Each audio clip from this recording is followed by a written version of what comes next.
Right now, more than ever, graphic design is all around us. Words and pictures, the building blocks of graphic design, are quite literally everywhere. They're the elements that make up our interface to both the digital world and the printed world. And as graphic design elements become more prevalent in our lives, graphic design as a practice becomes more important in our culture, and there's an increased need for more graphic designers.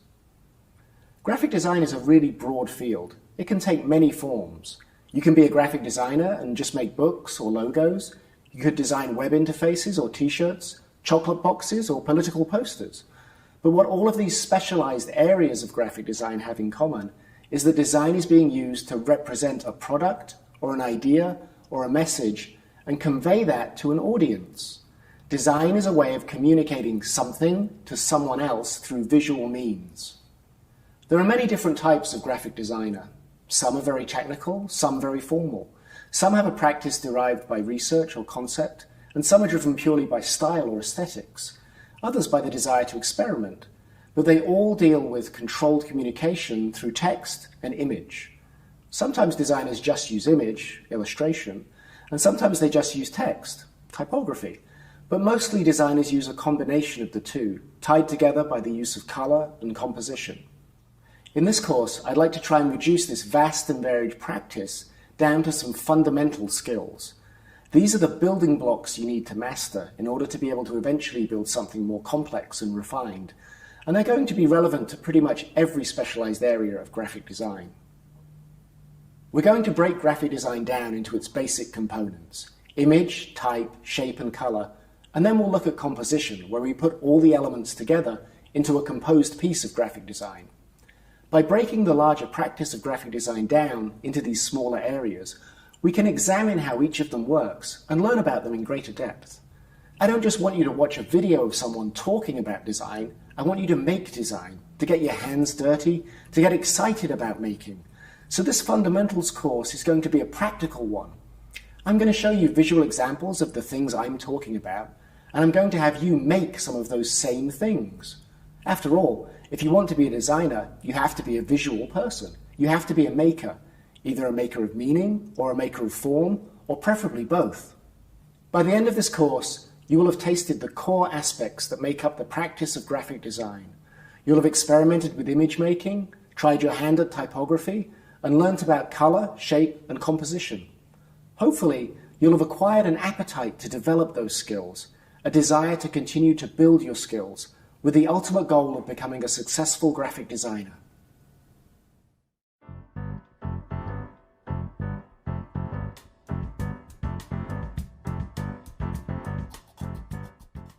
To begin this course, we're going to look at image making techniques. Many graphic design practices involve image making, and these images often work as literal depictions. The image represents the thing itself, and we call these kind of images denotative images. For instance, let's say I make an image of an apple. It sounds simple, but how that apple is represented can say a lot to the viewer. The technique used to make the image of the apple, the aesthetics of the image, well, that can say a lot about the apple itself. It can make the apple look healthy and delicious, or rotten and disgusting. So how the image is made becomes very important. The designed image says something about the actual object, about what kind of apple it is. The designer is adding extra information and communicating that information to the viewer, and this can have a big effect. In this case, it might make the difference between whether you want to eat the apple or not. It gets more complicated as you begin to change that denotative or archetypal image and pair that image with other elements. And when designers do this, the apple is no longer just an apple. It can represent or suggest a different idea, and we call these kind of images connotative images. For instance, if we put a mortarboard on the apple or a test grade by the side of it, then that apple becomes about knowledge. If we put a few lines indicating the apple is falling, you could read that as being about gravity. One half red, one half green, that could be about good and evil. Or a snake wrapped around the apple, well, you might read that image as being about sin or temptation. In this course, we're going to make images that are both literal and metaphorical, images that are denotative and connotative. We're going to look at some of the formal strategies and techniques used in image making, and we're going to do this with a spirit of experimentation and embracing ideas of process. And what this means is We aren't necessarily looking to see who can draw the most perfect apple. Graphic design isn't always about perfection. Quite often it's more about making the unexpected or the original. And we're interested in everyone being able to investigate a broad range of making techniques, to generate their own images and to really enjoy the process of image making. So I want you to give yourself permission to make in this loose and generative way, to really enjoy the process of making. I think you'll make some images that will be beautiful, successful, and surprising. What is denotative image making? Well, it sounds quite complicated, but in fact denotative image making is the simplest kind of image making. Let's say you're making an image of an object. Denotative image making is when you make an image of that object and it is exactly what the object is. Your image is an exact representation of that object. There's no other meaning attached to it. It literally is what it is. So for this project we're going to look at some everyday objects and we're going to use those as the basis for some image making techniques and skill development. So let's start out by looking at a few good ideas for what those objects might be. So here's a very denotative image of a pencil. It'd be quite hard for a viewer to look at this and really get any other message from this image other than the fact that it's a pencil. And a lot of denotation is really trying to get the essence of an image, trying to strip it down to its core communicative value, and that's a useful skill to have as a designer. So here for instance is a pair of glasses. Again, it'd be hard to read that as anything else. Other good objects for this project might be something like a cup, or perhaps even a pair of scissors, something where it's an object that has a range of possibilities but also has a level of simplicity to the object. So you could use something like a bunch of keys, perhaps a corkscrew, or a shoe. I'd pick something that is an everyday object, something that's just lying around the house that you can use, something that has a level of simplicity to it in terms of how it can be represented visually, but also has the possibility for a little bit of complexity as well. So it could be a pair of headphones, or the object that I'm going to use for this example, which is an apple. When you make an image of an object, a denotative image that is, the first thing that you have to really think about is, what is the essence of that object? How do we recognize this image, for instance, as an apple? Well, it's partly the shape, it's partly the color, the texture, it might be the proportions of it, and it might be that it has certain elements that help us recognize that it's an apple and not something else. It's important to understand that a single object can exist in many different states and still communicate itself. So for instance, here's half an apple.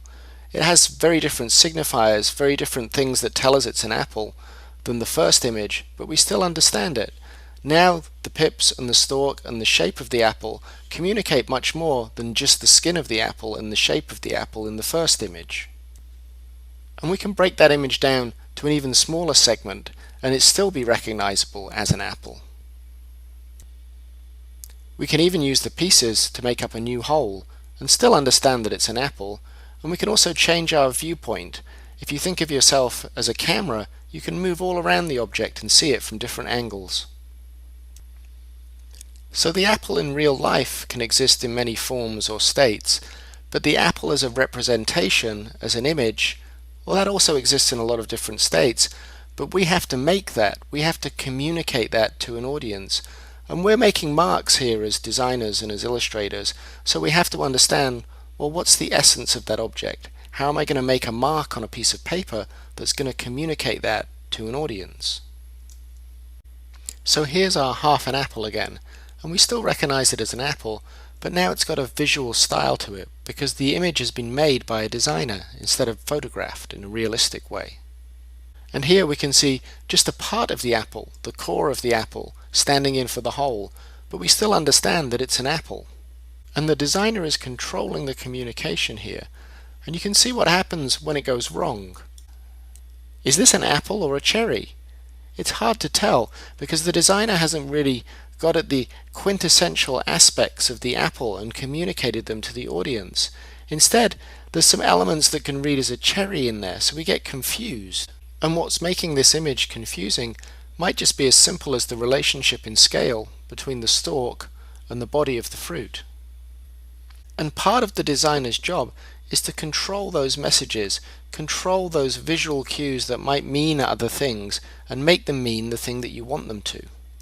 And later on we're going to look at how you can deliberately mix those messages and use them to your advantage. But for now, let's stick to denotation, and let's try and unravel all the different ways that an image of a single object can be made. When we make a denotative image, we also have to take into account the kind of form that we're using to make that image. So here's a fairly denotative view of the apple, but it's also been reduced down to a kind of denotative image quality, if you like. It's a very simple line drawing, just drawn with a pen. The outline of the image lets us know that it's the shape of the apple, and the stalk lets us know that it's an apple, and maybe the scale relationship between the stalk and the apple. So even without color and without volume, we can get the message and we can understand that it's an apple. You could add volume and dimensionality to that apple, still by just using black and white and gray and cross-hatching here, but suddenly there's much more information.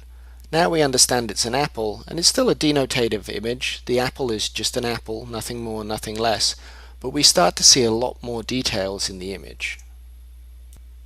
And we could use a similar technique and give even more information by adding color to the image. So gradually the image has gone from being very little information held in the denotative form, in other words the way we made the image, to a lot more information held in the form. And that amount of visual information really correlates to an image being photorealistic or an image being iconic.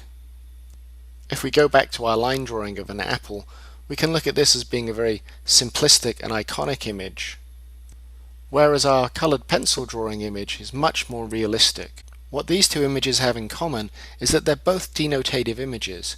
One just happens to be very minimal and have little information, whereas the other has much more information and detail in the technique.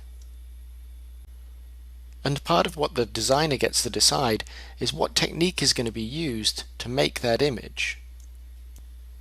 Because images can be made in any number of ways and still be denotative, because denotative images can still be read as the object they're meant to convey, in other words an apple, no matter how you make that image. As long as it can be read as an apple, you can make it in a minimal way, a maximal way, an expressive way, an abstract way, pretty much any way that you want to.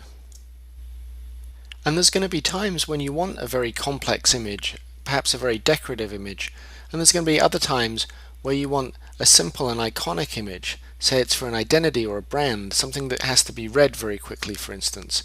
And that's why it's important as a designer to have a range of skills and a range of techniques available to you.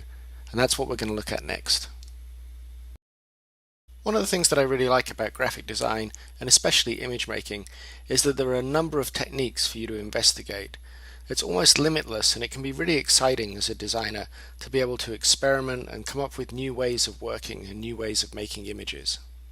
There are literally hundreds of ways to make an image, and these range from ways that are very time-consuming and very meticulous to ways that are very fast and easy and experimental. I'm really interested in the idea of creative, inventive making. Right now there's a million images online. Pretty much anything that you want is out there, and a pretty good image of almost anything that you can imagine. So what's going to make your images different? What's going to make them compelling? You could spend a lot of time meticulously making an image, or you could create a process that's much more inventive, one that's going to generate images that perhaps aren't already out there, that nobody has seen before. I would encourage you to try making in a lot of different ways, try different techniques and different processes, whether that's things that are digital and on the computer, or whether it's things that are done by hand, or a mix of the two of them. Eventually it'll be really useful to spend some time refining some of these images and really mastering a technique, but for now it's much more about generation and about iteration, trying to make a lot of things, have fun and get some kind of energy and enthusiasm going in your image making. So with most of these image making techniques we're going to look at, we're really interested in your process rather than creating a perfect image at the end of the day. So how do you get started?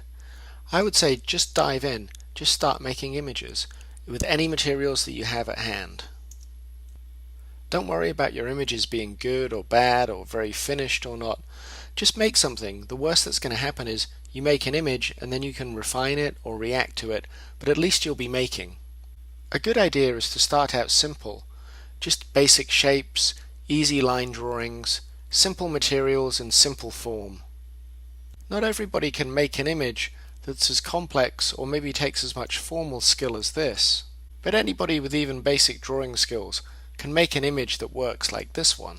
And anyone with even rudimentary computer skills can make an image that looks like this one. Think how you can be clever and inventive and interesting as an image maker, rather than just being polished and refined. And the easiest way to get started is just to start simple. Draw that image in the simplest way you possibly can with the simplest tools.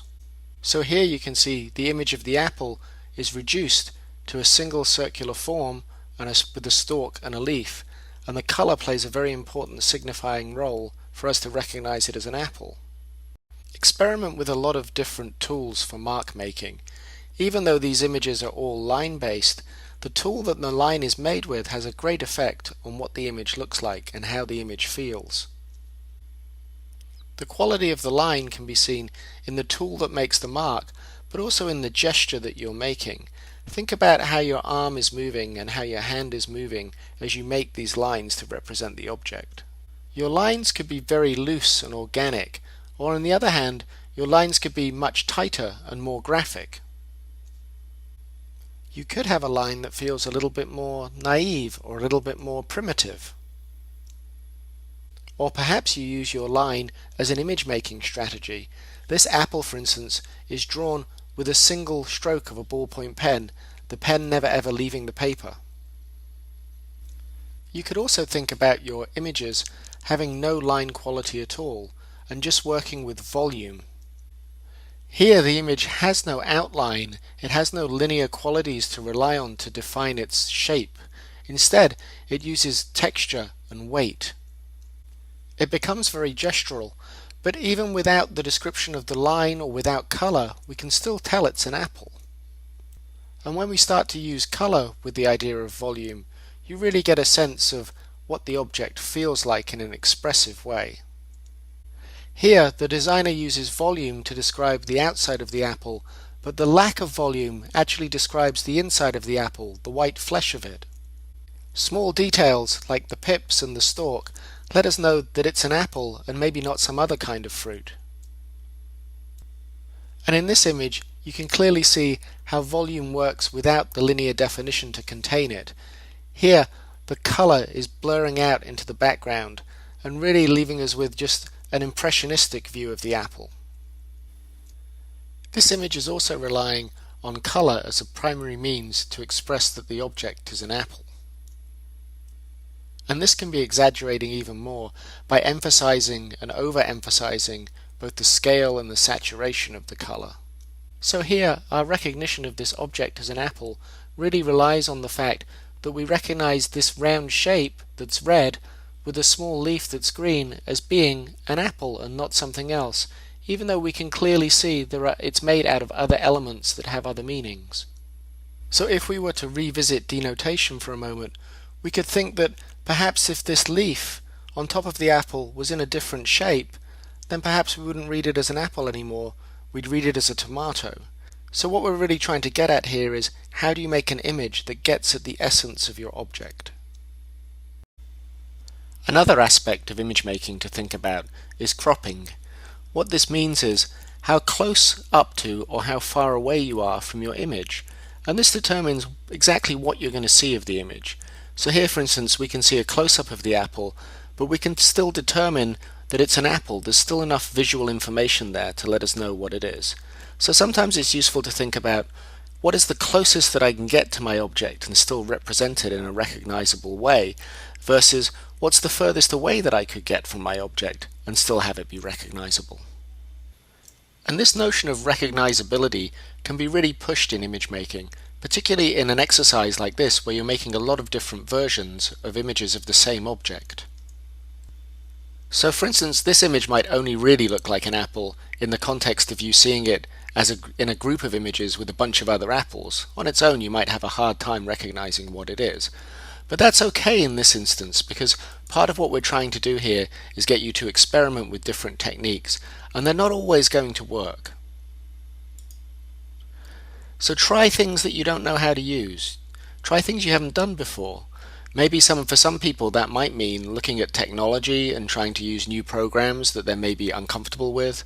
For other people it might be getting more hands-on skills and working off the computer. But try whatever you can and just really experiment and just see what happens. Part of what I think is valuable about this kind of visual experimentation is that you really push the boundaries of denotation and understand where they lie. You're really testing when is this image going to break down and stop being readable as the object that it was intended to be readable as. When does this apple stop being an apple? Another aspect of image making that you can think about is texture. We quite often think about things being very flat in a digital world and having a pixel texture. But if you're making images by hand and with objects and paint and raw materials onto different surfaces, quite often that texture can be much, much more important.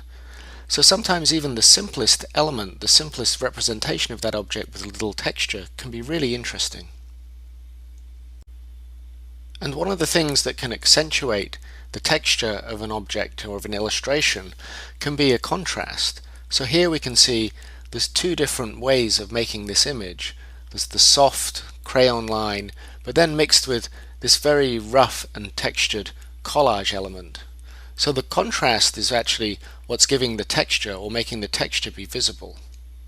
So often it can be really interesting to take different processes and different kinds of materials and image making techniques and mix them up, mix them together. So maybe take something you're very familiar with and something you're less familiar with and see what happens when you pair the two. And one of the best things about this is quite often the images that you make can end up being quite surprising. And again, surprising to the viewer, but also surprising to you as an image maker. And that means they get to be fun to make. And quite often, the more that you can mix these different ways of working and the more unexpected the work becomes and the image making becomes, then the more original the image becomes. And you start to make things that not only surprise yourself, but they're images that you probably haven't seen before, or you haven't seen them made in this exact way. And that's really great. It starts to get at an originality and starts to get at you developing your own personal style and your own way of image making. And trying to get at this idea of originality or an original way of image making can quite often mean that you have to do some things that might surprise yourself or seem a little silly. So here, for example, some of these images are made by not taking the pen off the piece of paper or by deliberately drawing in a naive way. Or here, for instance, these drawings are made blind, so the designer, the illustrator, isn't even looking at the piece of paper while they're drawing. And again, here the image is made by just one continuous line without taking the pen off, but it's in a totally different style. It feels much more like a contour map as a way of drawing the apple. Be inventive and try and think of strange ways to make images. And that can sometimes be taking a low-tech or guerrilla approach to image making. So this image, for instance, is made just by putting the Apple core straight on the scanner and scanning the image without really knowing what it's going to come out like. Or here's the same idea with a different low-tech device. Here the apples cut in half are just placed on the glass surface of a photocopier. And again, what's great about this is you can get very surprising images very, very quickly. In this segment, we're going to look at three important aspects of image making: process, generation, and iteration. And these are much less about your skills as an image maker or as a designer, and much more about how can you develop some strategies to be productive and generate a lot of material when you're making images. So let's first of all look at process. Process is how you make images, the steps that you take in order to make them. So rather than thinking about image making as a very literal, direct process where you have a clear idea of what the image should be and then you make exactly that image, process-driven image making really lets you experiment along the way, quite often without an idea of what the final outcome is going to be. So for instance, we might have an idea of a process for making this image, which is to cut an apple in half, to put some different colored paint onto that apple and then make a print using the apple itself as the object that we're printing with. Now we might have a fairly clear idea about what this image might come out like, but we couldn't possibly predict exactly what the image might look like in all its details. And if we start to add more steps to our process, so here for instance is the image overprinted a couple of times, we actually start to get even more interesting results. And there's no real way that you could have visualized these results in the first place. You could have had a rough idea of what you think is going to happen or how you might want the image to feel, but the exact details are really down to the process itself. So here's another example where the designer made the shape of an apple out of some pieces of cardboard and then used those pieces of cardboard as a plate to make an image from by either coloring the image in or by rubbing over the image. And while the shape of the image might be quite predictable, the haloing and the texture really is less predictable and comes out of the process, it comes out of the making. And you can see that's accentuated even further when you start to have multiples of this image and have them interact together, where suddenly the negative space and the texture is even more accentuated than before. And one thing that's great about process-driven work is that you can use it as a way to make a number of images. You can make the images as the process progresses. So for instance, here's a woodcut where you can see it's an apple core, and then here's a later version of the woodcut where there's even more cut away. And so by making different prints at different times in the process, you start to get a range of images, and then you can go back and look at them and pick which one you really want to use. Iteration is your friend in any kind of image making, and what iteration means is just that you make a lot of variations of the same thing. You don't just make one image and be done. You actually redraw the same image, try and remake it, rework it, make slightly different versions of it. And what this is allowing you to do is to really test drive your images so that you make them and you look at them and you can assess which ones are working and which ones aren't. And sometimes the easiest way to do that is really to look at the image and say, well, is this one better than this one? And you have to have two comparative images in order to make that kind of decision. And part of what iteration boils down to is the fact that you don't always get it right first time. So it's useful to have many opportunities at making the same image over and over again. Just think about it like takes in a movie, or recording a song and having to record little pieces of it over and over again. Sometimes you have to do the thing 2 or 3 times in order to get it just right. One of the great things about iterative image making is that every time you make that image, you're actually practicing and you're really increasing your image making skills. So it's a really good way of mastering a certain technique because you're forcing yourself to really participate in that technique over and over again. The third aspect of image making that we're going to look at briefly is generation. What we mean by this is just making as many objects as you can, just trying to continually make and to learn from that making as a continual process. So don't get put off if you get stuck or if you're having a hard time with anything. Just move on and try a different technique or a different way of working. Part of this is about acknowledging that there's no single correct way to make this image. We're really looking at you to try and be inventive, try and experiment, and try and gather a really broad range of skills, and then be able to apply those skills later on to a number of different projects. Hi, today I'm going to make some prints by using an apple and directly using that apple to make the prints. I'll cut it in half and then apply ink to the apple and then print using those 2 halves of the apple. So first, I guess I'll cut the apple in half without harming myself there. And then I have some watercolor inks here, and I guess I'll just directly apply the watercolor inks to one side of the apple to start. And not use too much water because the apple already has some water in it. Okay.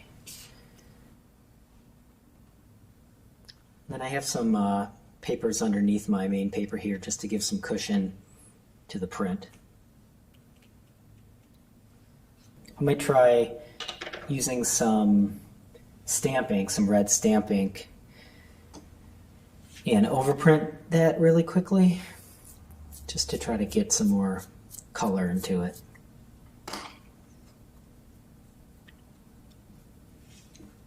So I'm just inking up this apple using an eraser to transfer the stamp ink onto the surface of the apple.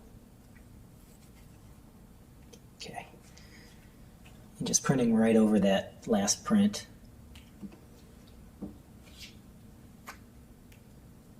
And the colors, yeah, are a little nicer. I might just get a second print just directly of the stamp ink to kind of just get a sense of the shape of the apple.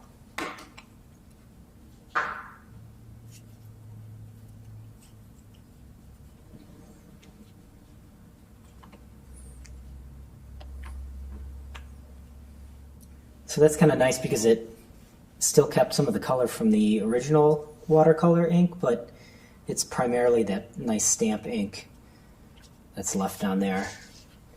So I might try just inking up a new side of this apple with some different colors. This is a little pink. Try not to get too much water in the watercolors before applying it to the apple because there's so much water in there already.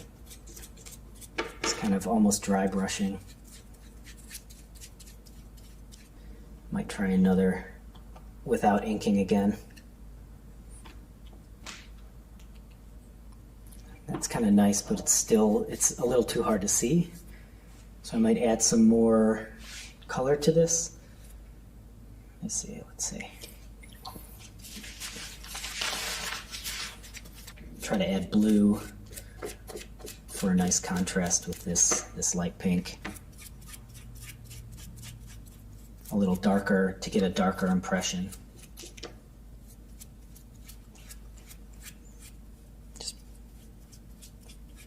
roughly painting on here. Okay. Again, I'm going to try to overprint on one of the last pink impressions. I try to get some darker color, darker blue. Might even try mixing colors directly on the apple. Get a kind of a gradient.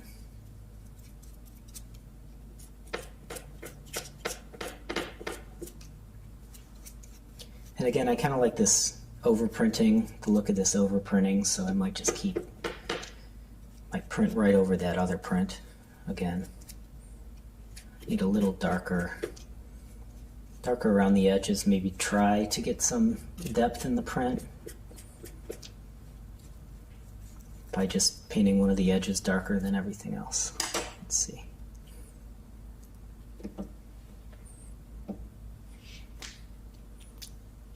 Print's still a little wet, so I might try to print that again on a new sheet of paper.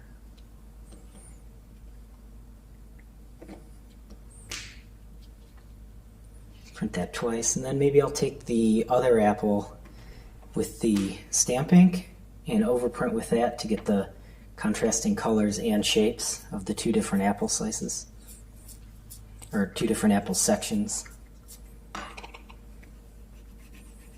Just quickly ink the edges.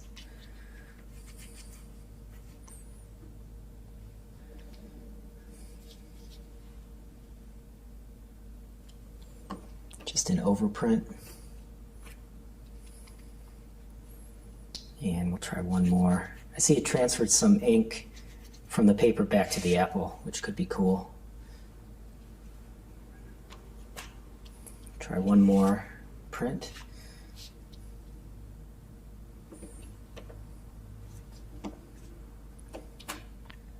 Yeah, that kind of has the same effect of transferring the color, the watercolor, back onto the apple, which I used in this new print. And it could be cool just to try an apple cut the other way, kind of along the latitude of the apple. Just get that contrasting shape in there. I think this is ink both with stamp ink, just oil-based stamp ink, and also some watercolor.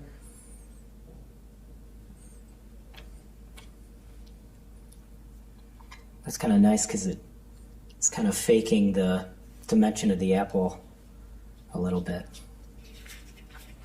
So I'm going to try to finalize some of these prints with some oil pastels and some just colored pencil. Maybe add in the leaves, the stems, the seeds to kind of maybe denote more of an apple from these prints. So I can start making a little leaf shape.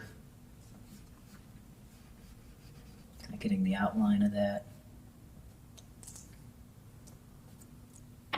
And maybe put in a little stem here. And then finalize it, maybe put a couple seeds just in the center. Using some charcoal. Maybe use a couple colors there. And then just working in those leaves a little bit to add some depth with a second green. And get that stem back on top.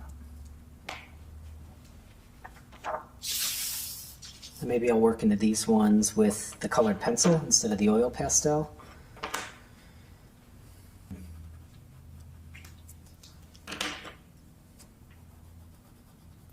And go back in there with a lighter green. Maybe I'll still use the pastel for the stem.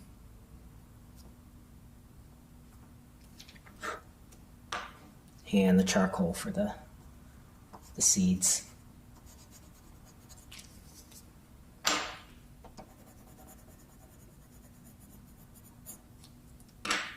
And go back through maybe a black stem. And a couple seeds to finish it off.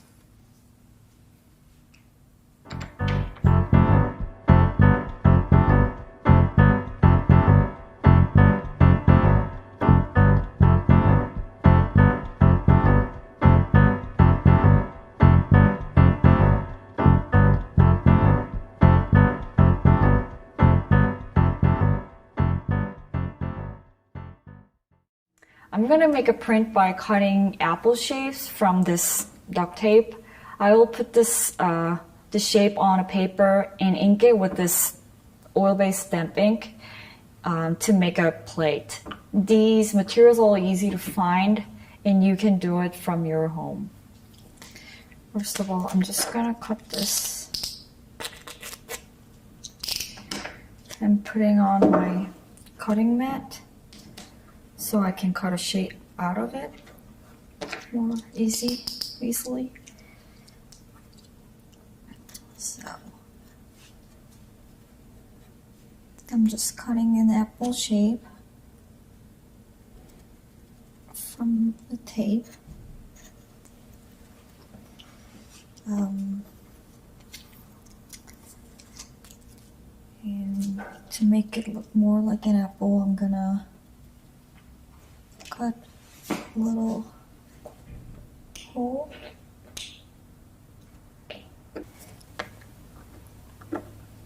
And I'm putting that on a paper.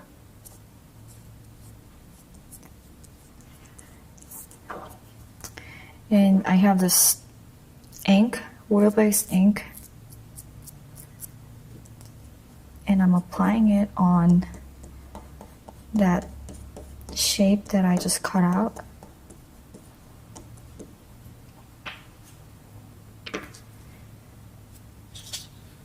And take another new piece of paper and I'm gonna make the print out of it.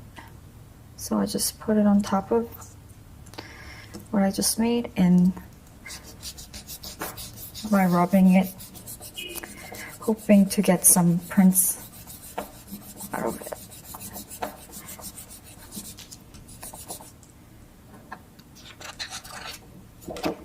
And I think we have a little apple print here. I want to make a little more of apples with it around it, so like make it a little group.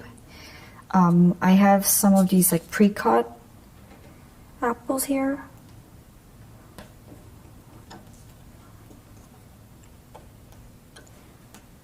And here, I'm composing them together. And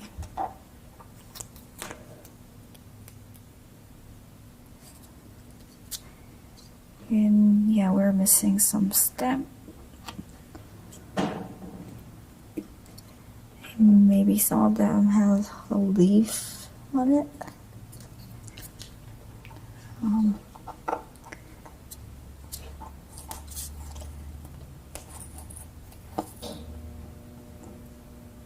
Maybe one apple can be the side way.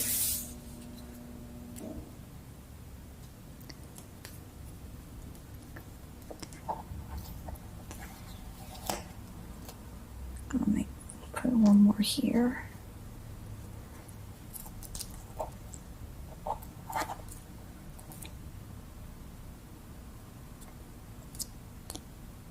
A little for that one too.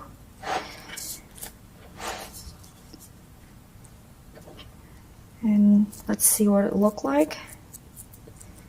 The print.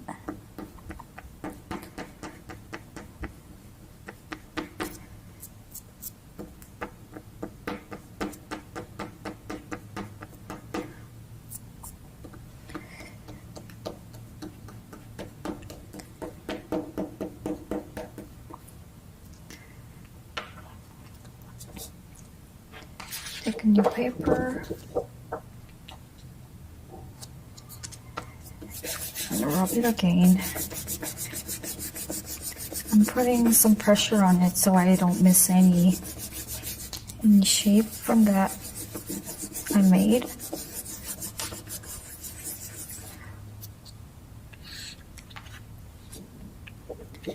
And I have some apple prints here.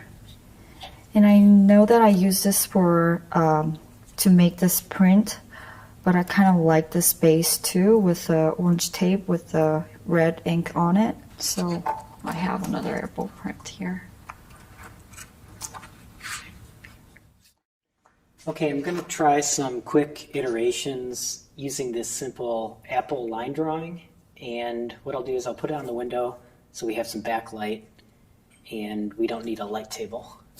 And then I'll overlay some paper on top and just try different techniques really quickly. So first I guess I'll try something maybe with a brush with some ink residue on there so it's kind of a dry brush effect. First kind of get the general shape. Get some orange.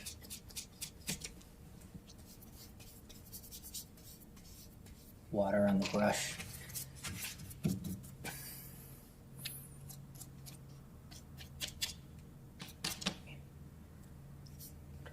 Stem. Maybe that's one quick apple. Yeah, I'm gonna pick some sort of like apple-like colors and then just hold them all together and maybe trace it. Let's see.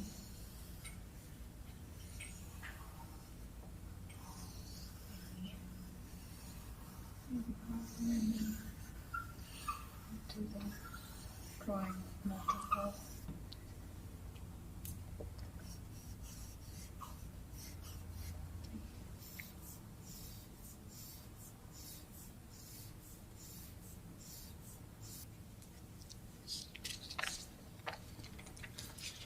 I think now maybe I'll use this kind of fat black oil crayon. Just kind of get very rough apple in here.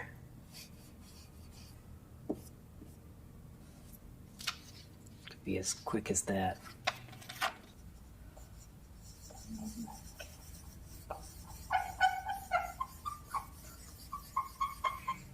Just showing the volume and the shape of it.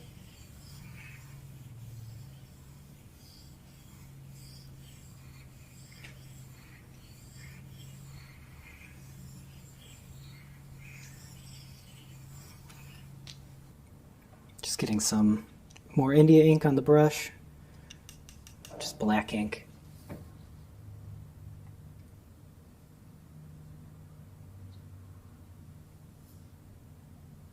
Give it a little dimension.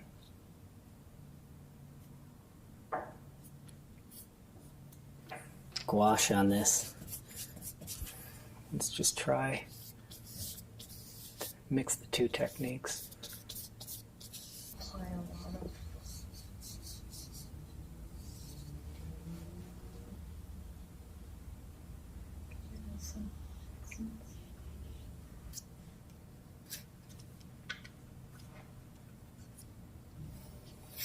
Oops, need a little more ink.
In this next section, we're going to look at connotation with images. Now, we've already looked at denotation, and we described that as being, it is what it is. In other words, as a designer, we might make an image of an object, and that image directly represents that object. In other words, it is what it is. The image of the apple can only be read as being an apple. But connotation works in a slightly different way. It's when we start to want to suggest something else or build a metaphor or an idea, and that can obviously be very useful for designers in terms of communicating something more complex. The dictionary defines connotation as an idea or feeling that a word invokes in addition to its literal meaning. But as designers, we're also dealing with images, so we're going to also be looking at how images evoke in addition to their literal meaning. So let's go back and think of our apple.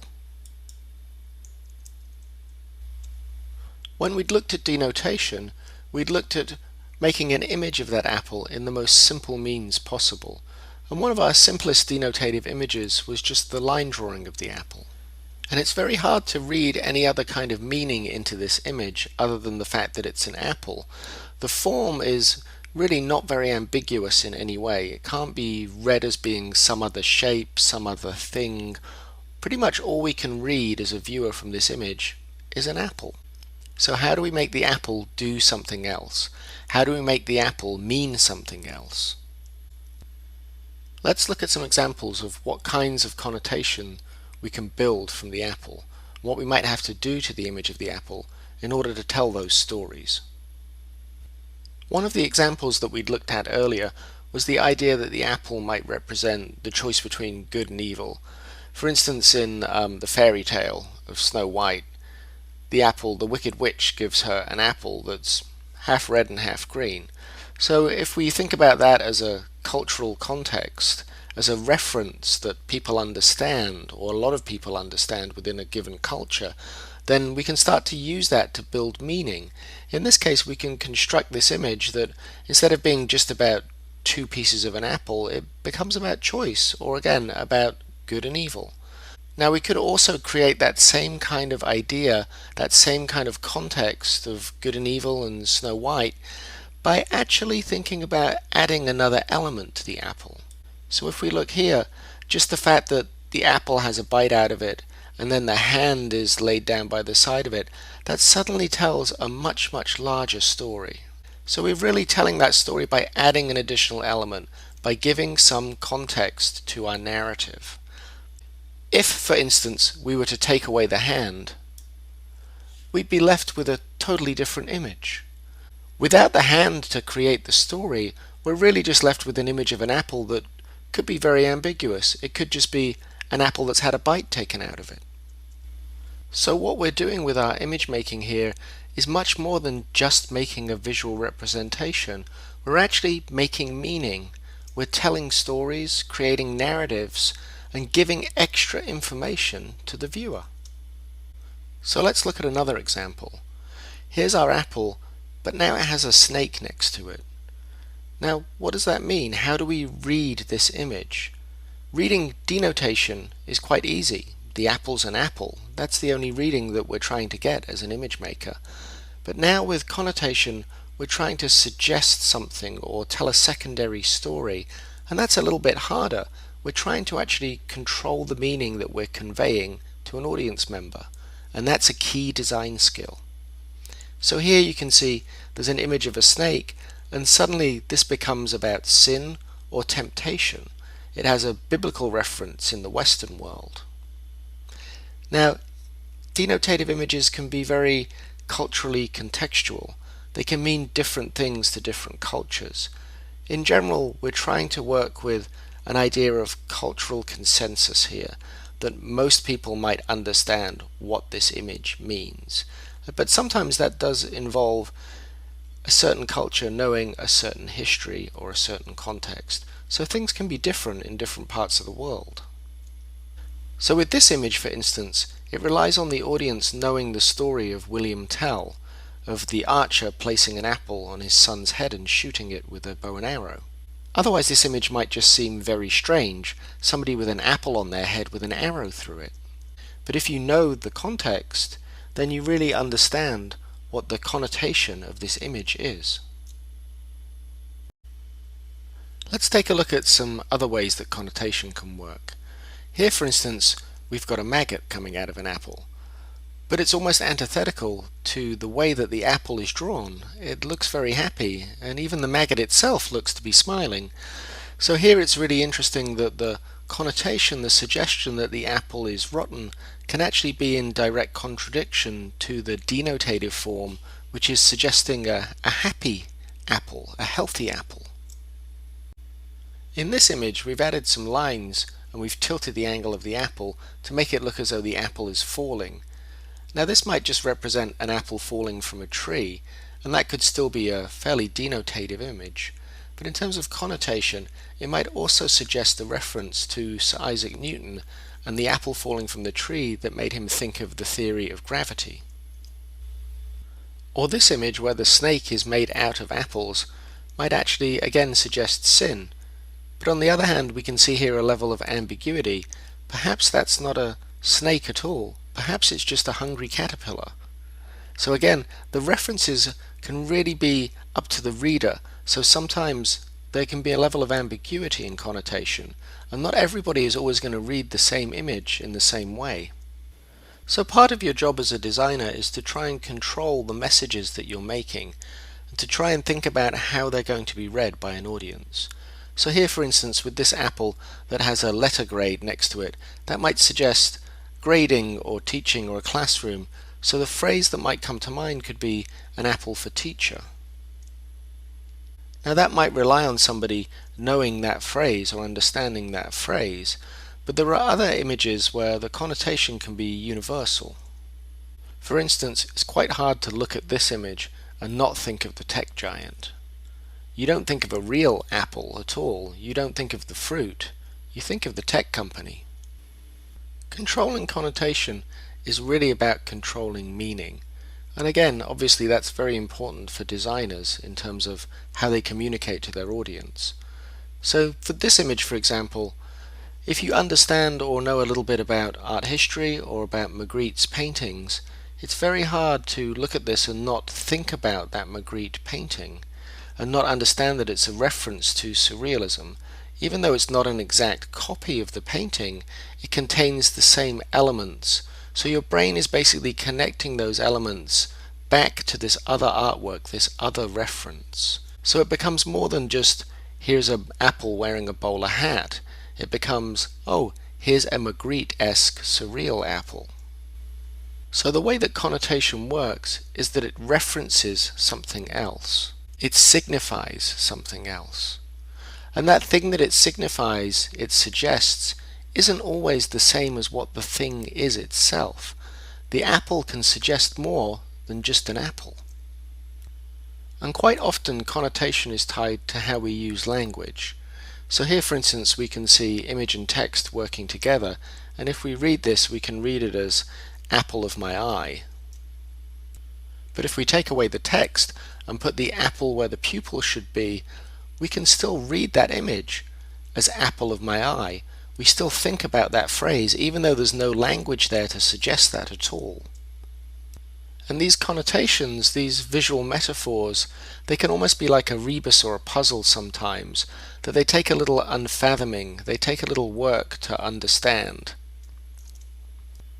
And this is because connotation is inherently more complex than denotation. It relies on other things. It relies on a cultural context, and it relies often on a body of knowledge of the viewer. So whereas denotation works for everybody, connotation requires a level of visual literacy or a level of contextual understanding that makes it much more complex. It's actually asking a lot more of the viewer. But the upside to this is it gives the designer way more tools to create more complicated messages.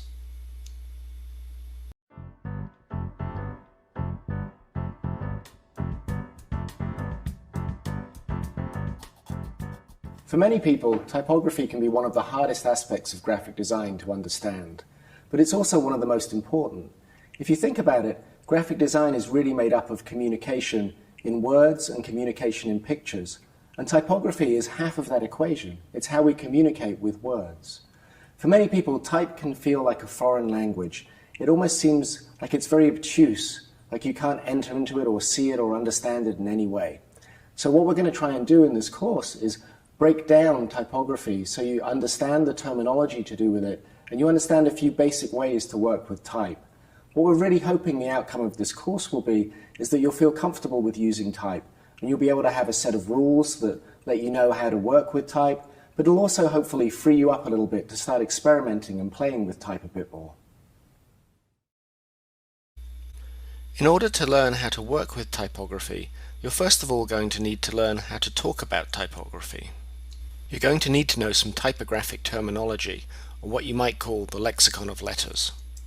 That's going to give you a shared vocabulary with other designers, but it's also going to let you look at letter forms and typography and understand all their intricacies and how they work.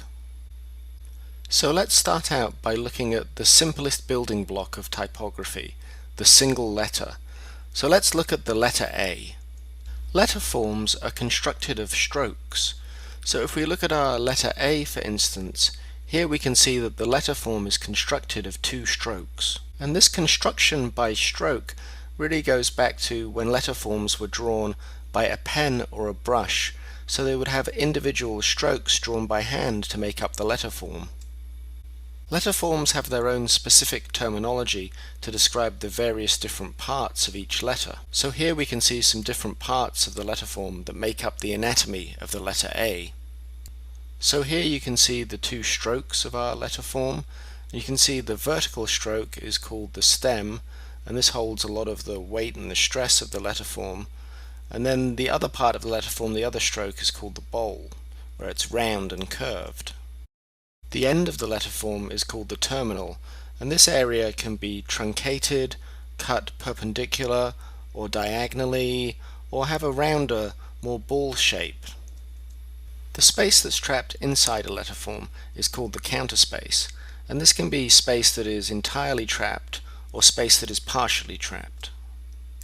Where the end of the letter form trails off is known as a spur, and obviously the ends of the letters can also be a place where serifs might exist. A lot of typographic terms are based on the human body, And that's partly because letterforms were drawn on humanist proportions, based either on proportions of the human figure or drawn showing evidence of the human hand. So let's look at some of those terms. Here, for instance, we can see a group of terms that relate to the human body but also relate to letterforms. So here you can see the capital letter R has a shoulder, but it also has a leg that sticks out. And these elements are named this way because they look like these parts of the human body. The small appendage on the upper part of the G is called an ear. At the bottom of the leg of the K you can see it has a foot, and sticking up in the air above that you can see there's the arm. And here you can see the negative space, the counter space that's trapped inside the letter E is called the eye. And the diagonal holding a lot of the weight and the stress of the letter S is called the spine. Now we've looked at typographic terminology to do with letterforms, let's look at some of the terminology to do with words. Here's a word made up of single letter forms, and they look like they're floating in space on the page, but they're not really floating in space, they're aligned on an invisible line called a baseline. The baseline falls at the bottom of the capital letters, and it falls at the bottom of the main central part of the lowercase letters, and you can see where a letter form like an X, for instance, really delineates that height of the lowercase letters, and that in fact is called the X height. Most lowercase letters share a common X height, and there's other measurements that we look at as well. If you look at the height of a capital letter, that's called the cap height. Now some letter forms have pieces that go above and below the X height. When they go above the X height, they're called ascenders, and when they go below the X height, they're called descenders. Roman letter forms normally come in two different types. There's the capital letters, or uppercase, and then there's the lowercase. And the reason why these letter forms are called uppercase and lowercase is because in the old days of metal type, the metal type would be kept in a type drawer or a type case, and these cases would be stacked right next to the printing press, and the lowercase letters would be kept in a case that was down below, and the uppercase letters or capitals would be kept in a case that was up above. A lot of typography has to do with relationships of contrast between darks and lights, whether that's ink on a page or pixels on a screen. And as soon as you have relationships that rely on these negative and positive contrasts, you realize how important something like space is to typography, and there's various kinds of space in typography. So here you can see that the space between letters is called letter space, or sometimes that's referred to as kerning when you alter that space. The space between words is called a word space, and if you alter both the letter spacing and the word spacing, then that's called tracking. So let's take a quick look at how the letter spacing and word spacing affects both the look and feel of the type, but also the legibility. So let's change the tracking on these two words and see what happens. You can see if we make that very tight, then the words become very hard to read. They start to collide with each other. But on the other hand, if we increase the tracking and make the type very loose, you can see that there's a lot of space between the letter forms, and that's also going to make it seem very hard to read. You're going to start to see individual letter forms instead of reading words. One of the most important things you need to know about type is how type is measured. Because type isn't measured in centimeters or inches, it has its own separate measuring system. So let's take a look at type size. Now we already know that type has a cap height measurement, and you'd think that might be a sensible way of measuring type, but that isn't how type is measured. The system for measuring type that we used is based on times when type was actually set on metal, and that metal was used on a printing press to print letter forms. So each letter form was a raised piece of type, and it had a body behind it, it had a solid piece of metal behind it. And that block of lead behind the type, that body, would have a uniform size so that the type could be lined up on a press in order to print it. And it's this body that we measure when we're measuring type, and that's known as the point size of the type. Now what is a point, you might ask, and that's a very good question. Basically there are 72 points in an inch, so a point is 1/72 of an inch. And this might sound like a confusing system, but it's actually very useful because it can be mathematically divided into a very harmonious proportional system. So here we can see some different standard type sizes. 120, 96 point, 72 point, all the way down to 6 or 8 point type that's quite small. And these are a standard set of type sizes, and they came about again from metal typesetting. And in metal typesetting you would actually have to cast the typeface at a specific size. So you couldn't cast every single size, every single 1 point increment. You'd have to select which sizes you were going to set. So these harmonious mathematical relationships grew out of that.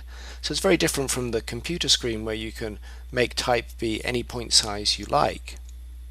So these basic standard sizes are really useful, especially when you're starting type. They can be a good guidelines or good starting points.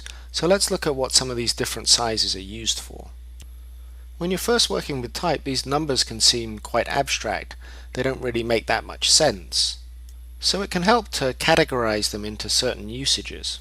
So the larger size type, 120, 96, 72, that would be something more like being used for headlines. The medium sized type would be for subheads, 36, 24, and if you were setting text, you'd set it in something like 10 point type, although I prefer 9 point or even 8.5, a little bit smaller. And then something as small as a 6 and 7 point type might be for footnotes or something like that. So let's take a look and see how that actually looks as comparative sizes in a format, say, for setting text in a book, for example.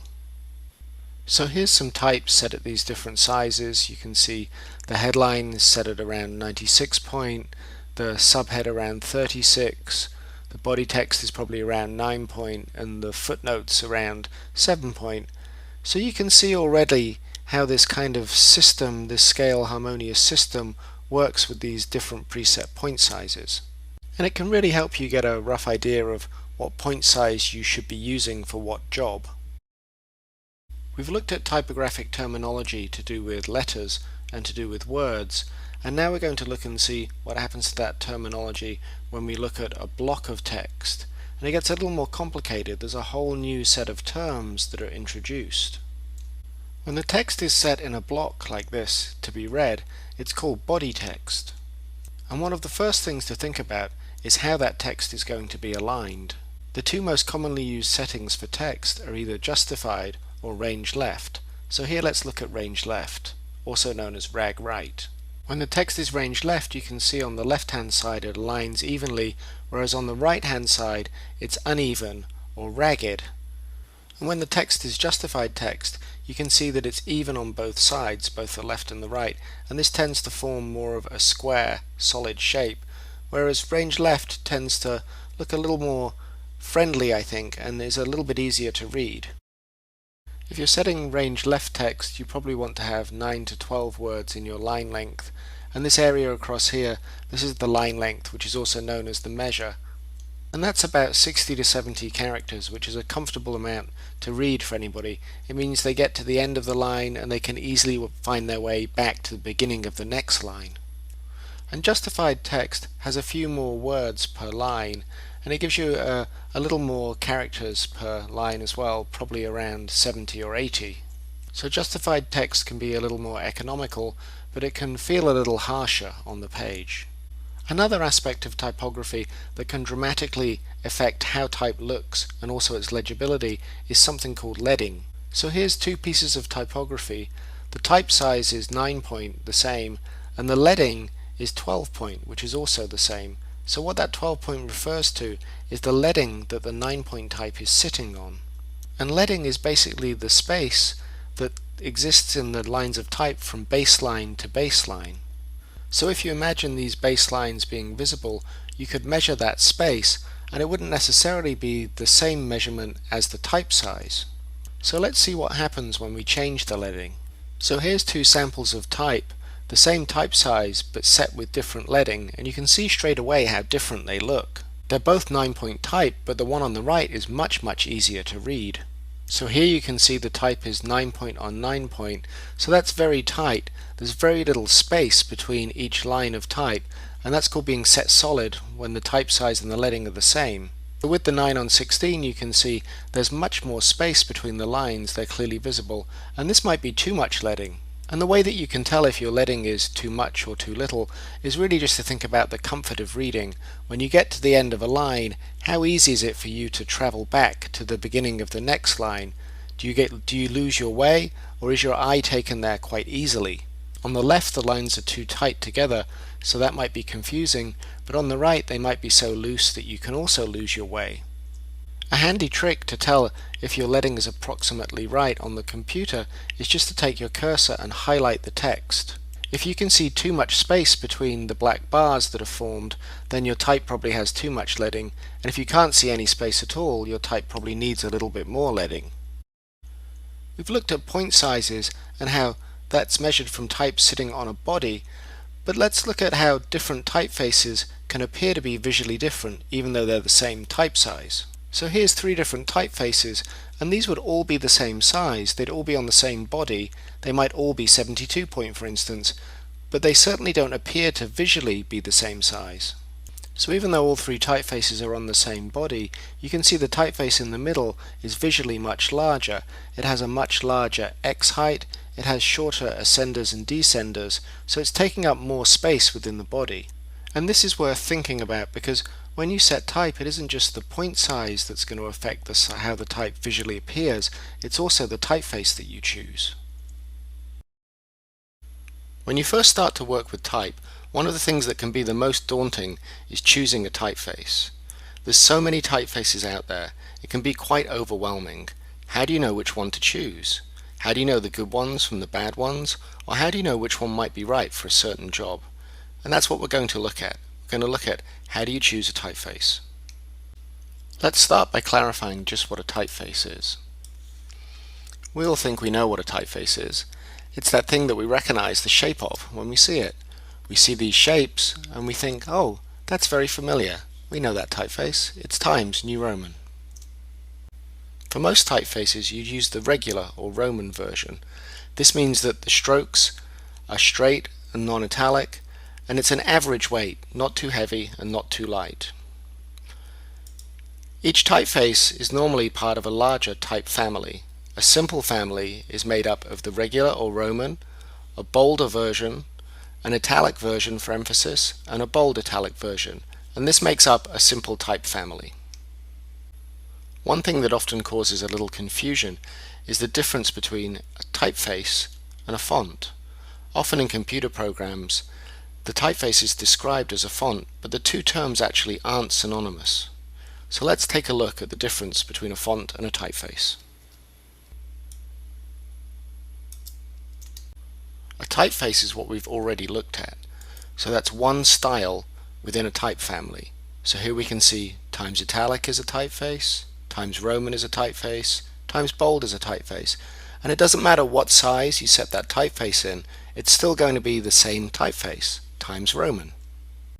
When used correctly, the term font actually applies to both the typeface and the size that it's set in. So for instance, 72 point Times Roman would be a totally different font than 36 point Times Roman, even though they would be the same typeface.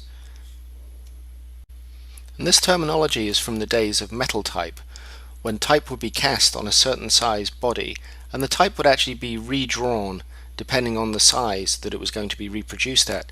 So actually 72 point Times Roman would look slightly different from 36 point Times Roman, and so it would be a different font because the letter forms would be adjusted to print at a certain size.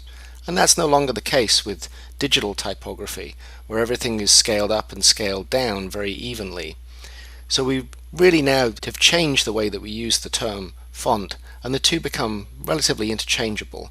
But if you ever get stuck or get confused, it's always safer just to say typeface. When choosing a typeface, it can help you to start out by asking yourself some of the larger typographic questions. Should I use a serif or a sans serif? And what's the difference between the 2 anyway? Well, we can take a look at that right now. Serifs basically, at the end of their strokes, they have areas that stick out beyond the end of the stroke, and these were often originally came from chisel marks where letters were carved into stone, but they also became decorative and exist in many different forms. One of the functions of the serif is to actually accentuate the baseline, and this sometimes helps the letters be easier to read in long texts. In contrast, sans serifs have no serifs at all. You can see that the strokes are actually truncated at their terminals. They're cut off flat. This gives a very clean, modern look, and while we've been trained to read serifs perhaps a little bit easier than sans serifs, we're so accustomed to it now that you can really read both of them with the same speed and legibility. So one of the deciding factors is often just how the type looks and feels. A serif obviously feels a little bit more old-fashioned, a little bit more classical, whereas a sans serif can feel more modern and cleaner, more geometric as well. So we've broken down the categories into serif and sans serif, two major categories, but let's break them down a little bit further and see what happens after that. Let's start by looking at how the serif typefaces break down. Serif typefaces can be broken down into four main categories. Let's look at them chronologically: Old Style, Transitional, Modern, and Egyptian. As you can see, they look quite different. The letter forms have different characteristics. So let's start to look at those more closely. Let's start with Old Style. Old Style serifs have a limited contrast between the thick and the thin strokes. They appear quite heavy and quite chunky. So if you look at the letter forms, the thick strokes are really not that different from the thin strokes. They also have a diagonal stress between the thick areas and where the thinner areas are. A typeface like Plantin that you can see here would be a good example of an Old Style typeface. Transitional typefaces come a little bit later, and you can see that they look a little bit different. They have slightly more contrast between the thicks and the thins. The thins look a lot thinner than Plantin, so the type feels a little bit lighter, a little more airy and delicate. They have a slightly less diagonal stress and slightly more vertical stress, so they start to look a little bit more contemporary. Modern serifs really aren't that modern at all. They date from the late 1700s and early 1800s, and you can see they're quite a radical departure in letter forms from previous serifs. If you look closely, you can see that they have a much straighter serif. There's very little angle to it, but also it's very, very thin. It's almost a hairline serif. You can see there's a lot of contrast between the thick parts of the letter forms and the thin parts of the letter forms. In terms of stress, they're pretty much symmetrical. The last category of serifs that we're going to look at are Egyptians. Egyptians have virtually no contrast between the thick and the thin strokes of the letter form, but also no contrast in weight between the strokes and the serifs. This makes them very, very sturdy and very even. They're also often symmetrical, so there's no stress to the letter form, and they're really a precursor to modern sans serif types. We can break sans serif typefaces down into three major categories. Let's look at them chronologically: grotesque, geometric, and humanist. If we look at grotesque letter forms, these are quite simple letter forms. They're built out of slightly irregular forms with an even stroke. And what this means is the typeface looks very clean and modern like a sans serif, but it still has a little bit of the funkiness and unevenness that we've seen in serif typefaces. Geometric sans serifs are much cleaner and more modern looking than grotesques. You can see here with Futura, with its round O and its geometric letter forms, how clean and modern it looks.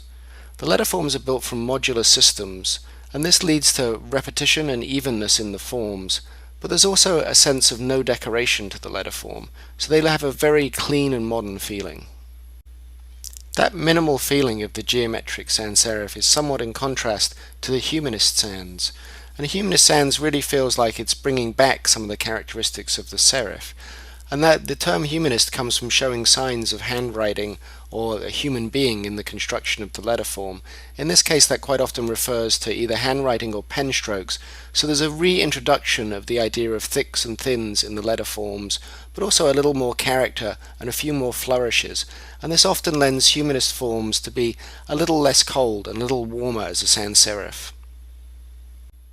The uncluttered and modular nature of sans serif letter forms often lends themselves to having a much more extended family than we've seen with the serif typefaces we were looking at, and this often expresses itself through weight and width.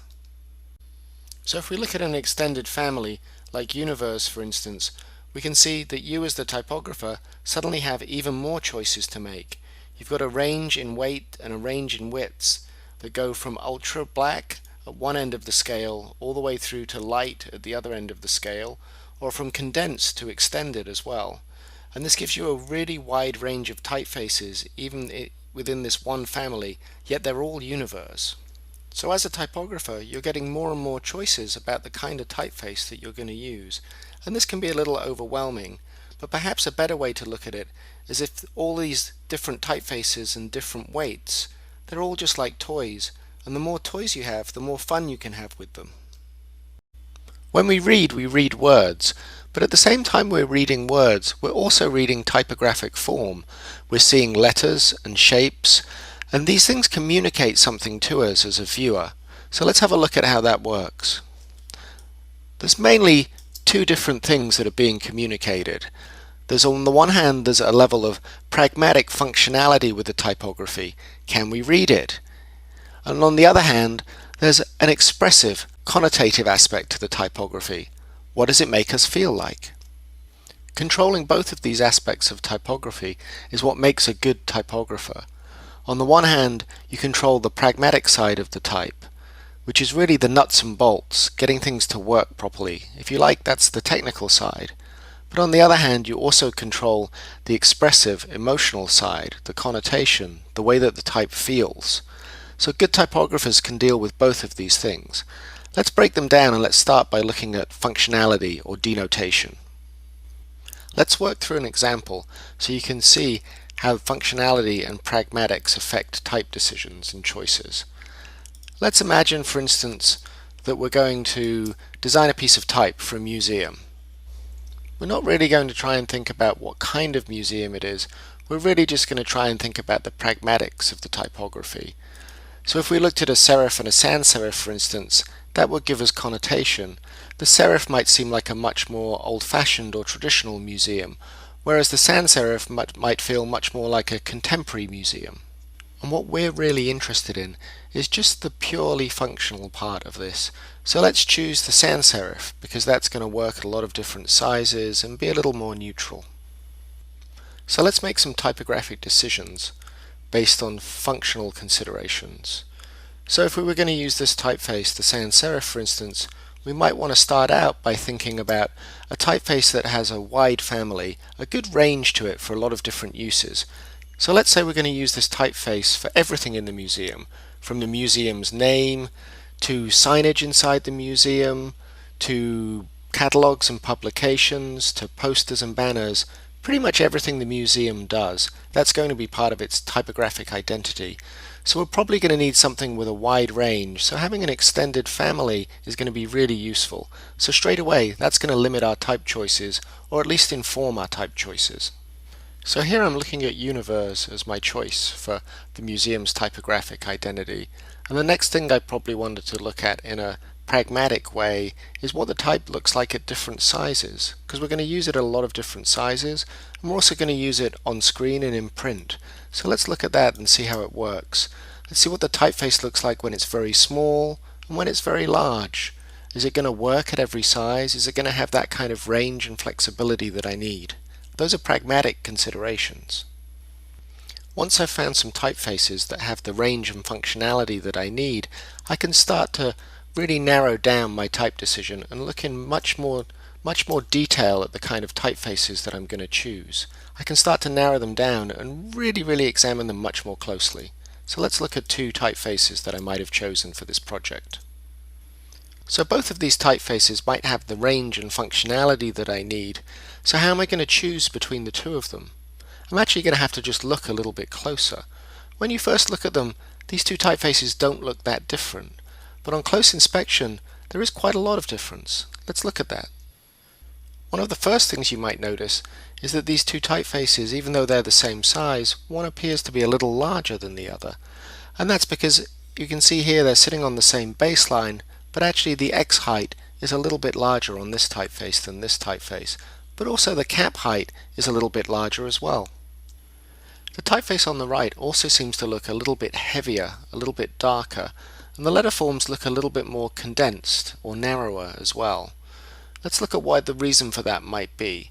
If we look really closely at the construction of the letter forms, we can see that the typeface on the left actually has way more thicks and thins. So you can see the parts of the letter form here are getting a lot thinner. There's a lot more differentiation in the line. The stroke in this typeface is much more even. And one thing that you can see a lot of difference in is actually the letter S here. If you look at the shape that the letter S makes, this feels very, very different. So it's really useful when you're trying to analyze a typeface like this to look very, very closely and see what the differences are between two typefaces. One thing that can help you see those differences is to take some of the letter forms, blow them up really large, and lay them one on top of the other. So now the typeface on the left has the black outline and the typeface on the right has the red outline. Where the two areas overlap is this darker grey, and where the areas are different you can see the lighter grey. So you can see that some characters, they're actually quite similar. This E, very, very similar. You can see a little difference in weight, but really the end of the stroke here is where the big difference is. And then other letters like the M, you can see they have a lot of difference. The thickness and the evenness of the stroke is different, the width of the letter form is different, and even with this S you can see the stress we were talking about, how it's very different in here, and also the terminals are very different as well. Now these differences might seem very, very small, but the reason why we're looking at them is because when we actually set the type and look at type and read it in these typefaces, the difference is actually going to be quite large. So let's take a look at what these two typefaces actually look like when they're set. So here you can see how even those tiny differences, they make a big difference when you're actually looking at the type. So one typeface here appears to be much larger than the other. This typeface appears to have more leading than this typeface. All of these things are coming out and being visible just based on those tiny characteristics of the typeface, because these two pieces of type are set with the same type size and the same leading. So one of the reasons I'm making you look at all these things in great detail is to try and get you to really be analytical about typography, to really see all the differences and really understand how to control and use them. If denotative typography deals with the functional, pragmatic, analytical skills of typography, the technical skills if you like, then connotation really deals with the expressive, the emotive side of typography. And a lot of that comes out in how we read typographic form, how that makes us feel. We read in two different ways. We read what the word says, but we also read the shapes of the letter forms. We read the form of the letter forms. As an example, let's set the same word in two different typefaces. Here you can see the word fast in Cooper Black on the left and in Universe on the right. And the two look very different. One of them certainly looks much faster than the other. The typographic form of the Cooper, for instance, is heavy and blobby and has a lot of weight to it. It's very static, so it's antithetical to what it says. It seems like it's the opposite of fast. Whereas the Universe on the right feels sleek and light. It's got a lot of movement to it as well, so it feels like it's reiterating what the word actually says. It feels fast. If we delete the letter S, then suddenly we read the typographic form in a whole different context, because the word says something different. Suddenly the Cooper Black looks very, very appropriate. Its heaviness, its blobbiness, its weightiness, those all feel appropriate for what the word says, whereas the Universe on the right suddenly feels the one that's antithetical to what the word says. So controlling this kind of connotation and thinking about the relationship between what words say and what their typographic form is really, really important for designers, because it's a way that they can create messages and control those messages for an audience. So let's look at how typographic connotation can work in a little bit more of a subtle way. Imagine that we're trying to design some typography for a painter who's having an exhibition. His name's John Painterman. Here we can see his name in Baskerville, and he feels like a fairly traditional kind of painter, a kind of a classical painter. All the information that we're getting about John, apart from his name, is coming from the typographic form. We could make John feel even more like a painter by maybe setting his name in a brushstroke typeface. By setting his name in this kind of typeface, we get an idea that perhaps John is a traditional painter that paints with a brush. But if we read this form, it also feels like maybe it's a little bit too old-fashioned, or maybe John's a calligrapher instead of a painter. Maybe we could think of a typeface that's a little bit more classy, a little more upmarket. Maybe John paints landscapes, and maybe we want to make some reference to that in the typographic form of his name. Although now he feels like he's probably a gardener rather than a painter. Or maybe John is a more modern painter. Maybe he'd like to be represented by a typeface that's much more cleaner, much more neutral and contemporary. Maybe his paintings are a little bit more lighter, a little more airy. Maybe a lighter typeface would be a better way to represent John and his paintings. Or perhaps John is more of an abstract painter and he uses a lot of geometry in his work, and somehow these typographic forms would be better for him. All of these pieces of typography say the same thing, John Painterman, but they all look very different. They all give us different kinds of additional information. The connotation of the typographic form is the thing that's different. They tell us something about John's character, or maybe something about what kind of painter he is, but either way, we read both the words and we read the form of the words as well. And as a designer, the more that you can be in control of those words and the form of those words, the better communication you can have, and the more you can control that communication. Typographic connotation relies on the fact that we read words, but we also read form. So we've seen how connotation works with typographic form, but let's look at some other typographic moves we can make that also affect connotation. Here on the screen is what we've already seen. Here's the word architecture, and we would read this in 3 different ways, or think about 3 different kinds of architecture, purely due to the typeface choice.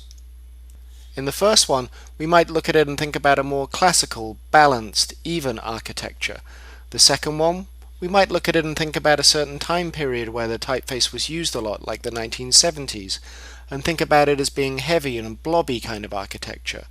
And here in the bottom one, we might think about it as being modular, structural, and if we knew about typefaces, we might even know that this was from a certain time period in a certain place, and that might inform our reading of the form as well.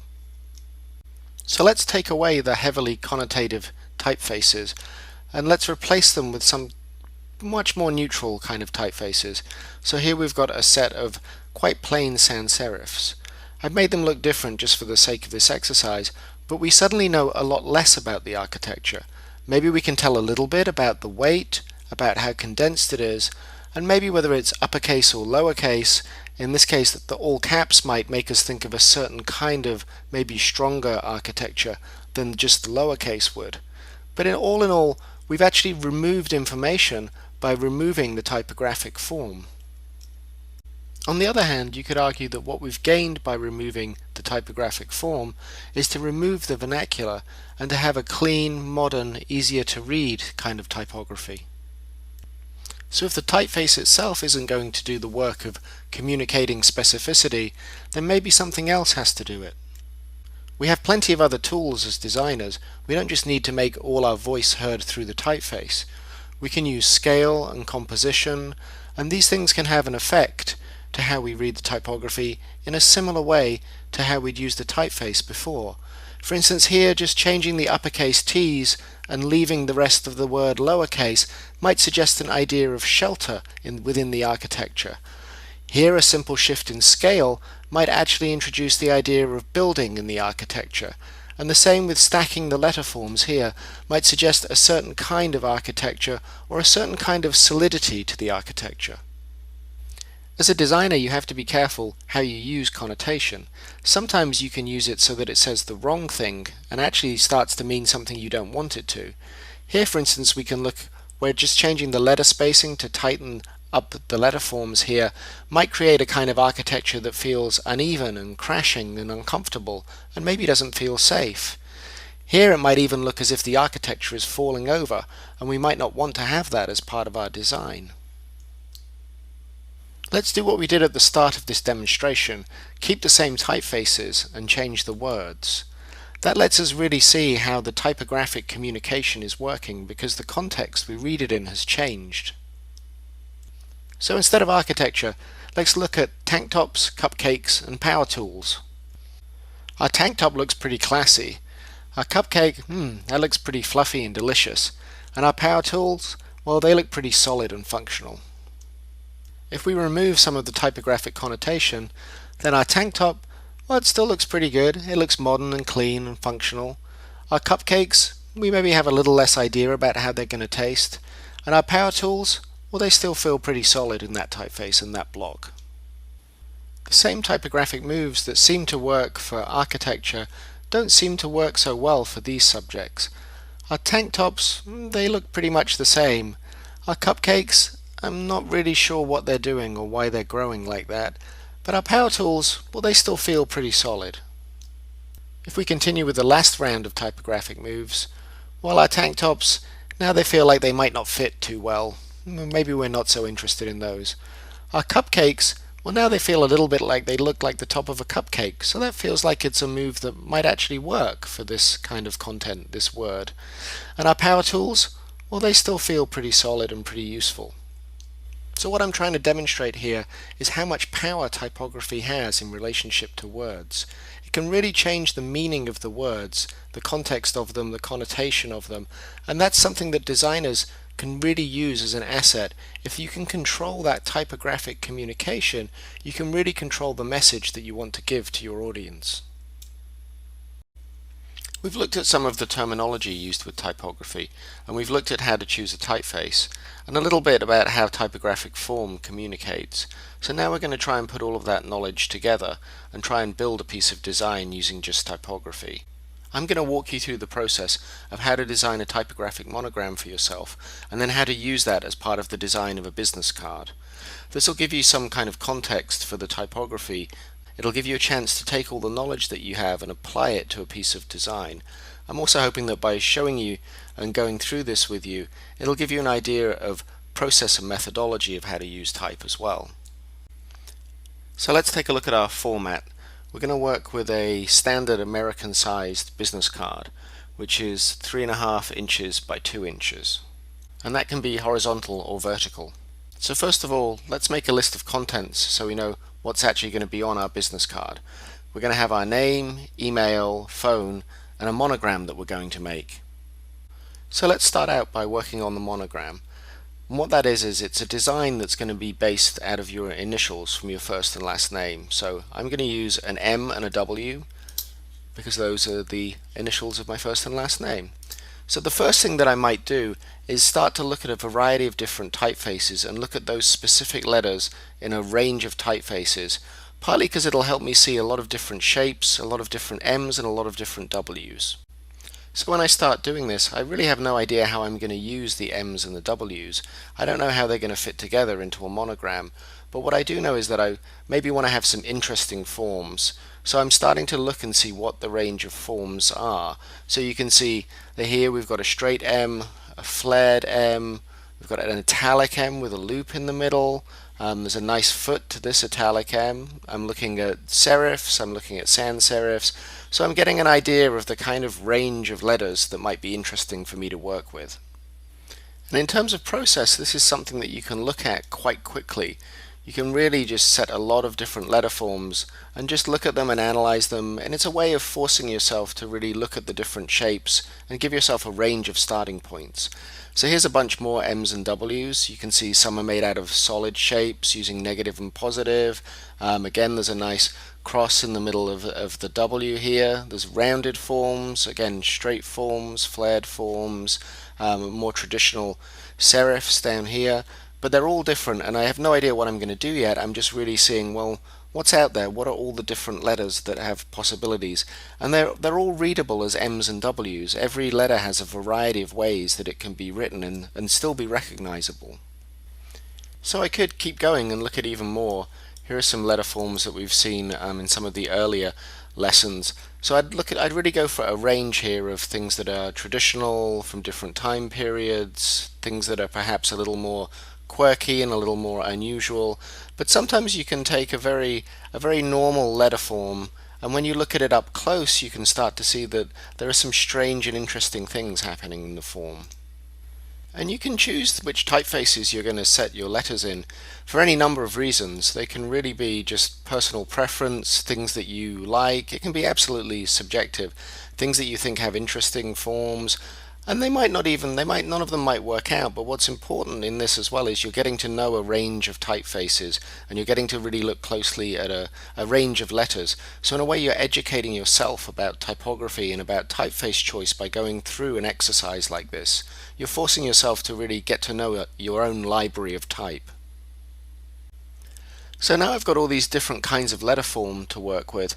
I'm going to spend some time to play around with them and just experiment and see what comes out of combining the M's and the W's together with each typeface in a variety of ways, and then we'll look at some of those results. I'm going to start by going back to the first typeface that I set the M and the W in, which is Univers Bold. And these are fairly regular sans serif forms, and I'm just going to play around with how the two letters fit together, see what kind of ideas I might come up with. So straight away, one of the things I notice is that the M is straight and the W is flared or angled. And I also am fortunate that my name has an M and a W, which are almost symmetrical letter forms.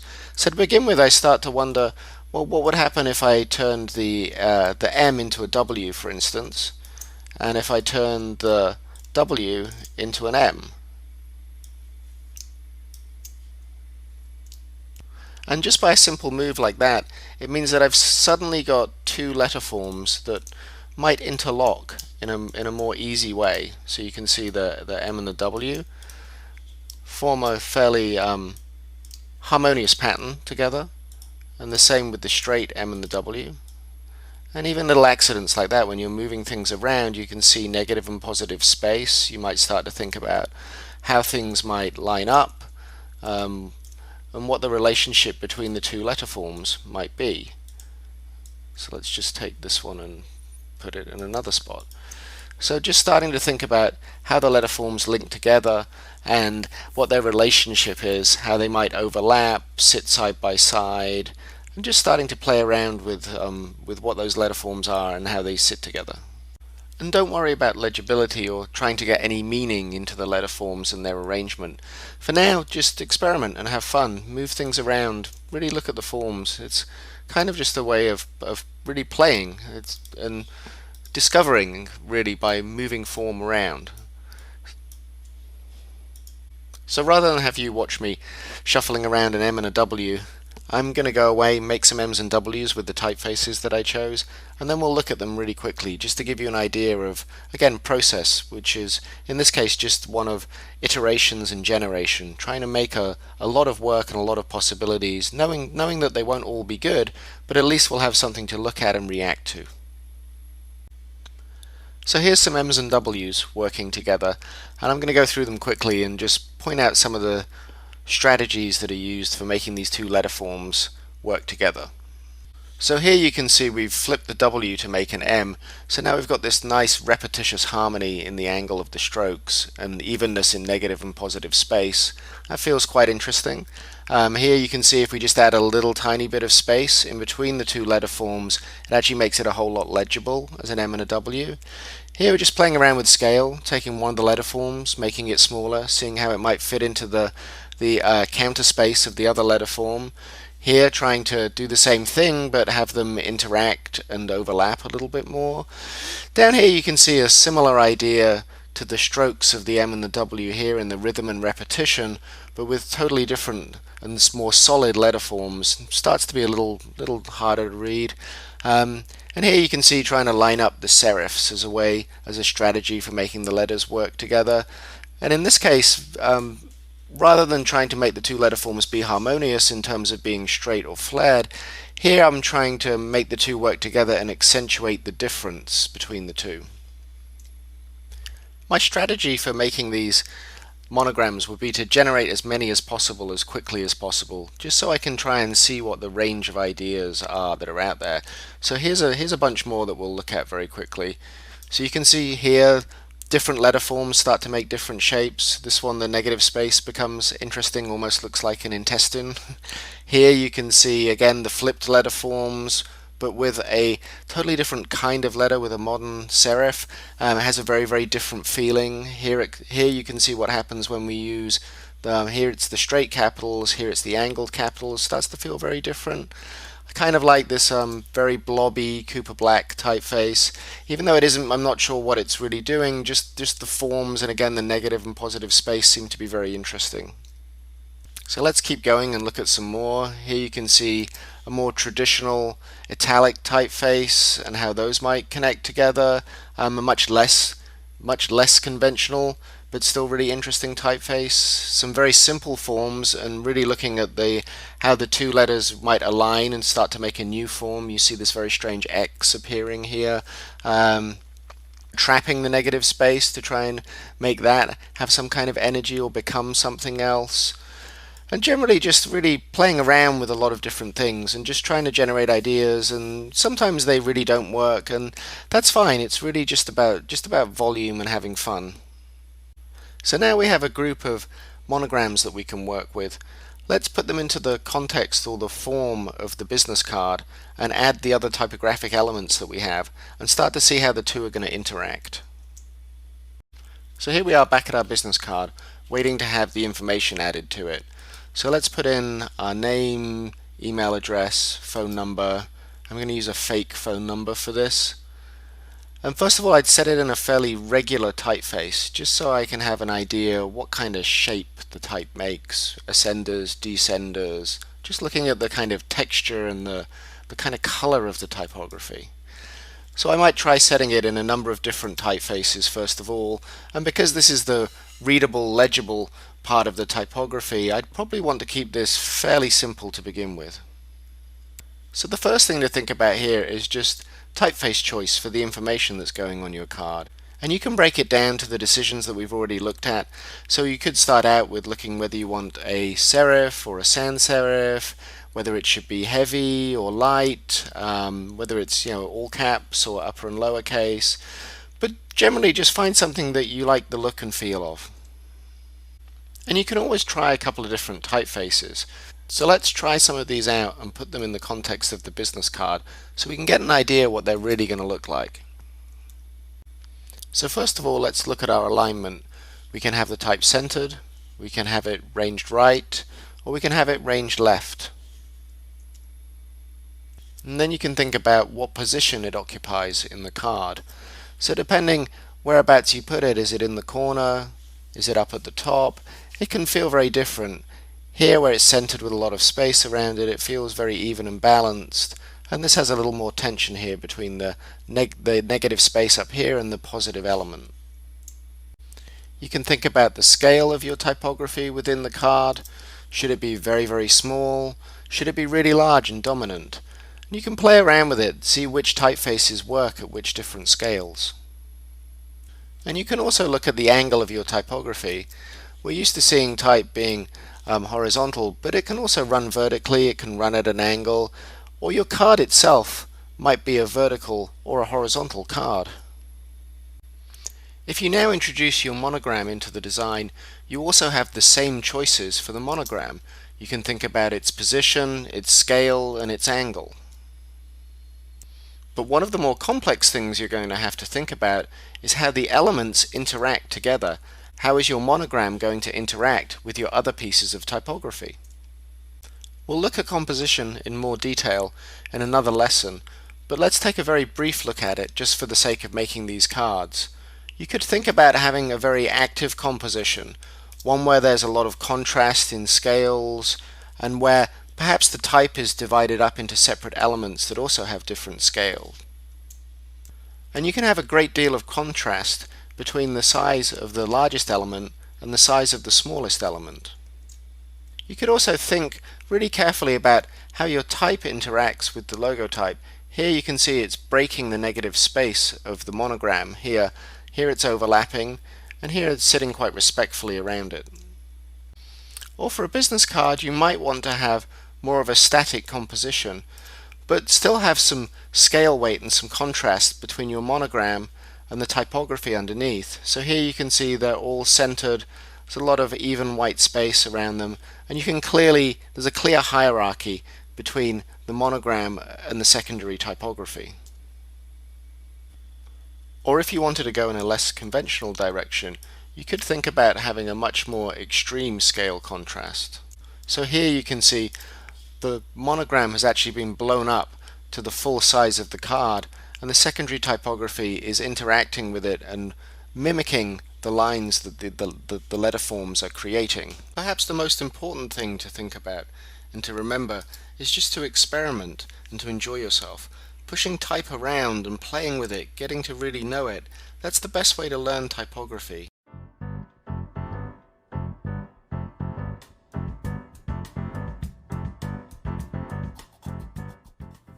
This week we're going to look at shape and color in graphic design. We've already looked at images and how they work, and now we're going to look at objects and color, but not as tools to make images of things, but more in terms of abstract graphic form. To start, we'll be looking at how abstract shapes communicate through their form, and how they can be used to create marks, icons, and symbols. Not surprisingly, graphic shapes are all around us, most noticeably as logos and icons, but also as major or secondary elements in almost every piece of on-screen or printed design. Quite simply, shapes are everywhere. Whether they're active or passive, communicative or neutral, they form an invisible backbone to most of graphic design. This might seem like a very basic area to investigate, but once again, it's a core skill in learning how to design. Working with basic shapes and color is at the heart of identity and logo design, and it's surprising how frequently you're going to return to these fundamental skills. We'll start by just looking at black and white objects, simple shapes that can help with contrast, add visual interest, or they can be a unifying element as part of a larger system. And we'll be examining both simple and complex forms, and we'll be seeing how negative and positive space works, how figure-ground relationships are created. Then we'll look at the basic principles and attributes of color, and examine how a designer can control and direct the color and the mood of their work. Finally, we'll examine repetition, rhythm, and pattern, where you can apply your knowledge about shape and color. In this segment, we're going to look at graphic shapes, how designers use shapes and form. And simple shapes can be used by designers to help with contrast, to add visual interest. They can be an element that sits alongside typography or imagery, and they can really be a unifying element that works together in a larger system. So we're going to start out by really looking at these three basic shapes, and these three shapes typify the kind of directional qualities that other shapes might have. So you can see the circle is represented the shape is circular, the triangle, the direction of it is more diagonal, and the square, the direction of it is horizontal and vertical. And you can see those directional qualities even more if we convert the shapes to lines. And basically that's what makes a shape a shape. It's a space that's described by a closed path. So here you can see when we make the path open, you can see that the circle is actually just a line that would be completed. The triangle is made out of 3 strokes, the square is made out of 4 strokes. But as soon as we close those paths and perhaps add a color to the volume of the shape, we really stop seeing line and we really just see shape and form. And even though we're dealing with abstract form here, we always try and read something into that form. We try and make things that we recognize even out of abstract forms. So here you can see, just by changing the baseline of those objects, we might start to see this as a face. If we change the shape of the forms, then we really begin to see it as a face. So you can see how we're desperately trying to read these abstract forms as things that we recognize in the real world. And for part of this exercise, we're really going to try and just keep them as abstract forms and not try and make pictures out of them. But just quickly to illustrate our desperation to try and read into these images, you can see how small moves can make a lot of difference. So here's a happy face, a sad face. You move the shape up, it perhaps becomes a moustache. You put some circles in there and suddenly it's a pig or a bird. So you can see how just changing back to a face again, you can see how just changing some basic shapes there's a lot of power in shapes, whether they're used to represent something that's abstract, whether it's something in the real world, or in this case, whether it's a learned symbol. There's a lot of power in shapes, and designers use shapes in a lot of different ways. Some of the ideas that we're going to look at concerning shape and form and color are based on the principles from Johannes Itten, who was a teacher at the Bauhaus in the early 1920s. And he developed a basic course or a foundation there that looked at shape and form and color and composition in a way that hadn't really been done before. It was a very modern way of looking at these ideas. And he did it in a way that these basic principles applied to fine art and to industrial design, to graphic design, to a lot of different practices. And these ideas from the Bauhaus about shape, form, color, and composition, even though they're nearly 100 years old now, they're still really the foundation of contemporary design practice and contemporary design thinking. The basis for the Bauhaus foundation was really to understand and to control visual contrast. Now, this can mean a lot of different things, and visual contrast can work in many different ways. So we're going to try and break this apart first of all and examine the different kinds of visual contrast that can work with shapes. So the simplest visual contrast might just be the shape itself. So you could have a simple form, such as this circle, made out of a single line, or you could have a much more complex form, where it's non-geometric and made up of a much more non-symmetrical shape. You could think about a contrast in scale between an object being large or an object being small. Another primary contrast would be how the object feels in space, whether it's essentially a horizontal object or a vertical object. So here you can see two rectangles, one feeling very low and horizontal, and the other high and vertical. Similarly, you could also look at a much flatter shape and think about it being narrow or broad or wide. It's the same height, it's just actually wider. Now these might seem like very, very basic ideas or very basic contrasts between shapes, but I think sometimes they're things that we take for granted, so much so that sometimes we just forget about them and don't even think about them or experiment with them. So now if we take those flat two-dimensional shapes and try and look at them or think about them as three-dimensional forms, we have another contrast to think about. We have their depth to think about. So here you can see one form very shallow, very little depth, the other form with much more depth. So there's another contrast to think about.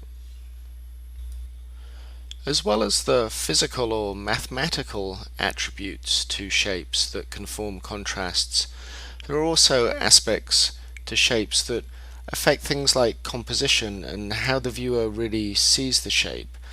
So for instance here, the long skinny rectangle placed at a diagonal creates a sense of direction in the viewer's eye. You tend to follow through that shape, so you get a very strong diagonal movement when you look at it, versus a square where it perhaps is much more static. It's sitting on a solid horizon or baseline, and because it's a geometric concentric shape, it visually pulls you into the center of the square. So just in terms of how you visually view these two objects, you could describe one as being dynamic or moving, and the other as being static. And this is going to be very important later on when we look at composition. And there can also be contrasts between the same shape. So here we have two squares, but they appear totally different, one being dark and one being lighter. So just the color or the tonality of the square can have an effect, can create a visual contrast. So we could also look at the shape itself, one shape being very crisp and the square being very vector based and feeling very computery, and the other feeling much more, say, pixel based and softer. So even though it's the same shape, one becomes hard, one becomes soft. So another visual contrast that you could think about is to think about the relationship between things being light and things being heavy. And here we can see the This is partly shown in the shapes themselves, that the circle feels a little bit lighter, but also because the square is filled in with a black color, it feels much heavier. Also because it's on the bottom of this composition, it feels heavier. And the circle, because it's got a fuzzy outline, it's containing a white shape, it definitely feels like it's a little bit lighter than the square. And I feel like I cheated a little bit here by putting the type on the light one at the top and the heavy one at the bottom to accentuate the weight and the direction of each. But basically these shapes, part of what's making them feel different is the difference between being a shape that's described by a line and a shape that's described by volume. And the volume, obviously, when it's a contrasting color, it's going to feel much, much heavier, much more solid, basically, than an object that's being described by a line. In this video, we're going to look at the difference between marks, icons, and symbols. And we've really been looking at marks so far. We've been looking at graphic shapes. So these are the kind of shapes that are quite familiar from the last video, where we've looked at circle, square, triangle, we've looked at solid forms, we've looked at linear forms. And these are the kind of marks that graphic designers use a lot as elements in their compositions and with their graphic form.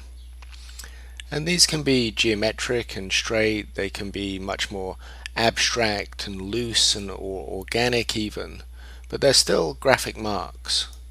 And basically graphic marks are devoid of meaning, so they don't really hold any connotation, so all they hold is denotation. So they become the equivalent of denotative graphic form, if you like. So in other words, circle, square, triangle equals exactly circle, square, triangle. So when the viewer tries to read these forms, all they can read into them is just what the form is itself. Icons and symbols work in a slightly different way. Both icons and symbols represent other things. So an icon, you can see here, is generally a pictorial representation of something, whereas a symbol often represents something more abstract, an idea or a construct. So here you can see that they both have simplified form, and that's what they have in common, and that's why people sometimes get confused between the two. But basically, an icon is pictorial, it represents actual things, it's easy to read, whereas a symbol, non-pictorial, represents ideas or products, and it has to be learned. In other words, it's coded. You can't look at it and figure it out. You actually have to be told what it means, what it represents, in order to figure it out. So while both icons and symbols can be built from the kind of simplified graphic forms that we've been looking at, symbols are perhaps the most interesting to look at because they can have a pure abstract form because they're non-pictorial. They just represent an idea, and the representation of that idea can take an abstract form. So for instance, if we look at these four symbols and think about how they might be read, what their associated meaning might be, certainly within a US culture, they would read quite differently. They'd have quite different concepts attached to them, even though they're actually quite similar forms. So if we read from left to right, they would read as being about Christianity, the Red Cross perhaps representing a hospital, the Green Cross a pharmacy, and the black X representing something being wrong. What this demonstrates is that even with very, very simple forms and very rudimentary tools, the designer has an incredible control over the meaning of something, over the meaning of an image or a mark. So graphic elements can be really, really powerful, even in their simplest forms. In this video, we're going to take a quick look at what happens when we take our shapes and we put them into an environment. The shapes then have a relationship with that environment, and we call this a figure-ground relationship. And what this really means is an object and background relationship. So if we look here, we can see our three familiar shapes of the square, triangle, and circle. And the figure here are the shapes themselves, the square, the triangle, and the circle. and the background, is a white field. Let's see what happens if we invert that relationship and we make the figures be white and the ground be black. You can see that it has a very different feeling. Because we're looking at this on a computer screen and white light is shining through the screen, suddenly these shapes on the black background, they seem much more vibrant and bright, and optically even perhaps seem a little larger. These relationships start to become even more interesting as they get to be more complex. If we add some other black shapes here on top of the white shapes, what they appear to be now are holes in the other shapes, and sometimes these are going to push to the foreground and sometimes they're going to recede to the background. In this case, the black shapes generally feel as if they are still the background. They are holes that have been cut out of the other shapes. But what starts to happen is that figure-ground relationship has become a little bit more complicated. An idea of depth is introduced. And instead of the character, the object, standing flatly against the background, suddenly there's a little bit more push and pull, and we're uncertain which of these objects is closest to us and which is furthest away. And we can make the issue more complicated by using scale. Objects that are larger are generally closer to us in our field of vision, and objects that are further away are generally smaller. So even though these elements might be flat because they're graphic forms, they all have the same qualities. We're actually starting to look at them and think about perspective. We look at the large circle, we perceive the large circle as being closer to us, whereas the smaller circle we perceive it as being further away. But we don't actually know that. All of these objects could just be different in scale and all sitting on the same plane. So what I'm doing here as the designer is creating the illusion of depth through the use of figure-ground relationships and through scale. How the viewer perceives depth in this simple figure-ground relationship can also be affected by some other elements. Here we can see our three simple objects of square, triangle and circle, but with different tonal values, which means that they have a different amount of contrast to the background, the black square having the most contrast, and because of that it appears to be the closest to us, whereas the other elements seem to be receding into the background because they're closer to that background tonally. And one of the reasons that the viewer perceives this kind of depth, these foreground-background relationships, is really because of how we see in the real world. Things that are up closer to us tend to be sharper, cleaner, with more denser colors, whereas things that are further away, they tend to be slightly lighter and fuzzier. And if we were to arrange these elements so that they were overlapping, then we'd get an even greater idea of depth. So the ability to create depth, to create some kind of push and pull between the figure and the ground, this really relies a lot on tonality. It relies a lot on contrast. So depending what the background is, and depending what color the object is or what tone the object is, that can really have a lot of effect on the amount of depth, the amount of contrast that we perceive as the viewer. So if we look at these examples on screen here, we can see that with the white background, clearly the black shape, the black solid shape, has the most contrast and stands out the most. Whereas as soon as we move to the black background, obviously then the white shape has the most contrast and stands out the most. What's interesting is to look at a 50%, a halfway tint of black as the background, and to think about how that might then affect our reading of black and our reading of white as objects on that ground. And again, because we're looking at this on a computer screen, the white is going to come through shining a little bit more brighter and a little bit more powerful. So this tends to have the most contrast, even though in terms of pure percentage value, the two are exactly the same distance from the background tone. And it's quite interesting to look at how those tonal figure-ground relationships interact with each other. So if we look at these four dots ranging from white to black with a 33 and a 66% tint in between, if we look at what happens particularly to the dark grey circle when we change the background, you can see that your perception of that grey circle is going to change. Here it seems much lighter because it has less contrast, and here it seems much darker because it has more contrast with the background. Similarly, if we look at the same circles but then put them on a black background, that dark grey circle is going to appear to be darker against the white background with more contrast and lighter against the black background with less contrast. As we looked at previously, scale can affect our perception of depth in a figure-ground relationship, but so can tonality as well. And here we can see what happens when we start to put the two of them together. Now suddenly the darkest dot or circle really does appear to be receding, to be much closer to the black background than the large white dot, which really feels like it's in the foreground.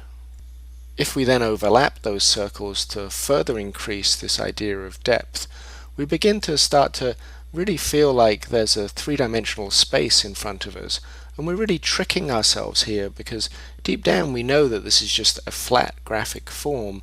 It's really an illusion of depth that we're creating. And it's interesting to see what happens when we do something as simple as switch the order of the tonality in these shapes. So for instance here it really feels like the white shape is coming out towards us, where by switching them it really feels like the white shape is in the distance, it's our focal point, and it almost feels as if it's a hole through the black plane that we're looking at. So it really positions the viewer in a totally different way. So just that simple shift can have a big difference in how we feel about the figure-ground relationship. And if we then take that overlap and invert that and deliberately kind of destroy the illusion of depth that we've created, it suddenly becomes a much more confusing image. We're not quite sure what is coming towards us and what is receding and further away. So you can see how these simple moves can be used to both kind of reinforce these dimensional figure-ground relationships, the push and pull of objects, but they can also, if they go wrong, actually kind of confuse things and really not help you in your design. Here's an optical illusion that illustrates how our eyes trick us when we're trying to perceive tone. We really do perceive it contextually, one thing against another. If you look over at the letter A and then look over at the letter B, it appears that that grey strip is a different color. It appears to be darker over by letter A than it is over by letter B, but in fact it's exactly the same all the way through.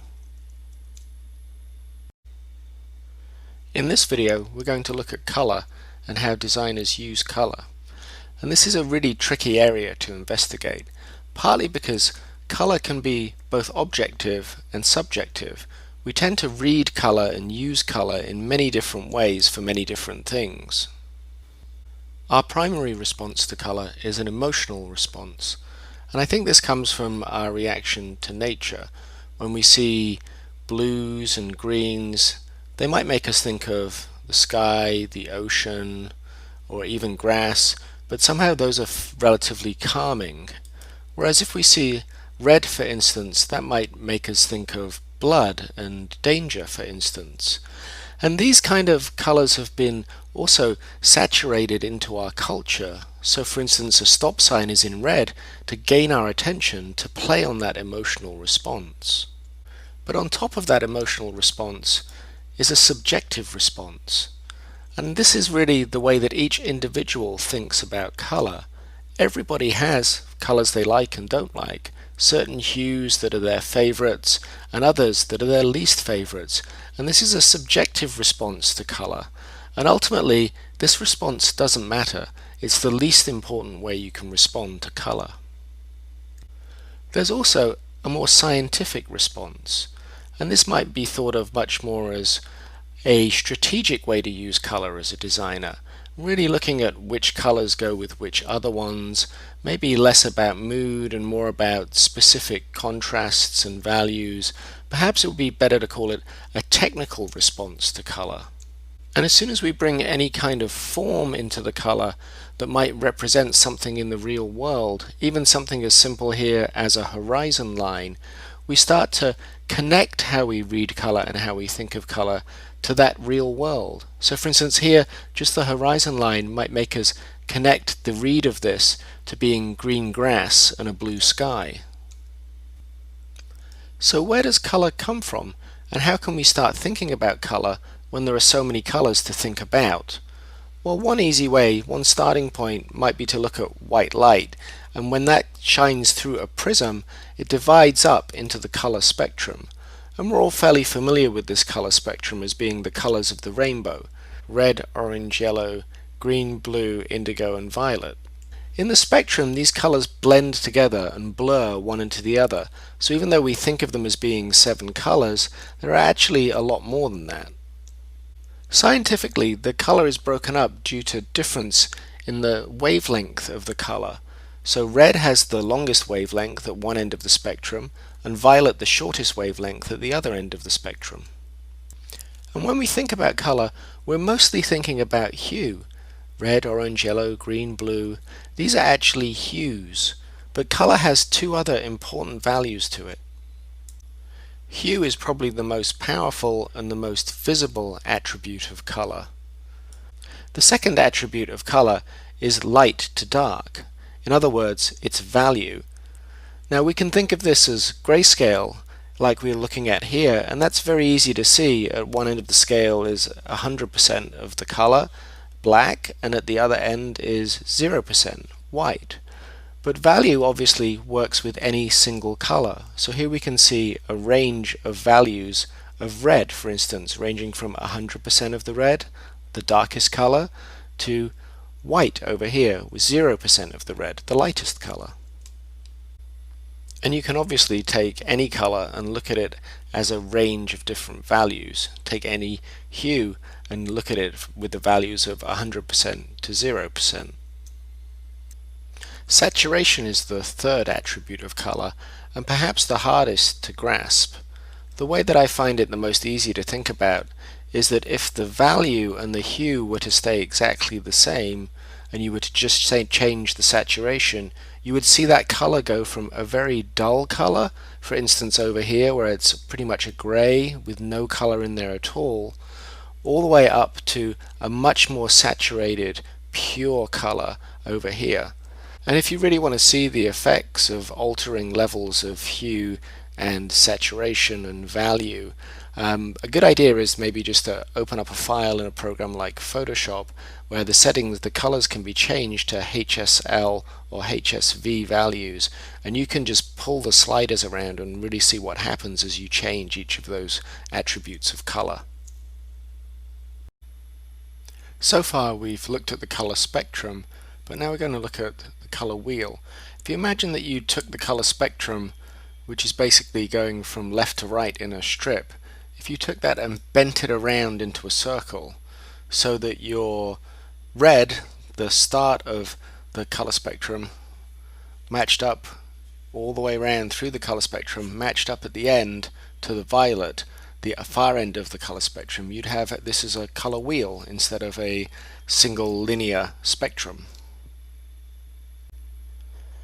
In the color wheel, colors that sit next to each other are called analogous colors, and these are basically colors that, if they were in the true spectrum, they'd be gradations from one pure color to another color. But here we're dividing them up into more solids, just to limit the amount of information that we're looking at. And these analogous colors would be very similar to the colors that they're sitting next to. And none of this is very different from looking at the color spectrum as a strip. And what makes the color wheel more interesting is when you start to divide it up and rotate parts of the color wheel. So if you imagine you were to cut a central circular strip from the color wheel, and then you were to rotate that 180 degrees, you'd get something like this. So what we've done here is taken a segment of each piece of the color wheel and paired it up with its exact opposite. So if you look here, we've taken a segment of the red, rotated it 180 degrees, and now it's paired with the green down here, whereas the green has moved up 180 degrees and is paired here. And these pairings of opposite colors, it's quite confusing, but they're actually called complementary colors. And what that means is that these two colors combined effectively would almost cancel each other out. If you think about the colors being black and white, they would form together to make a neutral 50% gray, for instance. But these complementary colors, they can be really useful as a starting point for thinking about color palettes. And even a simple color wheel like this one that I just made quite quickly can be really useful in terms of just pairing up colors and being able to quite quickly look at how sets of colors would work together, which colors might go well with other ones, which might be contrasting, complementary. And even by just changing this, you can see here keeping the cools with the cooler colors, the warms with the warmer colors, versus what we were talking about earlier, which is having something like this, which is much more contrasting pairs of colors. Another thing that I like to do with color wheels is to just set them up so that they work as a series of tints with the same color. And again, part of what's useful about this is just being able to mix and match different tints to kind of, rotate them in this case, and to see which colors match up with which other ones, where things might start to be interesting and start to help you begin to think about color palettes that you might be able to use, or to pair 2 or 3 different colors together, thinking about how they might work, not just in terms of hue as we saw in the earlier color wheel, but also now in terms of value as well. And obviously there's plenty of programs on the computer that have color tools where you can really control and manipulate color wheels and look at various different palettes and the creation of those palettes, and also import pre-existing palettes or palettes that have been made by other people for certain moods or for certain uses. But for me, there's something still quite nice about really just playing with these really basic aspects of value and of hue, and just looking at the difference between them and building your own palettes rather than just kind of accepting what already exists. And if you have time, something that is also quite interesting to do is to make this color wheel by hand, not to make it on the computer as I did, but actually to paint it as a physical cardboard wheel. And you learn a lot about pigment and about paint just by purely mixing the paint and applying the paint, and it forces you to really look at color quite closely, and by looking at it closely, that's how you learn about it. As a graphic designer, you have to think about color in different contexts, and this can actually have quite a big effect on that color. And those contexts are mostly to do with looking at graphic design on screen or off screen. When you're looking at something on screen, the light is shining through a monitor, and that's very different from looking at something that's printed, for instance, where what you're actually seeing is the light bouncing back off the paper through the ink. So there are 2 very, very different color systems that are associated with this. When we look at something on screen, we're really looking at color made up of red, green and blue, or RGB. And this is common to pretty much all devices, whether it's phone, television, computer screen. So if we make a Venn diagram of how red, green and blue colors interact with each other, you can see that what happens is when you combine all 3, you actually get white, which is very different from how pigments work. You can also see how, for instance, if you mixed red and green, you'd get yellow. Again, very different from how pigments work. And this is because RGB is basically additive color. What this means is you're basically starting out from black and you're adding light colors, and when you've added 100% of everything, you would end up with white. And if you think about it, this makes sense because you're really working with an on-screen medium, so you're kind of painting with light, if you like. So you're starting out from black, and everything that you add has to be made out of light in order to be seen. If we now look at painted color or pigment, one of the first things that you'll notice is the difference between painted color and RGB on screen color is that one of our primary colors is different. So instead of green, we've now got yellow as one of our primary colors. And if we look at a Venn diagram of how these 3 colors interact, you can see that they interact in a very, very different way. When you mix all of these 3 colors together, you get black instead of white. So here we have our primary colors of red, blue and yellow, and you can see that where each single primary color overlaps with one other single primary color, it makes a secondary color. So red and yellow overlap to make orange, red and blue overlapping to make purple, blue and yellow overlapping to make green. And these kind of concepts of making secondary colors out of primaries are very familiar to most of us, just from being a child and mixing paint together and seeing what the effects of different pigments mixed together are. Printed color, also known as four-color process, works in a slightly different way than the two other systems that we've looked at, RGB and painted color. To begin with, we're working with four inks, cyan, magenta, yellow and black, which is also known as CMYK. CMYK is predominantly used as the way of mixing inks on a four-color offset press. So if you were doing a job as a designer and the work was actually being printed instead of being shown on the screen, for instance, you'd need to know how to deal with CMYK and how to get something printed that's going to really look like how you imagined or how you envisioned it or saw it on the screen. And CMYK ink works in the same way as pigment color does. In other words, it's a subtractive color.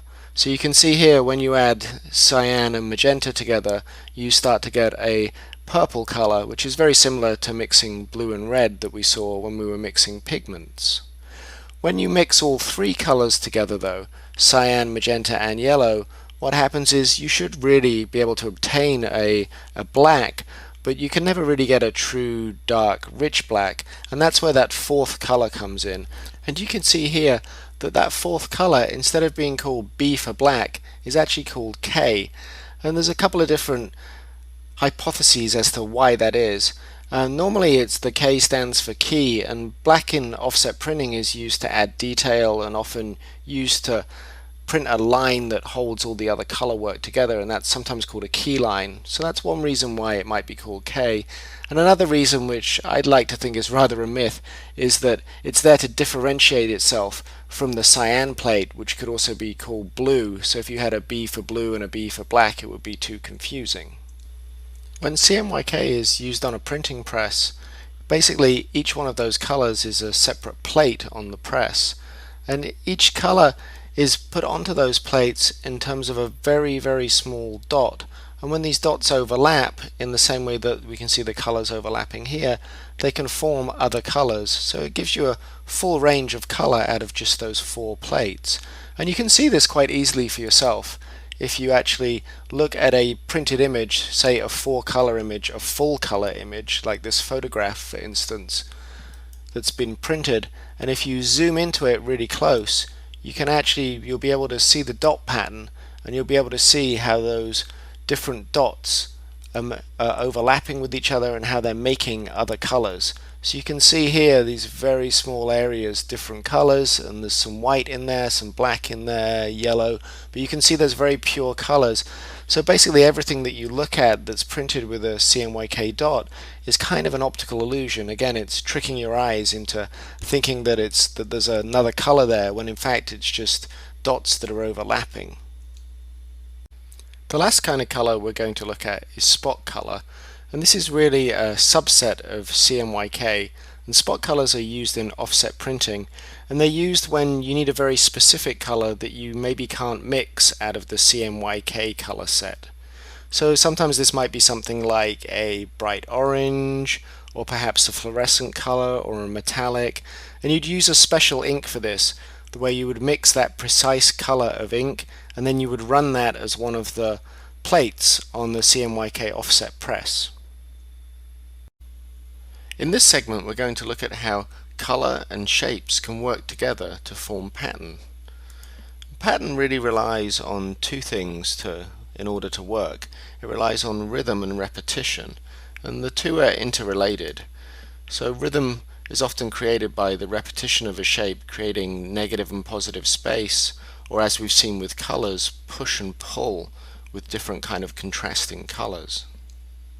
So even just by repeating the word rhythm here, you can see how some shapes create an enclosed negative space and feel very different than shapes that rely purely on repetition and interlocking forms. So this actually the repeated H here begins to actually look like a ladder, like a continuous form, whereas the Y feels more like perhaps a pattern or a series of things connected together. So let's start out by taking a simple shape and playing around with it a little bit and seeing what we can do in terms of color and shape and pattern. So to begin with, let's, instead of using a solid shape, let's maybe use the same shape. Let's take this hexagon and we'll use it as the outline so that it's got an inside and an outside, so immediately we're having to think about two different colors, and we'll be able to get some push and pull between negative and positive space. So one thing we could think about is really just how this shape relates to itself. What kind of patterns can we make from looking at this shape? So if you think about just the shape overlapping, straight away here you create two chevrons and a diamond, so you've immediately started to form other shapes out of the original shape, and that's a really interesting part of pattern. So you could look at, depending just in the relationship between these two elements, you can begin to build some quite interesting, quite kind of fun relationships that can be the basis, the foundation for what your pattern might be. And as soon as you start to have even more elements than this, if you start to work with, let's say we start to work with 3 elements for instance, you can see here now we're building various other shapes, much more complexity. We've got different scales of shapes, we've got repetitions of diamonds, we've got self-contained shapes, more open shapes, and just, you know, when you're starting to work with pattern and shape, a good idea is just to play around a little bit, and this can form the basis of, you know, building logos, identities, any of these things, as well as actually building proper usable pattern. But there's a lot of graphic elements that really rely on just playing around visually with forms and thinking about how they lock together and how they make other shapes, other patterns, other forms. So here we're really just working with a linear shape, so there's a limited amount of possibilities. So we could think about things like alignment that we looked at, we could think about repetition, for instance, and how shapes might make other shapes. We could think about scale and how you might take the same shapes and maybe scale them down to make another part of a pattern or of an object. And we could also think about rotation as well, and think about how that might relate to building some kind of pattern or object. And if you're working on making patterns like this, I would just really think about it in a very loose way, a very playful way, because I think it can be a great way to actually learn about how to make pattern and how to make form just by doing it, especially in an instance like this where we're not really looking at anything that's particularly for a particular purpose, for a particular client or anything like that, and all we're really doing is looking at how shapes fit together. And so we're looking visually and looking and learning by watching and doing, and that's really what graphic design is and the best way to learn about graphic design. And that kind of playful approach also means that it's kind of low risk as well. So if we do something that we don't like, or we do something that that isn't successful, it doesn't really matter. We can just get rid of it and start all over again. So let's get rid of this one, and let's start by working on a very simple shape. So let's start with just this black square. So we're going to use this black square as the basic building block to build a pattern out of. So we're gradually going to make it more and more complex, but we're starting from a very, very simple form. And part of why I think this is a useful exercise to make pattern is that it helps you look at shape and color, but it also takes you through a process of going from simplicity to complexity. And we're not really going to worry about things being mathematically correct here. I'm just going to go through this and just kind of play and see what happens. So straight away, if I take the shape and repeat it and rotate it, you can see that we start to get another more interesting shape, but it's still got geometry, it's still symmetrical, both horizontally and vertically. So then if we take that exact same shape and put a scaled down version of it inside the black shape and make it white, we've suddenly got much more depth to our shape. Now we've got negative and positive space happening. So you can see here we've got a very flat form, and here we've suddenly got a little bit more depth. The white interior is coming towards us visually, and now the black shape is pushing back. But we've also got this other more visible, interesting shape here, and we see this much more as a line, a thick line now. So it gives us a lot more opportunities to work with as an element for our pattern. And if we do the same thing again, and we take this black shape, scale it down, put it inside the middle of it, you can see now we're starting to really get some depth to our shape, and we're starting to have a lot of possibilities for how we might deal with color in this shape, for instance. So I think these concentric shapes in alternating negative and positive colors seem to be working in quite an interesting way, creating some depth and some vibrancy. I'm going to see what happens if I take these away from being a square a little bit and make them appear a little more complex, a little less symmetrical just by rotating them. That seems a little more interesting to me. And then let's see what happens when we start to add a little bit of color to these shapes. So you can see how much the color has an effect on the white space.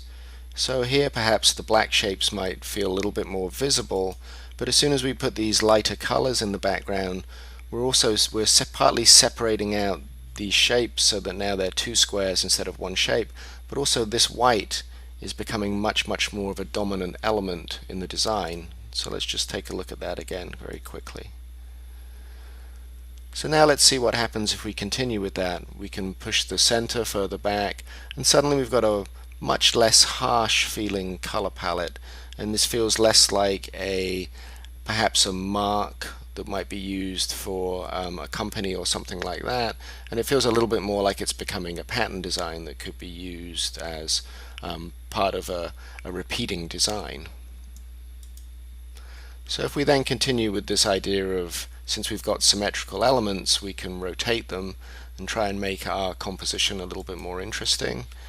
And then we could think about, well, now we've got an interesting element, let's group that element together and think about putting it into some kind of repetitive pattern. And you can see how these things, how these pieces, these building blocks fit together is going to start to make secondary shapes. So now we've got this very interesting dark brown lattice work happening. So I'm just going to repeat these shapes and basically make them take up the whole of the screen so we can get an idea how this feels as a complete pattern. So now we're viewing it as a pattern, you can really start to see some of the push and pull of the different elements. Some things coming forward, some things going backwards. And as we've created this pattern, we've actually created some new elements by forming the pattern. So not our original building block anymore, but the pieces that are made from putting our building blocks together. If you like, it's kind of like the cement or mortar between the bricks. So these are really interesting little chevron shapes that have been created that really I wasn't thinking about at all. They've just kind of appeared there. And we can maybe put those in a color, accentuate those, try and make them a bit more of a feature of the pattern. And now that we have a more locked in pattern that we're going to work with, we can start to think about color a little bit more, I think. So let's see what happens if the black feels a little bit too dominant right now. We could see what happens if we separate this shape out. And I think you can see that here you really see the black shape quite clearly. And I think now you're obviously dividing it up into two shapes instead of reading it as one shape. So we can kind of keep going. We can fill in various different colors, and you can see how much not just the hue but the value of the color really has an effect on which things are going to be, which elements are coming towards you, which elements are receding into the background. So here you can see this feels very much flatter because there's similar tones, but there's also similar hues in these colors. So this is perhaps maybe not the best color palette to use. So let's see what happens if we have something with a little bit more intensity, a little bit more brightness perhaps. And then we could also think about maybe making something that is perhaps a little bit less symmetrical, just to take our pattern off kilter a little bit. So another way to get away from that kind of flatness can also be just to have the illusion of something being slightly less modular. And in other words, the pattern working in a way you wouldn't expect the pattern to work in. So as you're making patterns like this, I mean, you can really play with them forever. It's a sort of endless process. And it's a really great way to look at the variations, the possibilities, because on the computer it's very easy to change everything. So you can continually be looking and learning, seeing what happens visually when I change this background color, for instance. Is there suddenly much more depth? Does it feel like there are 3 or 4 different layers pushing towards me? So when you do this, it's really important just to keep playing. There's no right or wrong. We're not really looking for a concrete solution. We're really just looking to learn about playing. And one good way to do that on the computer is to actually build a pattern so that it's complete, and then to take the colors and just play around with them a little bit. So here I'm going to isolate this brown color, and you can see what happens as we start to make it a little bit lighter, a little bit brighter. You can see what a radical difference it has in how the pattern feels, how the depth works, how the colors work, and really the changes in what kind of palette you're building. So here we've got something that's much more flatter, where these elements are going to stand out more. The yellow is perhaps going to stand out more. And you can see as we punch that color back up, it can become much flatter. Be interesting to see what happens if we even make that background be very, very dark, and again get these elements to pop out. So there's no real right and wrongs in this case. It's really just experimentation in order to learn. But once you give this pattern some kind of job to do or something to represent, then suddenly there is a bit more of a criteria for you to think about your design and to think about what's working, what's not working. And one easy way to do this with form, shape, color, and pattern is to look at historical motifs and historical patterns and just try and analyze them a little bit and think about why those patterns look the way they do, what kind of color palettes were perhaps associated with certain time periods or certain movements, even certain countries, certain cultures. And just having that little bit of extra knowledge can really help you get a grasp on the tools and be able to control how you want something to feel, what you want the pattern and the color to reference.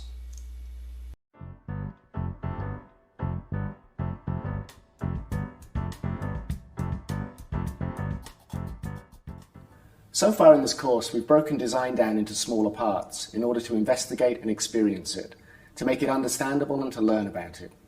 Now we're going to think about how to put some of those component pieces back together again, and we're going to use composition to do that. Historically, composition was at the core of the designer's role. An ad agency might have come up with the concept, a photographer have taken the photo, an illustrator made the image, a typesetter laid out the type, and a copywriter written the text. So what did the designer do?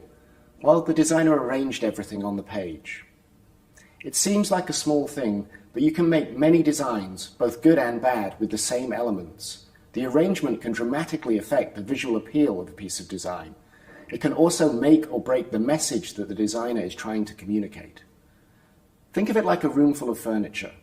How you arrange the room can dramatically affect your experience of the room, how it feels, how it looks, what it tells you about who lives in the room. And it can be the same pieces of furniture, and it can make you feel like the room is very organized or very messy, spatially comfortable, or really annoying and awkward to be in. Composition can make design be direct, logical, and functional, but composition can also make design feel more complex, engaging, and dense. It can be the difference between success and failure of a piece of design. This week we'll look at the basic principles of composition, how to create and control visual contrast. We'll examine and understand how more complex hierarchical relationships work. Finally, we'll be looking at how to create a more complex piece of design, and we'll be using your knowledge from all of the previous weeks in the course. Composition is basically the arrangement and positioning of elements on a surface to form a piece of graphic design. So this could be on screen, it could be in print, but basically it's putting together any of those elements. It could be typography, it could be shapes, it could be images. And composition is a very powerful tool. To begin with, it can really make the difference between things not making any sense and exactly the same elements coming together and making sense. But it can also quite subtly affect how a viewer reads things and what kind of messages they're getting from design. So it's not just about arranging all the elements, it's about doing it with some kind of thoughtful intent as the designer, and using composition as a tool really to help you to create messages as well as aesthetics. So let's start out with a blank piece of paper. Imagine we put an element, an object, onto that piece of paper. The chances are that we're going to place that object pretty much in the middle of the paper, and that's just our inclination. Maybe it's a reaction to symmetry and geometry, but that's kind of an even way to place an image on a piece of paper, and probably the most obvious as well. And this is called being centered. And when you center an object in a composition or a series of objects in a composition, it nearly always works okay, but it's also very, very familiar and can lose a lot of its power. So let's imagine we have 3 different shapes to work with, and we're going to try and compose them in this page. If we were to put them on a centered axis, it might get a little too clumsy and too awkward, so we might have to think of a different way to arrange those elements. So there are a couple of very familiar and very traditional ways of arranging elements. So one being centered, another being something called the rule of thirds. And here you divide your page or your screen that you're working on into a series of thirds, and where the thirds intersect is actually points of visual interest where you might choose to place elements. So you can see here, if we get rid of the grid lines and we look at the placement of shapes onto the intersection of the thirds one at a time, you can really see how they're placed at points of visual interest, where the relationship between the object and the rectangle that it's sitting in and the white space where the object isn't, those relationships are quite kind of pleasing to the eye. So these 2 simple systems, vertical and horizontal symmetry and the rule of thirds, they're really based on a lot of how we see things in nature. Quite often things are symmetrical or things are divided up, that they fall into this rule of thirds. But there's another system that's also from nature that's perhaps more interesting to look at, and that system is called the golden rectangle. And this is a system that's been very popular in architecture and in design really since the 1400s. Unlike the other 2 systems, the golden rectangle is seen as creating a guideline for composition that is really seen as being harmonious, in particular in this case because the ratios of the golden rectangle actually reflect the ratios of the human body. So let's look at how you actually make a golden rectangle. So if you take a square and you cut that square in half, and you then look at the center of the square to a corner of the square, can be either of these. If you think about that as the radius of a circle, and you were to actually draw that circle, what that would give you is another length here. And if you then took that length and actually turned it into a rectangle, what you would actually have is something that was the proportions of the golden rectangle. So you can see that it's always made up of a square and then an additional segment. And the ratio between the height and the length, and this obviously works horizontally as well as vertically, but that ratio between the height and the length is always a consistent proportion. And that proportion is roughly 1 to 1.6. And if you wanted to do a little research about how the golden rectangle is used, the golden section is used in, say, book design, for instance, is very interesting to look at because it's a medium that's been around for such a long time. You can look at book plates from the 15th, 16th century that use this composition, all the way up to books and book designs today that are using this same composition.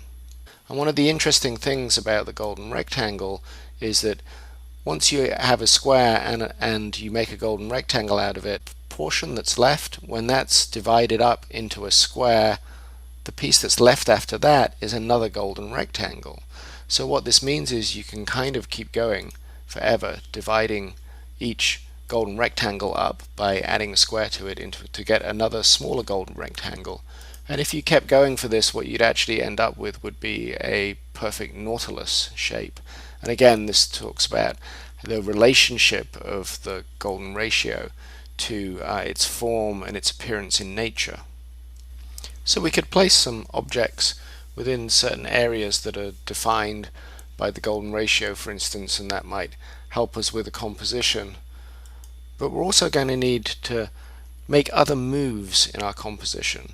So for instance, here you can see just scale by making some of the elements larger can have a really large effect, really change the hierarchy. Suddenly the triangle is obviously much more important. Or here we're using direction and space a little bit more, and you can see again the scale where the circle becomes much more important. There's a lot of activity over on the left hand side, a lot more space over on the right hand side. And these kind of compositional ideas, they can really be found out by just moving shapes around within a rectangle. But I think one of the easiest ways to really think about them is to actually talk about visual contrast. And what this means is taking some of these aspects of composition and trying to look at them as a spectrum, if you like, from very little contrast to a lot of contrast. And the reason why we try and do this is to really gain control of them. So we're going to look at this in a very abstract way, and we're just going to use abstract geometric shapes to begin with to think about composition. So we're going to divide visual contrasts up into a list of 6 different categories. Those categories are form, or kind of shape, scale, size relationships, weight, so a difference in tonality, space, how a composition might use negative and positive space, direction, horizontal, vertical, diagonal lines, or how objects point and help you traverse white space, and then texture, the kind of flatness versus the texture or the quality of a certain object.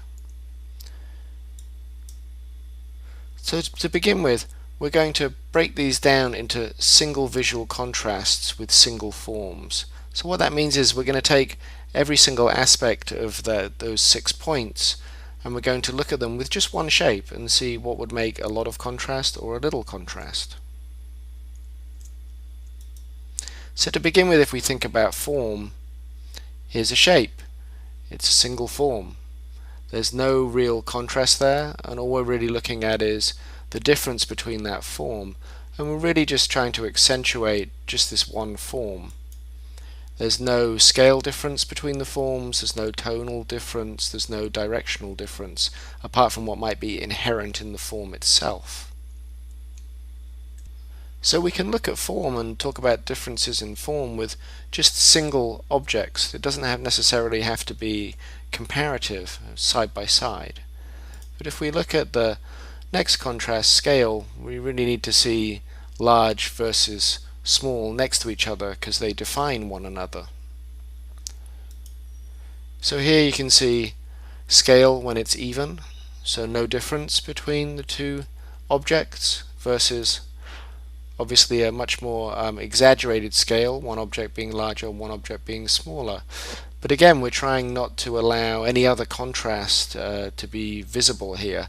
So not a lot of direction, not a lot of spatial or tonal difference or textural difference. So let's look at weight now and try and isolate weight as a contrast. So here you can see we have 2 shapes that are very even, exactly the same tone. They have the same visual weight, which is obviously related to their scale and their form as well. But you can see just by turning one into an outline and leaving the other solid, that one suddenly has, the dark shape has a lot more presence on the page, a lot more contrast, volume, so it appears to have more weight. And obviously we can do this tonally as well.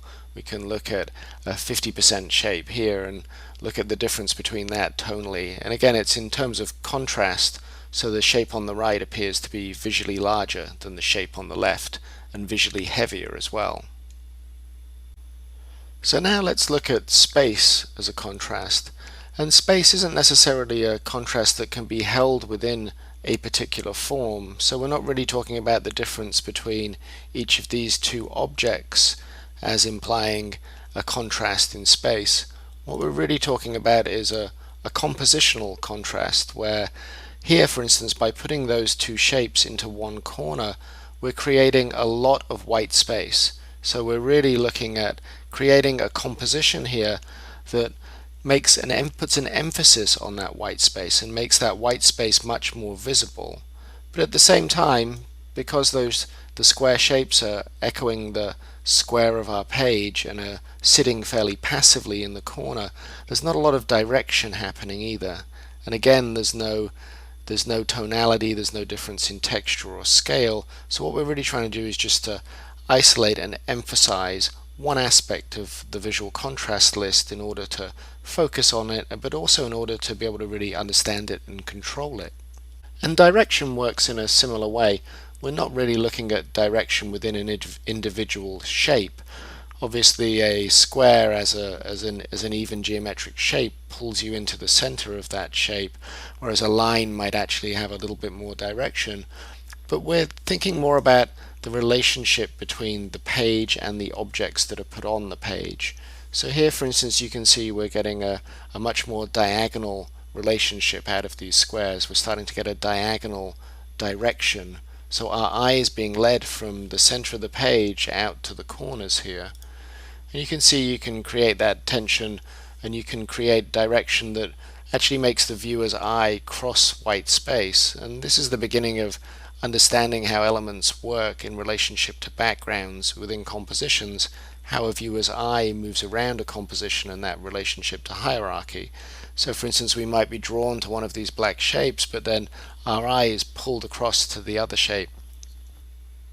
Texture works a little bit more like some of the earlier contrasts that we were looking at, where texture really relies on the object itself changing rather than its relationship to the page and its position on the page. So for instance, here we can see just a very straightforward black square, whereas the shape to the left has a geometric, a texture to it. And you could exaggerate that even more by perhaps making it be more organic. It could also have a less linear quality to define that shape. So here you can see that we still read this as a square, but that texture is really forcing us to not think about it being quite so geometric as before. So we've looked at single visual contrasts with single forms where possible, and now we're going to look at single visual contrasts with multiple forms. So we can see that pretty much with forms it doesn't really change that much. There's still the idea of these being different but comparative shapes, different but comparative forms. And if we look at weight, we could see now, rather than having just either end of the spectrum, we have a little bit more of a range. So here we can see from white to grey to black in terms of tonality and visual weight. But where this is perhaps a little more interesting is when we start to look at, again, those compositional elements or aspects that deal much more with the object versus the background rather than comparing to each other. So here, for instance, with space, you can clearly see how these four black squares now really make the negative space, the white cross that you can see. They've really created that space, and there's this really interesting tension and relationship between the push and the pull, the foreground and background, between the white and the black.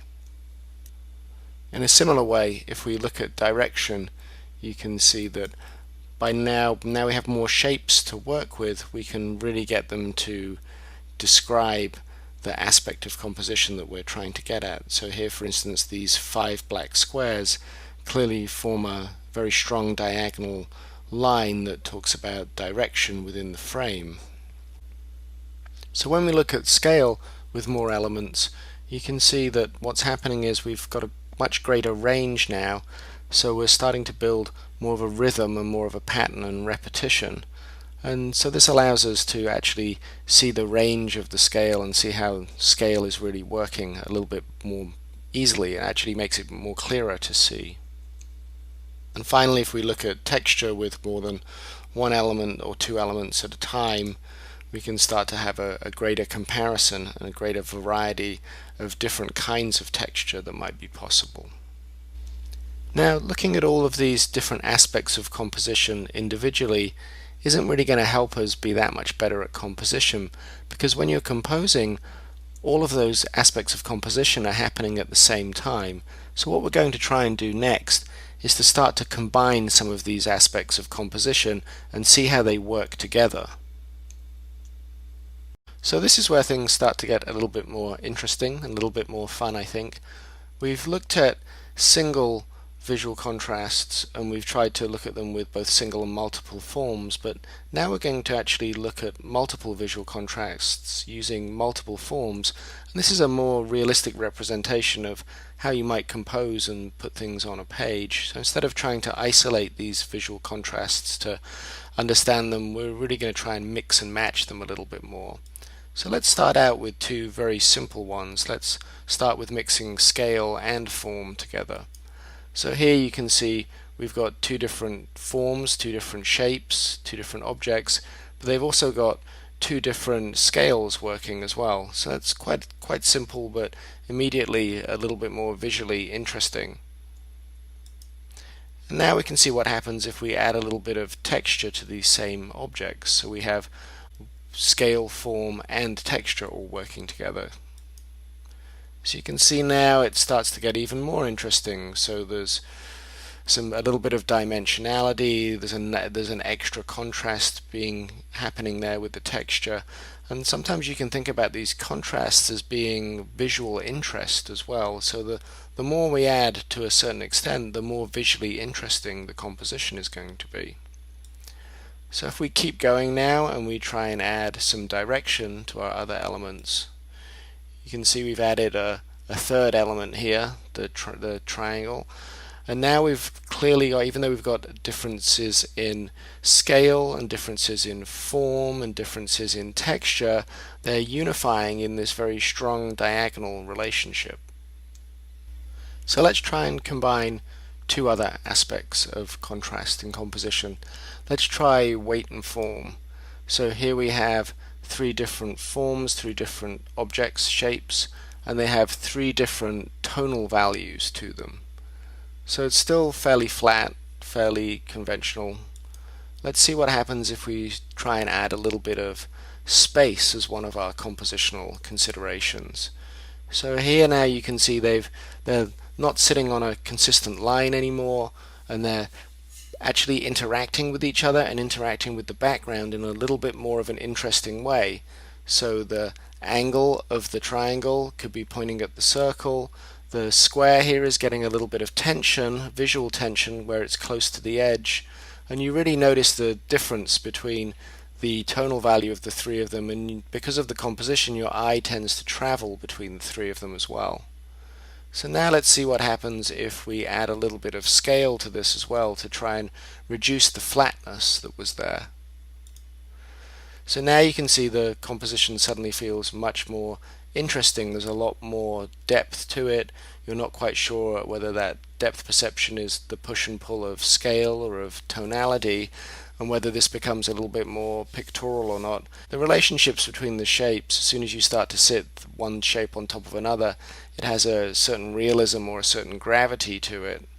So we could try and keep going and add one more aspect. So in this case, let's try adding direction and see what happens with that. So now if we put those shapes in a new composition that looks a little bit more like direction, you can see we're back to a less pictorial representation, but again we've got a little bit more of a diagonal, directional relationship between the three shapes. So the square remains very static and heavy, partly due to its shape, partly due to its weight, and also its position in the frame. The triangle feels a little more floating and obviously has a directional aspect to it that points at the square. And then the circle, which is concentric shape that can kind of suck you in visually, like that feels much more like a focal point or a starting point for the composition. So you might look at this and then travel out to the square. So let's see what happens now if we keep going with this and we try and work with all of the different aspects of composition that we have. What you can see is that we've got a lot going on. We've got a lot of direction, we've got some trapped white space, we've got scale, texture, tonality. There's a lot of contrasts happening there. So this makes the composition quite active in a lot of the areas. So you can see the activity here is in the texture, and yet we've got a lot of diagonals here pointing at different things. This line is very strong. Then it's leading you into a more calm little area of white space where this dot is held. We've got a large dark area as a contrast to that. So you can see that we're making all of the different aspects of composition work, but that can sometimes create a little bit of a cacophony, a lot of visual noise. So part of what you could think about is how to now rein in some of those aspects of composition and to actually control them, and maybe decide that you want some of them to do a little bit less and decide which ones you really want to do more of the hard work. So I might decide here that I think this black square and the textured circle are cancelling each other out a little bit. So I might decide I want a little bit more space. So I might reduce the scale of that black square and increase the scale of the white triangle. And you can see that that has quite a different effect on how you read the composition. Now you've got a lot more white space to look at in the lower half of the composition. The white triangle is now a much more prevalent part of the composition as well. So once you've got a lot of complexity and you've got a lot of elements going on, sometimes just one small move can really make a difference. And we could keep going further with this idea of trying to get a little bit more space, a little bit more contrast in the space, if you like. So now in this composition we're taking some of those floating elements that are out in the white space, the circle and the square, and actually grouping those together a little bit, layering them on top of each other, so starting to get a little bit of depth that way. And here you can see we're creating some tension in the composition as well, between the circle here that's a very powerful, strong, contrasting element with the white triangle on top of it. A lot of the direction is coming from both triangle shapes, and we're using this bar to kind of bounce back that directionality. And the same thing is happening up here in the corner. Our eyes might kind of trickle up here, and this sort of 45-degree shape of the square is going to bounce us back down, same over here, and bounce our eye back into the composition. And sometimes you want that in a composition. You want the viewer's eye to keep moving. So part of this is really about controlling hierarchy, and part of it is also controlling what the viewer looks at when. And here's one last variation, just for fun, where we take away a lot of the scale, we take away a lot of the overlapping, and you can see that this now feels like a much flatter, a much more graphic composition, even though it's the same elements really, but the reduction in scale, the reduction in overlapping really makes this feel very, very different than the previous composition, which feels almost like it could exist in the real world. It feels like it starts to have a little bit of depth and perspective, whereas this feels very much like a flat world, a two-dimensional world. But I still think there's a lot happening in the composition here that could be seen as being really interesting. You start to notice some other things. For instance, the relationship between these two circles is now accentuated because they're on a similar central axis, so your eye is encouraged to jump over this white space. You're then also encouraged by this diagonal and the diagonal line that these elements create to have a relationship between this gray circle and the other elements down here. So your eye can kind of move through that composition. And you can also see here is a point of tension where these 3 points come together, and there's some negative space forming shapes as well. And all of these things, it takes a little while to get used to them, but as you're actually making compositions of your own, it really helps to talk about them and critique them on your own and try and really figure out how they're working, figure out what direction your eye is looking in, what areas of the composition are active, what areas of the composition are passive or static. So we've looked at how to use contrasts for creating compositions using abstract shapes, and now I'm going to take some of those same compositions and just switch the abstract shapes, switch those graphic forms out for typographic forms. So let's start out by looking at scale and form.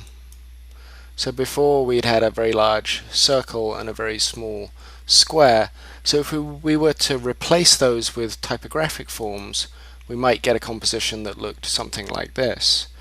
And the reason why I'm going to very quickly do this with type and switch it out is just to kind of illustrate some of the same concepts and how those concepts in composition work with letter forms as opposed to objects.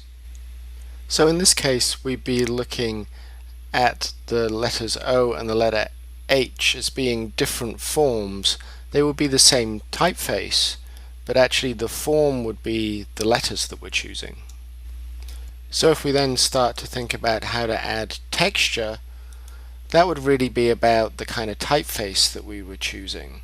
So you can see here that one typeface is a sans serif, the other's a very decorative ornamental initial cap.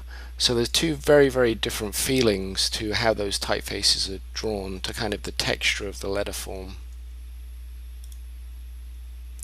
So now if we keep going and try and look at scale, form, texture and direction with type, you can see we're starting to get a composition that feels that it's working in a similar way to how we looked with objects. You're getting direction out of certain shapes of letter forms, like the A, for instance. You know, the B has some formal qualities very different from the other letters. And so we can use what we've learned in our composition class and really use that as a way to experiment with type and look at typographic form as well. So let's take one of the other examples that we looked at. We looked at weight and form together, and we'd looked at three different shapes with three different tones to them. So again, we could look at perhaps three different typefaces with three different weights to each letter form. If we then start to look at how those might work in terms of how they're composed within space, we can see that again we're disrupting legibility at this point. We're no longer sure where to start reading, but the letter forms now become a little bit more like elements in the composition. So as we add other aspects of composition, we add scale here, and then we add some direction to the composition. You can see that these typographic elements, when they're broken down into single letters, they actually function in a very, very similar way to how the objects were functioning in our other compositions. Where it changes and they function a little bit less is when we start to reach a level of complexity where again the form becomes a little bit noisy and a little bit overwhelming. And part of the reason why we're not really used to this with typography, apart from perhaps in ransom notes, is because we're not used to seeing single letters in different typefaces. We're used to seeing words in different typefaces. So at this stage it becomes quite difficult to think about this as typography, and it becomes a little bit more like lettering, working really with just letters in a composition. So at this stage I'm not really thinking about legibility or readability, how things make sense or if they even say anything. I'm just looking at the letter forms as forms. You could actually counteract this a little bit if you took away that typographic cacophony. If we look at this composition, for instance, and we tried to replicate this one typographically, and we did it with actually a family of typefaces, so here it's all in Univers, for instance, suddenly it feels a little bit more harmonious. And so perhaps when working with letter forms in this way, a better strategy might be to work with a family that has a broad range, a lot of different weights and a lot of different condensed and extended versions, rather than working with a range of different typefaces. So we've looked at how multiple visual contrasts work with type. So now let's have a look at how some of these multiple visual contrasts work with images. I'm going to use some of the images that I just have lying around from our very first image making class. So if we looked at something like scale and form, for instance, and Before we'd looked at a large circle and a small square. If we just transpose those for black and white images, we could put a large picture of an apple and a small picture of a corkscrew there.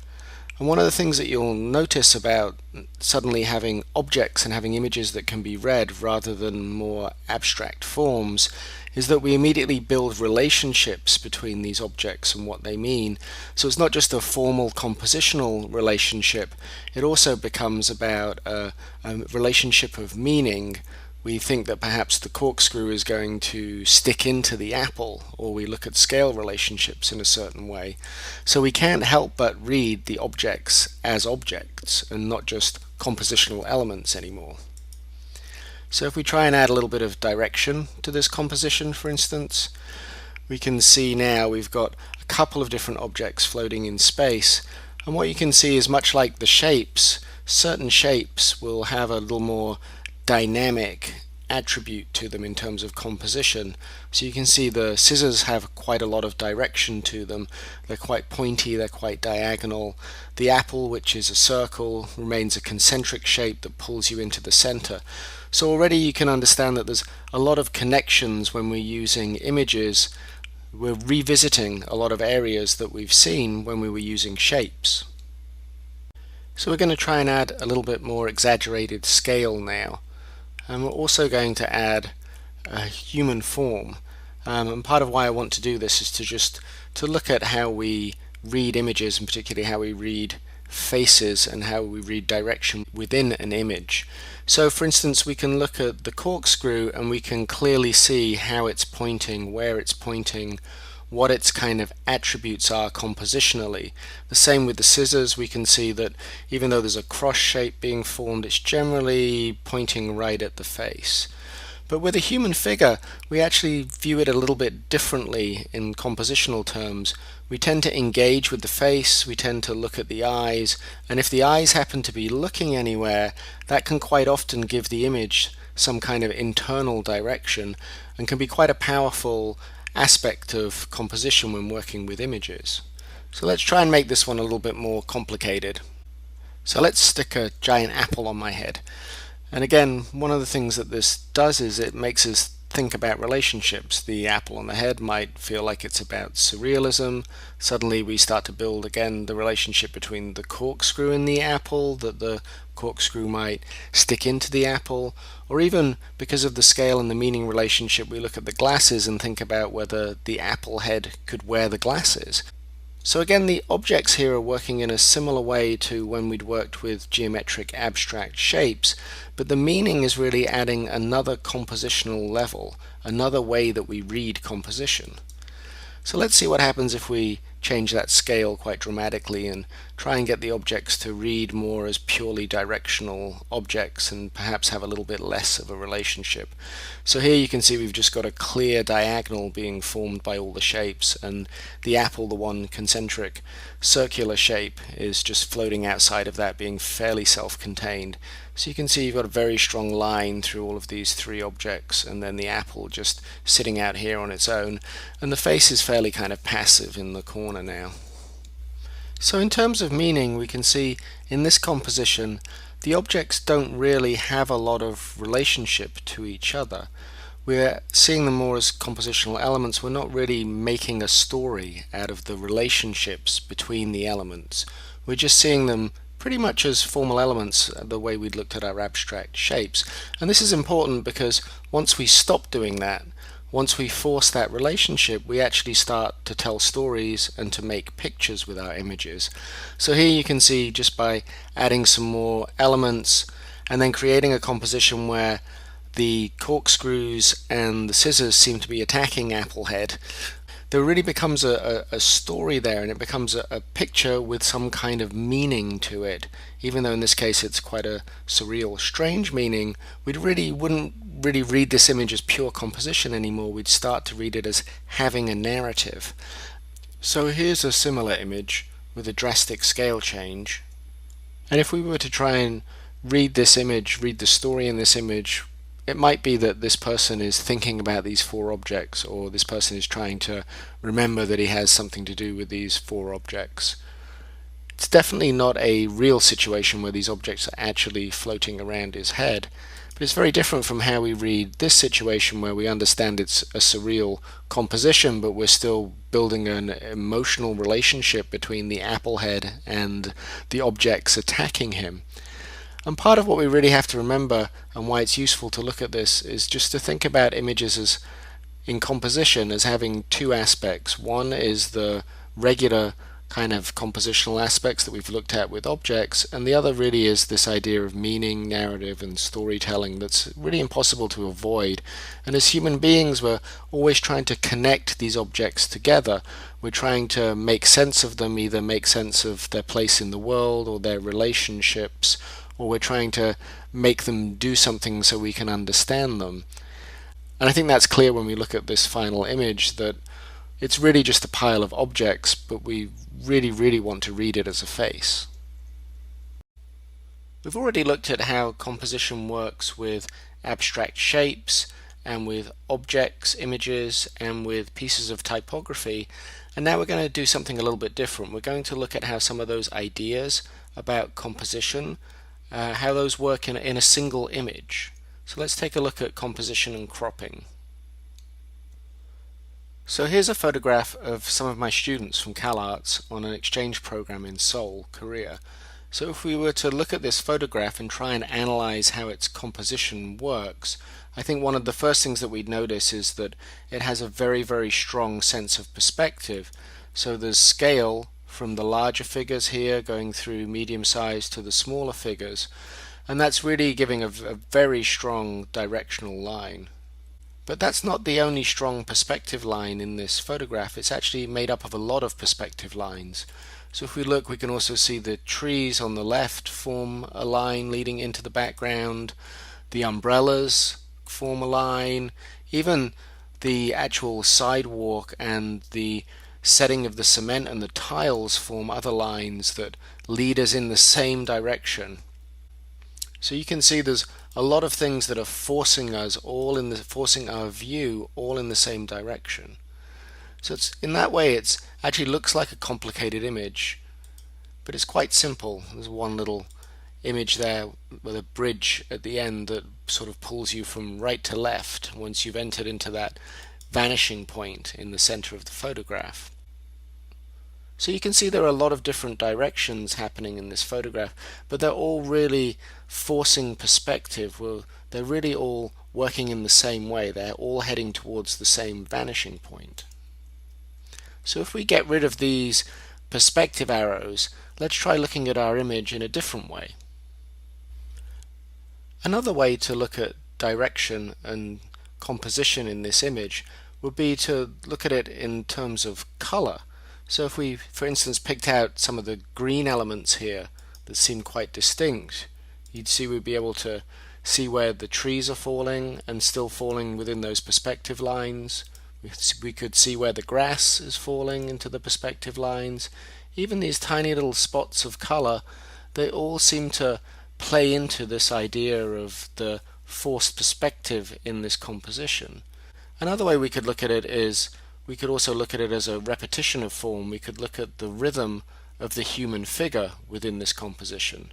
So if we start to highlight some of those figures, and we'll just fill them in with black rectangles here, you can start to see that there's a visual repetition and a visual rhythm here that's a really important part of the composition.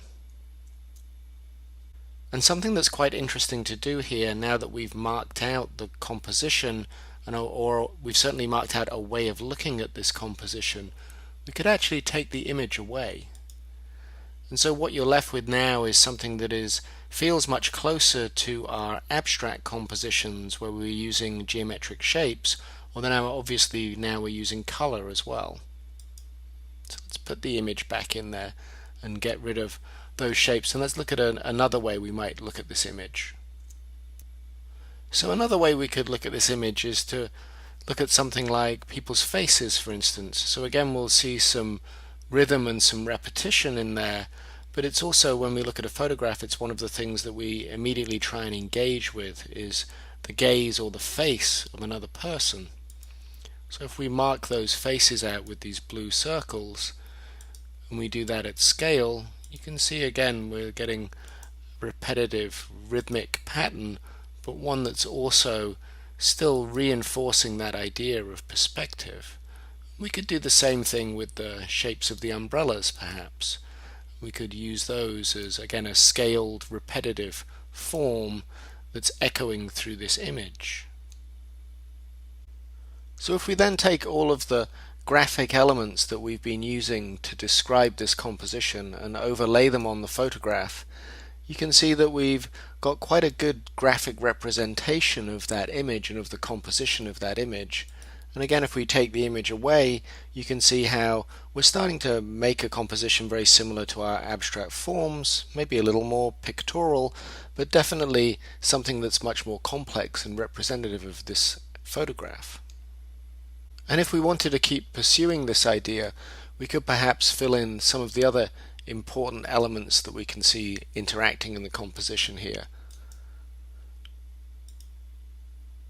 So if we took all of those and added them together into our composition and took away the photo, we'd end up with something like this, very complicated and almost an abstract rendering of our photograph. And while this is a fun way to learn about composition, and for us to learn about how to deconstruct this photograph, it's not always that useful as a designer. What's actually much more useful is to understand hierarchy within an image and to understand where a viewer's eye goes in an image and when the viewer's eye goes to which part of the image. So let's take a look at that. Let's go back to our original photograph and start again.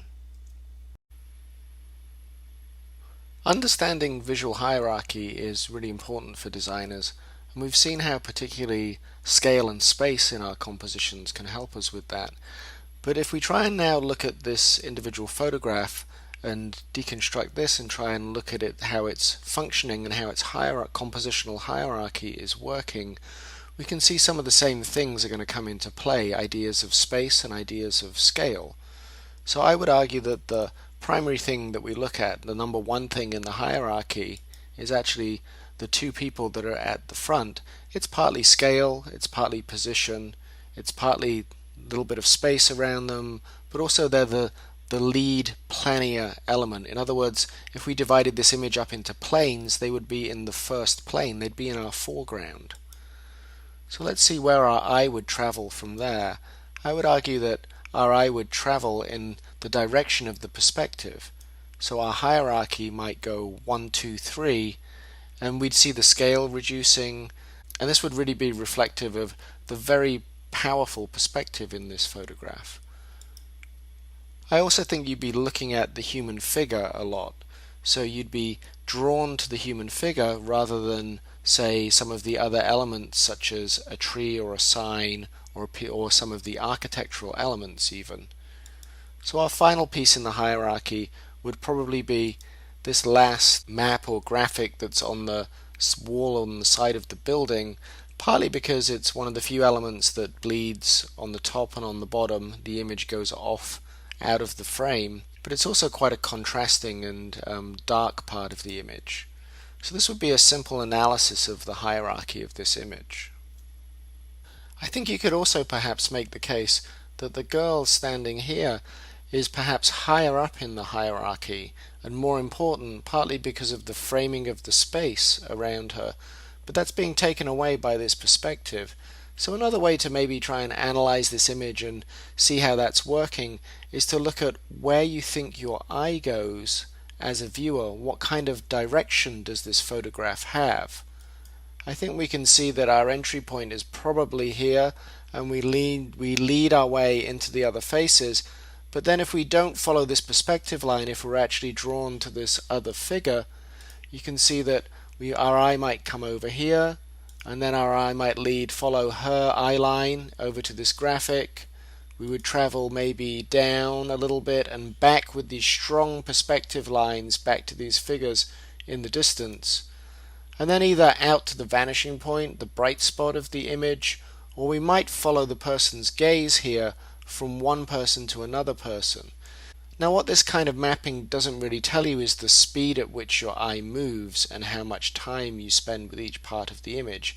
So it might be that you come into the image here and very rapidly travel along this line and linger for much longer on this figure, and then rapidly travel back to this figure, and you might then spend more time at this vanishing point or more time looking at this gaze. So sometimes, even though there can be parts of an image that seem that they're very important, you've really got to think about what are entry points, how does the eye move around an image, and how long does the eye spend on that image. And as a designer, that's something that you want to control. You want to control how a viewer reads or understands that image. And a big part of that is actually how the image is cropped. So cropping is basically when you take away some space from the left edge, the right edge, or the top or the bottom of an image, and by doing so you reframe it and you change its composition. And cropping is actually a very powerful tool. Sometimes quite small moves can really alter the composition and alter how you read the composition. So you can see here, just by actually taking away a little bit of space on the right hand side, we've made this element much more dominant. Now that it bleeds on three sides, it actually comes to the foreground much more, and now it's competing with our figures here that were our entry point before. So this is maybe not a good idea to crop that image. And you can see if we crop the right hand side, it makes this image feel even more dominant, and it maybe makes our perspective lines here feel a little bit cramped. There's a little bit less room for our eye to move around the image, and to also, if we looked at our direction at the end, we were trying to come back down the image here, and now that's gone. So you can really see how cropping can drastically affect how the eye moves around an image. So let's take those crops away, and now let's look and see what happens if we take a little bit of the image from the top and the bottom. So you can see if we take some from the top here, it doesn't seem to dramatically affect it that much. If anything, it puts a little bit more emphasis on the perspective of the figures here. If we take some off the bottom, it's quite interesting, because now we have much more of a horizontal emphasis to our image. We notice the relationships between the heads a little bit more. This horizontal line becomes more dramatic. It's fighting less against the vertical perspective lines, and that becomes quite interesting, I think. Also, if you see here, the figure has been cropped slightly at the bottom, and so that gives this figure a little bit more dominance, pushes this figure a little bit more into the foreground.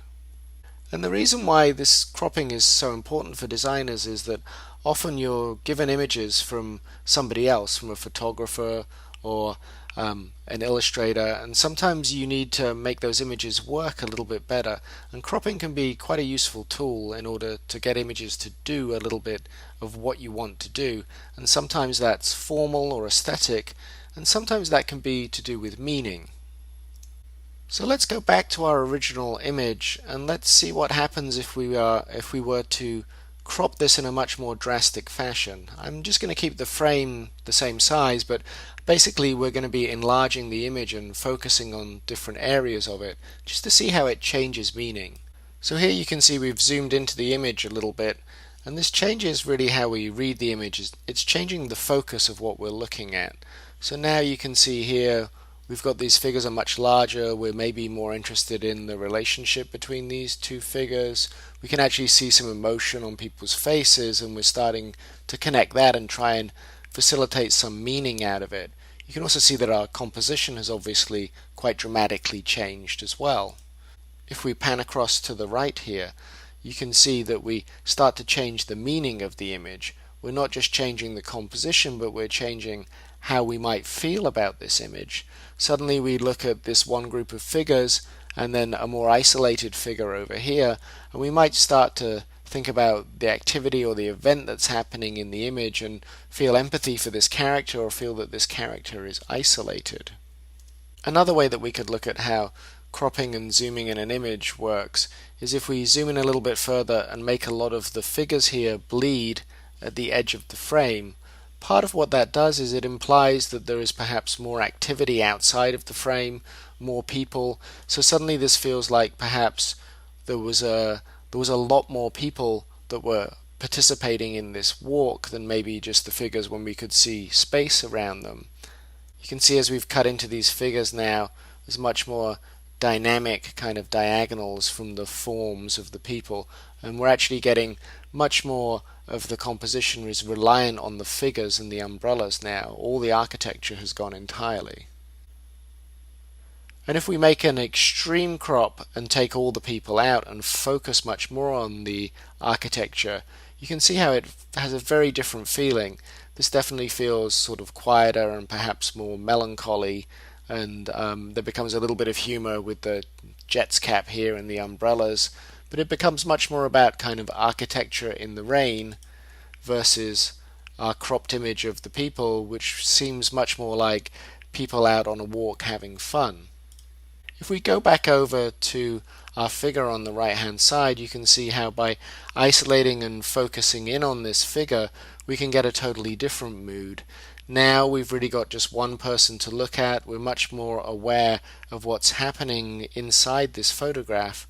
And I think one of the things that's interesting to me about this crop is just looking at the figure's hand. Here is quite unusual and a focal point. You've got her face to look at. There's these strong diagonals that are being echoed through here. And so this seems like quite an interesting crop.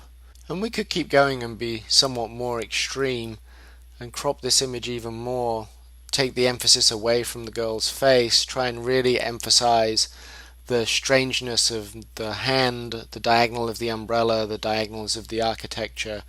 So you can see how really it's not just the formal qualities that are changing, but also the meaning of the image, but also the feeling of the image as well.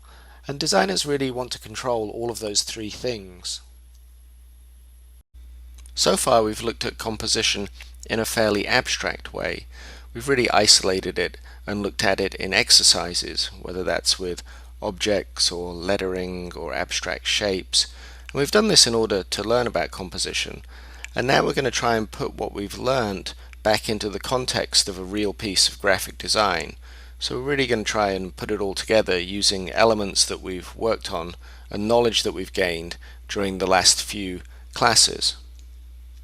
So I'm going to take some of the images from the first image making classes that we did, and I'm going to go for a range of images here, and I may or may not use all of these, but I'm just going to pick 6. So I'm going to pick some that are purely just line work, some with volume vector based, photographic, more textural printmaking techniques, black and white, some with backgrounds, some that are cut out shapes that I can easily float. And I really don't have an idea what I'm going to do with these yet. I'm just making a selection of images that I think are interesting. And I'm going to be using these to make a poster for an imaginary band. And the band, I'm going to make up a name for the band as well. So I'm going to use my object from the first week, and so the apple, and I'm going to add an adjective to that. So my band is going to be called the Rotten Apples, and I'm just going to make up a name for the title of their album that we're going to be promoting. So my album is going to be called Bite Me, and I'm also going to use some of the shapes that I had made and had used in my composition exercises earlier as well. So now I've got all the pieces to begin thinking about making a real piece of graphic design. I've got images to use for image making, shapes to use as part of my composition, ancillary elements, and also vehicles for working with color and tonality. And I've got some text so I can be able to play with my typography. And I'm going to put all of these things together in the context of an 11 by 17 poster that's going to be promoting the band's album. So it's going to be a poster for Bite Me by the Rotten Apples. So I've very quickly made a series of compositions, all 11 by 17 posters, so we can look at some of the issues of composition we've looked at, and also look at composition's relationship to aesthetics and style. So this might be the first poster that I might make, very easy, fast, simple, and I'm really working very quickly, not overthinking these things. So a very simple typeface, no background color, not a lot of scale change in the type, a nice kind of bright, vibrant, contrasting image, and the very centered composition. So quite simple poster, and gradually we're going to try and work with these things and make them more and more complex. So imagine now we're going to introduce a second element. We're going to crop one of those elements here, have it bleed off the side of the page, add a little color to the type, some scale changes to the typography, and then we're also going to make the viewer now much more aware of the white space that's happening here. We're going to force their eye to travel through the composition like this and to traverse the white space. And if you remember, in our composition segment we looked at how the intersection of thirds can create visual interest for a viewer, and you can see that this apple here is actually falling at one of those intersections and again being accentuated by having the white space around it. So let's look at some other simple compositional variations. Here you can see we're using much more diagonal lines. We're also using the weight of this image by sitting it at the bottom of the picture plane right on the edge of this frame. It's definitely weighted, it's kind of grounded at the bottom here. So these elements then can float up in space. You can also see that the type has a relationship to this little bit of direction in the image. So let's switch it up a little bit and look at one of our other images. We're still keeping it very simple. We've still got a centered composition, but now we're relying much more on the image itself, the texture of the image, the quality of the image. And we've now introduced a little bit of scale change in the typography, you can see. We've also introduced a difference in color in the typography and also a difference in the typeface as well. And one of the things I think is interesting about this image is really the color and the texture in here, the qualities of the image itself. So let's see what happens if we change the scale and increase that dramatically so we can see a little bit more of the image. So much in fact that we're going to let it bleed, let it run off the sides of the page here. And there's also kind of a nice relationship if you think back to when we were looking at color. So you can see here there's greens that are relating to the color of this typography, reds relating to the color of this typography. So it feels like the three elements, even though they're very simple and in a simple composition, they all have a relationship together. So one thing we haven't really talked about in this Fundamentals of Graphic Design class, but that we can bring up a little bit now, is just the relationship between aesthetics and content. So you can see here we're making a poster for a band, and here's another one where we're using the same content but a much more simpler approach. So that might have some effect on what kind of music you think this band might be making. So part of that is just understanding that we're making form here, but we're not really considering the context or the idea, the concept of that as much. We're really just looking at form here for form's sake. So if we take a much more simple approach here, we've reduced the image to just an outline. There's very few elements. It feels much sparser. Maybe again a different kind of music that's being produced by this group. So let's take that same image that was sparse and now start to add some volume to it. And here we're trying to make the color be a much more important and powerful aspect of the design. So you can see we're still really working with fairly simple composition, but now we've got a background color. We're trying to get the color to be a more important part of the composition here.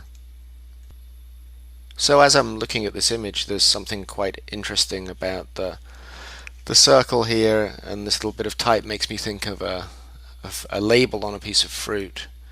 So we could try actually adding that as a little bit of an idea back into this, still keeping this very minimal style, very few elements happening. So now let's see what happens if we change that a little bit more dramatically. So for this one, for instance, we've put a lot more emphasis on the type. The type has a lot of scale, the type has volume and weight with this color. It's very solid, blobby typeface. And then the apple is actually, the apple itself, very, very light, just a line drawing. And we've still got this element as a sticker. And these become kind of counterpoints, the lightness of this to the heaviness of the type. So far we've really been working with fairly simple composition, and we've been shifting the focus between typography, color, image and texture. Let's see what happens now if we try and make our composition a little bit more complicated, add more elements and try and deal with all of those things at the same time.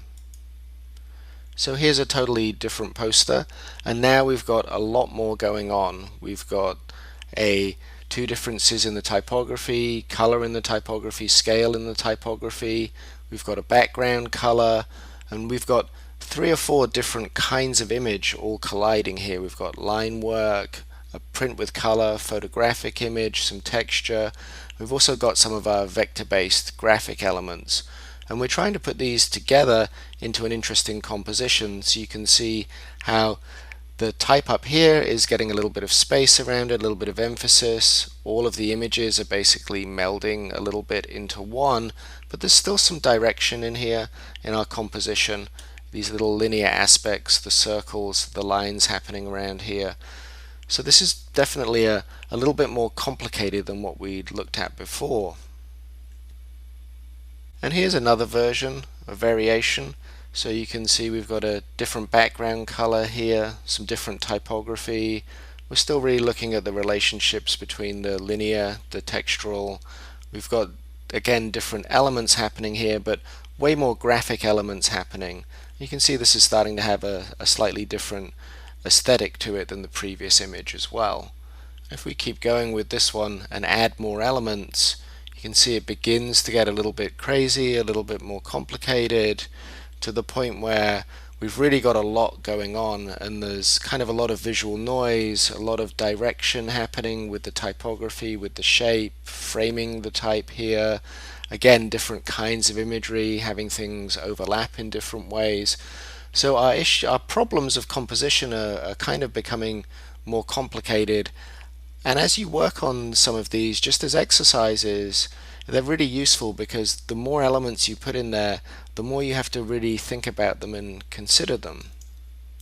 If we go back to our earliest poster that we made, there's not that much to consider here, because we haven't actually put that many pieces, that many aspects of design into our poster. We don't have many bricks to work with to make an interesting building. Back with this poster, you can see we've got a lot to work with and a lot of considerations to make. So it can become much more time consuming and a little bit more difficult the more elements that you have. So let's try and make sense of some of those elements now and try and put them into a little bit more of an orderly fashion. So you can see here we've given some of the elements a little bit more space. We're trying to work a little bit more with hierarchy, and we're also making more clear the directional lines of the composition. So you can see here we're using things like the worm, the line into the negative space here, the line of images clustering together, or even this graphic element contrasting type here in terms of scale, but also actually echoing the same angle as well. So we're generally trying to make this design feel partly chaotic, but also a little bit more controlled. So if we keep reducing this design down, you can see that the individual elements now are a little bit more visible. They're also more harmonious. Our color palette is reduced. Each of the elements is starting to have a little bit of space around it, so they become their own distinct elements. So this is starting to feel a little more controlled, a little more designed perhaps. And again, these are really aesthetic decisions. You might decide that for a certain kind of music or a certain project, you might need a lot of elements and a lot of visual noise, a lot going on. And for other projects, you might need a much more reduced and minimal approach. So you can see here as we continue to make this quieter and quieter, there's fewer and fewer elements, but what that does is it puts more and more emphasis on those few elements. So we're really aware of the relationship in the angles between these pieces of type. We're really aware of this image just as a very light line drawing. And we're starting to look down here and really wonder what this kind of shape means, because there's only really 5 things going on, so we're going to look quite closely at all 5 of those. So we can keep removing elements of our composition. So here we've literally just got the 2 pieces of typography and the most simple Apple image that we could get, and a very limited color palette. We've got 2 blues and a black, and those are quite harmonious. The light blue could easily be a tint of this darker blue. And these last few images just very back to our very simple compositions again. So we've kind of built up the complexity in this series of posters and then reduced it back down again. And here you can see we've got rid of the color background, but we've added another image. So we're really trying to build a relationship between these two images that might have some kind of meaning. And here's the last one that I made, where it's really again quite simple composition. We're looking at a very centered composition, but now we're looking at a relationship between the color in the typography and the image. And I quite like this relationship between the linear apple and the solid apple, and a little bit of humor, putting an emphasis and a focus on the worm coming out of the apple. So whenever I do an exercise like this in composition, I tend to generate a lot of things quite quickly and not really care that much about finessing them. You can always make a decision which ones are appropriate, which ones are working, and finesse them later. But what that does give you is a range of works, a range of ideas, a range of aesthetics to look at. So if we look back through some of these things, some of these posters that we've made quite quickly, even though none of them are that great, you can see that they're really giving you a range to decide from and to figure out what kind of designer you want to be and what kind of work you want to make, and really getting a range of tools so you can decide when you do have a project that requires a poster or a piece of graphic design looking a certain way, you can really figure out how you want to approach it and what kind of design you want to make. Congratulations on completing this Fundamentals of Graphic Design course. I hope the course has helped you in learning about the different components of design practice and given you some hands-on experience of applying those skills. The real goal of this Fundamentals class is to get you to engage with the skills, processes and tools of graphic design, and to get you to be excited and enthusiastic about making design and about being a designer. But as the title of the course suggests, this is just the tip of the iceberg, and I hope this course fuels your enthusiasm for learning more about graphic design, for investigating some of the areas we've looked at in a much greater depth, and eventually in a more professional context. And if you are interested in developing your skills further, I'd think about taking more courses, ones at a higher level that can build upon what you've experienced and learned here. The best way to get better at design is by practice, so my strongest piece of advice as you complete this course is to keep making. You can be designing for a client or for your own fun, but as long as you keep making, you'll keep getting better. So once again, congratulations on completing Fundamentals of Graphic Design.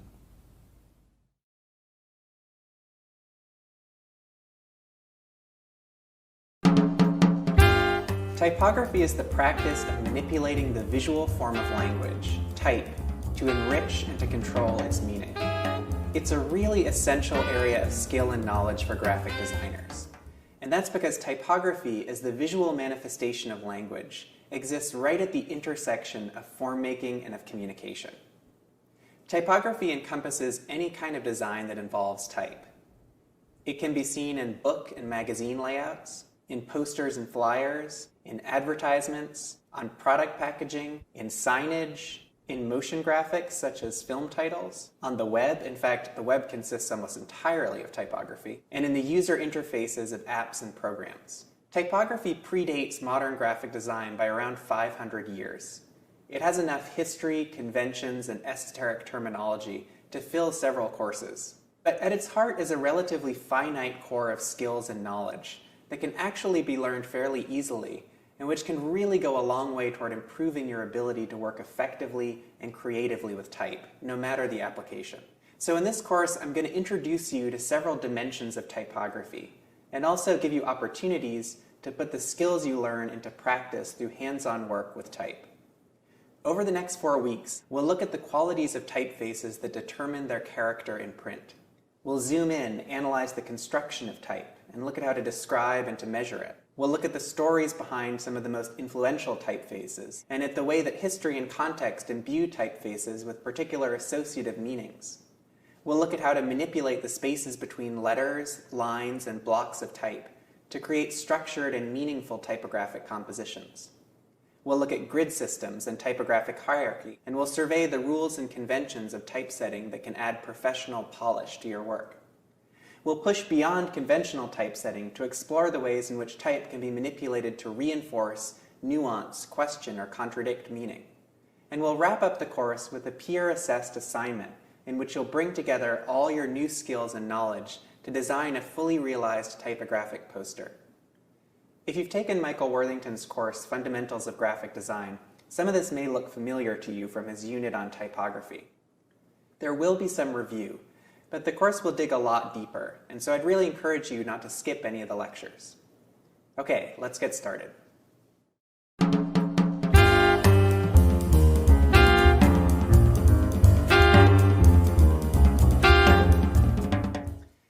Type is the basic material of typography.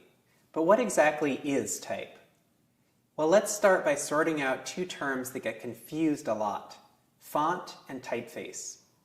This might seem like a nitpicky distinction, but it's a distinction that actually reflects the dual nature of type. On the one hand, type is a tangible thing, a movable kit of pre-designed forms that can be shuffled around to make words. And on the other hand, it's something less tangible, a work of design that can be represented and re-represented at many sizes and in many formats. Let's start with the tangible. A font originally referred to one set of metal type. This font is in a California job case, a standard filing system for metal type that has the letters and other typographic elements arranged according to frequency of use, not unlike the way that the keys are arranged on a computer keyboard. So for instance, you can see that there are a particularly large number of lowercase e's because E is the most common letter in English. Metal type obviously can't be made bigger or smaller or italic or bold. So a font of metal type is just one type design in one style, in one weight, at one size. This is 12-point Bodoni Extra Bold Regular. Movable type like this was first invented in China around 1040 by an inventor named Bi Sheng. It was reinvented 400 years later in Germany in the 15th century by Johannes Gutenberg. Gutenberg carved his letter forms at actual scale and then cast them in a mixture of metals, mostly lead. He then arranged the cast letters into words and sentences in a lockup, like this one, inked them, and pressed them against the paper to make prints. This is the process of letterpress printing. It remained the main technology for setting and reproducing type from its invention in the 1450s up into the 1960s. And even today, a lot of the vocabulary we use to talk about type references letterpress technology. In the 1960s and 70s, metal typesetting was replaced by phototypesetting. A phototype font, like this one, was essentially a slide or film reel of letter forms that was projected in sequence onto photo paper. This is Bookman medium. Today, a font of type is a .otf or .ttf file stored on your computer. These files contain vector information describing the shapes of the letter forms, and also information about the space between different combinations of letters. So a font is the physical manifestation of type, whether in metal, film, or code. In contrast to a font, typeface describes the visual design of a particular set of letter forms. Typefaces are massive design projects. To create a fully functioning contemporary typeface, a designer must create hundreds and thousands of carefully considered individual drawings. At minimum, typefaces these days include uppercase letters, lowercase letters, numbers called figures, often in several different styles, fractions and mathematical symbols, punctuation and special characters, accented characters in both upper and lower case, and ligatures, specially drawn combinations of two or more letters. All of these characters must be individually drawn in both regular and italic styles, and both of these styles must be drawn in at least 3 weights, different degrees of boldness. So typefaces are time-consuming and skill-demanding works of design. And like other works of design, they're protected as intellectual property. In order to use a typeface in a piece of design work, you need to have a license to do so. The typefaces that come with our operating system or other software have been licensed for us by the software company. But most other high-quality typefaces must be purchased and downloaded from their designer or distributor in order to be used legally. It can be instructive to look closely at the details of letter forms. But type is usually used at such small scale that these details become invisible. And what really defines the character, the look and feel, the texture of a typeface in actual use is not its details, but some overall qualities of stroke and of proportion. And these qualities are what typographers pay most attention to when they're looking at type. So in this video, we're going to take a look at some of these qualities. The forms of the typographic alphabet emerged from scribes' handwriting in the 15th century. So the lines that form letters are called strokes and are based on calligraphic marks. In some typefaces, you can see this lineage quite clearly. In others, the stroke has been abstracted and rationalized to the point where there is no longer any visible evidence of the human hand. Weight is the thickness of a stroke, and this varies between typefaces and also within type families. Stroke weight contributes to the type's color, how dark or light it appears when set in text. Stroke modulation is how much the thickness of the stroke changes in different parts of the letter. In traditional calligraphy, the brush or pen is held at a constant angle as the letters are drawn, creating a stroke with a lot of modulation. In more mechanical typefaces, modulation is often really low, but our eyes are so accustomed to it that even typefaces with little perceptible modulation are actually subtly modulated. For instance, if we rotate the letter O in the typeface Futura, we see that the stroke is in fact thinner at the top and bottom. In text, typefaces with a more modulated stroke, like the one on the left, appear kind of sparkly on the page, and unmodulated typefaces appear much more even. The modulation of a stroke implies a tilt or axis to the letter form. In more calligraphic typefaces, this axis is usually angled, and in more mechanical typefaces, it tends to be vertical. In humanistic typefaces, strokes often end with a little wedge-shaped form called a serif. The presence or absence of serifs divide all typefaces into the categories of serif and sans serif, sans from the French meaning without. And these two styles have quite different textures on the page. Some designers argue that serifs make type easier to read by creating an imaginary line that the type sits on and that guides our eyes along each line of text. And for this reason, serif typefaces are conventionally seen as more appropriate for long bodies of text. Besides qualities of stroke, the overall appearance of a typeface is also determined by its proportions. Some typefaces have narrow and tall, condensed letter forms, while others have squat and wide, extended forms. At small scale, condensed type on the left looks blocky and dense. Extended type looks kind of airy. Another important proportion is what might roughly be described as the size relationship between lowercase and uppercase letters, and this is called the X height of a typeface. The X height is the imaginary line that defines the height of many of the lowercase letters. Typefaces with a large X height, with proportionally larger lowercase letters, like this typeface, look bigger and more even on the page.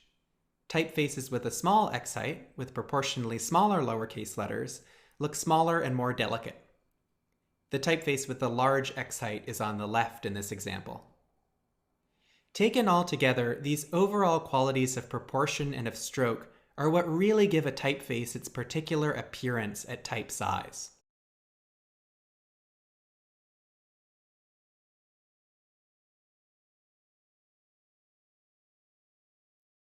In the last video, we looked at how overall qualities of stroke and of proportion are largely responsible for how a typeface appears in text. But although the details of individual letter forms are usually invisible at small scale, it's still important to look at letters up close, and to be able to identify and describe their features. So in this video, we're going to take a look at the anatomy of a letter form. The two fundamental visual elements of a letter form are the stroke, the black part of the letter, and the counter, the white part. Because the counter is often bigger than the stroke, some typographers argue that when we read type at small scale, we actually are recognizing the counters of the type rather than the strokes. Roman letters have been around for a long time, so there's a lot of esoteric terminology for describing their different parts. The main vertical part of a stroke is called a stem. The end of a stroke is called a terminal. This rounded kind of terminal is a lacrimal, and this kind is a spur. The rounded counters found in some letters are called bowls. Many of the parts of letters are named after parts of the human body. This is a leg, a shoulder. This part of a G is an ear. The inside counter of an E is an eye, and the center part of an S or other curved letter is a spine. All letter forms are constructed in relationship to a set of invisible lines, or metrics, that define their proportions.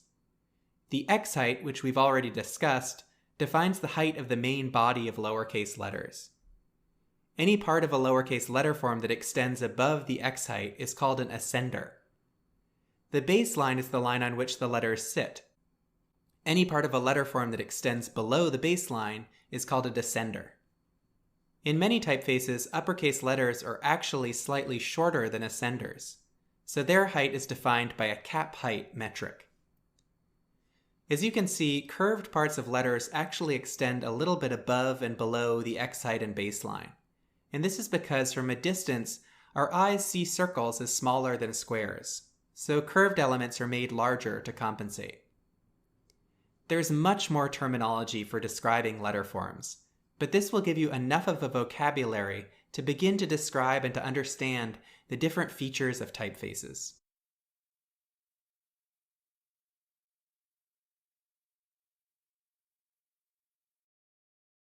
In order to work with type successfully, it's important to know how to measure it and to get a sense of how different type sizes feel in use. You might think type size would be measured by one of the metrics we looked at in the last video, but in fact it's measured by another metric, body. The body of a letter form is an invisible box around it that alludes to the metal block that letters used to be attached to in the days of metal type. Because some typefaces have bigger body sizes than others, two typefaces set in the same point size may appear quite different in size when set in text.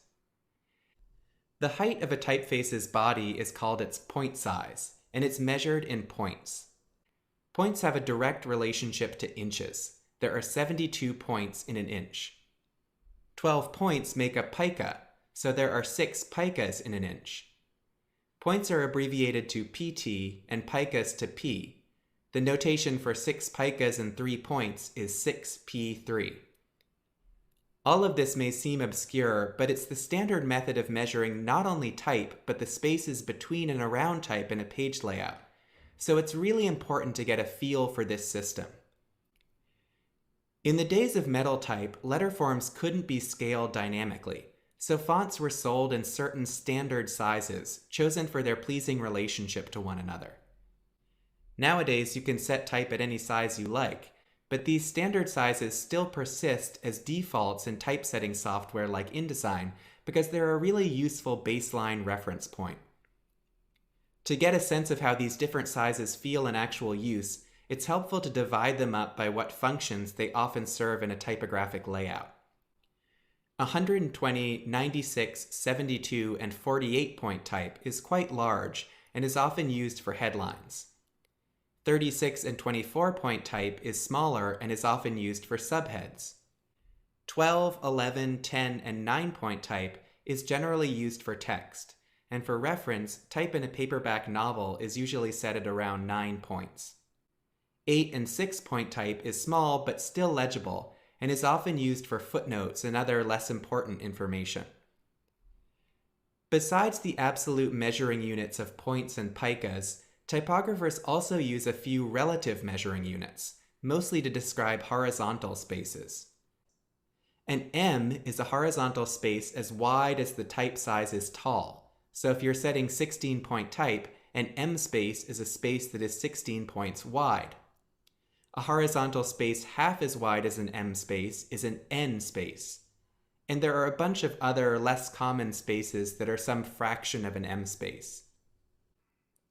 While it's not essential to have complete mastery of typographic measurements, it is important to have a rough sense of how different type sizes look in practice, especially because most digital typesetting environments don't have a one-to-one scale relationship to printed type.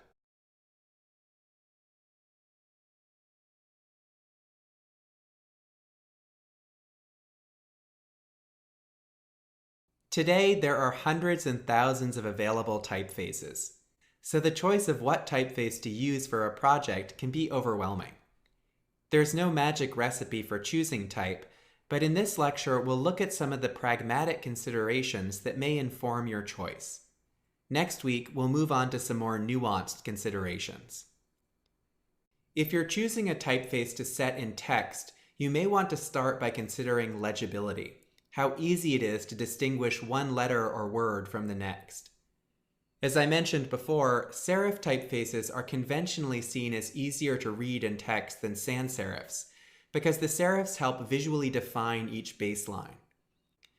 If you're setting type at small sizes, say 8 points or below, you may want to look for a typeface with a large X height, like the one on the left here, so that the distinguishing features of the letter forms remain relatively big even when the type is set small. If you're choosing a typeface for the screen, X height is even more important, because at small sizes, pixels can blur the details of the type. Typefaces designed especially for the screen, like Georgia, have extra large X heights for this reason. When working for the screen, it's also a good idea to look for a typeface with an open aperture, like the one on the top here. This typeface has a wider opening in letters like the lowercase a, c, and e than the typeface on the bottom, so it avoids situations where parts of the letters can start to blur together at small sizes. But when considering legibility, it's also important to keep things in perspective.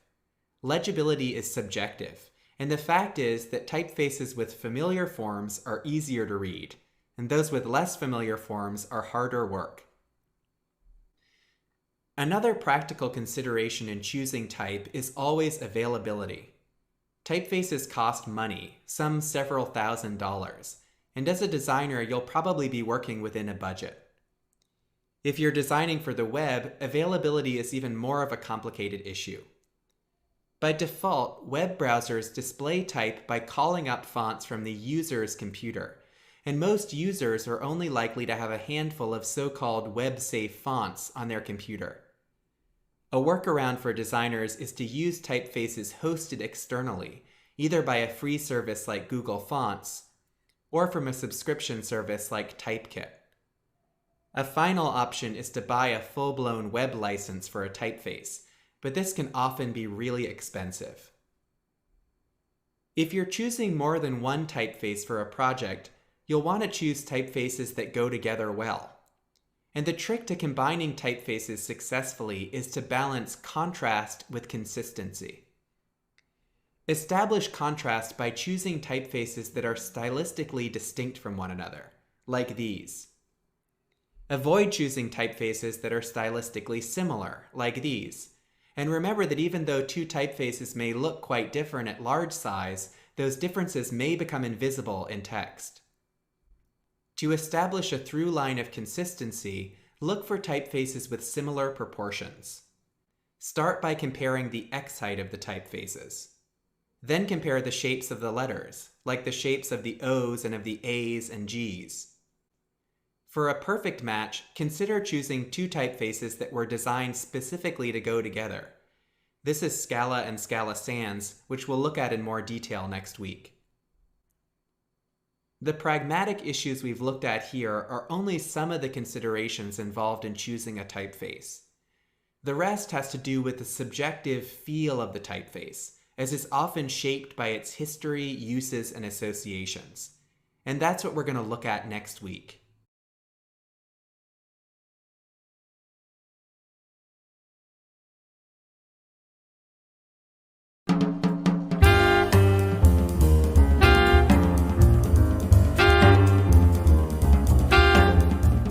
In the last lecture, we looked at the pragmatic considerations involved in choosing a typeface. But a typeface's suitability for a particular use is determined not only by its functional characteristics, but also by its connotative meaning. No typeface is a neutral transmitter of content. All typefaces carry associations, whether explicit or implicit.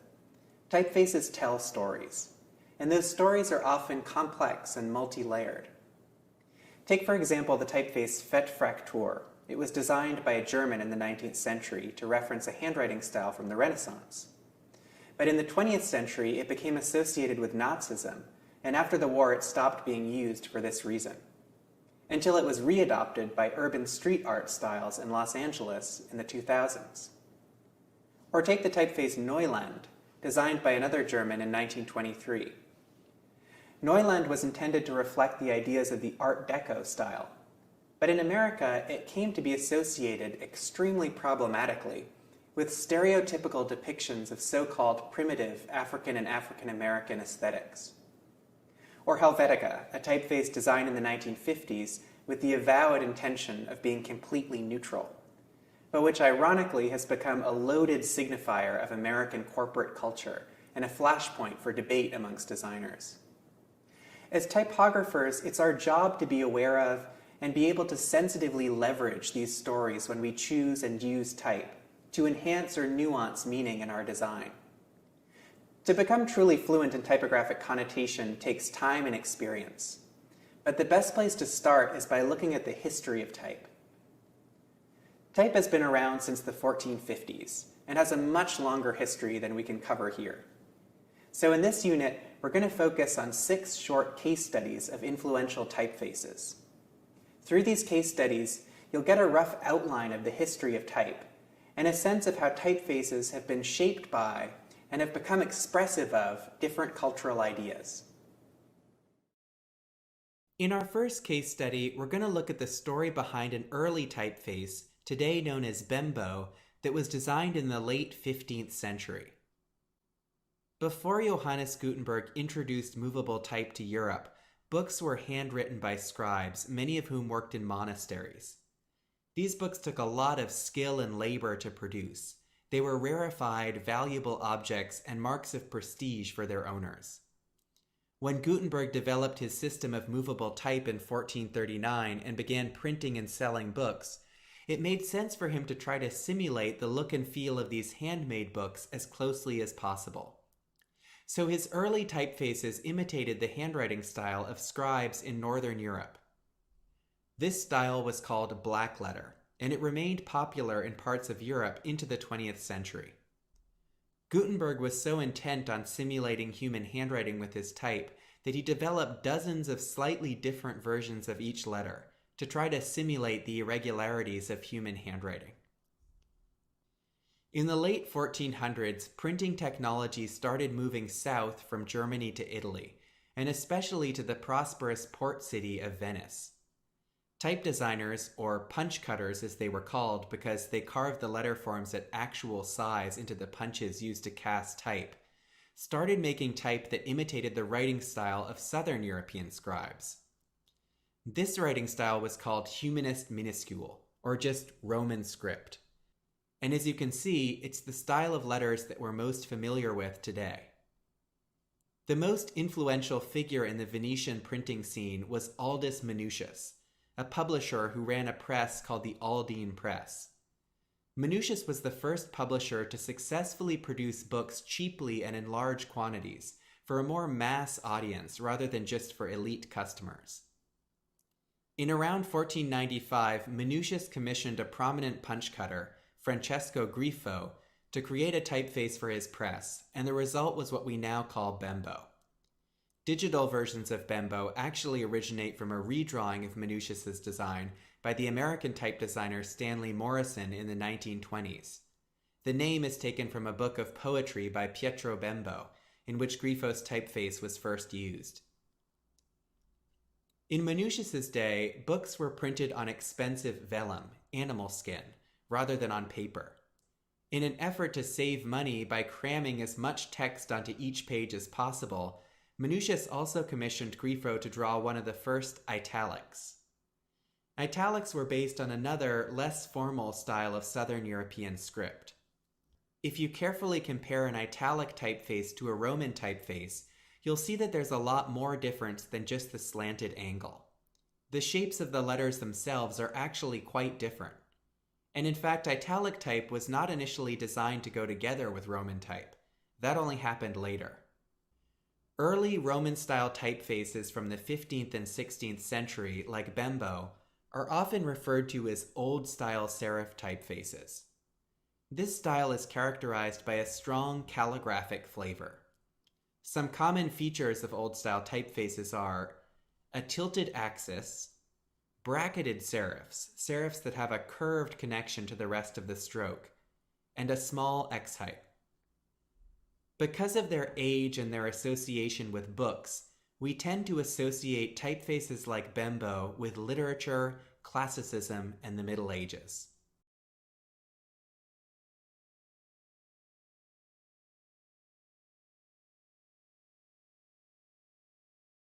In this case study, we're going to look at a typeface designed 300 years after Bembo, in the late 18th century, the late 1700s. It's a design that today is known as Didot. Typefaces like Didot are called Didones, or modern serifs. They're seen as the last stage in a long evolution of traditional Roman book typography, from humanist typefaces that closely imitated handwriting, like Bembo, to rational typefaces that no longer showed any trace of the human hand. So let's take a closer look at these letter forms. Modern serifs have a perfectly vertical axis, very thin, entirely unbracketed serifs, serifs with no curved connection to the stem, and strong modulation, a stroke that is really thin in some places and much thicker in others. The evolution from humanist Renaissance type to these very stark and mechanical forms paralleled and reflected the ideas of the European Age of Enlightenment. In 18th century philosophy, politics, and literature, there was a new interest in empiricism, rationality, and scientific rigor, and type designers were starting to reflect these values in their designs. The first true rationalist typeface was the Romain du Roi, the King's Roman. It was commissioned by Louis XIV in 1692 to be the official typeface of the Royal French Print Office, and it was designed by a committee of designers and engineers rather than by a traditional punch cutter.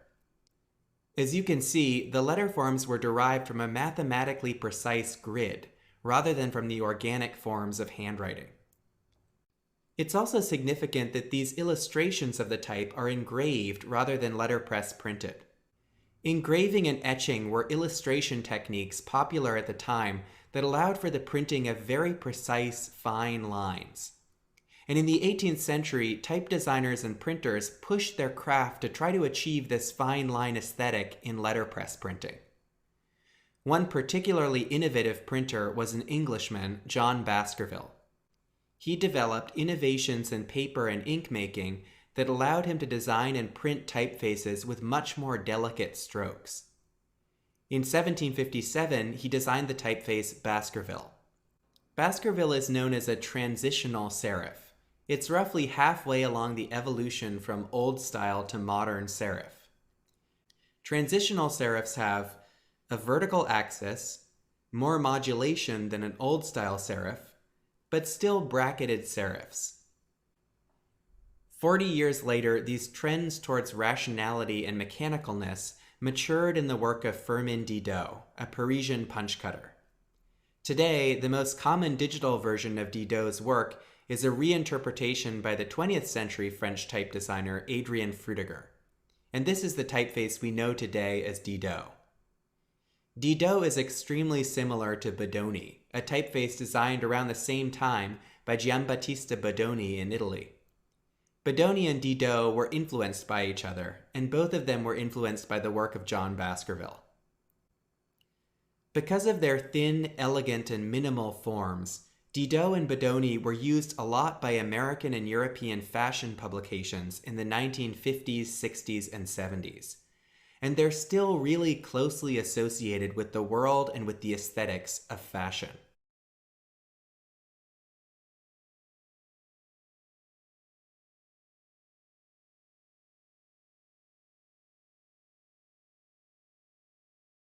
At the beginning of the 19th century, traditional Roman book typography had reached a pinnacle of refinement in modern serifs like Didot. But the context in which typography existed was changing. The Industrial Revolution was underway in Western Europe and the United States. People were moving from the country to the cities, taking jobs in factories and offices, buying manufactured goods in department stores, reading newspapers and novels, and typography was the common medium of communication in this new literate urban consumer society. So in this case study, we're going to look at a typeface that came out of this new context, the typeface Clarendon. With the emergence of a literate mass market came all sorts of new uses for type. Instead of just existing in books, type now appeared on posters and flyers, on product packaging, and in advertisements. And these new roles for type demanded letter forms that were larger, bolder, and more eye-catching. Traditional metal type could only get so big before it became too heavy and unwieldy to print with. So it was a real breakthrough when in 1823, an American type manufacturer named Darius Wells developed a process for manufacturing type out of wood. Wood type was a lot lighter than metal type, and it allowed for the design of larger, more complex letter forms. Over the course of the 19th century, type designers and founders, companies that produced type, competed with one another to produce ever more novel and exotic typographic forms. They designed ultra-bold modern serifs called fat faces. They lobbed the serifs off of type altogether to create the first sans serifs. They designed type that looked three-dimensional, and type with patterns, ornaments, and textures incorporated into it. And in the printing of the time, these different type styles were often combined into eclectic compositions designed to shout their message as loudly as possible. One style from this period that has remained popular is what was at the time called Egyptian style type and is today called slab serif type. The most successful Egyptian typeface is Clarendon, designed in around 1845 by the English designer Robert Besley. So let's take a closer look. Slab serifs get their name from their thick, block-like serifs. Egyptians, like Clarendon, also have distinctive, ornate-looking terminals on letters like the C, R, and Y in this word, called ball terminals. Slab serifs usually have a vertical axis, and they tend to have a very large X height, which gives them a sturdy, industrial look. So why Egyptian?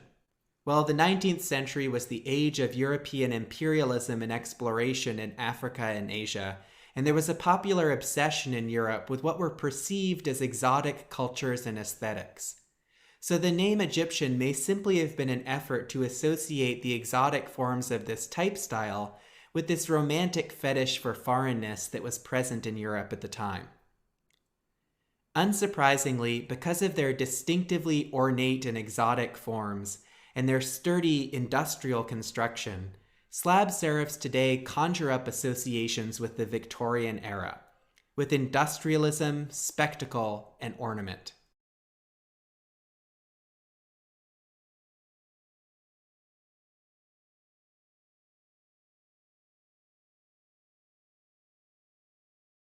At the beginning of the 20th century, the Western world was changing at a disorienting pace.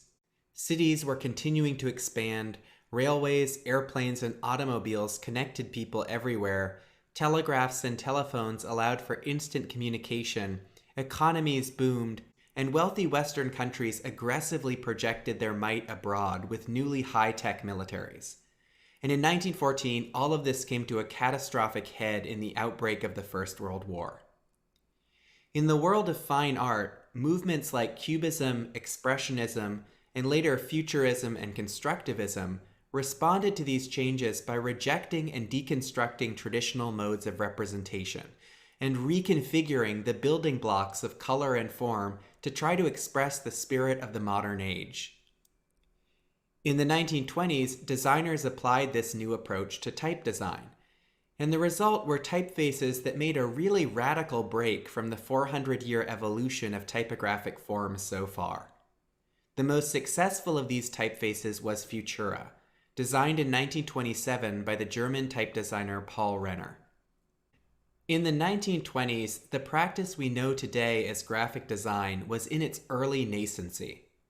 Early practitioners of graphic design, like the Hungarian painter and photographer Moholy Nagy, were constructivists.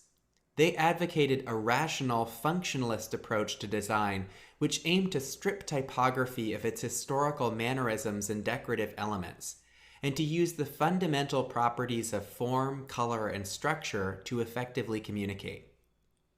This is a page from Painting, Photography, and Film, a book Moholy Nagy wrote and designed in 1923, and this layout demonstrates Moholy Nagy's vision for graphic design. In 1928, another influential German designer, Jan Tschichold, summarized the principles of constructivist design as applied to typography in this book, The New Typography. Amongst other things, Tschichold advocated for the use of sans serif type rather than traditional serif type. He argued that sans serifs were more functional and less decorative than serifs, and were therefore more appropriate to the modern age.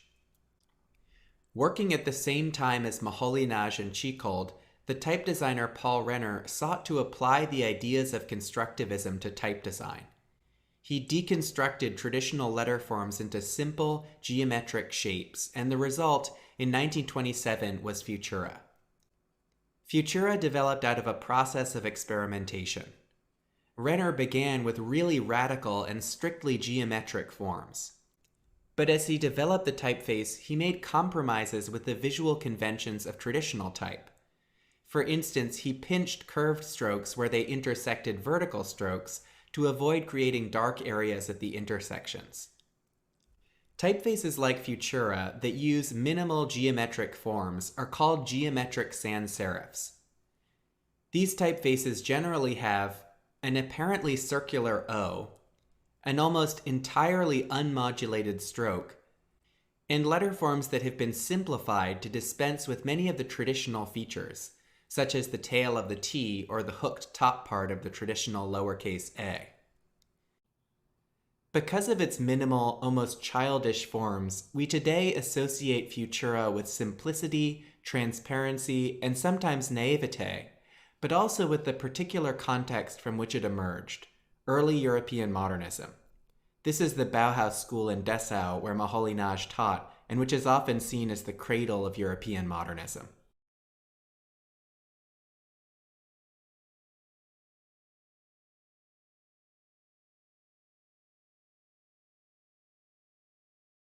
After the Second World War, in the 1950s, European graphic designers, especially Swiss designers associated with the Basel School of Design, continued to build on the ideas of early modernist designers like Moholy Nagy and Tschichold. This new school of designers called their approach Neue Grafik, new graphic design, and they publicized their ideas in this journal of the same name. The design of the journal showcased their approach. It tried to present its content in as clear, objective, and neutral a way as possible, without ornament or aesthetic flourishes, and using visual principles of hierarchy and spatial organization to make sense of its content. Sans serif type was a big part of the clean aesthetic language of Neue Grafik, but the sans serif typefaces around at the time were pretty crude. They had come out of that period of wild typographic experimentation in the late 19th century, and they hadn't developed much since then. The sans serif typeface favored by the Swiss school designers, the one that got closest to the clean look that they were after, was Accidens Grotesque, a German typeface from the 1890s. Sans serif typefaces like Accidens are called grotesque sans serifs. Grotesque sans serifs have letters shaped and proportioned really similarly to modern serifs. This is Bodoni at the top for reference. They have a large X height and a fairly unmodulated stroke.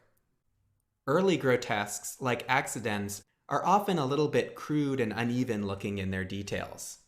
They're what designers like to call quirky. So by the end of the 50s, the market was ripe for a new, cleaner sans serif typeface that would work with the increasingly popular Swiss style of graphic design.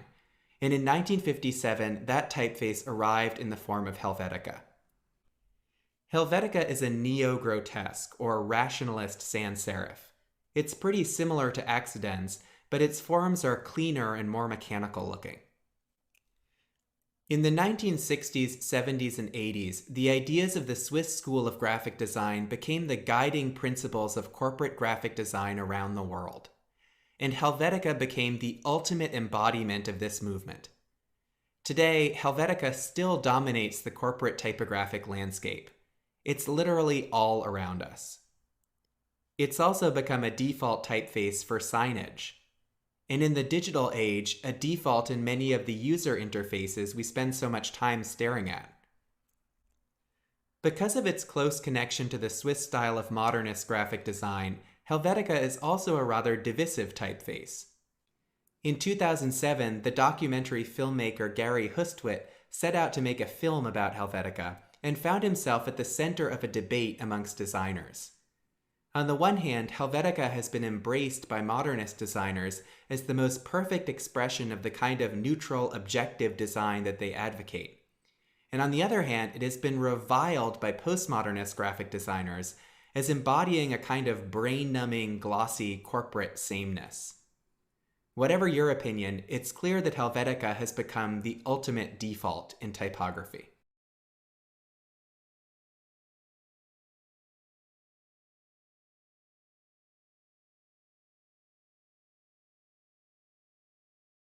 In the 1980s and 90s, techniques for setting and reproducing type underwent dramatic change. With personal computers, graphic designers no longer had to spec type for typesetting by a third-party typesetter. Now they could own, create, distribute, and manipulate type directly on the screens of their computers. These technical advances coincided with changing attitudes. Many designers were rejecting what they saw as the oppressive sameness of modernist design and were looking with new interest at historical and vernacular typography. And what resulted from the combination of new technical possibilities and new thinking was an explosion of typographic forms. This is part of the typeface catalog of Emigre Fonts, an early pioneer in digital type. The computer also changed the way type was distributed, allowing for a new crop of small, independent type foundries to begin creating and distributing type. Today, there are more foundries and typefaces than ever. New typefaces today tend to draw from many different sources of historical and contemporary inspiration, while also trying to respond to the particular requirements of contemporary media. In this final case study, we're going to look at one successful contemporary typeface, Scala Sans, designed in 1992 by the Dutch type designer Martin Majoor. Scala Sans falls into a category of type we haven't looked at yet. It's a sans serif, but it has a slightly tilted axis like an old-style serif typeface. And the shapes and proportions of the letters are also reminiscent of an old-style typeface. The bowl of the A and the I of the E are really small, for instance, and the G has 2 loops. This style of typeface, sans serif but with many of the qualities of an old-style serif, is called a humanist sans serif. One of the first and best-known humanist sans serif typefaces was Gill Sans, designed in the 1920s by the British designer Eric Gill. Gill was associated with the arts and crafts movement at the start of the 20th century, and his aim was to reconcile the classic features of old-style serif type with the clean aesthetics of sans serifs. So Scala Sans references an old-style sans serif that in turn references older serifs. It also adds the contemporary twist of actually having an old-style serif counterpart, the typeface Scala, designed by Majoor 2 years earlier in 1990. Scala and Scala Sans have quite different strokes and stylistic flourishes, but the two typefaces share a common structure, or skeleton.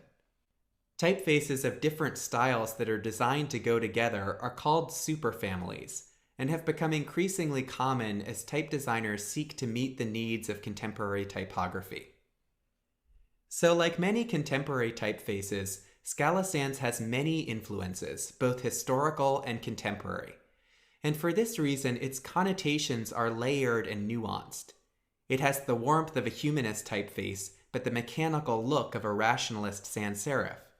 Its proportions are classical, but its stylistic features are contemporary.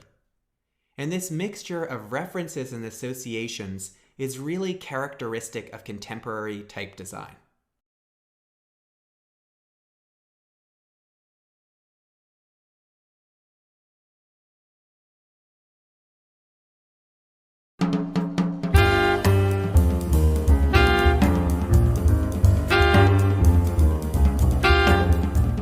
Over the last 2 weeks, we've taken an up-close look at type. We've looked at both the formal qualities of typefaces and at the meanings and associations they carry with them.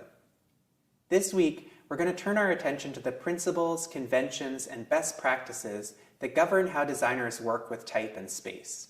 Setting type is a fairly traditional, convention-bound area of graphic design, and it's really important to know how to do it by the book. But know that we will revisit and question some of what we talk about here in the last week of this course. Traditionally, the fundamental objective of setting type has been to give the type a visual form, both in its details and in its overall composition, that supports and elucidates the meaning of the text. There are a number of ways we can achieve this as designers. We can carefully control the spaces in and around letters, lines, and blocks of text, so that it's really easy and unconfusing for our eyes to navigate the type. We can visually reflect the organizational logic of the text by using space semantically, by grouping things that go together, for instance, and separating things that don't. We can create hierarchy, visually reflecting what content is most essential, so that a reader can easily appraise themselves of the most important points of information. And we can apply the traditional conventions and rules of typesetting to make type as smooth, refined, and semantically correct as possible. There's a lot to cover here, but unlike other more abstract aspects of design, it's all really learnable stuff, and it can have a really dramatic effect on the refinement of your work. Typography is as much about shaping the space between and around letters, words, and blocks of text as it is about shaping type itself. In typography, there are terms for different kinds of spaces, and there are principles that govern how these spaces should relate to one another. So let's take a closer look at typographic space. The spacing of letters relative to one another in a typeface is called letter spacing. Type designers program letter spacing directly into the font file, and generally they aim to make the spaces between letters balanced with the spaces within letters. Adding or subtracting space between the letters in a word, sentence, or paragraph in typesetting is called tracking. If you're setting type at small sizes, like 9 points or below, adding a little bit of tracking, say 10 or 20 units, can help make the letters more clearly legible. But at large sizes, too much tracking will make a word start to visually disintegrate, because the letters aren't close enough to one another to stick together as a word. In fact, if you're setting a large title, you may want to set negative tracking to bring the letters even closer together than their native letter spacing. One place where extra tracking is always appropriate is in setting all uppercase type. Because uppercase letters usually appear next to lowercase letters, they're designed with the tighter spacing of the lowercase. So when you set them with one another, you need to add tracking, a good 20 to 50 units. Adjusting the spacing between two particular letters, regardless of the overall tracking, is called kerning. Kerning is sometimes necessary when you have two letters that fit together awkwardly. In this word, because of the shapes of the uppercase A and the V, there's some distracting extra space between these two letters. So we'll kern them to be closer together. Typefaces these days are pre-programmed with kerning for problematic letter combinations, so manually kerning is rarely necessary. The space between lines of type in a paragraph, the space from one baseline to the next, is called leading. The name comes from the strips of lead that used to be placed between lines of type in letterpress printing. A particular setting of type is described as a combination of type size and leading. A common setting for text in books, for instance, is 9-point type with 12 points of leading. This is described as typeset 9/12, and it's written like this. There's no easy rule to determine proper leading, but the principle is to set the lines of type far enough away from one another that our eyes can clearly distinguish between them, but still close enough together that we see the paragraph of type as a single block and not as a collection of disconnected floating lines. In this typesetting, there's too little leading. It's hard for our eyes to follow along a line without getting it confused with the one above or below. And in this paragraph, there's probably too much leading. The lines are really distinct from one another, but the paragraph is no longer holding together as one visually cohesive chunk. The X height of the typeface you're setting affects the leading. Because typefaces with big X heights look visually larger than typefaces with small X heights, they need more leading. Here, both typefaces are set 9/12, but the typeface on the right with a smaller X height feels like it has more leading. Another factor in this matrix of spatial relationships is line length. Line length is measured by the average number of letters that fit on a line. A good line length is long enough that your eye doesn't have to keep starting new lines every few words, but short enough that when you come to the end of one line, you're close enough to the start of the next to be able to find it easily. 66 characters per line is often seen as a sweet spot for line length, but up to 80 characters still works, and down to 40 for narrower columns of text also works. So how does line length affect leading? Well, if your lines are longer, you may need more space between them in order to help the reader's eyes follow along them. A final variable is text alignment. When text is aligned on the left side and not on the right, it's referred to as left aligned. The advantage of setting type this way is that it allows the typeface's native letter spacing and word spacing to be preserved unaltered. The disadvantage is that it creates an uneven edge along one side of the text called a rag. And in a future video, we'll look at how this rag can be manipulated to make it as visually pleasing as possible. An alternative to left-aligned text is justified text, text that has been aligned on both the left and right sides. The advantage of setting type like this is that it creates even edges on both sides. But the disadvantage is that word spacing and/or tracking have to be altered in order to make longer lines shorter and shorter lines longer. And this breaks up the lines of text, creating vertical channels through the paragraph, and has to be compensated for by increasing leading. So as you can see, the variables that define typographic space, tracking, leading, line length, and alignment, all affect one another. So as a typographer, it's important to be really aware of all of these spatial relationships when you're working with type.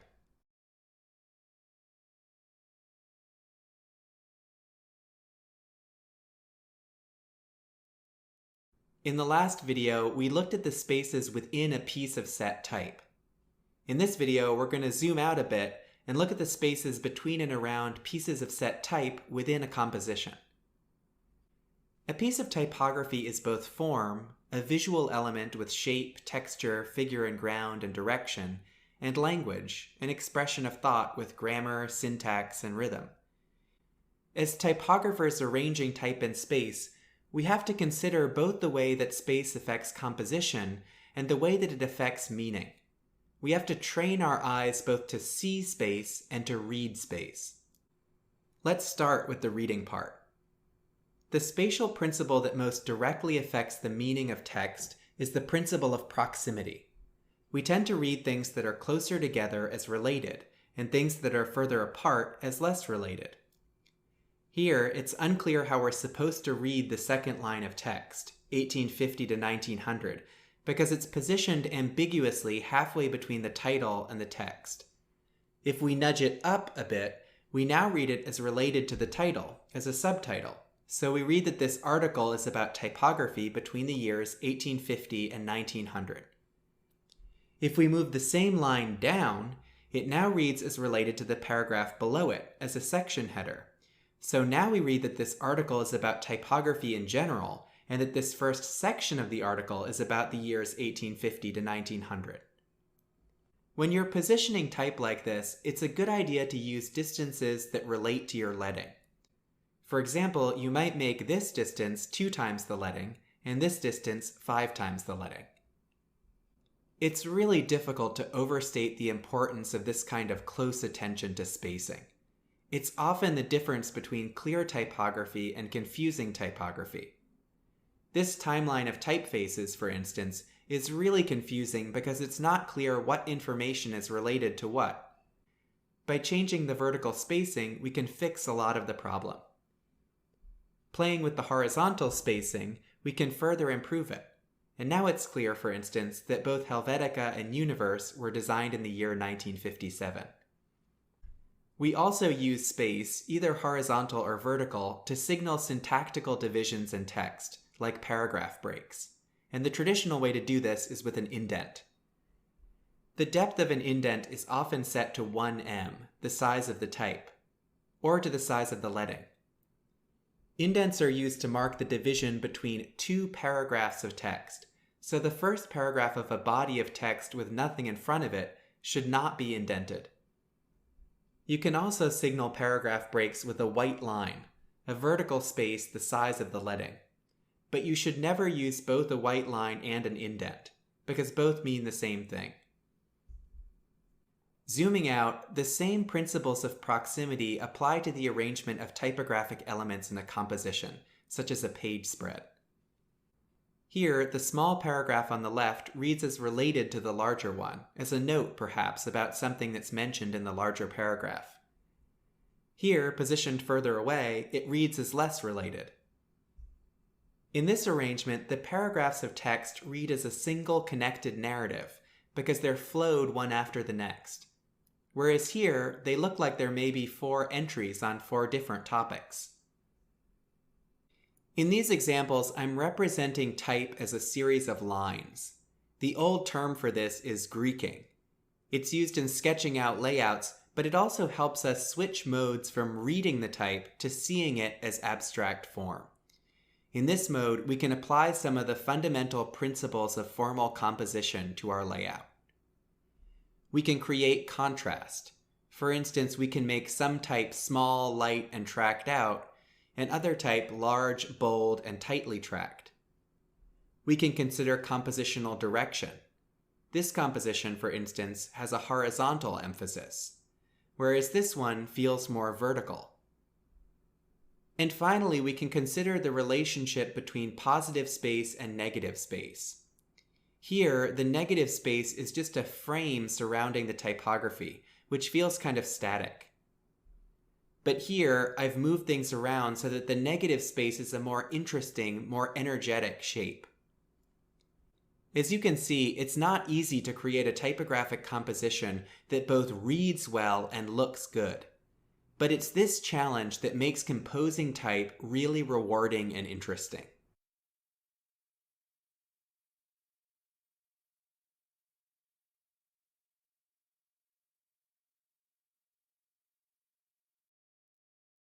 One way you can make a typographic composition look refined is to define a structure for the space of the page or screen, and then to align elements in the composition to this structure.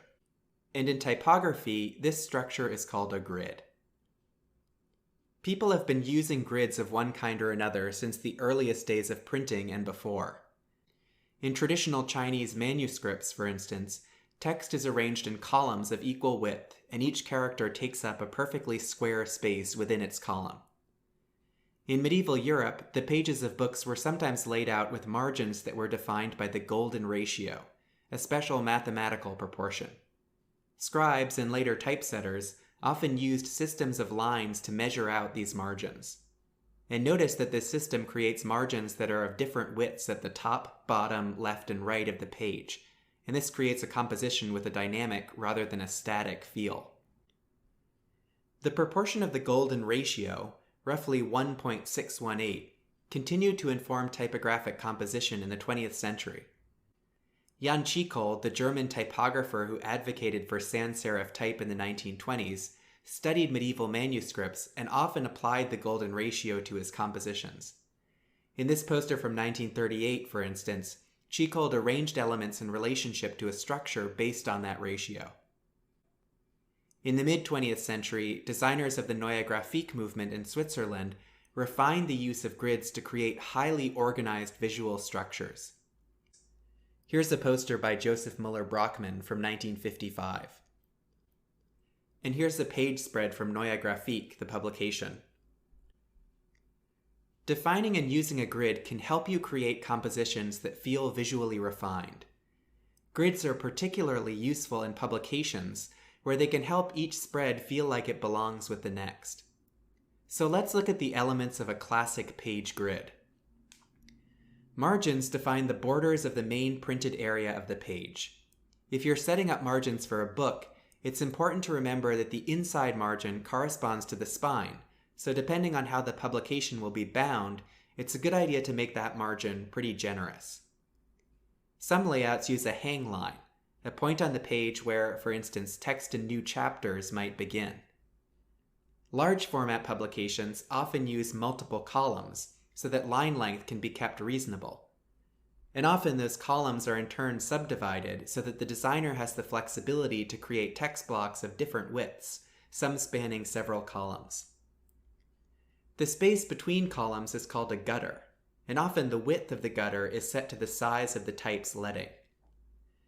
Finally, a baseline grid can be used to make sure that the lines of text in adjacent columns or on succeeding pages line up with one another, and the interval of these lines will be defined by the leading of the type. Today, grids are almost everywhere that typography is. On the web, they're often actually built into the CSS. A popular website grid like the one used by this site on Grid Systems is 960 pixels wide with 6, 12, or 16 columns across. Grids are a really useful tool. Still, if they're used incorrectly or just too much, they can limit and constrain your compositions. So I'd recommend always starting compositions without a grid, and then once you've figured out what you want to do, go back and reverse engineer a grid that will help you refine alignments and make distances consistent. And always remember that there are plenty of instances where a grid may not be necessary or even appropriate at all.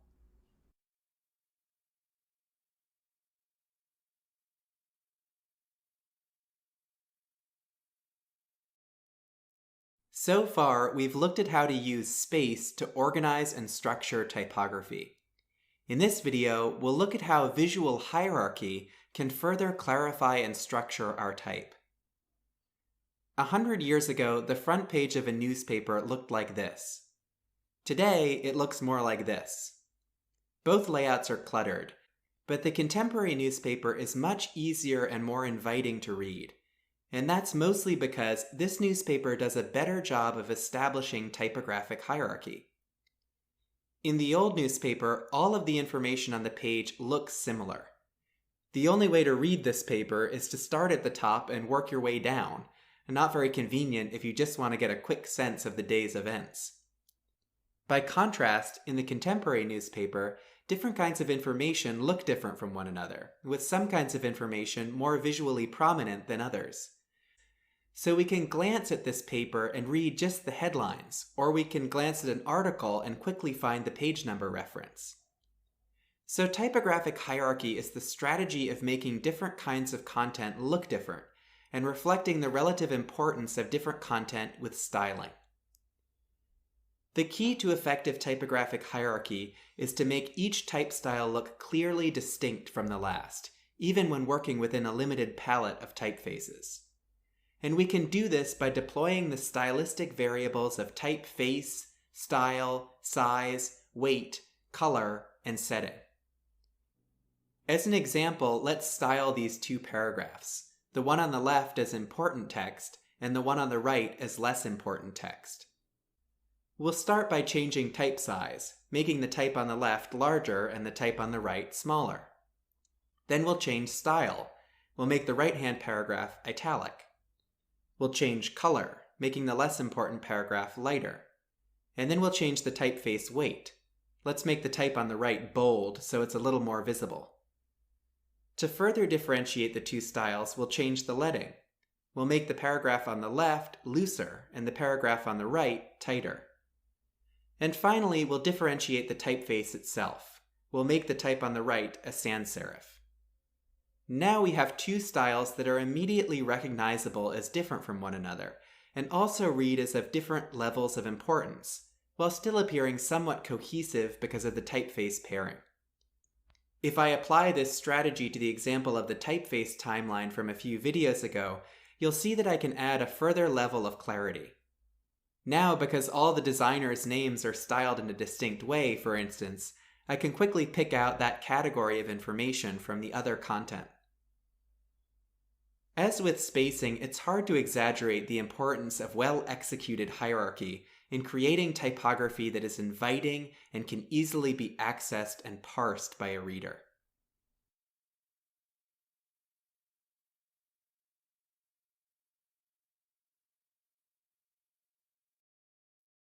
Now that we've looked at the visual principles that govern typesetting and typographic composition, we're going to switch our attention to the conventions, the rules of proper typesetting.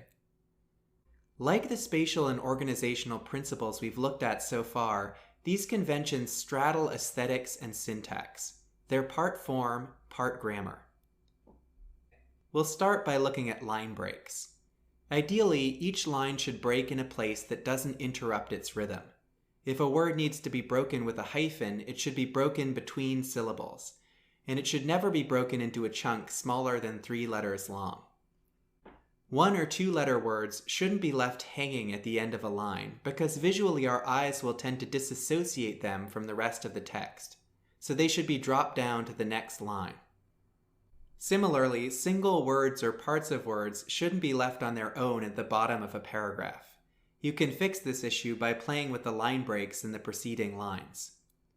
Nor should single lines of a paragraph be left stranded on their own. The first line of a paragraph alone at the bottom of a page is called an orphan. The last line of a paragraph alone at the top of a page is a widow. As you'll remember, the right, uneven side of a block of left-aligned text is called a rag.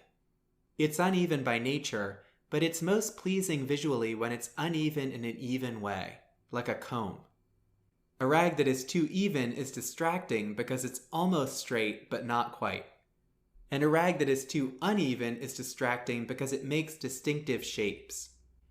In InDesign, you can try to achieve a good rag by tweaking the hyphenation settings and line length, but usually you'll end up, as designers say, doing the rag, manually creating line breaks with soft returns and hyphens.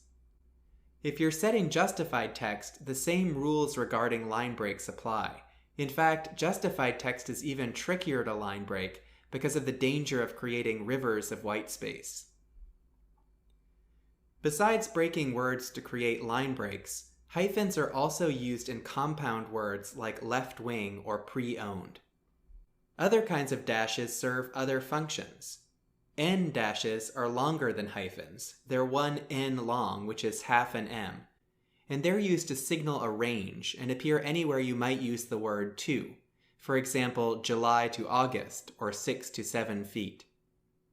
M dashes are longer still, 1 M long.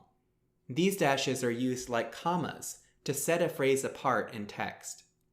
M dashes are also used to attribute a quote to a speaker. Incorrect use of dashes is one of those common typographic errors designers love to point out. Another is the confusion of foot and inch marks with quotation marks. As you can see, they're actually quite different. Foot and inch marks are wedge-shaped. Single and double quotation marks are curved and come in left-right pairs. In InDesign, there's an option to turn on smart quotes, which automatically puts the correct marks around quotations. Most contemporary text typefaces have 4 different kinds of numbers, or figures. The figures we're most used to seeing are lining figures. Like uppercase letters, lining figures start at the baseline and end at the cap height metric. A more traditional form of figures are old-style figures. Like lowercase letters, these figures have ascenders and descenders. It's easy to remember when to use which kind of figures. Lining figures should be used whenever uppercase letters are used, such as in titles, and old-style figures wherever lowercase letters are used, like in text. Figures also often come in both proportional and tabular versions. Proportional figures are spaced like any other character, with some characters taking up more space and others less. By contrast, tabular figures are monospaced, meaning that each figure takes up the same horizontal space as the next. Tabular figures are useful in charts and mathematical equations, where you need the figures to line up vertically. Just as figures come in a version for text and a version for titling, so too do capital letters. Capital letters meant for setting in text are called small caps. They have the shape of normal capitals, but their height is close to the x height of the lowercase. You use small caps anywhere all capitals appear in text, such as in acronyms. The exception is people's initials, which always appear in uppercase capitals. Another set of characters designed to give text a smooth appearance are ligatures, two letter forms that are linked together as one character. Most typefaces include these basic ligatures, but some also include others. All of these conventions may seem esoteric, but when combined with the spatial and organizational principles we've discussed in the last few videos, they'll add a final degree of professional polish to your typography.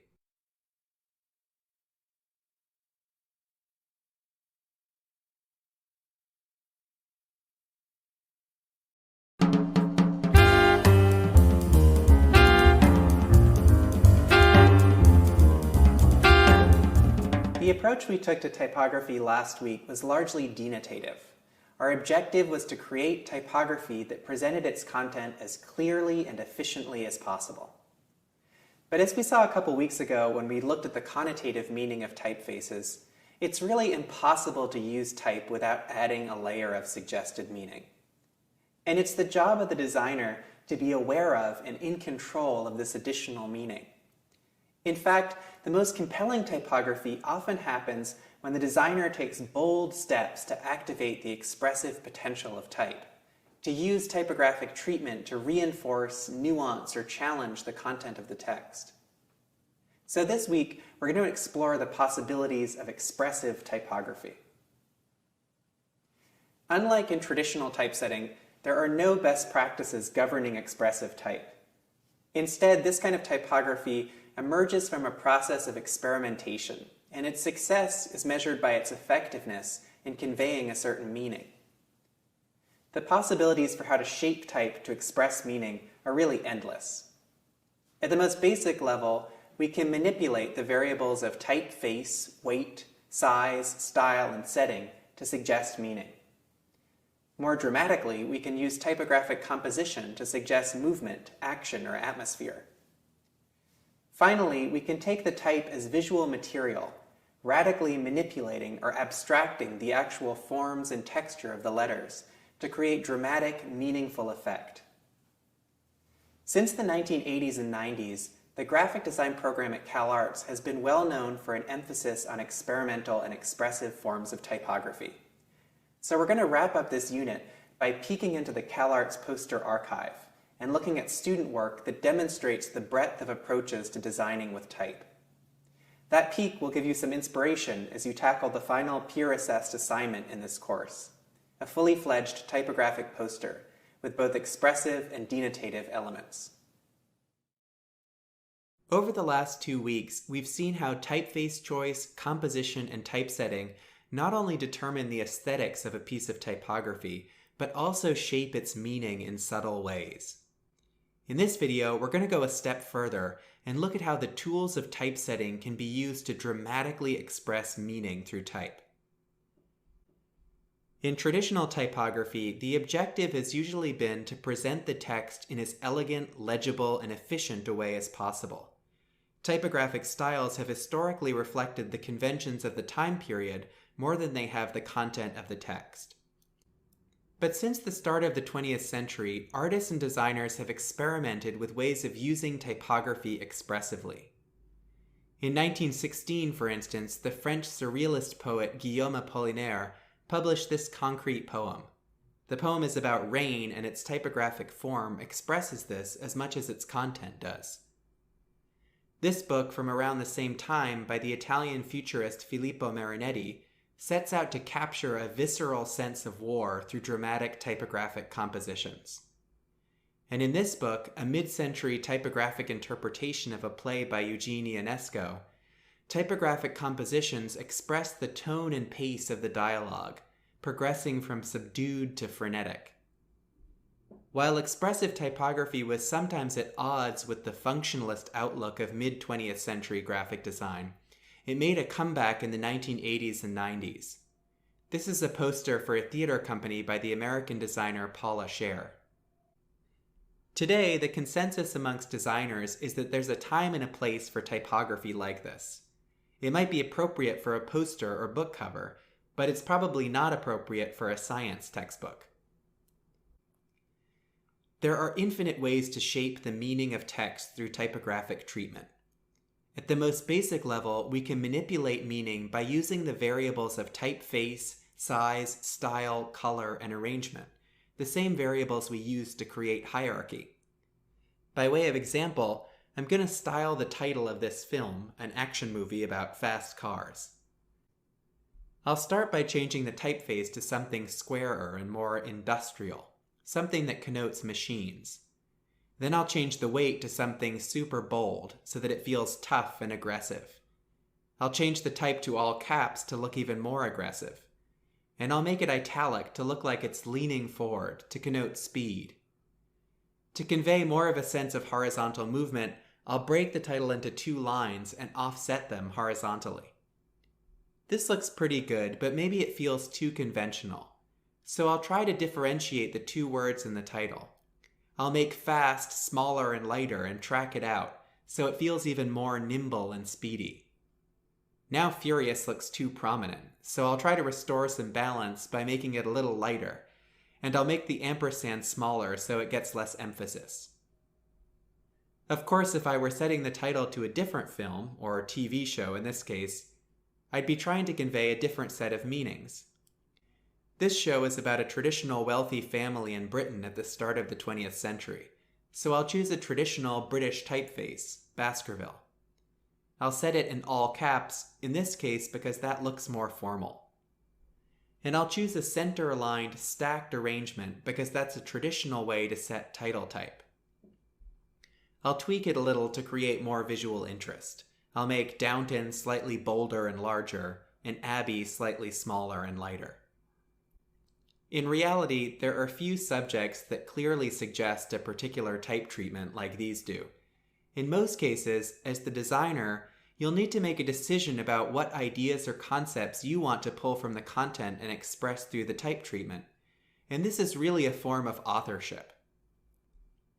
Zooming out from a single title to a full composition, we can revisit the idea of compositional gesture from last week, but now with an eye toward making the gesture expressive. We can create a composition that suggests horizontal movement, like in this poster about canal boats, conjuring up the slow movement of the boats along the water. Or a composition that feels vertical, like in this poster for a conference in Shanghai, a city known for its skyscrapers. We can make a composition that's a vortex. Here in this poster from the 1920s, the vortex gesture expresses the dizzy feeling of being in the bustle of a modern city. Or a composition that is random and scattered, perhaps suggesting chaos or something organic like these flies. Or in the opposite extreme, we can create a gridded and orderly composition, like Armin Hoffmann, the mid-century Swiss designer, has done in this poster about formal principles.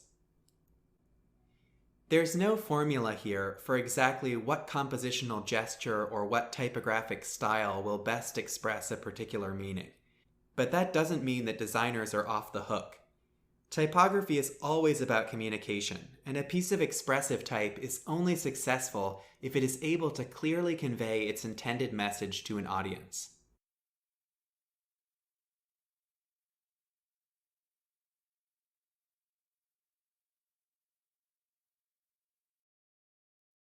In the last video, we looked at the way that the conventions of typesetting and composition can be put to the service of expressing meaning.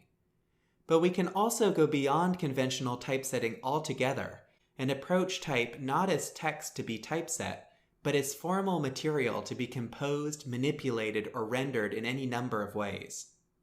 In this video, I'm going to give you a taste of what's possible by showing you a bunch of examples of atraditional and experimental typography. Sometimes breaking a rule of typesetting in a controlled way can be poetic. In this book cover, for instance, the designers have created uneven spaces in the title, arranging the words in a way that draws attention to the symmetry between a man and a woman. In this cover, for a book on architecture, the title is broken up with stretched dashes, turning it into a shape reminiscent of an architectural structure. And in this cover, for a book on the British sculptor Antony Gormley, the letters of the title are stacked vertically, referencing the formal characteristics of Gormley's vertical steel sculptures. Beyond breaking rules like this, designers can also manipulate the forms of the letters themselves. Armin Hoffman often manipulated or arranged type to create compelling abstract forms in his posters. In the 1960s, designers like the Spanish-American Victor Moscoso used really abstracted type in their event posters, demanding that readers spend time actively decoding their messages. And this visual strategy mirrored the dense and opaque style of the psychedelic music that these posters were advertising. These days, we can directly manipulate the vector lines of type in design software. These posters by the Norwegian-American design studio Non-Format use type that has been manipulated to create a sense of energy and flux. The technology of reproduction can also inspire typographic experimentation. In the 1990s, the American art director David Carson created a distinctive typographic style for Ray Gun magazine by cutting up type and layering it with a Xerox machine. The rough, scrappy aesthetic captured the feel of the grunge music documented in the magazine. Modern screen-based media can be a little rough around the edges too, and in contemporary art and design there's a fascination with digital glitches. These are typographic illustrations for Wired magazine by the British typographer Craig Ward. But of course, type has its origins in human handwriting, and many typographers have returned to the hand as a way to infuse type with human expression. The Swiss designer Nicholas Troxler, for instance, is well known for his posters for jazz music events, many of which use hand lettering to capture the loose, improvisational character of the jazz music. In contrast to Troxler, the typographic work of the Dutch artist and designer Hansje van Halem is painstakingly detailed and ornate, while still feeling organic. And here at CalArts, the American artist and designer Ed Fella is known for his eccentric hand-drawn interpretations of American vernacular typography. Today, we designers have so many tools at hand, digital and analog, that we can make type out of just about anything. Paul Elliman, a British designer and artist, makes typefaces out of found objects. Craig Ward uses a mixture of photography and digital software to create exotic type treatments that dramatize their subject matter. The Dutch poster designer Michiel Sherman creates spectacular abstracted typography using digital software. In a lot of this kind of work, type moves from being a flat mark on the page to being a tangible thing, and some designers have pushed this to its limit, taking type off the page altogether and into three-dimensional space. This is a series of typographic experiments by the Austrian-American designer Stefan Sagmeister. The conceptual artist Jenny Holzer brings type into space in a different way by projecting it at large scale onto its surroundings. In her work, there's often a fascinating dialogue between the typography and its physical environment. Not all of these examples will be relevant to your work, but I hope that they will show you the breadth of what's possible with type and encourage you to think beyond the conventions of classical typography.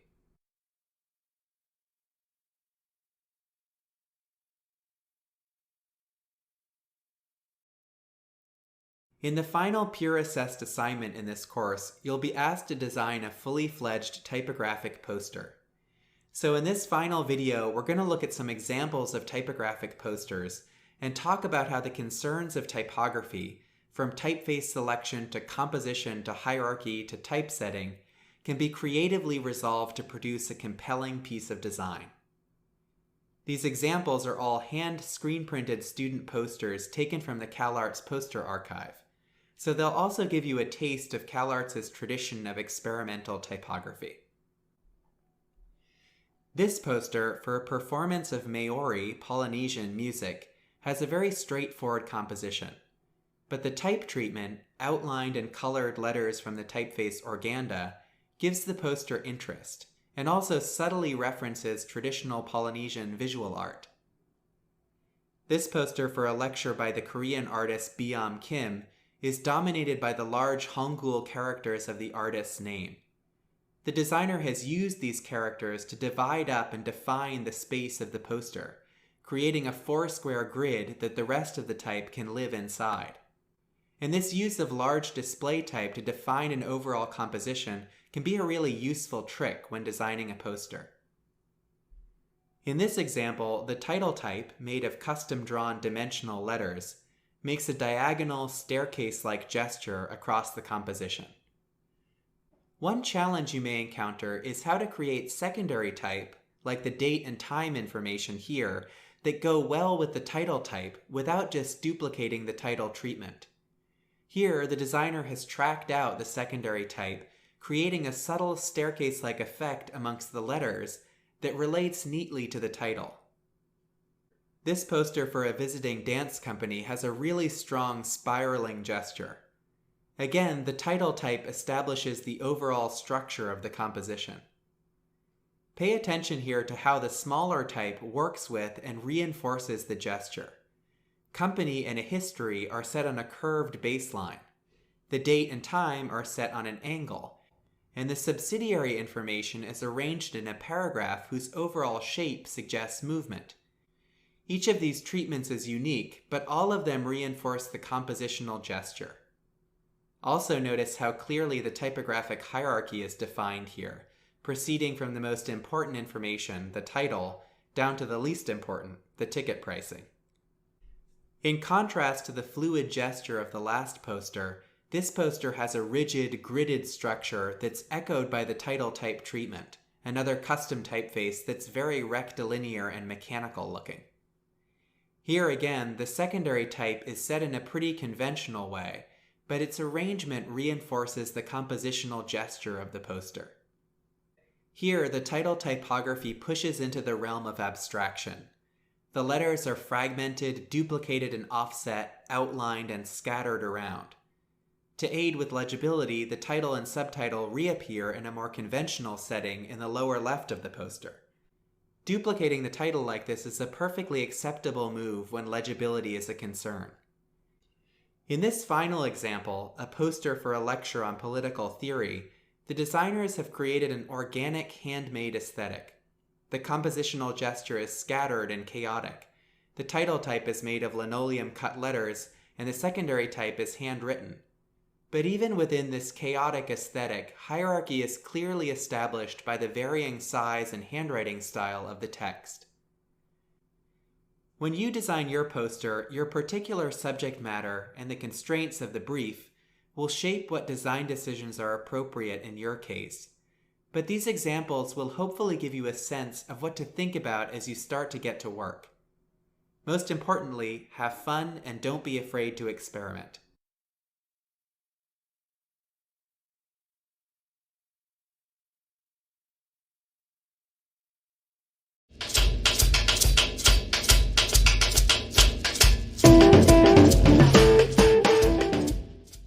Hello, and welcome to Introduction to Image Making. I'm Gail Swanlin, a graphic designer and faculty at California Institute of the Arts. The emphasis of this course is process, and I want to encourage you to sincerely devote serious time and intellectual energy to making. As you know, the time you put in is just yours for your own intellectual and creative life.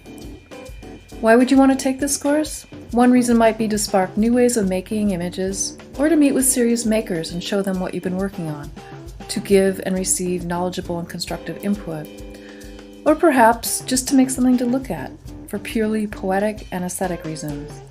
Or it may be such that you just don't know, or maybe won't, for a long, long time. But one evening, you'll be looking up at the moon and you'll know. Any of these aspirations and reasons are perfect. This is a graphic design course, so the images you'll make are intended to live in a graphic design context. That means with words. That combination is what gives graphic design its beauty and power. That really doesn't mean that any of your images might also live in an art or illustration context too, but we'll mostly talk about how these things are being made and composed in a graphic design-y way. The first 2 weeks are intended to be exploratory and experimental, and we'll be devoting our time to making images in a variety of ways. The focus will be on working in a generative way rather than seeking an end result. Meaning and communication won't be the primary focus, although, to be honest, every image does communicate or convey connotation, associations, and expressiveness. Making a lot of images in a variety of different ways is what we'll pursue. Everyone has a natural, intuitive way of putting things together. Each of us has a personal way of making things work. And in week 3, we'll invite the images to deliberately and intentionally carry meaning and communication through relational moves like juxtaposition, hierarchy, and context. The work of week 4 will be wrangling the spreads into a book using the images you've made. During this course, we'll make and look at images intended to instigate or tell a story, evoke, experiment, record, explain, and in doing so, try out a variety of medias and ways of composing your images. But most of all, you'll just want to jump in and start making images.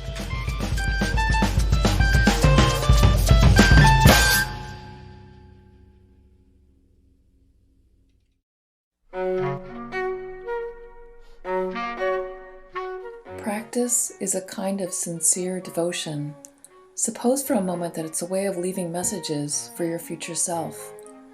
Consider the act of drumming, the rhythm and the patterns, the sticks in the hand and the strike, breathing and listening and concentration. This kind of discipline creates muscle memory. But even more so, this internal sensitivity and familiarity with the craft opens up and sparks invention and improvisation. Any kind of regular practice makes way for discoveries, and subtlety and imaginative nuance will follow. In this course, consider how you might make creative activity and close observation part of your own daily rhythm. For instance, I have a daily practice of sketching while having a cup of coffee first thing in the morning. You could do something like that, or keep a field notebook to record observations in a visual way, to make quick sketches of things you see, or paste in things you find or collect, or jot down ideas. It's also really great to draw from life whenever you have a moment, to sit and observe and commit a line, an interpretation to paper. Start your own drawing league or take a drawing class. Spend time intently observing. Go outside whenever possible.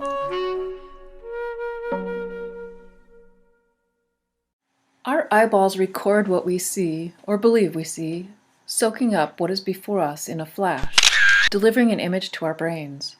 Measurable, quantifiable features like color, shape, size, and position are sorted out at lightning speed, seemingly without us giving much thought to this astonishing maneuver. Simultaneously, we interpret an image based on a colossal bulk of personal experiences, generally agreed upon ideas, expertise, and incredibly specific knowledge. An image might look like its real-life counterpart, or not. It may communicate or convey information, or stand in for or symbolize thoughts and ideas. It may resonate in a personal way, or is intended to influence thought, sentiment, and mood, behaviors, and beliefs, like for instance propaganda. Images may even bring about chemical reactions in the viewer's brain. In our hyper-saturated commercial imagescape, overexposure provokes little or nothing. Or the image may be decorative, or consist wholly of embellishment. And if little light falls on the image, do we still perceive the colors, the luminescence reflecting into our eyes in the same way? We formulate an initial response to an image, to the subject itself, or we might infer something expressive from the way the image is made, its intonation, style, or intensity. Images may be recognizably three-dimensional, or abstracted, flattened, distorted, or just a shorthand notation. We read meaning, or rather form a perception, based on context or an image's relationship to other elements, its relative size, placement, or importance. Our reads are not stable nor fixed, and once we release an image into the world, we cannot control how it is perceived. In graphic design, text and images are brought together, and the graphic designer adjusts the relationship among the elements to release new perception and meaning. Truly, the convergence of words and pictures changes everything. Images may be used straightforwardly to illustrate or interpret text, to deliver information, to make the words clearer or not, to confound and disorient, or vice versa. Placing text and image together creates associations. It can deliver messages, or influence, promote, or give rise to that poetic moment that makes life worth living, or undertake a multitude of other functions. Roland Barthes writes, "Formerly, the image illustrated the text, made it clearer. Today, the text loads the image, burdening it with a culture, a moral, and imagination." This is important. Graphic design is powerful. You are tasked with using your power wisely.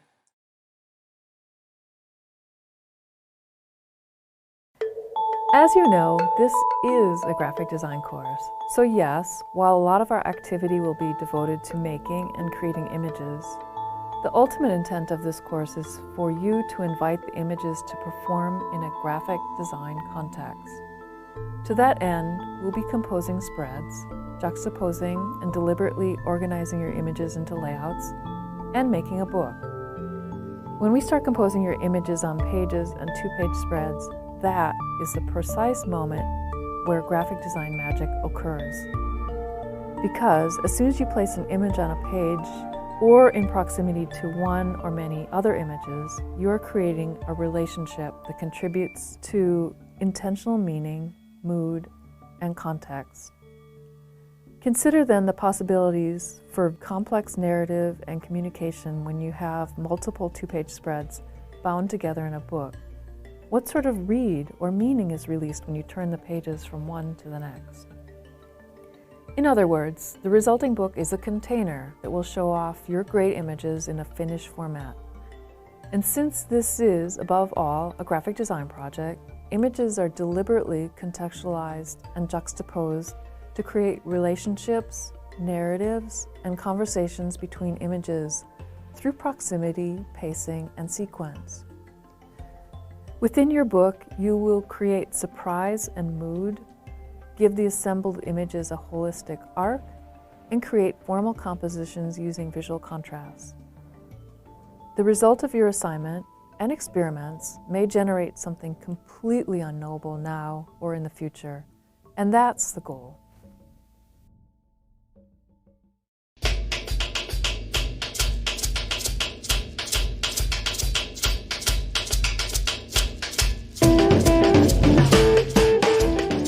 There's just no other way to make things and try out new, impossible, or inventive processes without just making and generating a lot. This week, I'm encouraging you to just jump in and start making. Through making, you become more familiar with your subject. If you selected an animal as your subject, study and note what features make it distinct and recognizable. Look at its gait, how it eats and drinks and rests. Consider a range of ways to represent the animal. What would be the most minimal gesture or detail or defining characteristic that could suggest the whole without literally showing it? Attempt a range of styles from simple to complex, representational to abstracted. Make some black and white images or use color. Try out brushy or scratchy, loose and then tightly rendered. Experiment with collaging or ready-mades. Some images may be made relatively quickly, while others may require setup time or might be more labor-intensive. The point of experimenting with a range of making things is to open up possibilities and generate a lot of images. As an image maker, make representations that belie your own expectations. Set up situations that intentionally inspire you to see things from a different or unusual perspective. Try out a variety of things that make marks and adopt a range of techniques while continuing to work with materials you are familiar with too. Be adventurous and don't fret so much about making a finished image all the time. Spend some time redoing and refining select images. And most of all, keep making.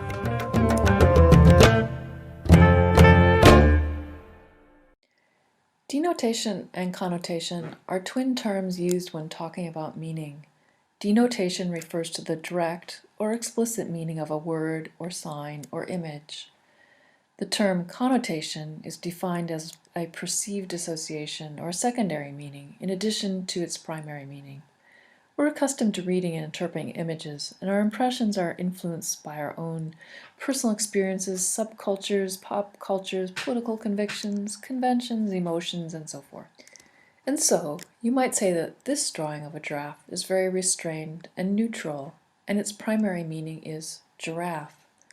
Without reading too much into the image, we can list what makes up the drawing: a controlled etched line, black and white, a complete side view with each limb and tail visible.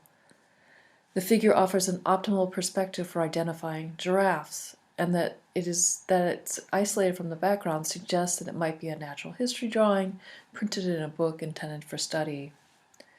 The drawing is close to realistic, and while it's a restrained representation of a giraffe, the unique calligraphic hand of the artist is unmistakable. And if you were a scholar of such drawings, you would recognize this particular artist's work.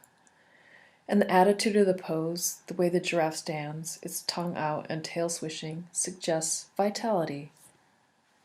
Here are several other giraffe drawings showing the same side view and done in a variety of materials and mediums, and in a range of representational styles. The expressive quality and mood of each drawing is very distinct, and we could do a straightforward read on each. But to go further, let's look again at the style of the natural history giraffe drawing and its explanatory stage pose. These qualities conjure or connote secondary perceptions and associations. Based on personal experience, you might associate this drawing with dusty natural history museum dioramas of taxidermied specimens. But if we juxtapose another element with the giraffe, like a lectern, the giraffe is anthropomorphized. It's ready to give a lecture. Perhaps the giraffe is an advocate for other giraffes and speaking about loss of habitat. The lectern connotes a certain kind of authority, or not. And if we place the image in another context, is the giraffe visiting a museum or an exhibit, or is it the art exhibit? As communicators, to varying degrees, we direct how meaning and secondary interpretations are conveyed. But like words, it's a creative leap that can be elusive and open to interpretation. That's where having a group of trusty colleagues who can read and critique your work is very valuable.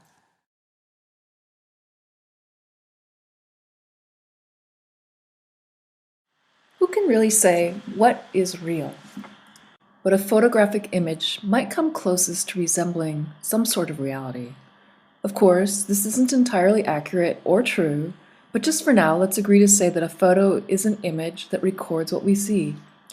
The photo reveals a specific representation, like maybe a distinctly individual giraffe with one blue eye and one brown. Let's look at the photograph of the giraffe head, and it looks like a giraffe. It's a specific, unique individual. It's a representation of a giraffe. Okay, I know it's not really a photograph, it's a modified digital image, but that's another story. In his book, Understanding Comics, Scott McCloud speaks about a range of representation. And here I've made my own version using my chosen subject, the giraffe, so you can see what I'm talking about. I know this seems kind of obvious, but when an image is stylized by being drawn or manipulated in some way, it shifts from being one kind of specific representation, like a photo of a unique individual, to becoming more iconic or universal or abstracted. And in that, there's a giant range of kinds of representation, from most real to most abstracted. So let's look at the chart and start off with the photographic image of the giraffe. The next image is a little more stylized. It's a posterized, high-contrast version of the first photo. It's still a representation of a giraffe, but it isn't exactly what you'd call reality. Then there's a brushy drawing that still looks pretty giraffe-y, but is beginning to be more of an interpretation of a giraffe. Further simplifying, next is a loosish line drawing, followed by a more stylized vector drawing. Then a drawing where some of the features of giraffeness are made up of simple geometric forms. And then, even though it's just a couple of lines and some dots, we might still read this last drawing as a giraffe head. At the far right of the chart, the name or the word for giraffe is about as abstract as can be, although we really could go further. The letters of the word do not look at all like a giraffe, but we have an agreement that these letters, strung together in this specific order, represents an idea of a giraffe. It's a written word, 7 letter forms, and we know how to say the word because we were taught to do so. The meaning is retained, but it's language and vocabulary rather than a pictorial representation that resembles a giraffe. If you are interested in learning more about representation, look up some of the readings in the resources section, because this is a really fascinating area of study, especially for graphic designers. But for this workshop, we'll be taking a look at this more in terms of expanding your range of image making.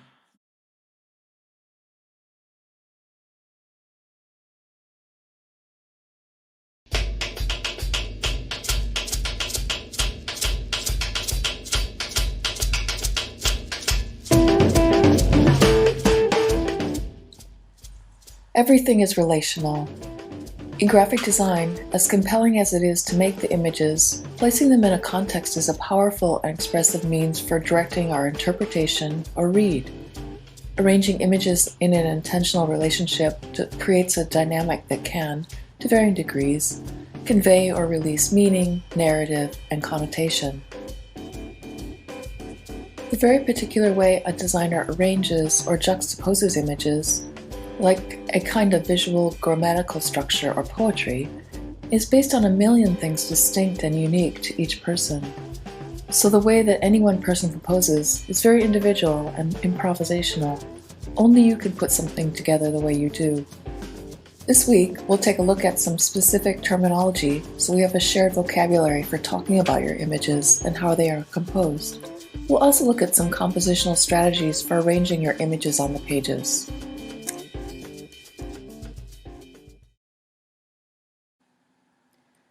Visual hierarchy is one of the most powerful forces in composition. It's how you give visual structure and impact to your compositions, by arranging the elements to give emphasis or priority, or, in other words, to designate the order of importance for the elements within the context of your composition. Creating visual hierarchy is one way of directing how something is to be read or interpreted. In graphic design, there are so many ways you can establish hierarchy, like positioning an element in the center or up front in the foreground, making it the largest or brightest or most conspicuous, or by isolating the element or pointing at it with other elements. That doesn't mean that centering, making one element the largest or brightest or up front, or isolating it or arranging it in an unexpected or absurd way are the best or only ways to create hierarchy in a composition. In this example of drafts, we can almost number the order of relative importance given to each element or group of elements. And of course, arranging or assigning hierarchy isn't entirely fixed and immovable. It's open to debate. Like words and images, hierarchy is relational and open to interpretation. There are many ways to consider and analyze a composition, as you'll see when we look at a few examples. So let's review a few terms typically used to talk about formal composition in order to have a shared vocabulary for discussions.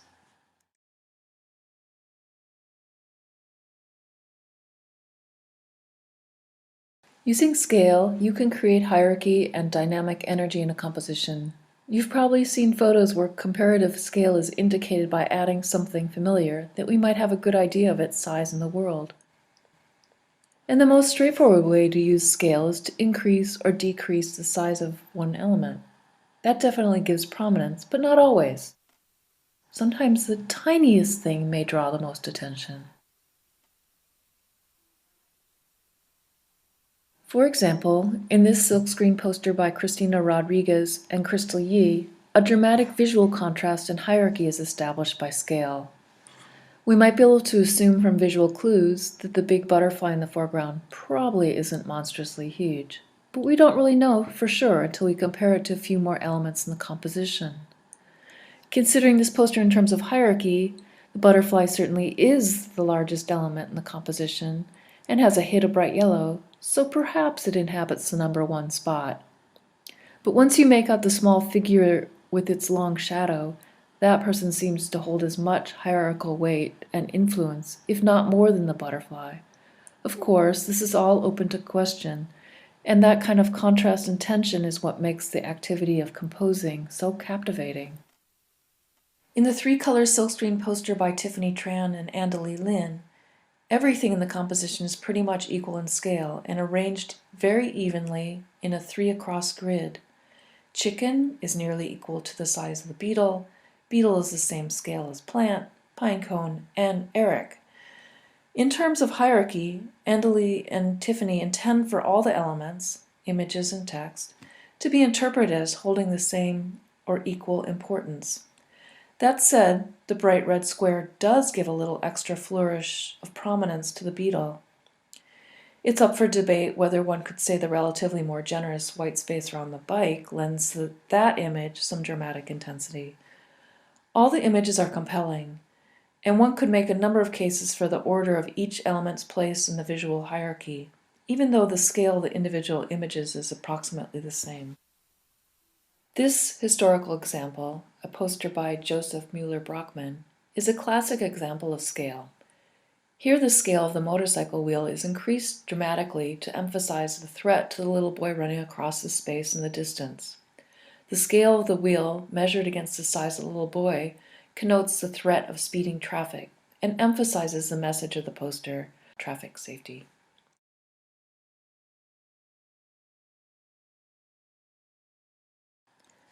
Space is another one of those elusive words that carry a multitude of meanings. In a composition, it can refer to the perception or illusion of dimensional space created by perspective or layering. One element may simply be in front of another, or the scale difference suggests that one of the objects is in the foreground and the other is further back. For example, we'll look again at the Seeing and Awakening film poster, this time focusing on space as depth and dimension. You'll notice it's difficult to isolate space and scale, because using scale is one of the ways the illusion of depth is established. So, we could say the butterfly is closest to us, because it's the largest in the foreground. Then we surmise from various visual clues, mostly scale and overlapping, how far away other things might seem to be. The relative size difference between the butterfly in the foreground and the comparatively tiny figure walking through a moody landscape in the midground gives an illusion of depth, of dimensional space. Depth is further emphasized by the flying seagulls that appear to be even more distant. And of course, in reality, we're not peering into the distance, we're looking at a poster, a flat sheet of paper. We can also talk about the space in terms of the relationship of the elements to the edges of the paper or the screen. And do the elements touch, overlap, bleed off, or are they cropped by the edge? What this means is depending on how the elements are placed in relation to each other or the edge of the paper, you can create a conversation between images, or in other words, create a field of dynamic tension in the composition. Let's look again at the chicken, beetle, and bicycle poster, which uses space in a very different way than the Seeing and Awakening poster does. This time we'll examine the word space in another sense, in terms of proximity, and the active role of white space that lies between the forms plays. So when we looked at this poster before, we noticed that the designers arranged the elements in this composition on an evenly spaced symmetrical grid with a lot of space between the images. There is little or no illusional depth or space. The composition sits flat on a very flat plane. It's as if each element has a magnetic field around it, holding it in place. Objects do not touch, but are held in charged tension, surrounded by the white space. It's interesting to note that if the space around each element was precisely equal, the composition would feel static. But the way that the designers varied the amount of white space makes this composition dynamic, even if it's very quietly dynamic. And then, in this poster for the Children's Film Festival, smaller line drawings make up a background. The elements are packed in very closely and create an all-over pattern. There's no overlapping or big scale differences. This has the effect of flattening any illusion of dimensional space. The transparent silhouette in the foreground overlays the drawings and appears to sit lightly on the same plane. Space works in yet another way in this composition, which is a photographic image of a construction made for the CalArts Music School Jazz CD package. Everything in the photo is real paper, doing everything that paper does best, like being cut into shapes, edges curling and strips folding and taped into shapes, and pieces overlapping. All the components are assembled in real space and then lit. We know this, since the objects do cast shadows. The camera captured the setup from a very particular point of view, and while we can't be entirely sure how big the setup is, we do get a great sense of the tactile quality of the paper and how the elements are arranged in space.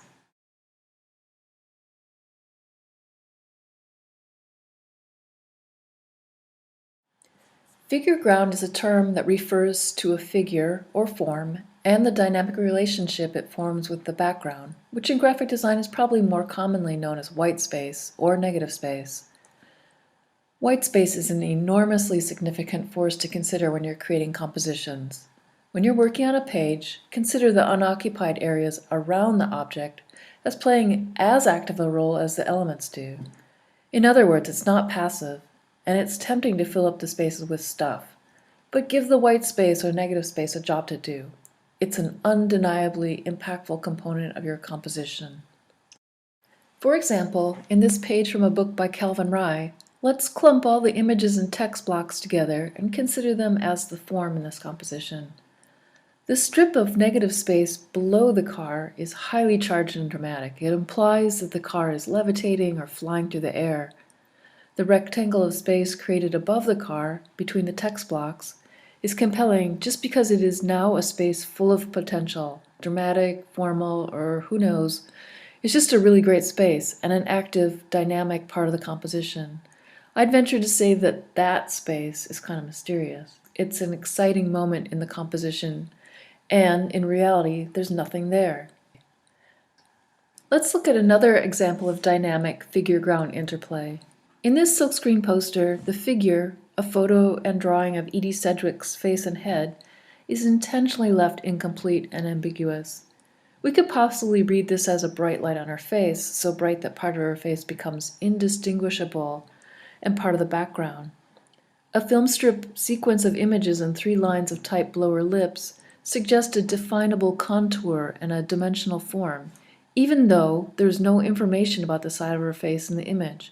Really, this is a fascinating feat of completion that occurs, where we infer the whole of the figure from an incomplete but evocative negative space.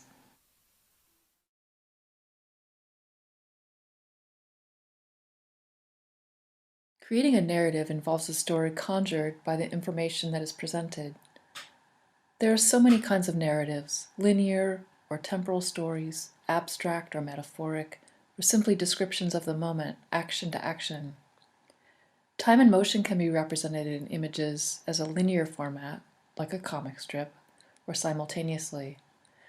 Absurd or startling juxtapositions suggest narratives and assumptions. There is a mysterious moment that happens between 2 or more images or frames, like in comics or film. This space is far from empty or silent or inactive. Instead, it's terrifically dynamic and poetic. Even though the narrative isn't explicitly defined or depicted, our imaginative participation creates closure between images.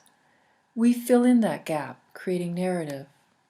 Graphic designers use narrative, setting up expectations through the composition, juxtaposition, and context.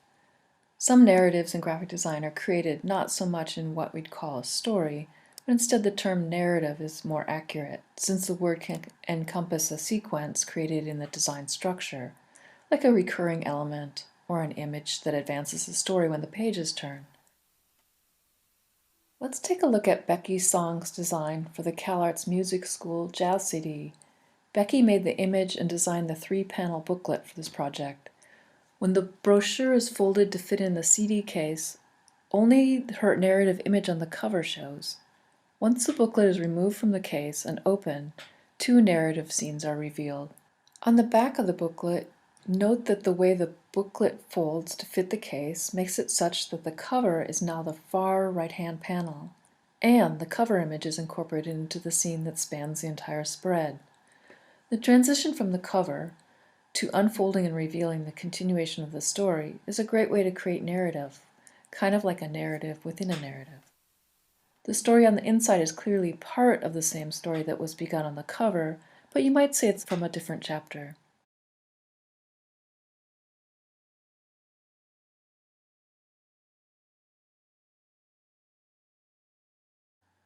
Now that you've made some images, you can begin to arrange your works into compositions.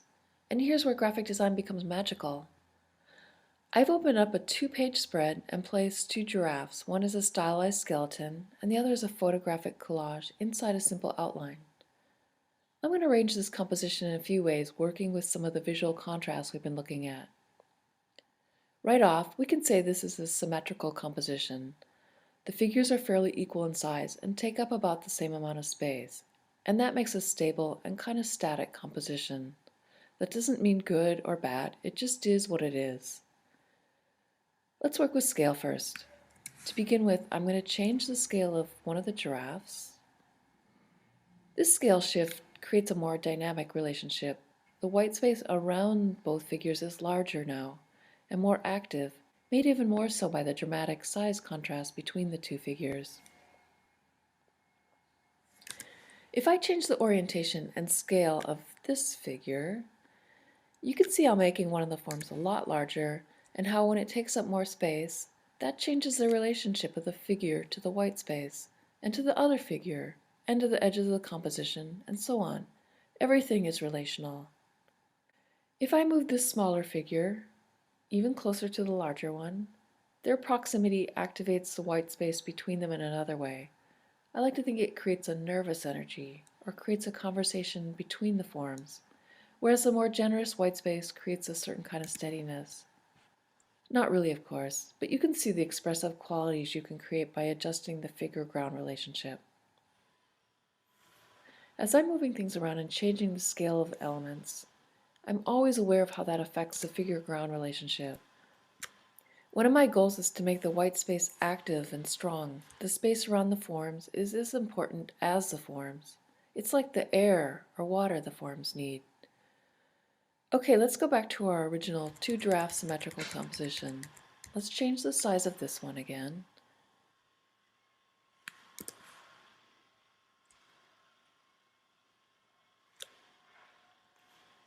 And I'm going to place another giraffe. It's about the same size as the first one, and this time I want to work with space as a visual contrast. So maybe I'll scale this image, I'll make it mid-size, and I'm going to move it over to the left. The scale difference between the elements creates an illusion of space. It's almost as if the giraffes are standing in a landscape, especially if the smallest figure is moved to the top corner, kind of like that guy is small because he's in the distance.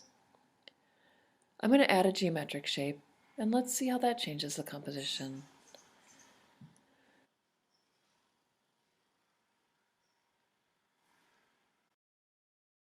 Okay, so now the giraffe skeleton has a pedestal to stand on.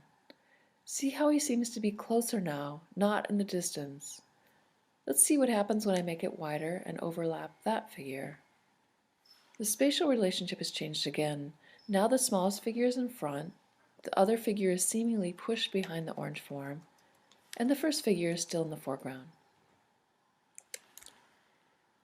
Now, if I place a sofa in the composition, that juxtaposition creates a narrative.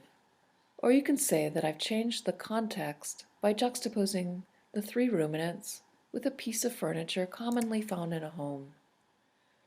Now it seems that the giraffes are in a room, perhaps, or who knows.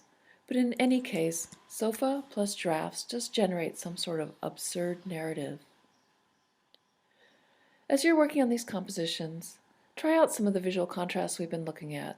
Experiment with scale and space, rhythm and pattern, creating hierarchy, and seeing what happens to the relationship of the figure to the white space as you move things around, or juxtapose other elements.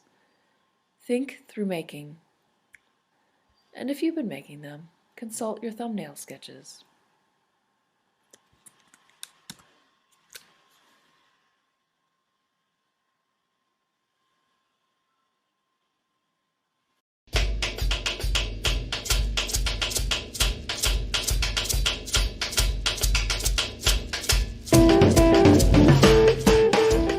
Why would you want to make a book?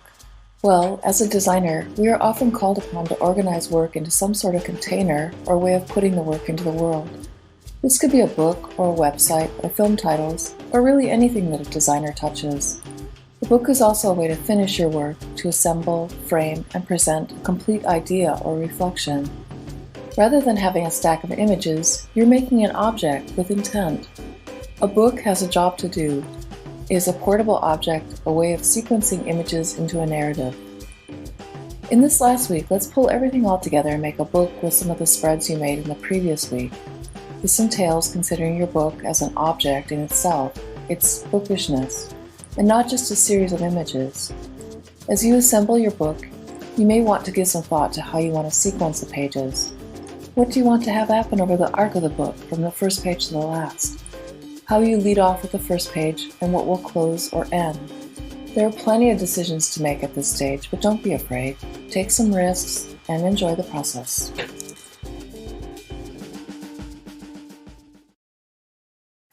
Okay, so last week we experimented with creating single compositions across 2-page spreads.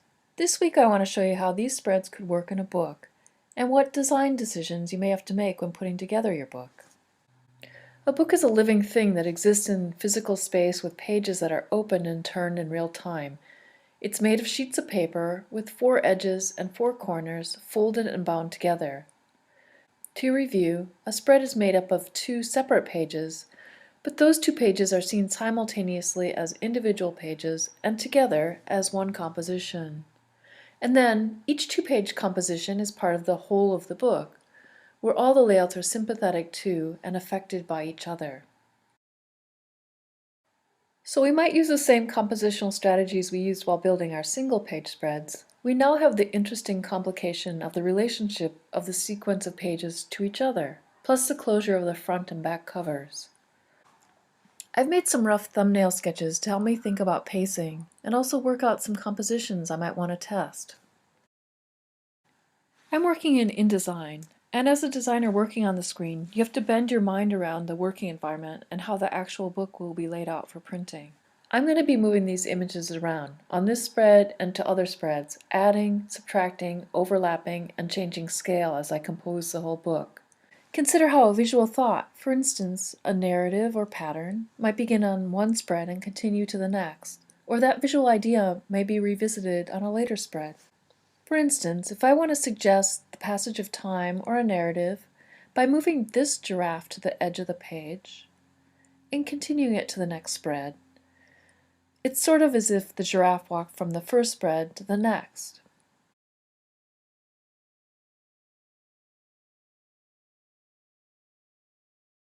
Maybe I'll leave this layout just as is. You might set it up so that one spread may have many images while another has a few, or one, or none. Variations like this will become integral in creating a sense of pacing and overall rhythm in the book. I'm going to draw a geometric shape to give weight, density, and contrast. And this shape has another job too. It stands in for the body of the giraffe. As you work on your book, this kind of compositional strategy might come into play in other ways, on other spreads. This way of thinking about composing develops as you work, so you just have to keep trying things out. And at some point, when you're putting your book together, consider how you'd like to open your book, or how you will close it. Keep in mind that the first page and the last have no facing pages. Page 1 might offer an opportunity to add a title or set the stage for what we'll see when we turn the page. And then there's the last page. Hi, we're here in this pink room with Jen, who's going to be our hand model today, and we're going to have a conversation about these books that I brought in to show you. These are examples of some books that I thought were interesting and that would relate somewhat to the project you're working on when you're making a book for your image making images. We're just going to kind of go through them. So this book we have here is called Lazy Mom, Lazy Wow. It's by Phyllis Ma and Josie Keefe. And we're going to first talk about the cover, but even before we do that, let's talk about how a book is an interactive object. It's something that you can turn in space and in time. So you can see the front cover and the back cover. You can't see everything that's in a book at the same time, but you can see it as you page through. So it's truly an old-fashioned kind of pre-app thing. If we're looking just at the front cover, you'll see that there's maybe a slice of watermelon that has an orange slice on top, and then another orange slice on top with a kiwi fruit, and it seems to be sitting on top of tinfoil. Not sure what that means yet, but it seems to be about fruit. And as we get into the book, we'll discover maybe what this means or what the author's trying to tell us through her image making. So this one isn't exactly like your book because it's all photographic, and in your books you're doing a range of experiments and explorations with different materials and ways of making things in different styles and so forth. We're not going for something that's good or beautiful, so we're not going to be looking at these books in terms of those kinds of preconceived ideas. I might say that something's nice, but that doesn't mean that it's good or best or better. It's really just a way of pointing something out that I find interesting. Jen's going to open this book up all the way librarians tell you to not open a book. But it's kind of nice to be able to see the front cover and the back cover together. On the back cover, if we just talk about what we see, so there's two objects sitting or floating on a white background. I think they're sitting because they seem to have shadows. One looks like a watermelon, and it looks like it's whole, or at least we can see the part that's facing us is whole. And then there's another object that might be a lemon or a squash or something. It's yellow. The watermelon has stripes. It's a nice relationship that's set up between the back cover and the front cover because they're talking to each other. They're all fruit. They're all round. On the back, it's spherical, and on the front, they're slices. So there seems to be some kind of narrative happening in terms of the back is their whole fruits, and on the front, they've been sliced and arranged. On the back, they are arranged. You can see that there's a lot of white space between the melon and the yellow thing. So there's a scale shift. That's one of your visual contrasts that you're working with. And then there's this, it's not really a narrative in terms of once upon a time in the end, but there's something happening that's maybe more musical or lyrical there's two shapes on the back, and maybe there are 1, 2, and the front is the 3. I'm just speculating, but I'm doing kind of a funny read on this just because we can, and I'm not sure exactly what the author was trying to tell us, but there are these things that you begin to see, and I think these are really interesting things. Okay, so let's turn to the first page. That's where the title is, and let's keep going.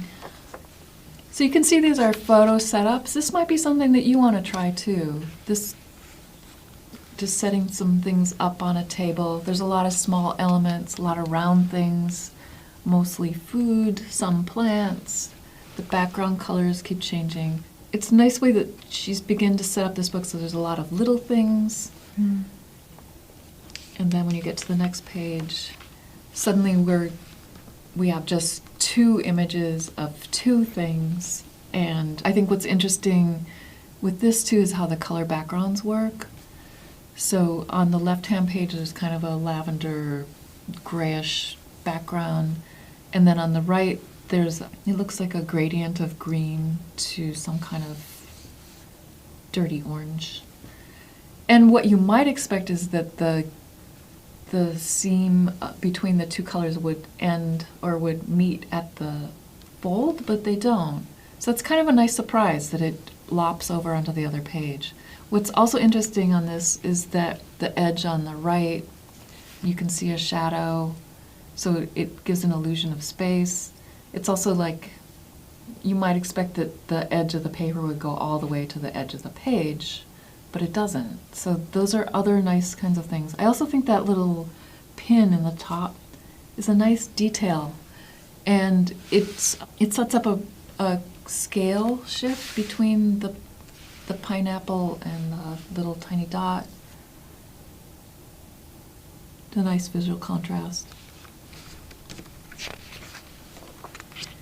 And then this one, the little detail-y things on the edge, yeah, they kind of line up on a invisible line that kind of swoops in from one edge and goes to the other. That's I just noticed something. Yeah. I think this is a mirror. Here's the straw and the crumpled bill, and then this is upside down up here in this corner. Nice. Yeah, it's a really nice solution. Yeah. That's an interesting way to make more images.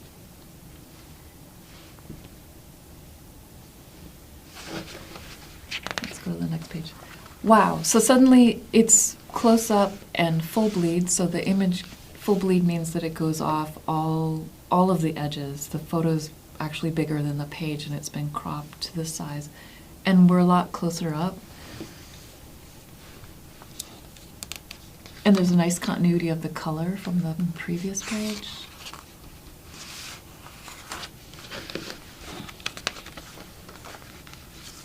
And then we're back to two images, but they meet at the center spread, at the center of the book, unlike the other one. Nice visual contrast between the colors. And then two images again, but there's a little bit more complexity in these than the previous pages. Again, nice color continuity that pulls you through. Mm-hmm. I like this formal relationship between this crack in the cigarette and this crack in the carrot as well.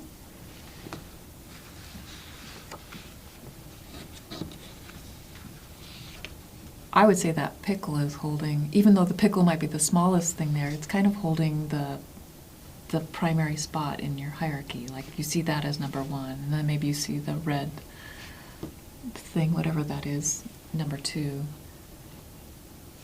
So it's an interesting thing to look at too when you're beginning to compose your own pages. And there's the back cover again. So it's kind of nice how it starts and how it finishes. So here we're a little bit more close up, and then it closes with more fruit, and it seems to feel like there's kind of the end with that last image of the two fruits. Okay, so this book that we're going to show you is one of our favorites. It's called Night Moves by Caterina Purini. And I think if I go to the colophon, there's more information. It's published by Sming Sming Books. And the note says, all photographs were taken by Caterina Purini between 2008 and 2017 using various motion-activated infrared trail cameras placed along the central coast of California. Great. So we wanted to show you this book because it's wildly different than the one that we just looked at. It's a lot more quiet and mysterious. It sets an entirely different tone, and you'll see that that's done through the composition and through the visual contrast. The front cover it looks like, it takes you a while to figure out what it is, which I think is kind of nice. It's a little bit mysterious. It's really soft and silvery. It sets a really nice tone of quietness and contemplative. You have to really study to figure out what it is. If we look at the back cover too, it's kind of hard to see. I think the indistinctness is also part of this project, so the fact that it doesn't instantly tell you what it is part of the charm and what's so captivating about it. If you look closely, you can see that it's the back of it's the rest of the mountain lion. It's like its neck and back. And then on the front cover, there are two glowing eyes, which we'll see when we turn in. That's a strategy and a structure that gets used over and again. So the first page is just the back of the cover, and you can see that the cover was printed on silver paper. And then there's a sheet of black paper, which functions as a pause, or maybe it signifies darkness. It's hard to tell, but it really is something that stops you. It's not just an image. It's really a deliberate move to change the tone and to change the way that you experience this book. It's almost musical in that way. It's like it's a rest or a stop, or like here's the opening of the book. I mean, we've talked before about how do you start something and how do you announce that this is the beginning of the book. This is a nice strategy. And then we go to the title page, and you can see that typographically night and moves have been separated, and they almost echo what's happening on the cover with the glowing eyes. So it's not a literal or completely identical way of talking about the front cover, but it does have that kind of repetition, and it sets up a nice rhythm in that way. So the first image, these are really deliberately and quietly placed. There's just one image. There's a big area of white space around it. And you can see how powerful that white space is. It's really about pulling you in to look at this single image, to contemplate it, to actually stop and spend some time looking.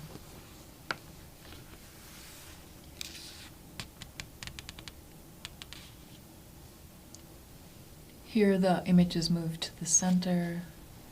Again, the big white margins around it are really elegant and quiet. It really makes it feel like you're alone. Again, we have two images here, so it's another echo back to the front cover and the way that the title is separated.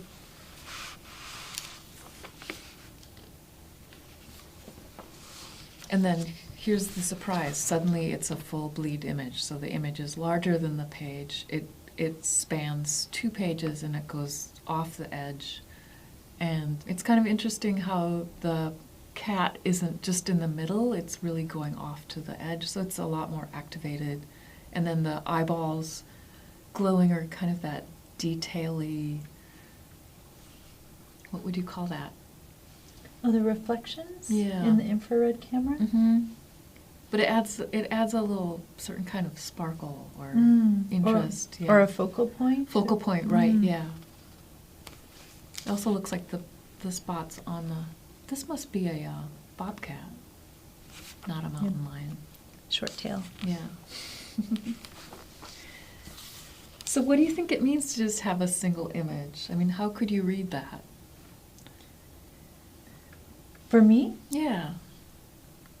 I don't know. I think visually it's a really nice contrast. Also in the sense of like how from spread to spread, the images are kind of moving across the page. Or it's just playing with things, like how things are laid out on the page is a really interesting thing for me. That's how I'm reading it. Right. I'm going back. These are the first pages we already looked at. But I kind of like how they dance around. And then also in contrast to that full bleed image. Yeah, that's really nice. For me, it's something interesting too, in the sense of like because it's a camera that's set up at night and it's that the animals are not aware that they're being photographed, there's a sense of voyeurism that's really interesting. Like almost like we're like getting like this kind of cropped view, what's happening. And it's also interesting because it's I don't know what the actual image looked like, but that as it's arranged on the page, that the animal is centered within the frame of this photograph and that the image itself is cropped to the animal, which is interesting. There might be in the actual photograph a lot more black space, but here the artist has decided to crop all of the night sky out or all of the darkness and just focused on the animal here. Mm-hmm. Yeah, no, that's a really interesting read. These also have the feeling of being one click of the camera, because I'm assuming that the cats trip the camera on the trail. Mm-hmm. Very spontaneous. Right. Oh, again, a nice full bleed and a close-up. That's a total photobomb. Right.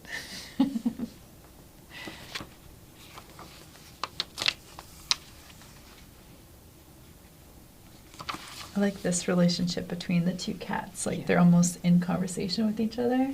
Like this one is talking to this guy. Yeah, I think that those are really nice compositional things to work with too. Like how you create those kinds of conversations and relationships and narratives and ways of thinking about two images juxtaposed near each other.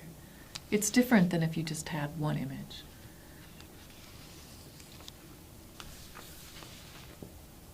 That's great. Yeah, Just looking into that void, into Right. that black space. and that velvety black is so nice. I have to say, like, kind of, well, because these are my hands, but it's the kind of relationship to what the students are working on in the class, like where they're creating something that's going to be viewed on screen. But there's something to say about where we're touching these pages and they're clearly photocopies, but it's like a pretty nice photocopy in comparison, like this black, what that feels like to your fingers, compared to this black, which is an actual black piece of paper. It's just an interesting contrast as a Right. tactile object. It's really Yeah. interesting. I think that's a really good point, because materiality changes how you experience something so much, too. Mhm.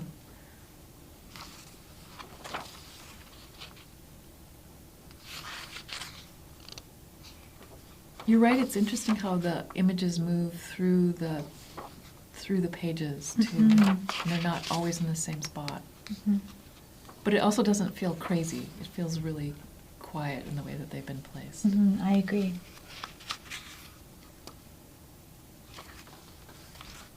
That's the end. Yeah, and it really feels like an end. Even though it's the same way it opened, it feels like it has closure and it feels like it went somewhere. Even though the story isn't, again, like Once Upon a Time to the end, it feels like this is how you close a book.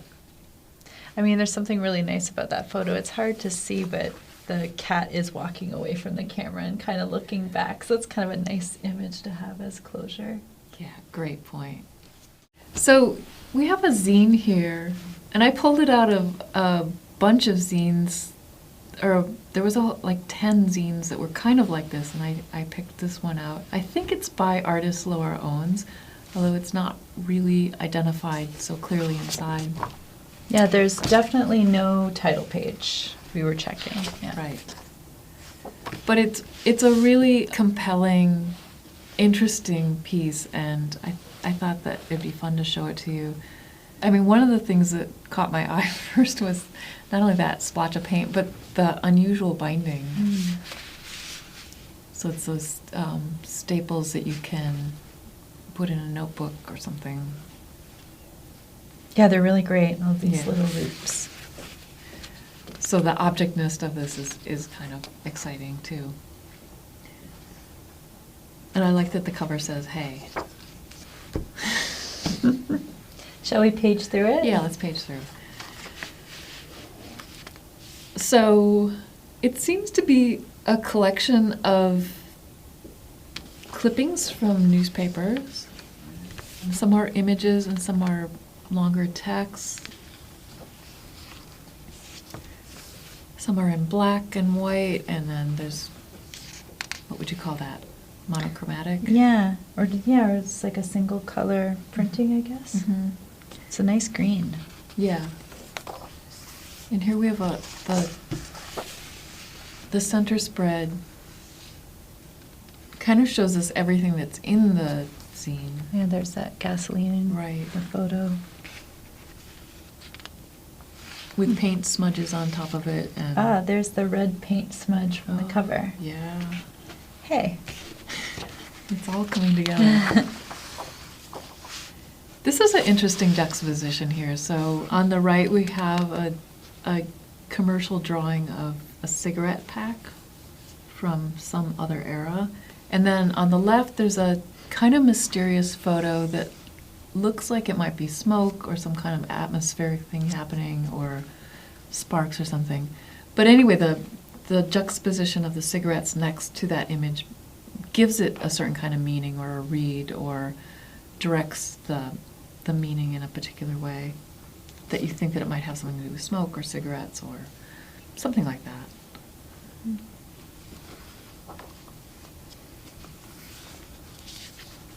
That yellow is nice. Yeah. On So- white, so it works really well. Yeah. Not a high contrast, but it's a nice surprise.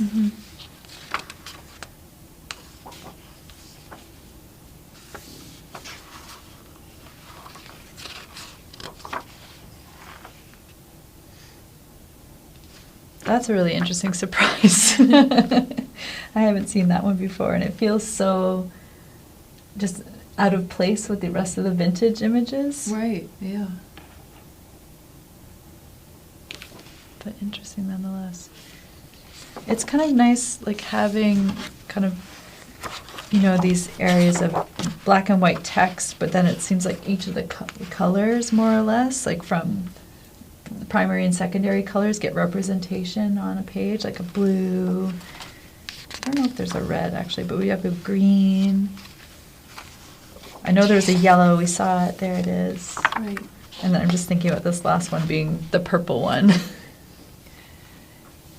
Yeah, so that's a nice structural thing that happens through the book, and then it's subverted by a full color image. Like it's been the single colors now, and then it's not. Yeah, maybe that's the red one. Yeah, that's nice. Hi, we have another book here to take a look at. This one is a hardcover, so obviously not exactly what you're making. But something to dream about, of course. And this is Laura Owen's new work from a while ago. Oh, actually, I can check the date. Yeah, Laura Owen's new work, cool typographic treatment here. That's her name. 2001. We're here to talk about this book. There's a lot of really interesting things happening in this one, especially just starting with the cover, that if you flip it around to the back. Can I open it up flat? Yeah. This might be a little challenging.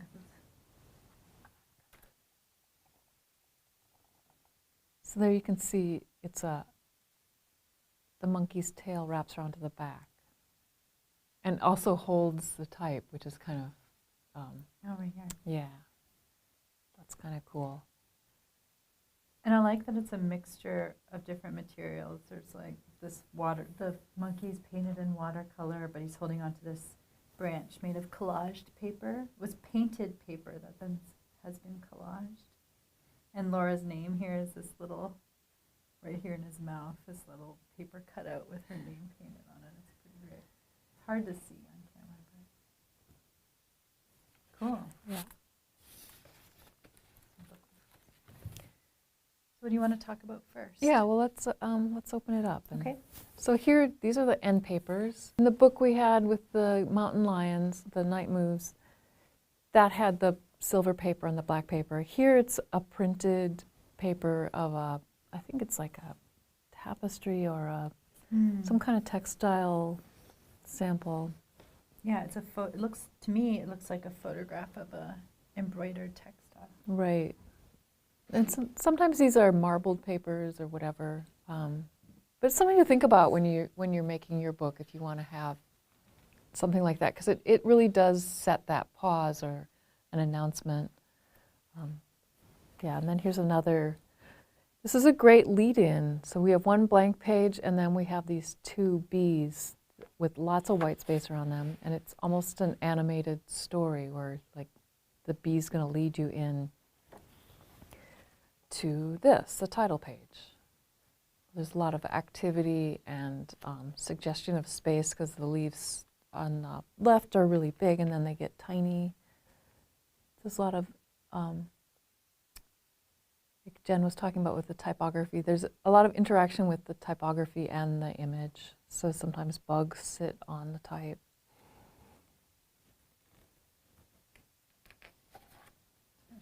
Kind of stuck together.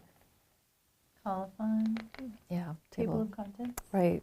So these are all traditional parts of a book. Do you want me to skip to some of the bookmarked Yeah, pages? let's do that. So we wanted to take a look at this page on the left as an example of juxtaposing. Maybe you have two images and you want to juxtapose them together. And this one creates kind of a narrative of sorts. So there's a frame, and then she put an image inside that frame. And then on the bottom, there's some kind of vegetation or plants, or looks like, is that like a ladybird in there? Or It just might a be, red or thing? just a little red flower. Yeah. So it creates, the page creates this kind of space for the work to sit in that's kind of literal in some ways, like it looks like a wall with a painting on it at perhaps eye level, and then there's stuff growing out of the bottom, like you would expect in some ways. But it's also really whimsical and kind of magical in a way too. Yeah, like it's almost like a view within a view. Right.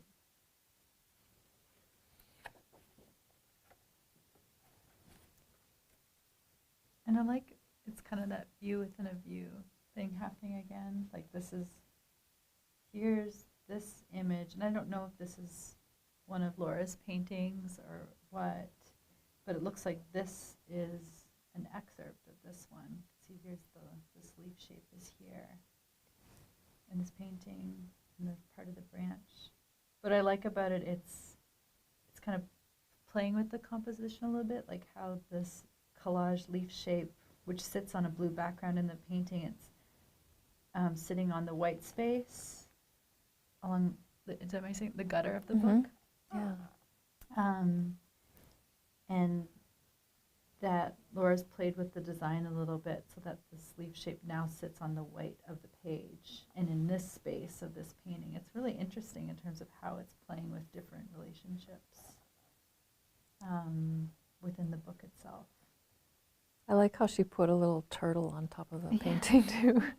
Cute little turtle. Yeah. And I don't know if we can see, I'm looking at the book, but there's like a little ant creature down in the bottom corner here.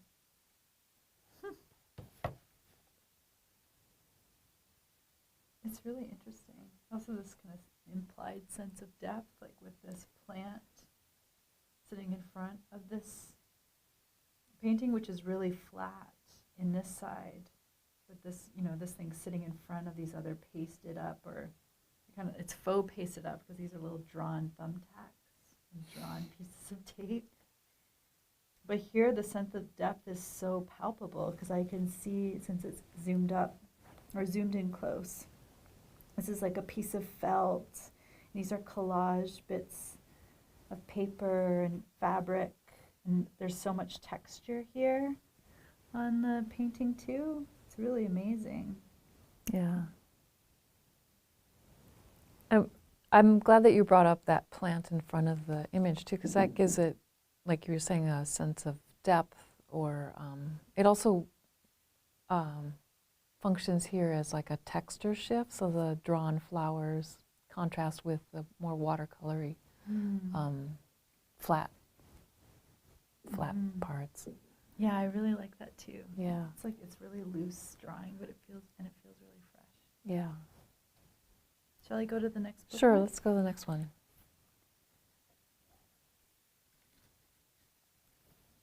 This is interesting. Kind of similar, like, painting here. The whole version is represented on the right-hand side, but then a close-up here on the left side. Right, yeah. I think that's what's really nice about it, and that there's a casualness to the layout with the table in front of the painting. Again, setting up that an illusion of space, even though it's flat in reality. And again, I like the little worms crawling along. Yeah. And they create a little narrative the way that they move across the page. Oh, right. Do they Yeah. continue? Let me see. No. Those spider webs are pretty great, too. Yeah, there's another little worm over there. Oh, over here. Yeah. Cool. Cool. Next one? Yep. This one's interesting because it's been drawn, the two pages have been drawn to look like a room or to give the illusion of space. So there's walls and the floor, and then all the little paintings inside the room like it's a gallery of some sort. So it has a narrative, it has a particular kind of context that she's set up with the pages. I think it's really interesting that that the two pages are acting like a stage or a place for something to happen that's really specific, like a room. Yeah, I like thinking about, or in the sense that we're looking at this representation of an interior space with this like implied perspective, like how the inside walls are angling away from us. So we have a sense of depth or implied depth in the drawing. And it's hard to see, but in the gutter of the book there is a drawn line in there that's indicating that this is the corner of a room. But it's kind of interesting seeing this inside a book, like how that perspective seems even more forced, or it's this actual space that might be coming out at us. Yeah. I like that there's a little outlet too under that. Right here? In case you need to plug in. Yeah. Very helpful. Right. Oh, there's that monkey again. Yeah. Or a different one, different friend. I think it's a different monkey, but what I like about this is that the guitar is leaning up against the edge of the edge of the page. There's that's that sense of the architecture of the book again. Right. I think how the page normally, or I think in some of the other books that we've looked at, where the image bleeds off the page, and the page is really just like this. The page is just this substrate for an image, but here it appears like Laura is actually playing with the edge of a page as a corner of a room. It's really interesting. Yeah. I like this too, the relationship. So here we've got a spider web up here in this corner, and then the string that's holding up this painting, this fake string that's hung over this little drawn, nail, I guess. Mm-hmm. And the string extends down into a little spider web. Yeah. Yeah, it's kind of like the sense of space. There's a lot of playfulness here. Right. And each page sets up a kind of scene of some sort. Mm-hmm. And then there's the themes that reoccur throughout the whole book too, which helps tie it together. That's cool. And then similar ways of showing things.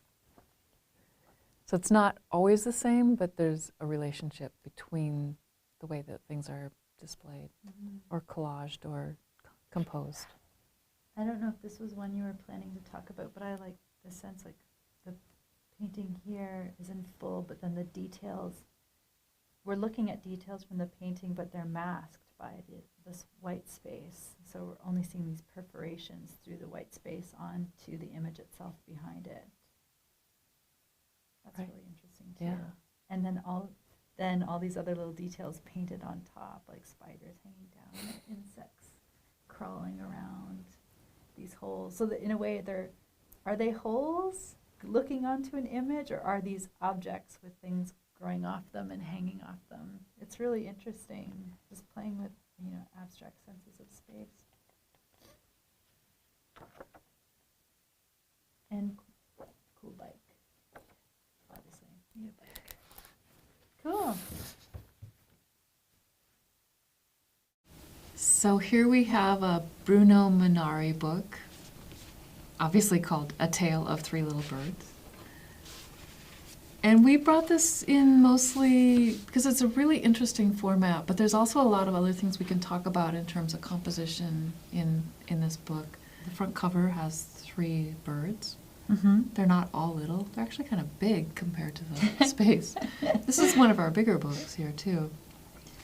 And I wanted to point out, we've looked at the relationship between front and back for a long time, but this one is not very exciting, but sometimes that's what happens. The back is just very standard.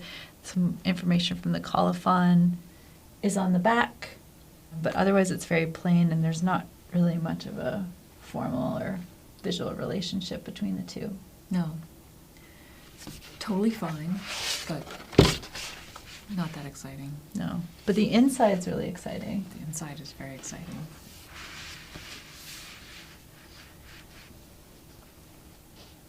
So what are we looking at here, Gail? So this is a really interesting structure for a book. It's like physically it's put together with many small books and perforations and lots of ways of reading it. There's a small little book. Oh, and this is actually glued down. Yeah. So it's almost you're forced to start here. Sorry, I just jumped ahead. I already started exploring the book. Sorry. No, well, it's really intriguing. It's very inviting. Yeah. And I love this perforation here. It's really interesting. It's really interesting how he works with color and scale, and even within the small books compared to the big book, and how the little birds function. And then what's revealed by the holes. Mm-hmm. This is great. This bird's head sticking out, and that red dot still here, and still, we're still able to see. Right. Actually, I think we had something similar when this bird was slightly obscured. And then just a little tiny book in the back. For the smallest bird. This bird's the same size as the snail. Oh, here. Maybe the chi bird is like really far away. Mm. Well, it's an interesting relationship. We were talking about how the front and back cover relationship was pretty dull. But when we're looking at this as a physical object, it might be hard to see on camera, but what the book is, it's actually this cardboard, or not cardboard, but this, it's a cover made of a fairly thick paper stock material, but it's one item. So when you're opening up and looking at the inside of the book, this is actually one whole image. You can see the yellow bird is sitting on this branch that continues onto the back here. So we're able to see all the birds at once, but then their individual stories are embedded inside of these little books that you're somehow forced to page through sequentially because of the way the book is designed. Mm-hmm. And the colors are amazing. I love the way they're illustrated. And just they're simple spot colors, but very... We're going to use the word beautiful again. I think it's just really well done. Yeah.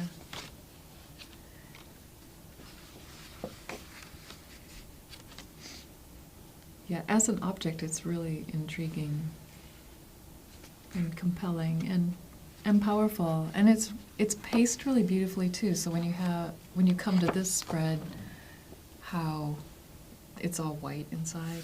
Mm-hmm.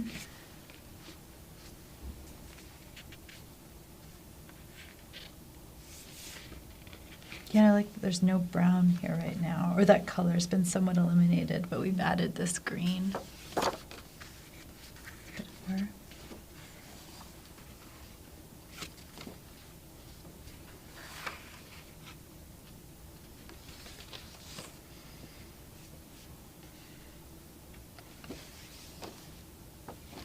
It's kind of interesting, like sort of when we're looking at this book and thinking about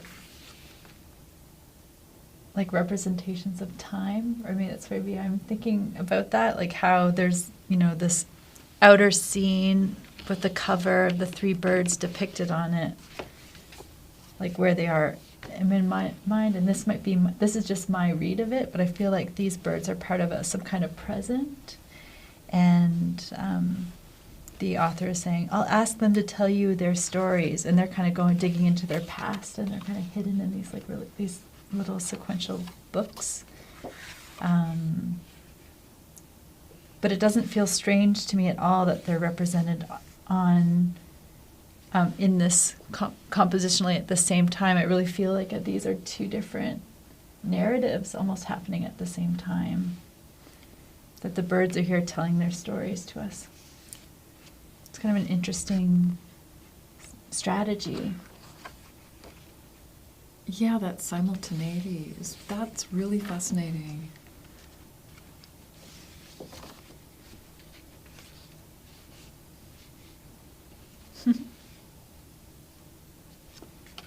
Cool.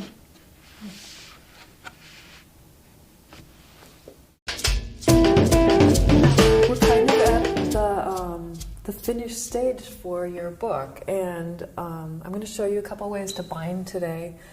There's if you're really interested in binding, we'll put this book in the resources, and there's tons of videos online for looking at really fancy binding, but I'm going to show you a couple really quick ones because our books aren't that big. But hopefully you've made hundreds of images, so your book is really, really thick, but mine's only 16 pages long. Anyway, these supplies I got are easily available at an art store or online. So the first kind of binding I'm going to show you is called saddle stitching, and you've seen this a million times. So that's just all pages that are stapled together. This is a saddle stitcher that you can buy in an office store. There's super professional ones, but this is really easy to use. So what you do is when you're ready to make your book, you just put your book open in the saddle. So this is a saddle. And staple it. I'm using blue staples here. So quick and easy. The other kind of binding I'm going to show you is called the pamphlet stitch. And when I was printing out my image spreads, I printed them out in printer spreads like we talked about. So I had to make a quick little dummy for myself. So this is just 4 sheets of paper that represent my 4 spreads.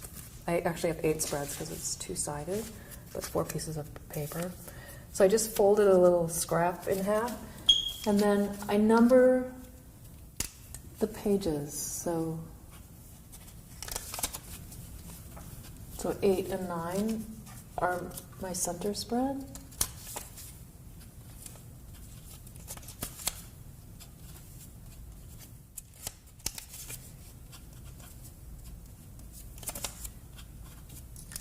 So this gives me a really quick idea of what printer spreads are. So page 1 backs up with page 16, and so forth. So 2 and 15 are together. So when I did my final InDesign file, I set it up so it would make printer spreads. So this is my cover, and this is the back cover, and so forth. There's some places where I have, as you saw in my demo, some things that will go over from one spread to the other. That's jumping over the fold or jumping over the gutter. So this becomes really important to make sure I get things lined up with the right things. So most people use a bone folder. I'm using a tool that's used for sculpting clay because I'm against bone implements. So what I do is just fold everything as carefully as I can in half, and then I take my folder thing and just give it a really sharp crease. You can do that with a spoon or whatever. Then I open up my booklet again, and I'm going to show you my super fancy way of measuring where I'm going to put the holes for the thread. I just take, since my sheet is the same size as this, I take a sheet, I fold it in half, and then I fold these folds in. And this is just a really quick way of making a measuring tool without having to measure. So now I know where I'm going to put 3 holes in my book. So I have an awl here. You can use a nail or something very thin like a needle. I'm just going to make some holes so I know where I'm going to go. And then I'm laying my measuring sheet in to the fold of the book. And then when you're making these holes, you don't want to make them too big, but you definitely want something that you can stick the needle through. And you want to keep everything as flat on the plane as you can and get right into the center of the spine of the book. So I made a hole there, hole there.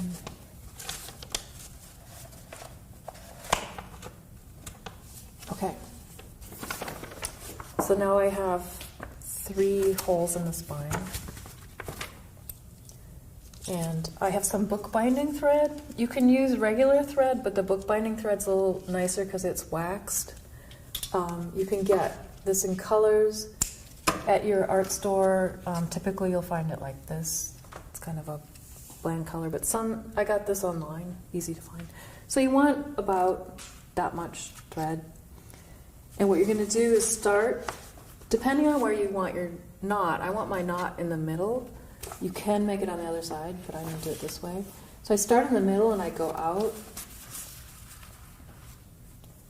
I go back in.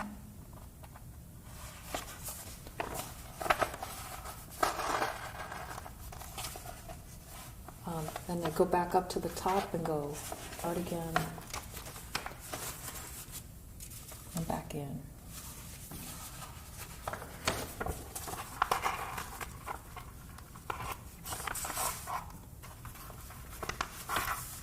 And then I just usually tie a knot, clip it off.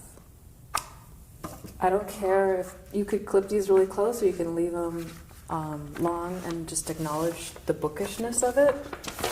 There you are, bound. Then the next step is that you want to trim your book. So I have crop marks, X-Acto. I like to trim it after I've done the binding, just in case I've made some of the pages a little uneven. And this is one way to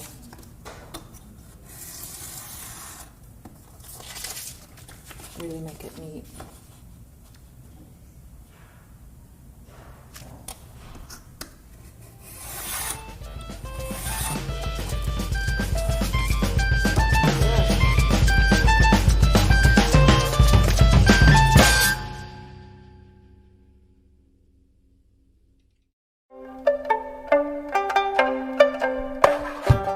Hi, and welcome to Ideas from the History of Design. I'm Louise Sandhouse. And I'm Lorraine Wild. Together we are faculty in the graphic design program at CalArts. And like some of our peers, we are designers interested in researching and writing about the history of this discipline. At CalArts, where we both teach, design history is a core part of the graphic design curriculum. Looking at the past helps us designers describe and articulate what is happening in our own work. This course is not a survey course. We can't fit the entire history of design into 4 weeks. Instead, I'll be presenting sections from the History of Design course that I teach at CalArts, focusing on key movements or periods in design history from the last 150 years. Louise will be your guide through the course, offering further insight and interpretation. You will be seeing a lot of images, but together we'll make connections between them. By the end of this course, you will gain insight on how designers work then and now and why things look the way they do. You will also have a better understanding of how to describe those visual cues and references in your own design work to relate the work of the present to ideas of the past.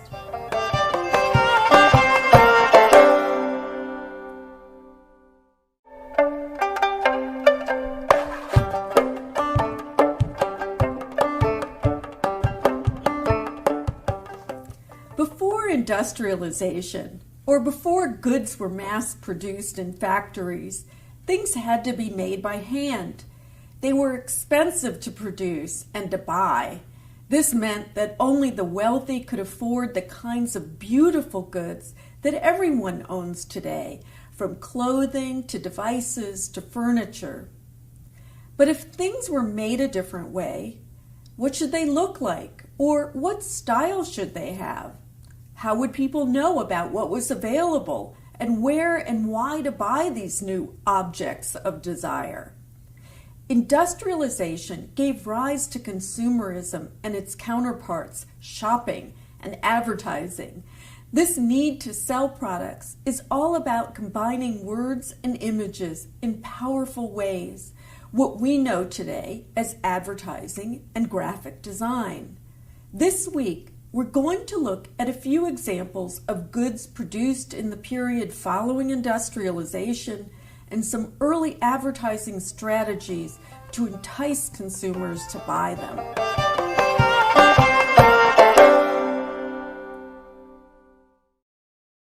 I'm starting with this image of a factory in Sheboygan, Wisconsin. This picture is from the 1880s, and it's a factory that made chairs. This represented something really different because before industrialization, chairs were made by a local carpenter or furniture maker in a town or village or city, and people knew where the chairs came from. But now, since mass production and mass communication, all those kind of advances that were brought on by the Industrial Revolution that increased the way that things were made in the world and increased their availability.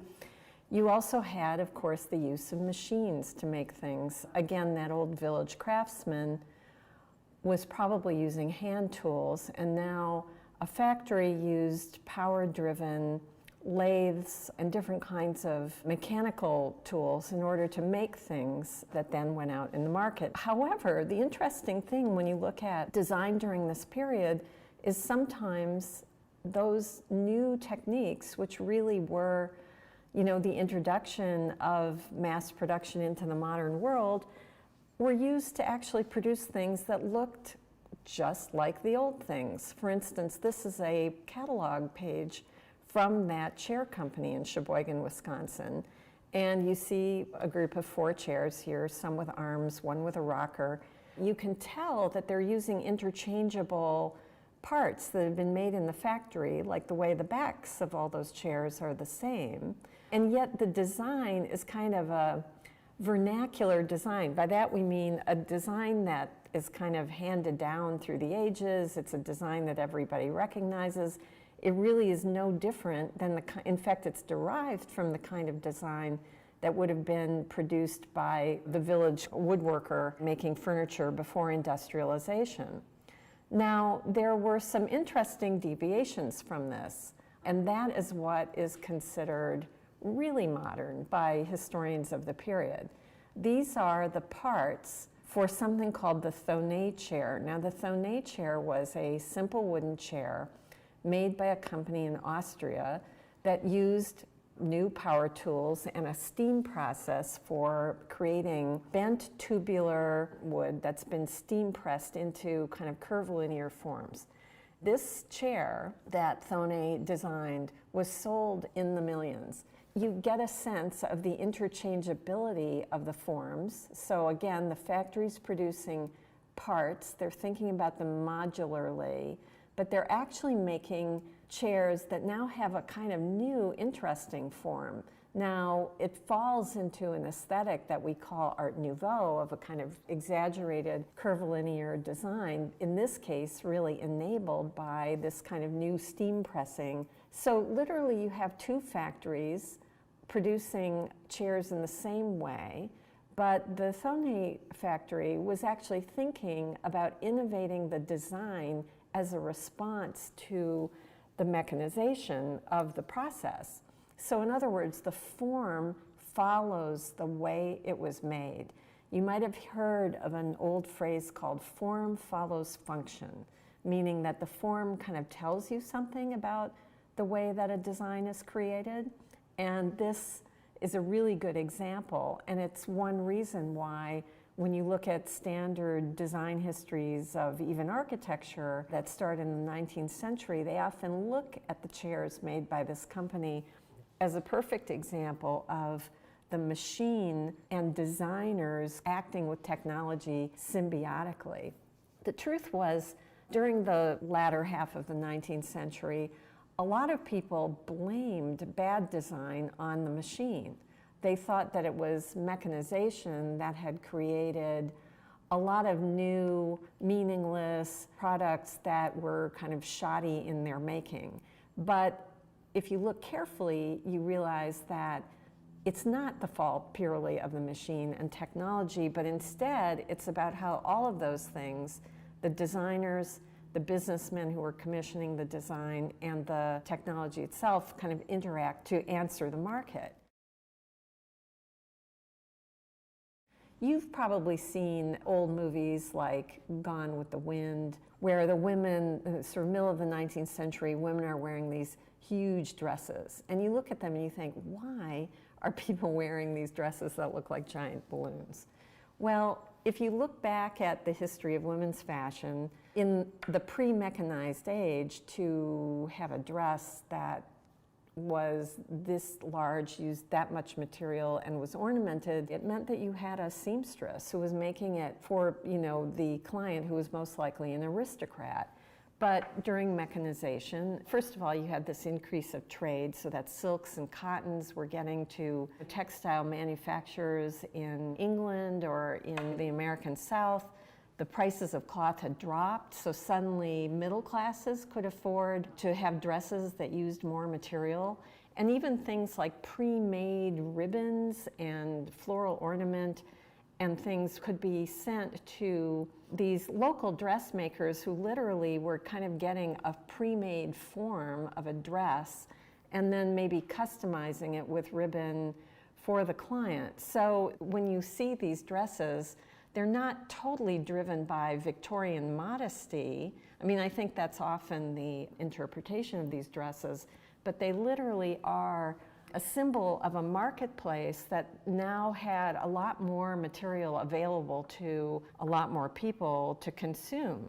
There are even jokes about it, like this is an old cartoon out of a British magazine from around the same time, and it's kind of an evil cartoon about couples bending over at the beach to pick up mussels out of the sand. People literally made fun of these outfits, and they especially made fun of people who wouldn't previously been able to afford this kind of symbol of excessive consumerism, now could afford it. As products become more democratic, there's a lot of interesting commentary about whether this is good. You have the expansion of all kinds of product lines where it's not only that there is more stuff available to more people, but that an aesthetic of a lot of excessive both scale and ornament comes along with these new synthetic ways of making things for the consumer market.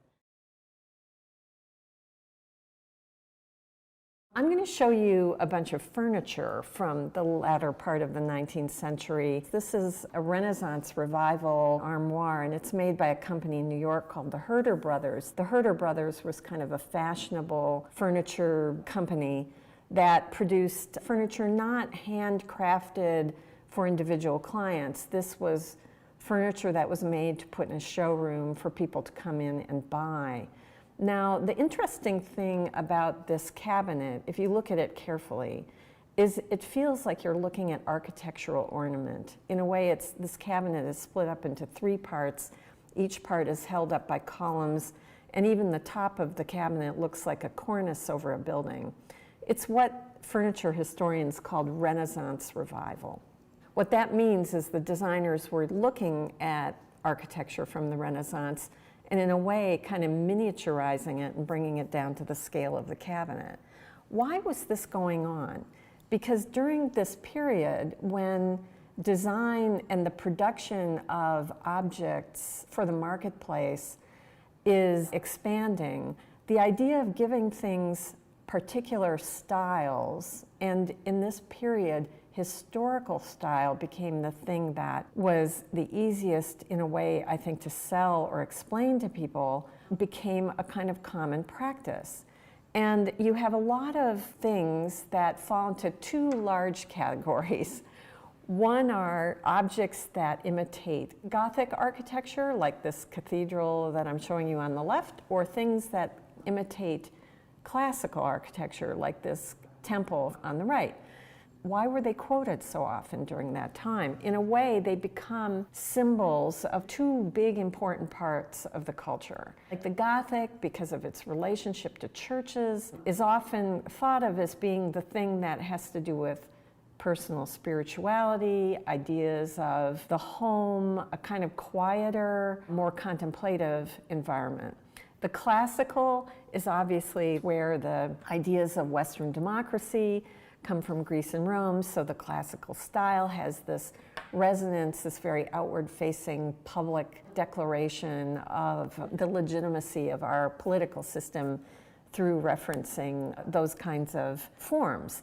Now, it might seem far-fetched to us in the 21st century that people would be able to look at these styles and read them for those qualities, but they were really common during that time, and they were even attached to kind of notions of gender. For instance, this is a cradle for a baby, and it's done in what's called Gothic revival, so that if you look at it, you see these miniaturized vignettes that have to do with astrological symbols, but they're treated almost like religious icons in a wooden frame that looks like it could be in a church. And again, the idea of kind of protecting the home with things that are Gothic would have been a kind of legible language. Now here's a mantelpiece clock that looks like a miniaturized classical temple. You see the clockworks in the middle, and it's in this case, and this is like a bad eBay photo, so it's got spider webs on it, but you see it's literally encased in a small building. The company that made this clock probably offered you the exact same clock surrounded by different styles of cases. Again, this is a good example of the commercial use of style as a language to appeal to the consumer. This is just another example of a typical commercial clock at the time. The clock is a factory works, made in the factory. The cases are made in the factory. This one, with its kind of dark marble, again, kind of looks vaguely Gothic and was probably thought of as a rather grand clock for a home.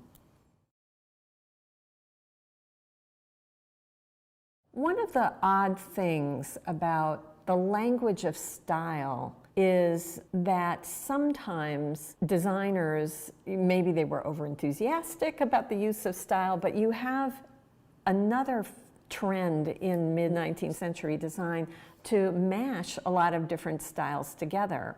And part of that was, again, because the use of machinery and mechanized techniques to produce objects meant that it just became cheaper and faster to make things for the commercial market. And so you see people expending a lot of time, it seems, festooning objects with all kinds of symbolism. And the truth is, it appeared as if the designers were babbling, but often this was blamed as the fault of the machine. But it really is not an anti-technology stance, but it did kind of highlight the relationship between the designer of these objects and the technology used to make the objects and the way that they ended up being sold. I should say at this point that one of the interesting things during this period is we don't really know who the designers were in a lot of factory-made objects. Designers weren't recognized the way they are today as having individual artistic or kind of design knowledge or design intelligence.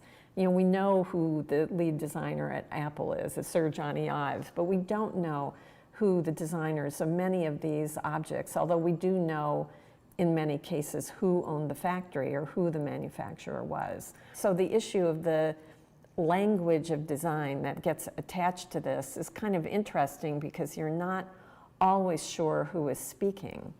But the one thing that is often said about this period of the kind of middle Victoriana is that the audience was speaking in a way by the kind of choices they were making and the things that they were interested in. So when you see this overly grand bedroom set, this thing looks again like this almost architectural style. Like if you imagine these things in a room, you realize that it's as if you're building a room inside a room. You realize that the audience was really enthusiastic about the connection of the new way that they were living with somehow being validated by history.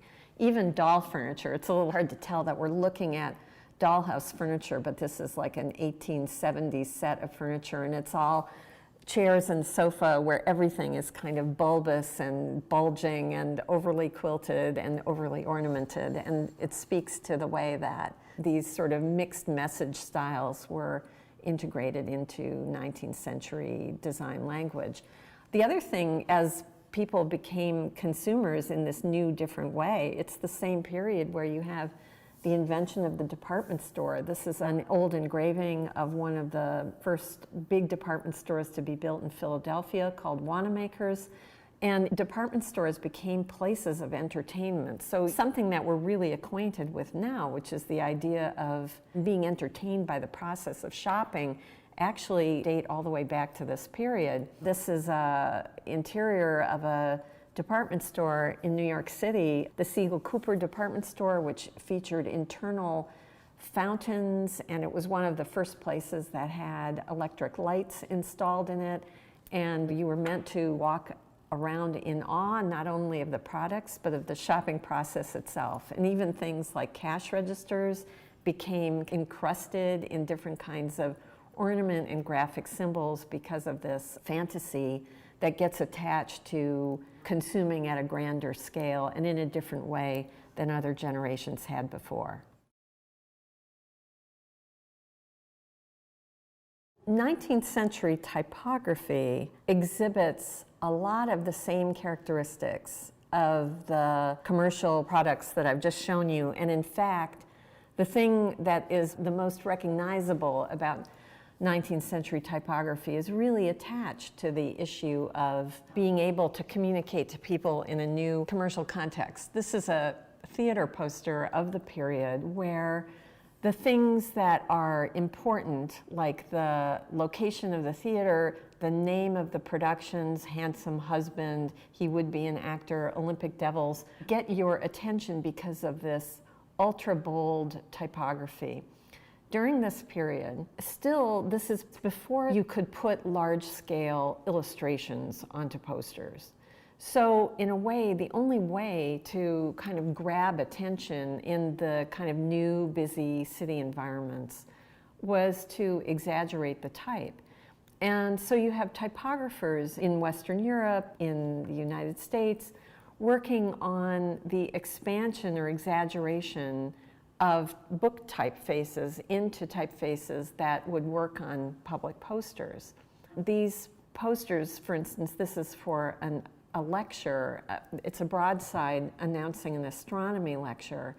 And again, you see this lovely use of really large fonts to punctuate the poster. Your attention is really drawn by these fonts.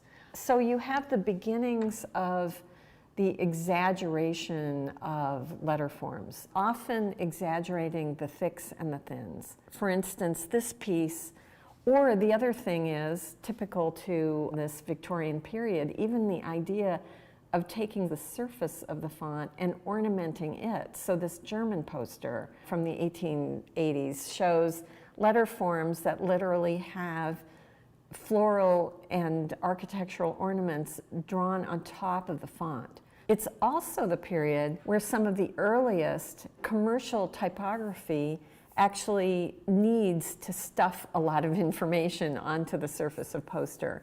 And the very first experiments with sans serif fonts date all the way back to the early 19th century and were specifically designed to be able to efficiently cram a lot of information into the interstitial parts of posters in order to allow for those big exaggerated words created by font design to happen as well. You have all kinds of formal experiments, like turning letter forms into 3D, like this font from the 1830s, or exaggerating peculiar elements. Again, many times the formal exaggerations will be given a kind of identity, like this font, which was called Tuscan, although it's really hard to identify why it might have been referred to in that manner, so that it kind of falls in line again with this interest in the sort of stylization and the exaggerated use of ornament as a way to contribute to visual clutter and be part of it as well. This is an American font, 1849, and this one, another American font. You probably look at these and think circus lettering, and the truth is these kinds of fonts, again, were used for public announcements and for all kinds of, entertainments or announcing new publications or all kinds of commercial and cultural uses. And the fonts themselves were really popular, they were really valued, and they did this job to attract the attention of an audience on the street in a really powerful way. Here is an interesting example of just how the typography had to do the work to get the attention of an audience where the illustration couldn't. Like, this is actually a poster announcing the availability in Ashland, Ohio of the McCormick's Reaper. This was a really important new piece of equipment that farmers were interested in. But you can see there's this pale little woodcut of the Reaper, and by the way, there was probably only one woodcut made of this Reaper, and you can find announcements and posters from other places that use the same woodcut because it was really expensive to have an illustrator make a woodcut or an engraving at that time. So you have this little illustration in the middle. It's really, the type gets your attention, and it has to do kind of a heavy lifting. This is a really interesting circus poster from the 1860s announcing all the different features in that circus, where each line has got a different kind of 3D lettering or shadowed lettering. This poster is unusual in that it actually uses two colors, so they spent some money to make it. But again, you can see that the promise of the excitement of the event is completely conveyed by this sort of incredibly lively typography. But even to this day, this kind of design where it's just plain, striking, heavy lettering on a colored background is actually a throwback all the way to the 19th century, where the public announcements were conveyed typographically. Another thing that is from the kind of growth of the commercial world in the 19th century that graphic designers work with a lot is the idea of branding. Branding, although it was never called that, came out of the way that commercial products were both made and then sold and consumed. This slide that I'm showing you has actually 130 years of different logos, all based on the same logo of the Procter & Gamble soap company. Now, why did Procter & Gamble need a symbol? Because when they started the company, they started shipping their soap to other places. In shipment, a crate would have to be marked, or a box would have to be marked. And so companies started coming up with symbols that acted as both their identifying marks and which kind of were the one thing that would tell, say, a person who ran a grocery store somewhere far away that indeed this soap had come from Procter & Gamble. This takes the place of a situation where consumers would again have known who was their local soap maker. So you didn't need those kinds of identifying marks when products were made locally and sold locally. The whole issue of identifying products has to do with mass distribution. The contemporary era has trouble sometimes with 19th century imagery, some of the marks that haven't changed. For instance, Procter & Gamble, who used the man in the moon and what they claimed was the 13 stars of the first states of the American Republic, was misinterpreted in the 20th century as being a satanic symbol. But Procter & Gamble has, in one way or another, held onto the symbol as part of their inheritance, which goes back to the kind of claim that they had on identifying their products. Early advertising is really an interesting example of the limitations of both the way that things could be visualized and the limitations of newspaper announcements. These are two ads for one of the product areas, at least in the United States, that got the most attention and energy in terms of developing advertising for, which was the whole area of patent medicines. Patent medicines are kind of what we would think of today as being over-the-counter, but instead of coming from large pharmaceutical companies, a lot of patent medicine actually was locally produced, although then, you know, the more entrepreneurial people would try to sell them through newspaper ads and support the selling of their products to drugstores. What I'm showing you here are two kind of ordinary ads, but they're typical in that they really just kind of describe what the product is without really trying to attach a strong graphic identity to it. This is an infamous product label. Lydia Pinkham produced a kind of local, something like cough medicine. It's called her herb medicine. And the Lydia Pinkham company was one that really grew from being a local company to one that had national distribution. The company used her face as the symbol of the product, and it's kind of, in a weird way, another example of how 19th century advertising imagery tried to comfort the audience with some sense of a connection to an individual that was like in the older, smaller, non-mass communication world. If you look at histories of advertising, you would discover that Lydia Pinkham Company actually did an experiment. They suspended advertising for a while because they were having a dispute with newspapers over how they were being charged for their national advertising. And their sales actually did dip severely.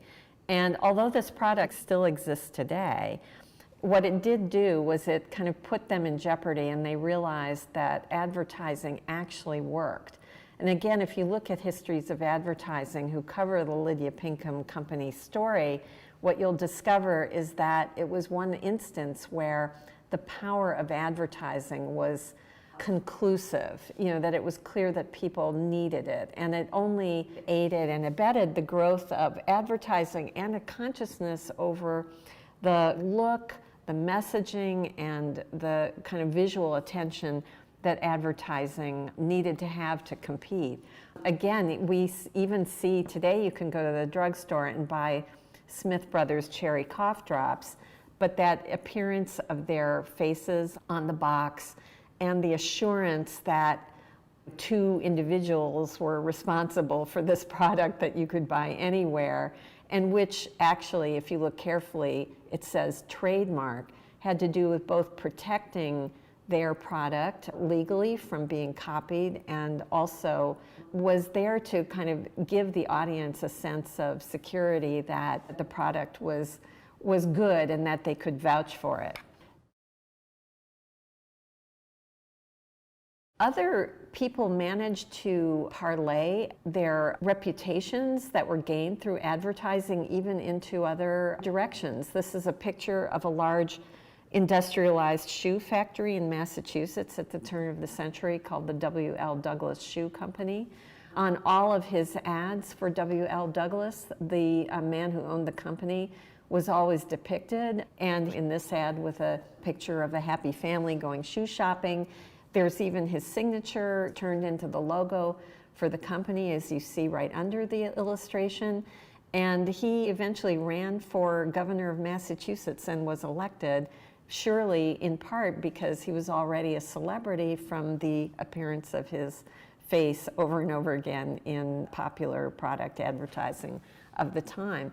This is an ad for a brand of house paint called Ironclad. Ironclad was a nickname of a famous ship in a Civil War battle, and even though this is 30 years later, the idea of tough paint that will withstand moisture could be conveyed referring to a kind of celebrity boat. These connections were made in early advertising, and if we think about the way that we are constantly seeing celebrities in our visual environment today, you see that our inheritance is directly connected to this period.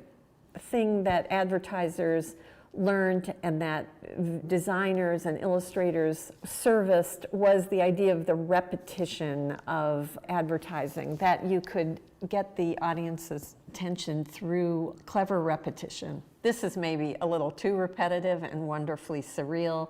An ad for a brand of baking powder where the package was a picture of the package of baking powder, which has a picture of the package of baking powder, kind of moving back into infinity on the product. You see humor, like these rat traps, which actually have a label that says out of sight rat trap, where the advertising is applied directly to the product. And then it's also the period where the idea of an imaginary person who can brand a product comes into play.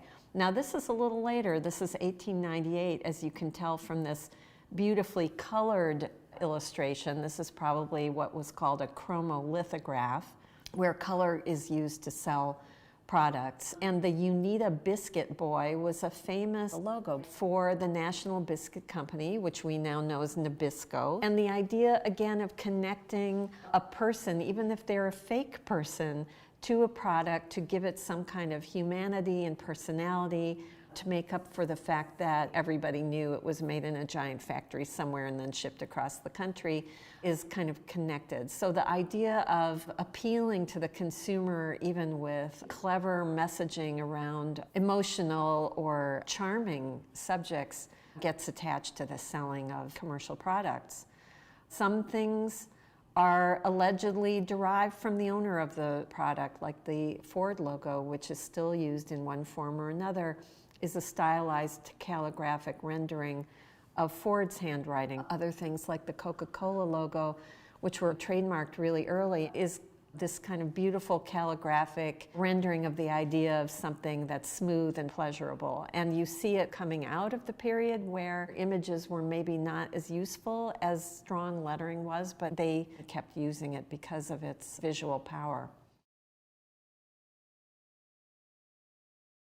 To show you what advertising couldn't do, here again is an example of an ad. This is from a company that sold lawnmowers, and it shows you pictures of lawnmowers and exactly how they worked. And the copy just describes what the lawnmowers, how they were made and what they did. You could say that this ad, it has no consumer appeal. This ad is an early ad, and it's from before the period where advertising agencies realized that they could start to sell creative services, that they could start to bring ideas to the selling of commercial objects that were more than just coordinating an illustration with a descriptive piece of text. Sometimes those early ads, it's not that they're not interesting. Like this is an ad for a sewing machine company. It just tells you that it's where the sewing machines that they're selling are made. I think it's very humorous that it tells you that the front of the factory is 560 feet long. You're supposed to be impressed and look again at the sewing machine because of the grandeur of the place where it was made. But again, as advertisers start to be creative, one of the things you see is the integration of an ordinary illustration, like this typewriter ad has an engraved picture of the typewriter that just shows what the thing looks like. But above it, in quote marks, it says, "bristling with novelties." And that's text that obviously has been treated by the designer as a slogan. And it's meant to get your attention in a way, still making up for the fact that the picture is actually kind of ordinary. You know, again, if you look at that ad, there's a lot of information on it. It's organized typographically. The different kinds of fonts are organized in a hierarchy for the reader to understand the message. But here you could really say that it is the words that are doing the work. Another good example, this is a really early ad for the Kodak camera. You know, the Kodak camera was one of the first American cameras made so that anybody could afford it. And it was made to be incredibly simple. It took no professional skill to run it. So here you have a description of the Kodak camera, It describes in the text what it can do, and it just shows you with this engraving of two hands holding the object what it looks like. So that's the earliest version. But here, in a slightly later version, there you see another version of the same image, but suddenly you have, under the Kodak camera, in quote marks, a slogan: "You press the button, we do the rest." And you see the words attempting to aid your appreciation of that product that they're trying to sell you, and then typographically it's integrated into the text of the ad. This is an ad from a famous series of soap ad for a product called Sapolio from the 1890s, where there's a description and an argument about why the soap is good that runs in the middle of the ad, but both on the top and the bottom are a kind of sequence of almost kids' book illustrations of fanciful figures holding the product and a poem or song lyrics about something called Spotless Town. The Sapolio ads were famous for this series of jingles that were integrated into the printed ads, so that if you didn't want to read the dry description of what the product did, you still had this kind of entertainment attached. And it also, this ad again has a more sophisticated imagery because it appears at a point in newspapers where illustrations can be engraved and where the possibilities of integrating text and image have increased. When chromolithography comes along, you do have the power where the imagery or the illustration is being put to work to do things beyond the power of words. So this ad for something called the domestic sewing machine has this elaborate illustration of a groom showing his bride her lovely new wedding gift of the sewing machine. Of course, it's also putting her to work, and maybe if you were looking at this ad at the time, you might have not have noticed that the sewing machine actually was about domestic work and not about the glamour of a party at a wedding. This is an earlier promotional photograph for the famous Singer sewing machine, showing a woman using it, which also shows an interesting thing about the Singer sewing machine, which was that it came in a crate that could also double as the sewing machine table. But this kind of imagery is much more photographic, much more documentary. It's really a photograph set up to inform the possible owner of a sewing machine what to expect, rather than to seduce the possible owner of a sewing machine, like that wedding advertisement, into the idea of buying the product. There's a lot of advertising from around the turn of the century that exhibits a type of print advertising that exists to this day. But when you look at it as a graphic designer, what you should notice is the relationship of text to image and what is doing the work, or how these things integrate with each other. Everything I'm about to show you next are the products of ad agencies that were offering clients what are now called creative services: copywriters, illustrators, photographers. And what you see in the older ads are miniature stories with a lot of text, actually a lot more than we generally see in advertising today, which describe the product, and then visualizations, like this General Electric ad for electric fans that shows two people looking over a city. The picture of the fan is on the left side of the image, and the text says, "Down where nature cannot send her cooling breezes, science sends the electric fan." So it's meant to think of if you were up high on a balcony, you might feel the wind. And so it's a very descriptive image, but then not trusting that the customer might get the idea just from the image. There's also a long story. It's really interesting during this time, the fact that ads often have 1,000 words of copy or more in them. It's almost as if there was still a distrust that images really told the story. Like this is an ad for tobacco where 6 kind of minor celebrities are used to describe how tobacco helps them through their day, helps them, as the headline says, maintain their efficiency. but really the story is in the text and not in the imagery. Here's a crazy story describing how embarrassing it can be if you forget your deodorant, with this kind of murky picture, which would be hard to interpret without this kind of long story attached to it describing the subject.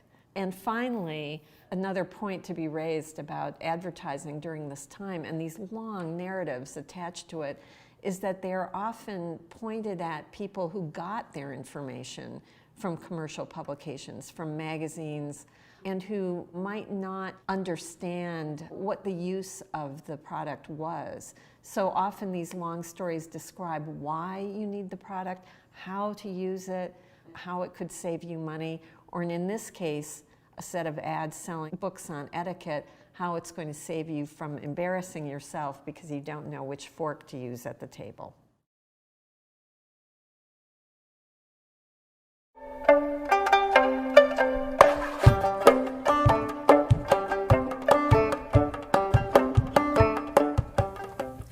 Last week, we observed that mass production, consumption, and what we know today as branding emerged in the 19th century thanks to industrialization.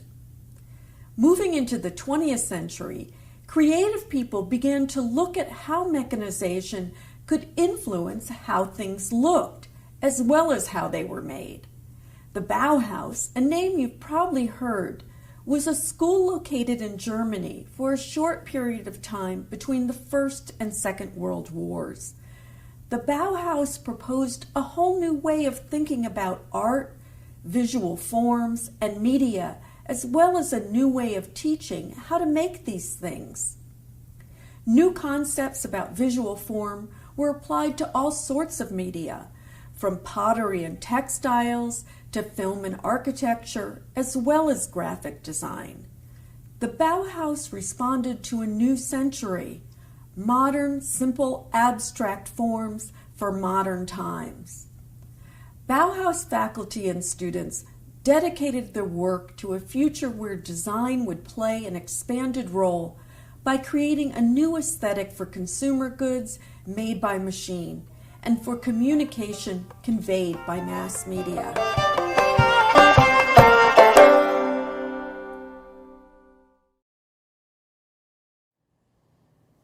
I want to start with this painting that was made by Oskar Schlemmer, who was on the faculty of the Bauhaus.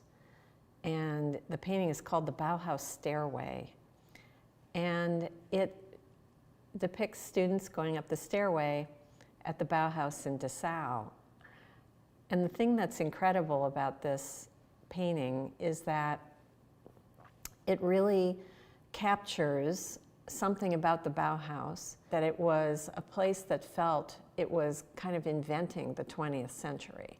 The Bauhaus was a school which only lasted from 1919 to 1933, so only 14 years. And it had two locations. It started out in Weimar, Germany, and it moved to Dessau. And in some ways, it's a very important school if you're an art student in the United States, because the ideas that were put together at the Bauhaus really influenced the way that art was taught here, and it actually, the way it was taught everywhere in the 20th century. So these students who look like kind of perfect, almost robotically perfect, beautiful, sleek avatars of some kind of future. In fact, one of the students appears to be levitating in the upper left-hand corner of the painting. As they're going up the stairs, they're illuminated by light, and it's an incredibly utopian scene, which really captures the high ideal of the Bauhaus, which was to somehow integrate art and industry, those two major forces in the culture, which designers had been struggling with and essentially trying to figure out how the 20th century would be defined by all of the shifts that had occurred in the century before, but to finally capture them and to find form for them and to express what the 20th century was supposed to be.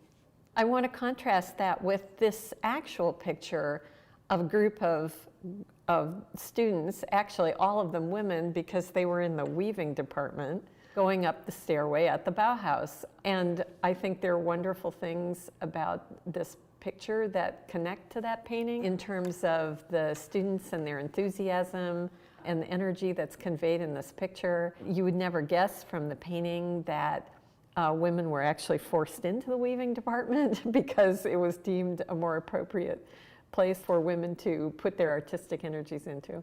But despite that, it's still, I think both documents capture the high ideals of the school. This is the logo from the first iteration of the Bauhaus in Weimar, where the sort of geometries of a set of straight lines and squares are used to create the letters that go around the crest of the school. It says Staatliche Bauhaus Weimar, which means something like State School of Bauhaus. It was in part sponsored by the Weimar government, the local province that the Bauhaus existed in. And the intention of the school was to educate students for the 20th century, for the idea that the kinds of skills that were going to be needed to enhance the use of and the expansion of design into architecture and into industrial design and product design, communications, that all of those things were integrated into an idea that art and architecture and design were on equal footing and were of equal importance. So another thing that the Bauhaus tried to do, or another way of explaining it, is that they felt that the craft of the 20th century would be design, and that the kind of translation of all various ideas about modern art experiences could be integrated into a new way of educating students. When you look at the very early-ish publications by the Bauhaus, one of the things that's interesting, and maybe not what most people expect to see, is a tremendous amount of very energetic hand-lettered announcements, like this cover of a portfolio of prints that were produced by various people connected with the Bauhaus, and the lettering is by Lionel Feininger, and it's very handcrafted, but it's clearly modern. It's kind of built out of the kinds of lines and forms that were connected with expressionism and other kind of graphic languages at the time, and it aligns with the kinds of woodcuts that Feininger, one of the early faculty, were connected with. And all of these graphic things represent a sort of energy and, again, a kind of sort of utopian hopes that the school would open up a new era of connection between the culture on one side and the way that artists fit into a society that was so framed by production, by mass production and mass communication. So this is a diagram of how the school was organized. Walter Gropius, who was the director, created this kind of donut of a diagram, and in the very center of it is Bau, which means architecture. So the idea that architecture encompassed all of the practices, or was the thing that integrated all of the practices, kind of is what puts the school firmly into the realm of being a place where design is given so much focus. But I want to start by looking at the outer circle, which basically says elementary studies in form, and then also material studies. Now, what was that? If you think about the way that you are taught in maybe the first year of design or art school, to this day, in many schools, although not Cal Arts, you get what's called foundation year, which is a year where you study basic composition, you might experiment in different materials that you've never used before, and you kind of work to think about both ideas and forms together, and the way, the materials or the way you might work with them are all connected. That actually was invented at the Bauhaus. And what it replaced was traditional art education, where basically the way you learned to be an artist was drawing, drawing, drawing, and more drawing. That was a kind of older style that built your design education through draftsmanship. And then if you wanted to become a specialist in something, maybe you were apprenticed to a woodworker to learn to be a sculptor in wood. You work through experience. Or you might have learned a craft, like you might have learned how to become a ceramicist. But the Bauhaus treated all materials as equal things and really focused on design and focused on the place of those different practices in this overall kind of world of art and design. So from that outer level, how you enter into learning how to become the artist/designer of the 20th century, it's through this kind of beginning of a foundation year, and then you move on to learning or specializing in a material. In this case, as you go through the circle, some of it is glass, some of it is fabric, and so there was a bit of everything in the middle, and as you stayed on as a student, you picked one of those areas where you were essentially in an apprenticeship relationship with one of the Bauhaus faculty who were a specialist in that area. And then students came together and collaborated in some of the architecture projects, the interiors projects, all kinds of performances and other group activities. So although everything I'm saying may sound really familiar to you, even some high schools have kind of Bauhaus-oriented curriculum now to this day, it really gets invented at the Bauhaus and put into plan. I have many images that I'm about to show you of Bauhaus student projects. These are projects, so they're not like great masterpieces of design, but they show you the kinds of things that people did in that first year. Like this study of lines and solid forms and a composition, which then gets rendered both positive and negatively, or this study of the nature of different lines. I mean, these things are just classroom exercises, but the notion of learning through a kind of process of handling different kinds of materials was what was the new idea here.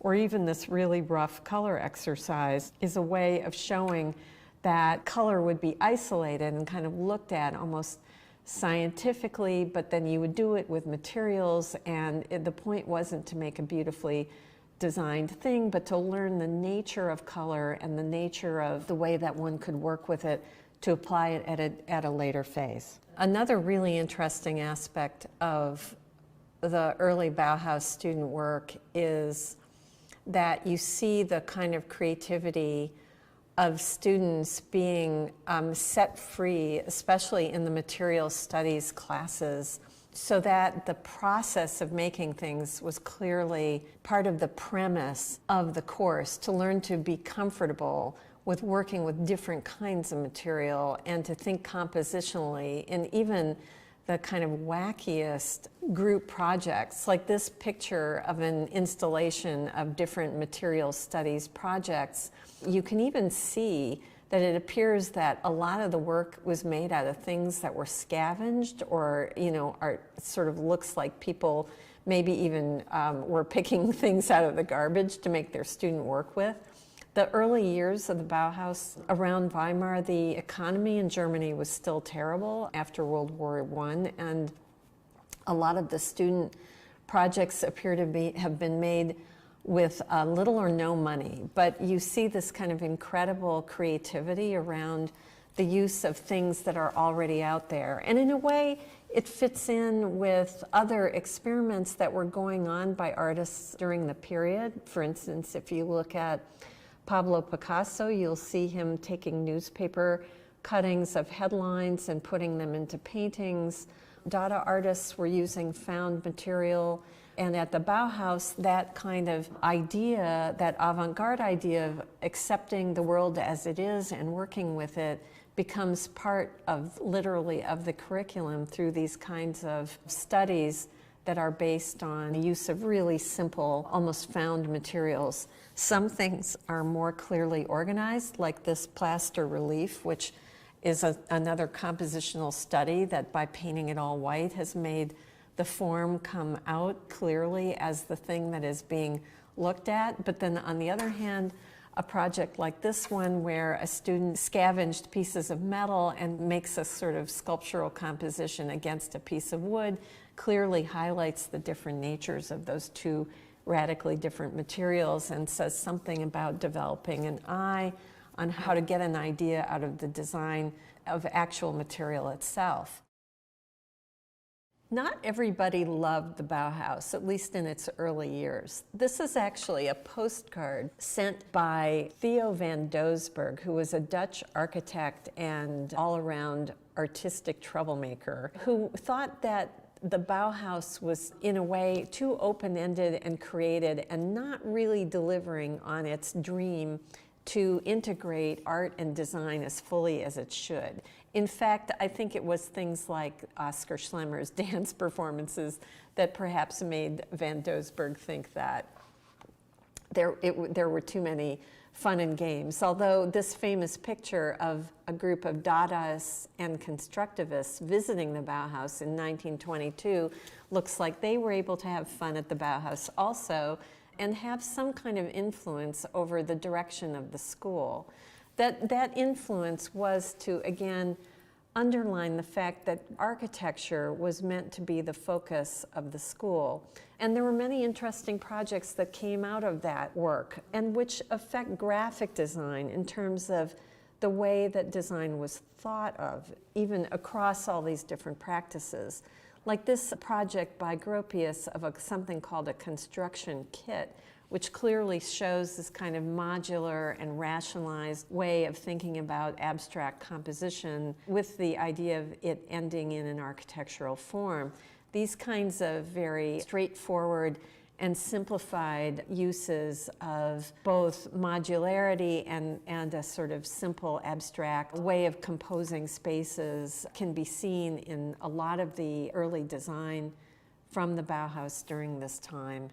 And even in things that are heavily crafted, like this wooden chair by Breuer, or this applique project by a student, or this rug by Johannes Itten, which makes this gorgeous pattern out of a simple design of straightforward lines, either running parallel or crisscross, to create a pattern out of primary colors and gray.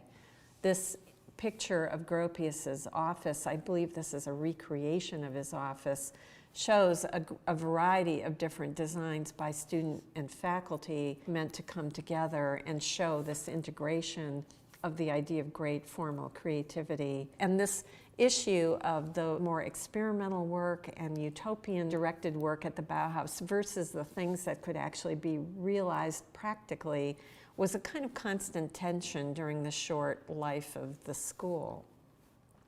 The simple form of this poster by Herbert Bayer, who first was a Bauhaus student and then a faculty, shows how radical the push was to simplify form and to address this issue of connecting design aspects of the Bauhaus to other modern design going on in Europe, especially Germany and Russia and places where the constructivist style had sort of set an agenda of simplified form. The Bauhaus kind of takes it, I think, and gives it even greater visual power. This is a picture of the Bauhaus building in construction in Dessau.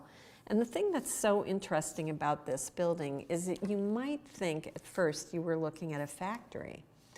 And again, that desire to essentially train artists of the 20th century in spaces that were industrial spoke to this desire to make that connection. And it's kind of interesting in a way that the taste, I think, of even contemporary artists of working in spaces that maybe were factory lofts and things like that, to have a beautiful industrial space that you have your studio in. And it connects back to the way the Bauhaus conceived of the appropriate place of art production in the 20th century. Another really important aspect of those kinds of formal studies, and which has to do with the language developed by students in their work at the Bauhaus, can be seen in a book that Paul Klee wrote about his teaching methods called The Pedagogical Sketchbook. And in the Pedagogical Sketchbook, he demonstrates the idea that the simplest of forms, like on this page that I'm showing you, that line that looks like an S lying on its side, he calls it an active line on a walk, moving freely without a goal, a walk for walk's sake. And then he talks about how by adding things to it, like a curly Q line interacting with that S, or straight lines emanating from that S, how you get a completely different nature of understanding that form. He saw that kind of formal language as literally a way of developing a language that would replace not words, but which could indicate ideas, almost a symbolic language. And you see it in the work that he made during that period, where the simplest indications of form, with straight lines and circles, like this great drawing from his Bauhaus period called The Twittering Machine, indicates a kind of whole universe of these funny creatures making noise through this totally simplified formal language. And that simplicity and that boiling down of form into the contrasts between negative space and positive space, between line and solids, between the indication of movement versus the indication of stillness.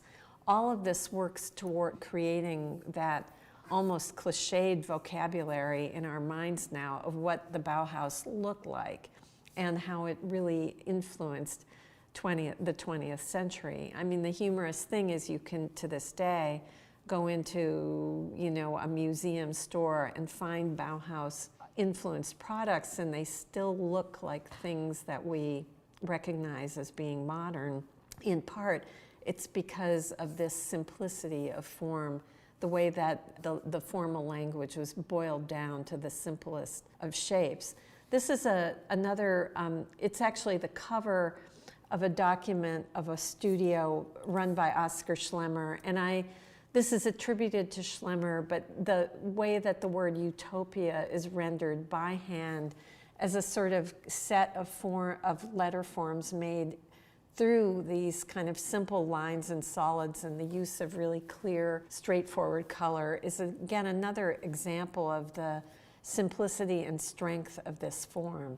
Actually, Schlemmer used the same kinds of forms to design amazingly inventive costumes for dance productions that he staged at the Bauhaus and in other places. One of the famous ones was called the Triadic Ballet. These are just the poster and some quick costume pictures from the ballet. But you see the sort of expansion of that simplified set of forms into 3 dimensions, and then aided and abetted by this incredible wit and imagination about the kind of creation of new forms of beings out of this formal language. Although I think one of the most interesting is this famous image of him performing something called the pole dance, whereby just simply adding these kind of straightforward extended poles to the lines of his body, he turns his own body into something that looks like an abstract drawing.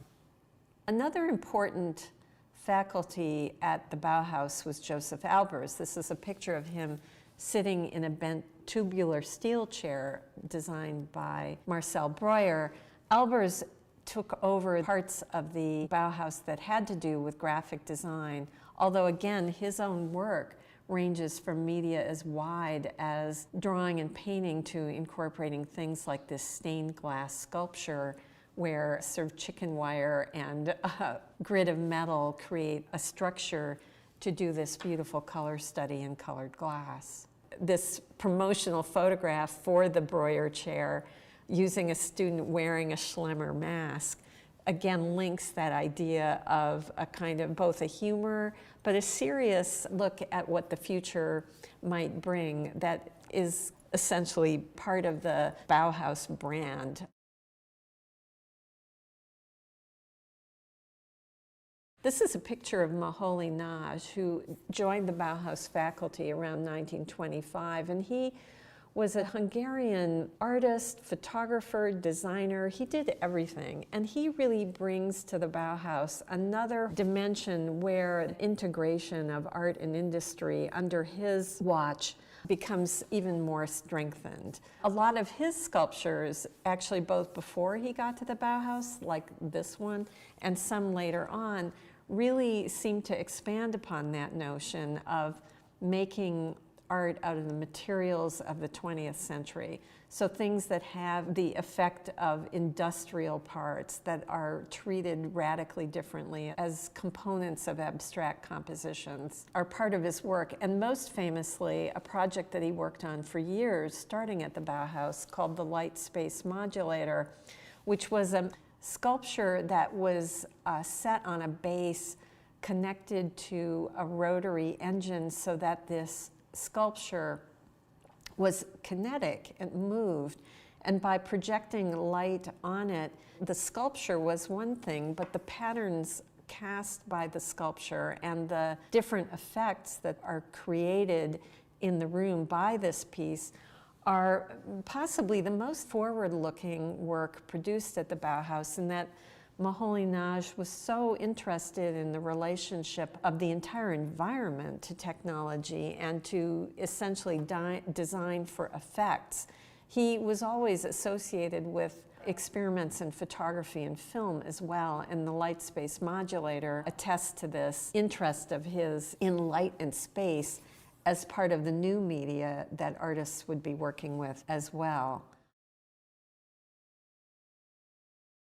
If you look at a lot of Bauhaus projects, sort of with X-ray eyes, what you see are things that are beautiful abstract compositions, like this is Herbert Bayer's design for a newspaper kiosk. And if you just look at it, you see a cube with a sign on top, and it's two rectangular shapes that integrate, that have that white arrow that kind of curves around and points down to the kiosk. And then the kiosk has almost a Dada kind of collage advertisement on one side and the window to buy the magazine on the other. The design of the kiosk itself is this kind of very constructed architectural space. That bright primary color, again, is meant to attract your attention. And then the application of the words on it turn it into a piece of three-dimensional graphic design.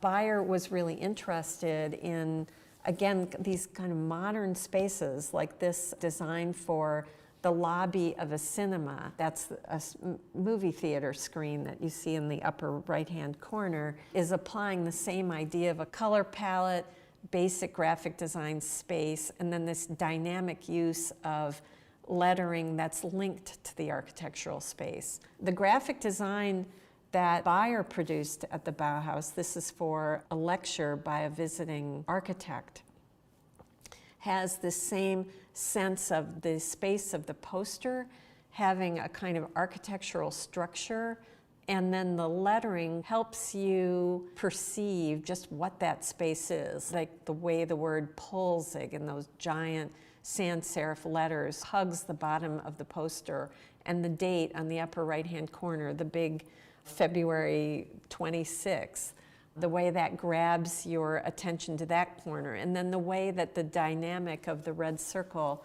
in the center kind of connects those two. This very considered placement of typography in a space practically gets as close to an architectural rendering of space as you can get in 2 dimensions. Here's another Herbert Bayer poster celebrating the 60th birthday of another faculty, Vasily Kandinsky.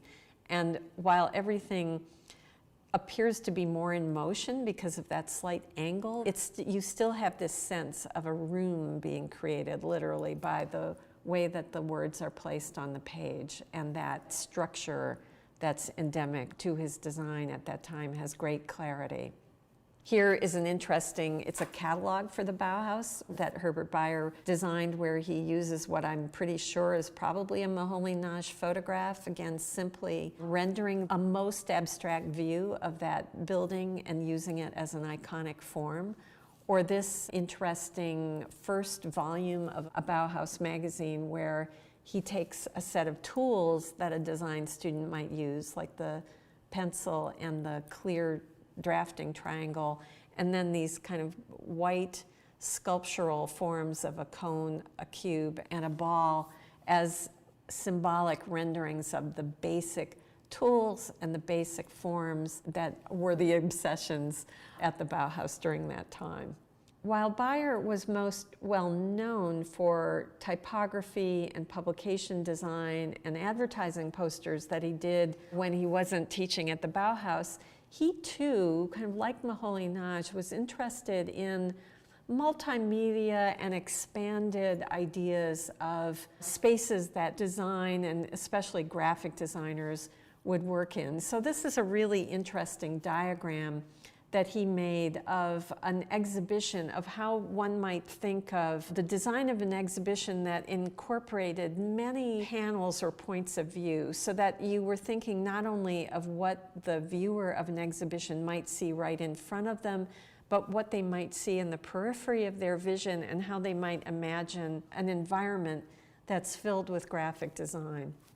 There are other renderings of this diagram that exist, but what is so important about it is, again, this kind of connection of the idea of maybe a more immersive media, which could have come from thinking about film or even those light space experiments of Moholy-Nagy, and thinking about applying Bayer's work and thinking about applying those ideas to the design of exhibitions, where with print in a space you emulated this more environmentally expansive point of view. This sketch clearly indicates a space that you can imagine walking through and seeing things from different points of view, and it speaks to this area of work that Bayer was so interested in, about turning 2 dimensions into 3 and thinking about how the audience might interact with that. I've already shown you a color exercise by a student working with Paul Klee. Color treated as a material that a designer or an architect or an artist would have to gain expertise was a major aspect of work at the Bauhaus, and several interesting color studies and pieces of work that are evidence of the attention paid to color are part of the Bauhaus documents today. And you see them both graphically, like 2-dimensional, or thinking about the application of color in architectural space 3-dimensionally, or even just sort of flat exercises to look at the way color can either come forward or recede because of the way that our eye understands it. Those classes that were called design for either commercial design or layout often involved studying letter forms, not just for the design of the page or a poster, but thinking about letter forms in architectural space, again, as a 3-dimensional project. However, the fascinating thing about the way students could use found objects, like this student who uses a newspaper photograph and then integrates type into the image and then shows the image without the integration, is another kind of good example of exploring the nature of material even in graphic design itself. And this is another student project from a set of exercises that Joseph Albers would assign students to use the typewriter to generate patterns. The idea of making your design using a simple technology was clearly an area of interest at the Bauhaus.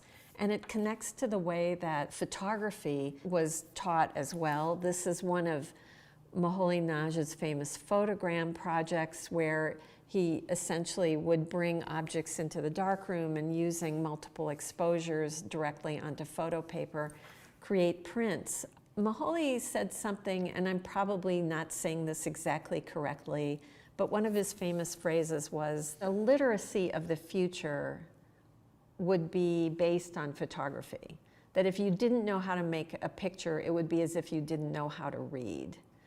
And so the integration of photography, both as a project in itself and a way of documenting work, and also a way of connecting the thinking about photography with film. For instance, these pictures that Moholy-Nagy took of the Bauhaus in Dessau seem like film stills in that you're really conscious of where the camera is because of the artificially extreme points of view in the different pictures. All of this speaks to an idea at the Bauhaus about the camera being a major medium of the 20th century.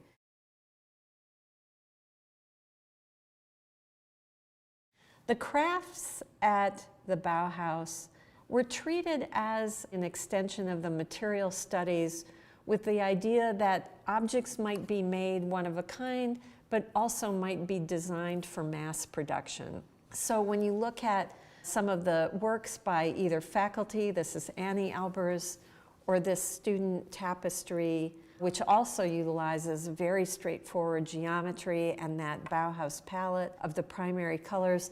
These things were designed with a simplicity that if they were to be replicated, they could be. And so that notion, even in some of the more complex pieces, of a kind of viability of this design is part of that Bauhaus inheritance. Things like ceramics were again designed so that the actual object could be replicated. Like this is the design for a pot, which then could be molded and made in mass quantities. So the idea of linking new design to production. And of course, the other idea was that the Bauhaus could link to local companies who then might actually produce these works and be able to sell them. Interestingly, some of the most radical metalworking done at the Bauhaus was by a woman named Marianne Brandt. This is the design of an ashtray and of a teapot, where you can see that the issue was not only mastering the art of metalsmithing, but rethinking the form of a conventional object that everybody knows for everyday use into a kind of form that is thinking about the future of the 20th century. There was a lot of type design going on at the Bauhaus. Again, experiments in taking the notion of modularity and structure and trying to make it work for the alphabet. Like this is a student project developing a stencil type where a vertical unit that has a kind of radiused edge creates a set of simple forms. And here's a student drawing, learning how to design and draw what is called a grotesque or a sans serif letter. When you look at posters during this time, a lot of them don't look like they're hand-drawn, but they are. And that's because the students didn't necessarily have access to typesetting of a scale. And so the notion of building a letter geometrically out of these same shapes had this appeal, again, as a kind of constructed letter form using the same kind of modularity and simplicity that the architectural work that was going on at the Bauhaus had as well. And Herbert Bayer was interested in the idea of trying to eliminate capital letters in a further simplification of typography. Maybe you know that in German typesetting, nouns are often capitalized, and this convention of typesetting seemed old-fashioned to Bayer, and he wanted to come up with what we would now call a unicase, meaning an alphabet that doesn't have capital letters or lowercase letters. This is one of his drawings for what he called the universal type design. As a result, in a lot of Bauhaus printing, you see the use of things like it, and especially the elimination of capital letters in typesetting. But here's Herbert Bayer actually not doing a Bauhaus project, but this is a poster that he designed for an exhibition on decorative arts in 1927. And this is a clearly kind of entirely hand-drawn font. It's not his unicase, but you can see, you sense by looking at the letters that they're all drawn along the same grid, the stroke on both the round parts of the letter and the straight lines of the letter are all the same, and it has that kind of uniform modularity, which of course is exaggerated by the way he places it on this grid of rectangles of different colors.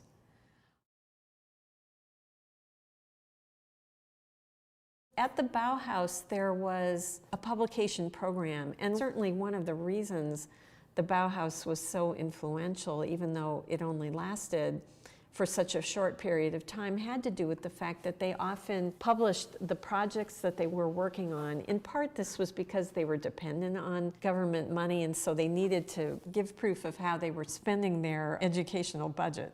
So this is the first of a series of things called the Bauhaus Books, which was a book about international architecture done in 1925 that not only surveys the Bauhaus but also looks at the work of other architects who'd either been visitors or who were connected to it, so that there was this interesting desire on the part of the Bauhaus to connect itself to larger movements going on in the world. This is Moholy-Nagy's very interesting issue number 8 of the Bauhaus Books, which the cover translates into painting, photography, film. The cover has one of his photogram projects on it. And it has the most interesting interior in that he tries to take the page and split it up into a diagram where you're really self-conscious of moving from one rectangle to the other. And it feels like you're watching a film that's being cut. And even his use of the word tempo kind of implies that he's conscious of the time that it might take you to read through this book. So the notion of trying to connect ideas that come out of film to, even to the sort of static space of a graphic design page is incredibly interesting. I'm not saying that this project works, but it's one of the most clear early experiments in trying to capture something about media in motion into 2 dimensions, which of course graphic designers had to struggle with all the way until we finally got to start designing websites 70 years later. These are more examples of the photographic, this kind of interesting interchange between film, photography, sculpture, and then the basic composition that underlied all of that work. And the consciousness of the work being part of a 20th century vocabulary of art making that wasn't just stuck in the conventional media of painting or sculpture.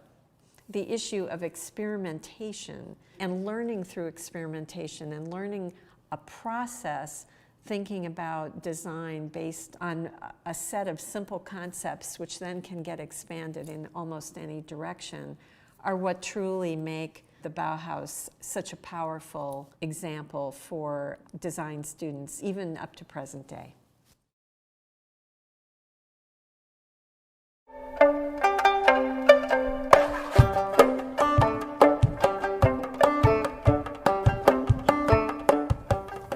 We've looked at the new visual language of modernism introduced to design through the Bauhaus.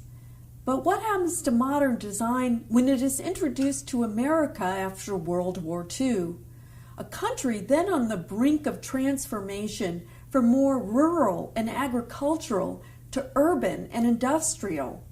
An infrastructure of modern conveniences and mass media was just being put in place. As businesses grew into corporations, they looked to graphic design to create powerful identities to represent their diverse products and services to wide-ranging audiences. Designers began to use bold, symbolic languages rather than literal depictions. Their compositions compressed ideas, sometimes complex ones, into powerful yet simple forms across multiple media, from logos to print to television. This week, we'll be looking at these ideas through the work of 4 designers who evolved the concepts of mid-century modernism, each in their own way.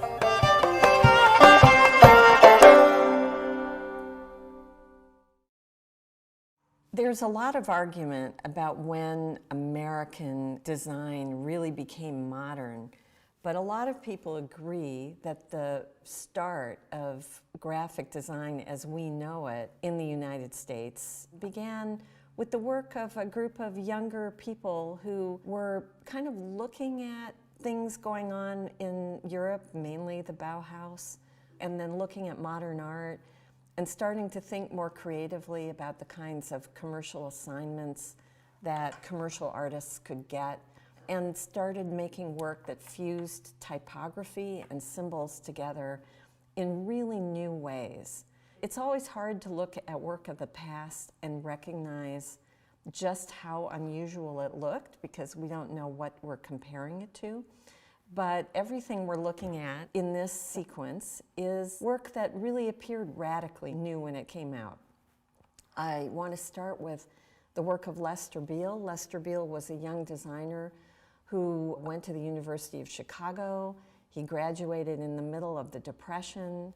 In one of his memoirs, he writes about spending a lot of time in the library looking at magazines about modern art and contemporary art, both in Europe and the United States. And when he starts to make work, he starts making really interesting and unusual things, like this cover for a small magazine that was actually speaking to an audience of printers. It was called PM, it meant Printers Monthly. And it was just an industry magazine published out of New York that mostly carried news about the printing business, but would also have special articles about ideas that were going on in the contemporary world that would be of interest to people making the advertising that the printers were hoping to print. This is a cover by Lester Beale for an issue that's dedicated to the Bauhaus. And the interesting thing is it uses black and red and the big, almost abstract, contrasty composition where just the initials P and M and then two red bars create the form of the cover. It's super striking. But the interesting thing is that P, which looks like one of those old Victorian woodcut Ps, is not really a Bauhaus element. It's something that would have, to Lester Beale's mind, been more American vernacular. And the way he kind of makes a collision with that P and then that big square serifed abstracted M is a really beautiful way of kind of reclaiming now this new visual language for an American audience. He created some really unusual work at that time that utilized a lot of things that came out of modernist work in Europe, like this cover of a book called Modern Pioneers in Peoria, where he manages to put together an airbrushed illustration of Davy Crockett laid over a picture of a factory, laid over machinery, the back cover with the H. You have to put the idea together in your mind by looking at all of the pieces of the composition. So it connects the present and the past, so that the idea Pioneers in Peoria is not only the history of Peoria, but also pioneering industries. And then the entire thing is kind of tied together with this energetic, swoopy black line that is meant, I think, to create a mental map for you. Lester Beale moved to New York City and he started doing a lot of freelance design. This is a book for a company that made photo engravings. Those were the kinds of metal slugs that were needed to print illustrations in newsprint at that time. He, instead of showing you exactly how photo engraving works, uses an image of a hand and the idea of transferring an image in the positive and the negative with a fragment of a photo of a hand cut off by that big black diagonal line that divides the double page spread, and then that big swooping white shape behind it all, which creates a kind of frame that doesn't exactly fit, but which has this great visual energy around a straightforward description of how photo engraving works. Lester Beale in this piece has reimagined how you could describe or teach somebody about a technical process. One of the things about this time period, and Lester Beale's work really shows it, is the interest in utilizing symbols and putting symbols together to create an idea that has more complexity than a conventional illustration. This is a poster that Lester Beale designed for a governmental entity, the U.S. Housing Authority. And it's a poster advocating the building of new housing to replace substandard housing in slums. It's kind of a scary poster. It says, "Slums breed crime." And you see behind an image of a hand in a shackle, like somebody who's been arrested, a photograph of a police action in a neighborhood with substandard housing. You're meant to see them both together and to carry away a kind of memory that's bolstered by the combination of the symbol and the realistic imagery.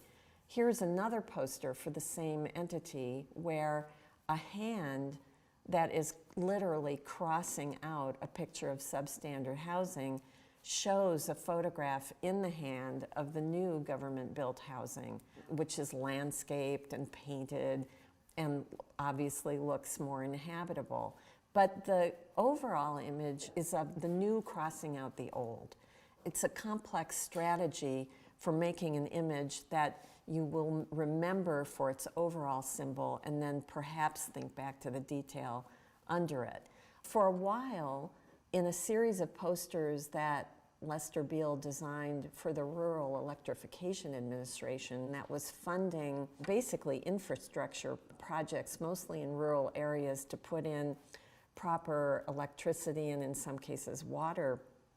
He created a set of posters which were meant to hang in the offices of the Rural Electrification Administration, which utilized big, bold, brightly colored symbols and then simple, straightforward graphic elements like lines that appear like rays of light or indications of energy. Or this poster, which advocates again the work for providing running water, which simply shows an outline of a faucet and the idea of water being indicated both by the blue background and then the arrows moving through the shape of the faucet.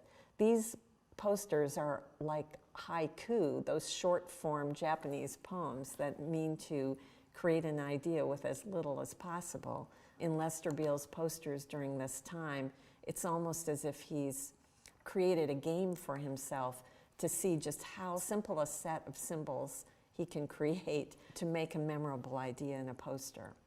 A more complicated set of posters for the same agency are seen in this design, where he uses the red, white, and blue of the American flag to subtly remind people that the benefits that are coming from this agency are part of the government. Another series uses pictures of black and white photographs of people attesting to the benefits of the activities of the government. For instance, this woman doing her sewing by an electric lamp with the simple words, "Now I'm satisfied," or this one of a man next to his horse just simply saying, "Things look better." Things look better under light, and that's indicated by that large white shape and the bright yellow background. So the energy of color and those big abstract shapes that you see in this series hold together the idea of the advancement of the future and happy outcomes. Here's another from this same series, back to the red, white, and blue, advocating again electricity in the role of defense of the country, or this poster that utilizes a man using electrified farm equipment. The electricity and all the things that are new are really symbolized by the color and the form. It's this interesting balance that Beale achieves between the photograph and how he frames it in these posters that work so well. These are some examples of Lester Beale's work. The magazine was called Scope. The fascinating thing about this cover is that Beale uses an old engraving. By that I mean he found an old woodcut and he detailed it and blew it up. So you can really see the graphic nature of that old cut. So it's an old-fashioned kind of image, right? Except not really, because he's detailed, he's gone in on it, he's enlarged it, and he's made it into this really powerful graphic format. And then he has imposed a set of dots that wrap, this is just the front cover, but they wrap around to the back. And the dots are printed in transparent ink, and they are red, yellow, and blue, which are the primary colors, but they're also kind of faded and a little bit sickly looking. And the entire thing is supposed to kind of remind you of the nauseated feeling you might experience in choppy waters. It's really a brilliant use of color and the transparency of ink over this graphic element, and it really creates this powerful poster.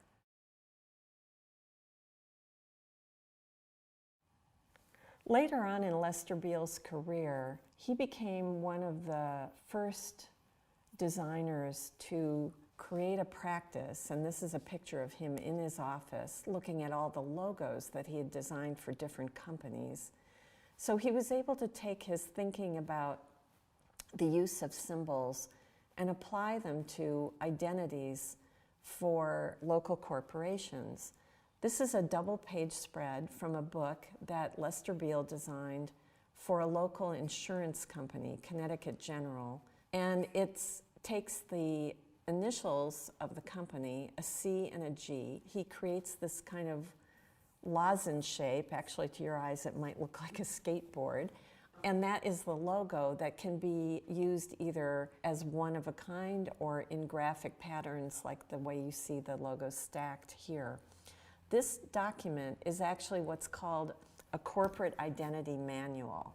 And what it does is it shows other designers who might work with Connecticut General how to take the design that Lester Beale has done and apply it. This is a way that designers develop their practices after World War II, so that they were not always just working inside companies, but could work outside as consultants. This is another document that is designed by Beale to describe the kinds of typography and the kinds of color palettes that could be used for Connecticut General documentation.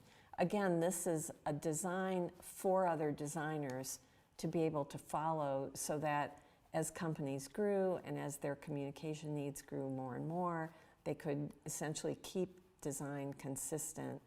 There's a kind of beauty in the practicality of the use of both abstract form and then simplified typography in order to keep a corporate identity consistent. This is another example of a very famous design done under Beale for International Paper. International Paper being a huge company that had traditionally had a logotype of a fir tree, and it was an old engraving probably from the 19th century. Lester Beale took the form of the fir tree or pine tree and abstracted it into a triangular arrow pointing up in a circle. And that became the symbol of International Paper applied to packages of paper, but it also was used under his direction on everything from those small packages to things like appearing on the sides of trucks or even on the sides of buildings. So this kind of corporate identity that utilized basic symbolic language became part of a practice after World War II.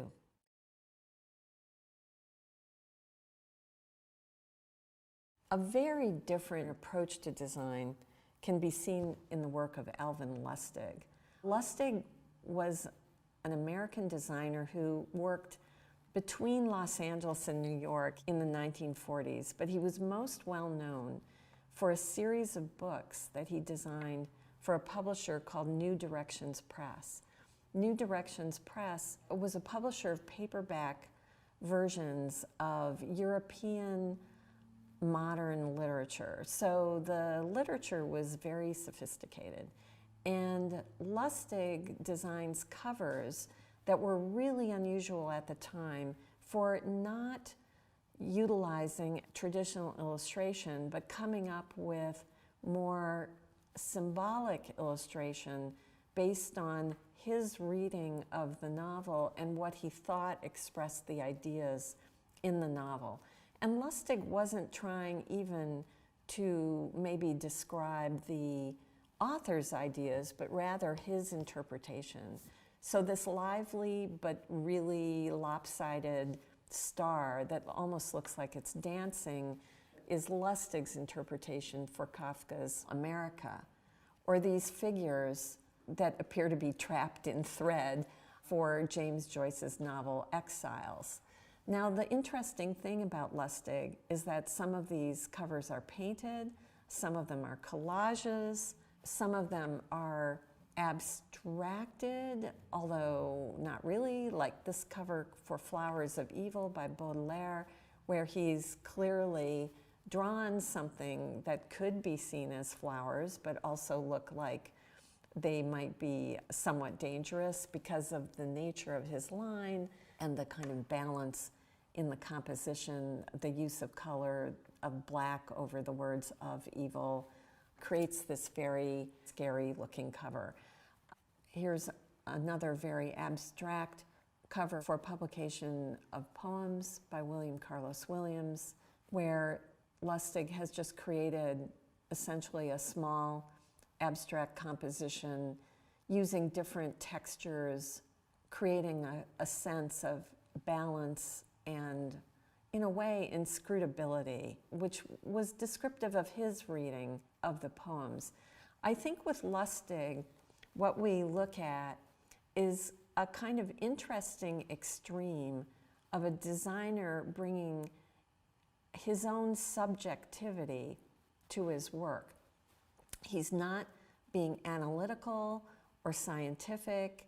It's an artistic response. And some designers perhaps thought that the work was too abstracted.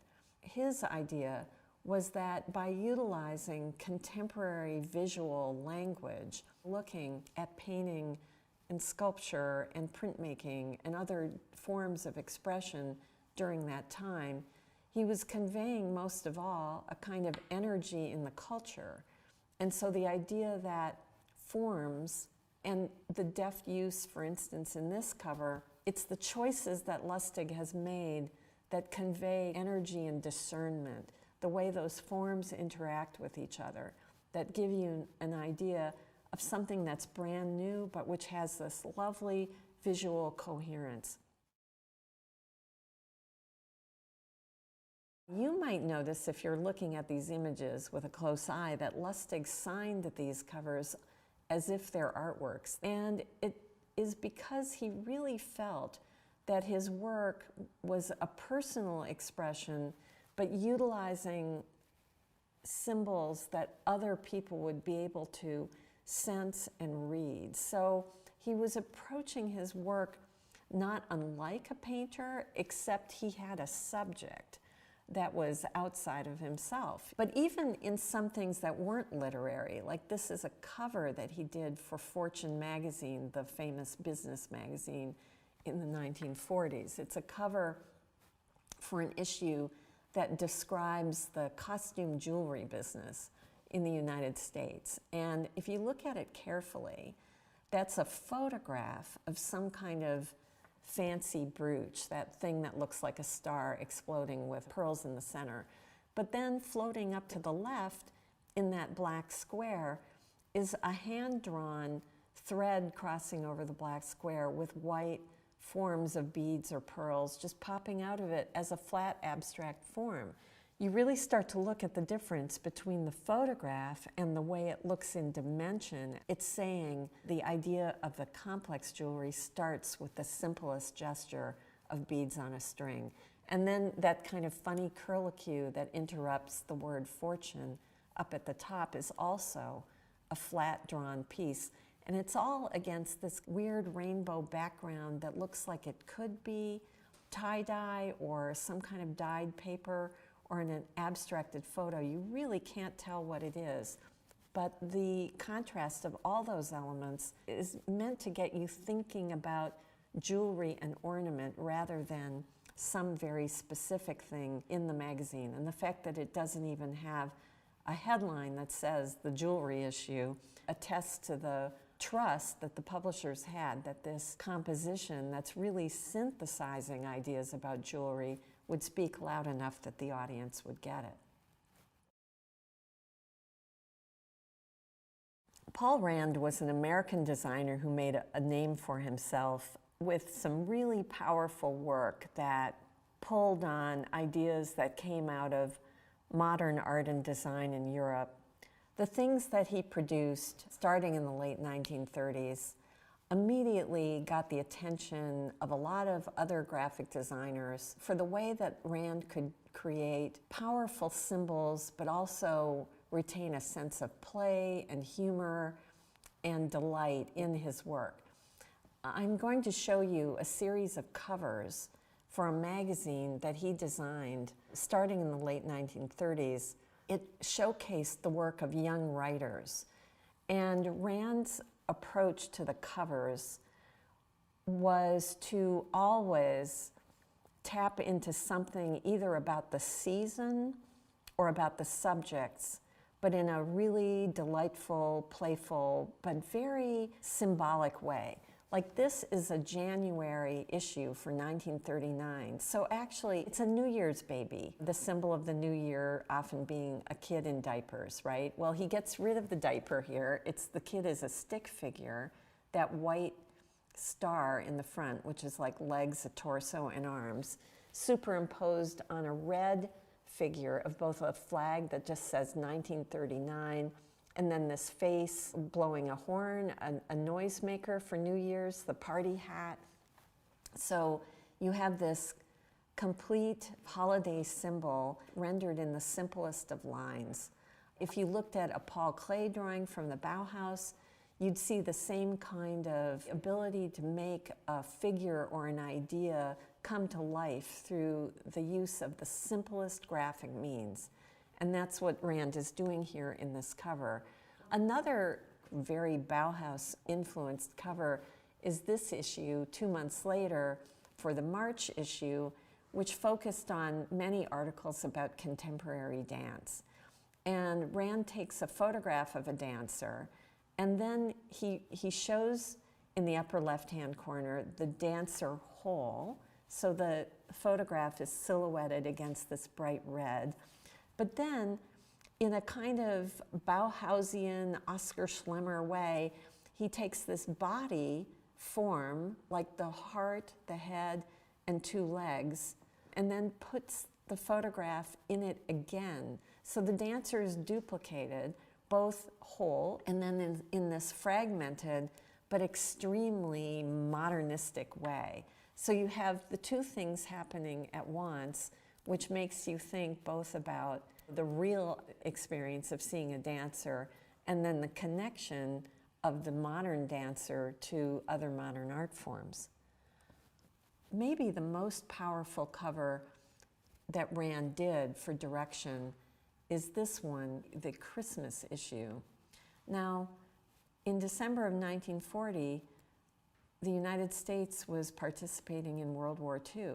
So this is a wartime cover. And if you look at it, it looks at first like a package, a present, right? It's got ribbons crossing on the front, and it has a tag, a gift tag, which simply says Merry Christmas, and then it gives you the date of the publication. And that's laid on top of the logo, which is always this plain stencil font with the paper kind of ripped around it. But of course, the ribbon's not ribbon. It's a photograph of barbed wire. And so that simple gesture of taking ribbon of the conventional form and transforming it, and then the red dots, which also could be Christmas decoration, are clearly also spots of blood. So you have this complete double reading, a thing that speaks of holiday celebration and then a thing that speaks of suffering and war and violence, compressed into one composition. When people talk about Rand and his power to manipulate symbols, I think of this cover as being one of the strongest examples of this idea of compressing a lot of ideas into the simplest of forms. Here's another wartime project by Rand, a book that he designed for something called the Auto Car Company, which made Jeeps for use during the war. The cover of the book, it's a spiral-bound book, and the cover appears to be literally sculpted out of the detail of the hardware of the side of the car. And it simply says mechanized mules of victory in that kind of stencil type that he loved. Rand's use of typography was always really simple.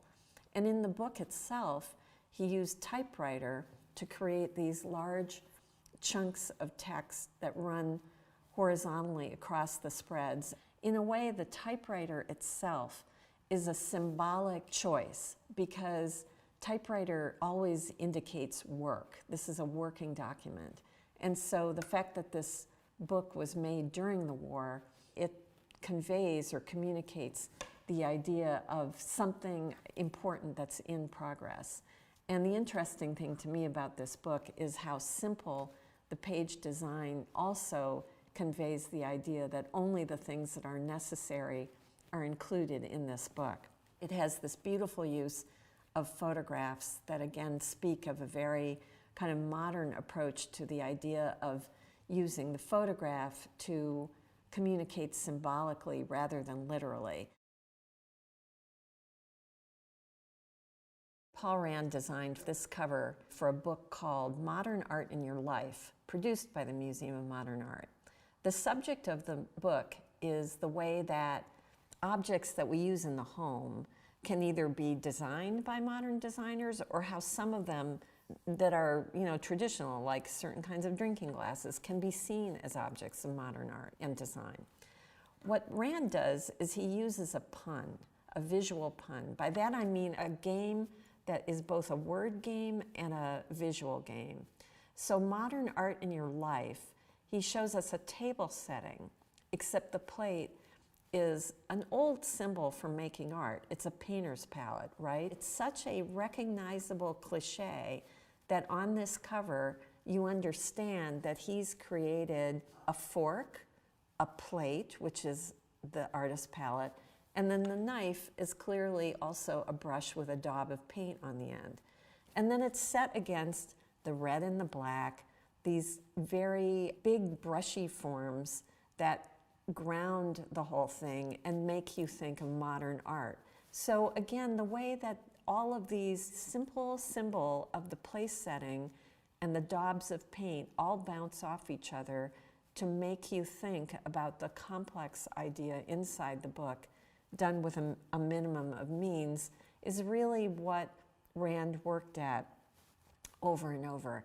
Like all of these modern designers, he didn't really want to use pictures of things. He wanted to synthesize ideas into symbols. And it's even interesting when he does use a picture, how he reconstitutes it as something else. This is a paperback book cover for a set of speeches by H.L. Mencken, who is a famous American orator. Mencken's photo is embedded in the background of a drawing that Rand has made, this form that is clearly a torso with a hand pointing upward, the way an orator, somebody giving a speech, might be shaking his hands, pointing at the audience, using his arms to gesture expressively.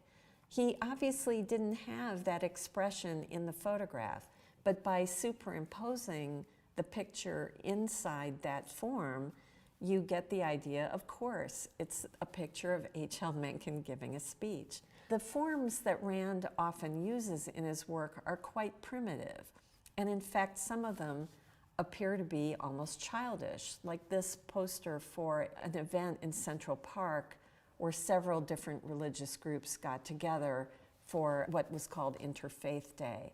So it's a picture of an angel blowing a horn, again, a traditional religious symbol, and the crown and the wing are indicated in the loosest possible manner. If you look at it, it's got the innocence of a child's drawing. Rand wrote a book in 1948 called Thoughts on Design, And in it, he talks about his notion that some forms that can be attached to either the abstracted symbol or something that is as recognizable as a child's drawing have a kind of power that anybody can understand. He argues that certain kinds of symbols are universal. And while now people have a tendency not to believe that symbols have universal power, and they certainly don't believe that symbols have that power forever, I think still you look at these kinds of projects of Rand's and you understand how he was trying really hard to find a visual language that would read to an audience, would appear new, and would attach the energy that was connected to contemporary art of the time with other ideas in the culture as well. I've been talking about the way designers did not want to use photographs in a literal manner. And here in this cigar box for El Producto cigars, Paul Rand uses a photogram just like a photogram perhaps that Moholy-Nagy would have created back at the Bauhaus to indicate cigars sitting against what might be an ashtray. And that dark, dramatic photogram is on the lid, and then it's surrounded around the edges by this brightly colored cubes of primary colors, red, yellow, blue, green, orange, with the word El Producto in the stencil font again wrapping around the corner. Really, if you look at this box carefully, it's hard to date it. You might think it was designed at the Bauhaus, but it's Paul Rand admiring something from the past and repurposing it to create a new idea for a really common commercial product at that time. Here's an ad that he did for the same company where he uses illustrations that look like old engravings to create a kind of humorous collage of the idea of giving a graduate a box of cigars for celebrating their big day. Rand is best known for a set of logos that he did for big American companies starting in the 1950s. And the interesting thing about Paul Rand's logos, we often think of corporate logos as being relatively abstract, kind of little nuggets or buttons that you recognize over time because of repetition. Rand often sought to imbue his corporate logos with a kind of personality. So Westinghouse Electric, which is a huge company, gets a logo that really exists as a face. It's a W in a circle with an underline under the W. But it was designed in such a way that it could be animated on signage or even on television, and you would get this sense of some kind of glowing energy through this sort of animated nature of the logo. One of his most famous logos, which was very unfortunately replaced in the 2000s, was his design for the UPS logo.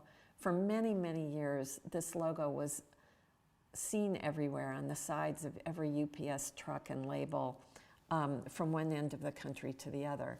And it is also considered to be one of the most classic logos of the time. I want to talk about how to understand it. The overall shape is a shape of a badge, kind of like a police badge or a military badge. And at the time, Rand explained it to say that if you wanted to know that your packages were going to appear on time, that the UPS, even though it was a private company, had to appear kind of governmental or almost like it had a military efficiency. So that simple, strong, three-letter UPS sit inside the lower two-thirds of the logo, but the upper part of the shield has a ribbon. It's a box. It's a present, clearly with a bow tied on it. So you have this notion of efficiency, regularity, and dependability connected to the idea of the anticipation of getting something that you really want. It exemplifies the kind of symbol where, with the simplest of forms, Rand seemed to capture the complicated ideas that are connected to the delivery of packages in a form that really was delightful and well known. This is a group of logos all designed by Paul Rand, and you see a crazy range, everything from the childhood toy color forms in the lower right-hand corner that with the circle, square, and triangle looks as if it could have been designed at the Bauhaus, to the ubiquitous IBM logo made of stripes. All of these logos have in common a sense of life and personality to them that came through the way that Paul Rand was able to embed a lot of ideas into the simplest of forms. And while some of his notions of universal symbolism don't seem to really apply to the way designers think today, definitely the idea of capturing the energy of a culture and the way that people really think through the simplest of graphic means still represents a very interesting practice. Another example of the use of symbolic language and photography is really visible in the work that was created under the direction of a designer named William Golden, who was the head of design for CBS, the television network. The work that Golden created was done in the early days of television, so we're looking at work from the early 1950s. And the thing that people most know about when they think of design in CBS is the logo of the eye, which is in use to this day. That logo, I think, gets its power out of that most basic symbolic notion of the eyewitness and the notion of watching something connected to the television medium. CBS used the eye with their initials or without in a million different forms. You see it being used for program announcements, titles, and you also see it in their print advertising used as a simple frame or a backdrop for photographs that described the programming. What I'm about to show you is a lot of advertising created in the CBS in-house design department that was pointed at other advertisers, like this for inviting people to run their advertising or buy their advertising time on the network. So the notion of using the eye repetitively and then connecting it to the text, you see the endless possibilities of morphing a simple form like the eye that's inside of a circle, creating a framework and a continuous reference to the identity being extended into other types of subject matter. The other interesting thing at this time was that CBS became well known for its documentary news programming. Like this, there was a famous newscaster named Edward R. Murrow who had a show called See It Now. And so you see the use of very documentary, almost tough news-type photography used in some of the CBS ads. Again, most of what I'm showing you is black and white because it was either for newsprint or advertising publications. Or the other thing the art department would do would be to use certain illustrators, like this is work by Ben Shahn, to go along with programming announcements that were consistent. Like for instance, Playhouse 90, which was a program that always showed live plays on stage, used these very evocative and very modernistic illustrations with a kind of stable typography. The typography for all the CBS ads is done using a font called Franklin, which is a standard American sans serif font, and the simplicity of the type, the dramatic use of either photographs or illustration, and the repeated use of the eye as an overall program identity created for a media company one of the first very extensive identities that both the audience, advertisers, all sorts of people could recognize very easily.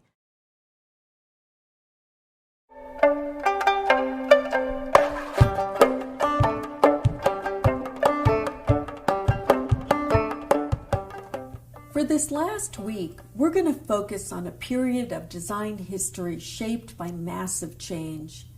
These cultural, political, as well as technological changes from the late 1950s to the early 1970s had a substantial impact on graphic design. But as you might imagine, the forms that emerged during that time did not ascribe to a singular style or aesthetic. It was a time of graphic ideas taking radically different directions. On the one hand, a group of young designers in Switzerland became interested in the idea of design as a universal language. They proposed a rational approach to graphic language, embodying ideas of objectivity and internationalism to counteract the political passions that had torn Europe apart during the two world wars.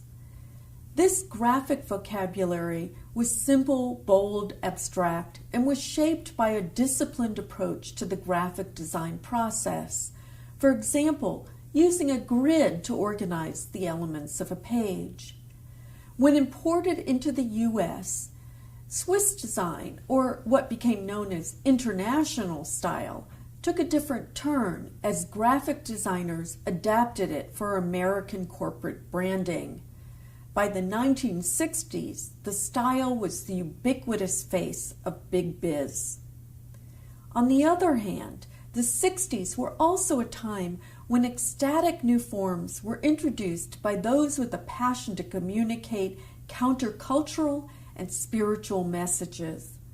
Compared to the slick, refined, purebred Swiss design, this design was more like a shaggy rainbow-hued mutt, expressive and brimming with personality. There were bright-hued, trippy psychedelic posters. There were sophisticated designs using graphic languages from the past. And there were exuberant flyers and posters created with imagery appropriated from the culture at hand. Those with a passion to communicate used graphic design to take on the social and political issues of the time. This period was hard evidence that design always reacts to the culture of its time, giving it a face and a voice. To help illustrate this, we'll focus on the work and ideas of 4 very different directions from the period.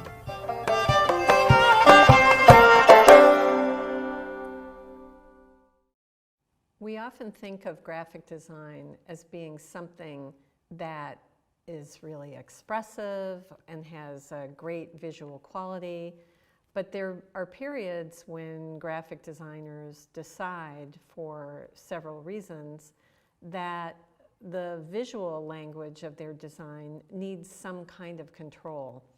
The most famous time that this happened was in the late 1950s in Switzerland, when a group of young designers really embraced the idea of what they called objective graphic design. Objective graphic design was supposed to be design that used typography and photography to communicate facts to people. In other words, whatever the subject was, and it didn't matter if it was a car advertisement or an educational program or even a description of an art exhibition, the design needed to be sober, simple, usually driven by a use of typography that was radically simplified. If images were used, photographs were preferred over illustrations because photographs were seen as something that was a record of what a thing actually looked like instead of the idea of something that could be manipulated, or with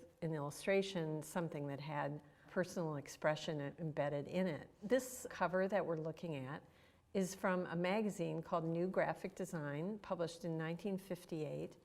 And this young group of designers, led by a man named Joseph Mueller-Brockmann, used the magazine to describe the kind of work that they felt really adhered to this strict set of ideals. You can tell, even by looking at this front cover, that the magazine is set on a 4-column grid. It's in multiple languages, and each one is set identically.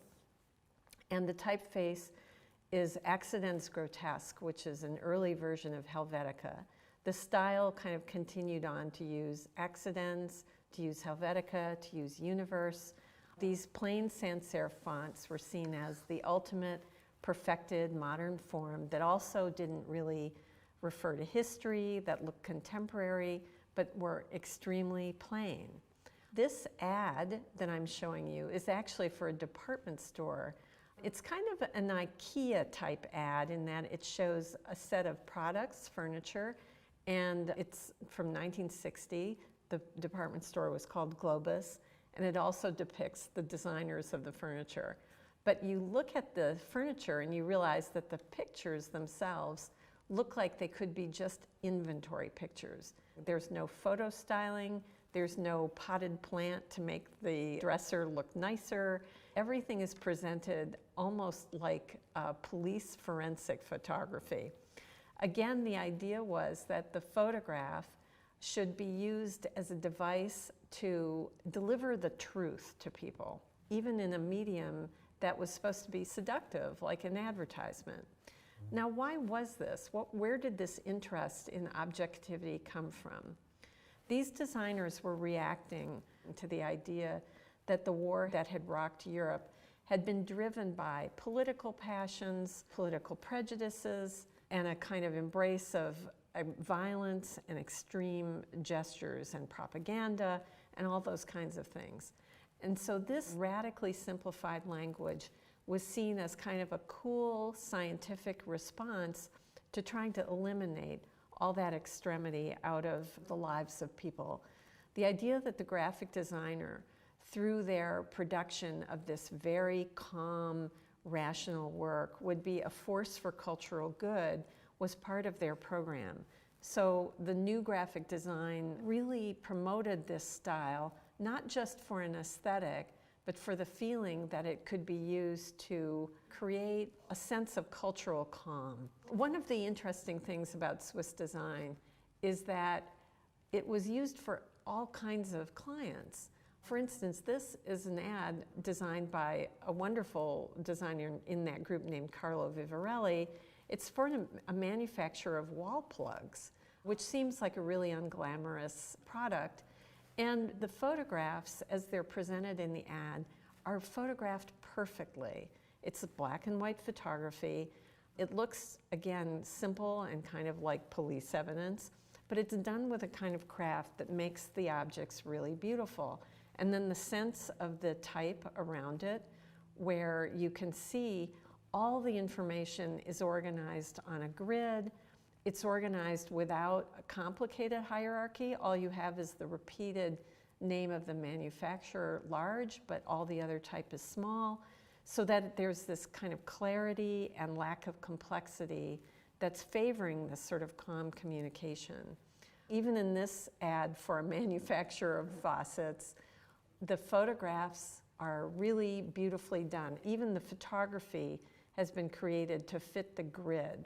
The mathematics of the grid, which were felt to be akin to an architecture of the page, was another critical part of Swiss design. The idea that information could be structured in the same kind of rational way that buildings were built was an idea that contributed to the notion of the graphic designer as builder of communication.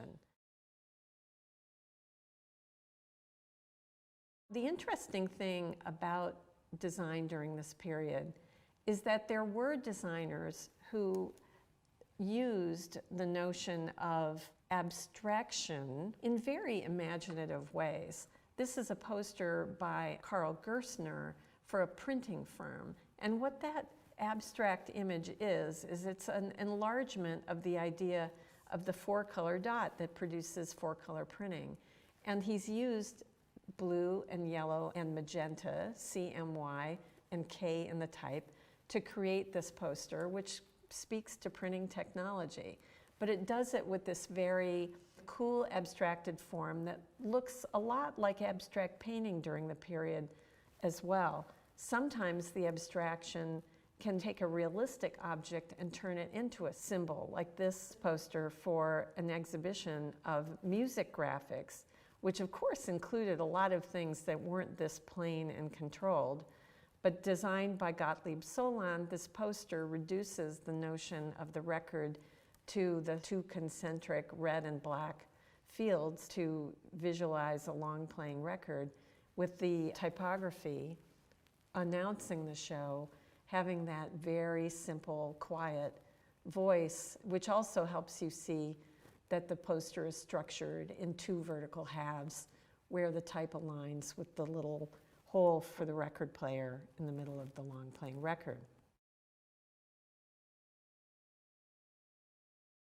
Joseph Mueller-Brockmann, who was part of the New Graphic Design magazine group, produced a very interesting set of posters for AAA, the Automobile Club, based in Switzerland.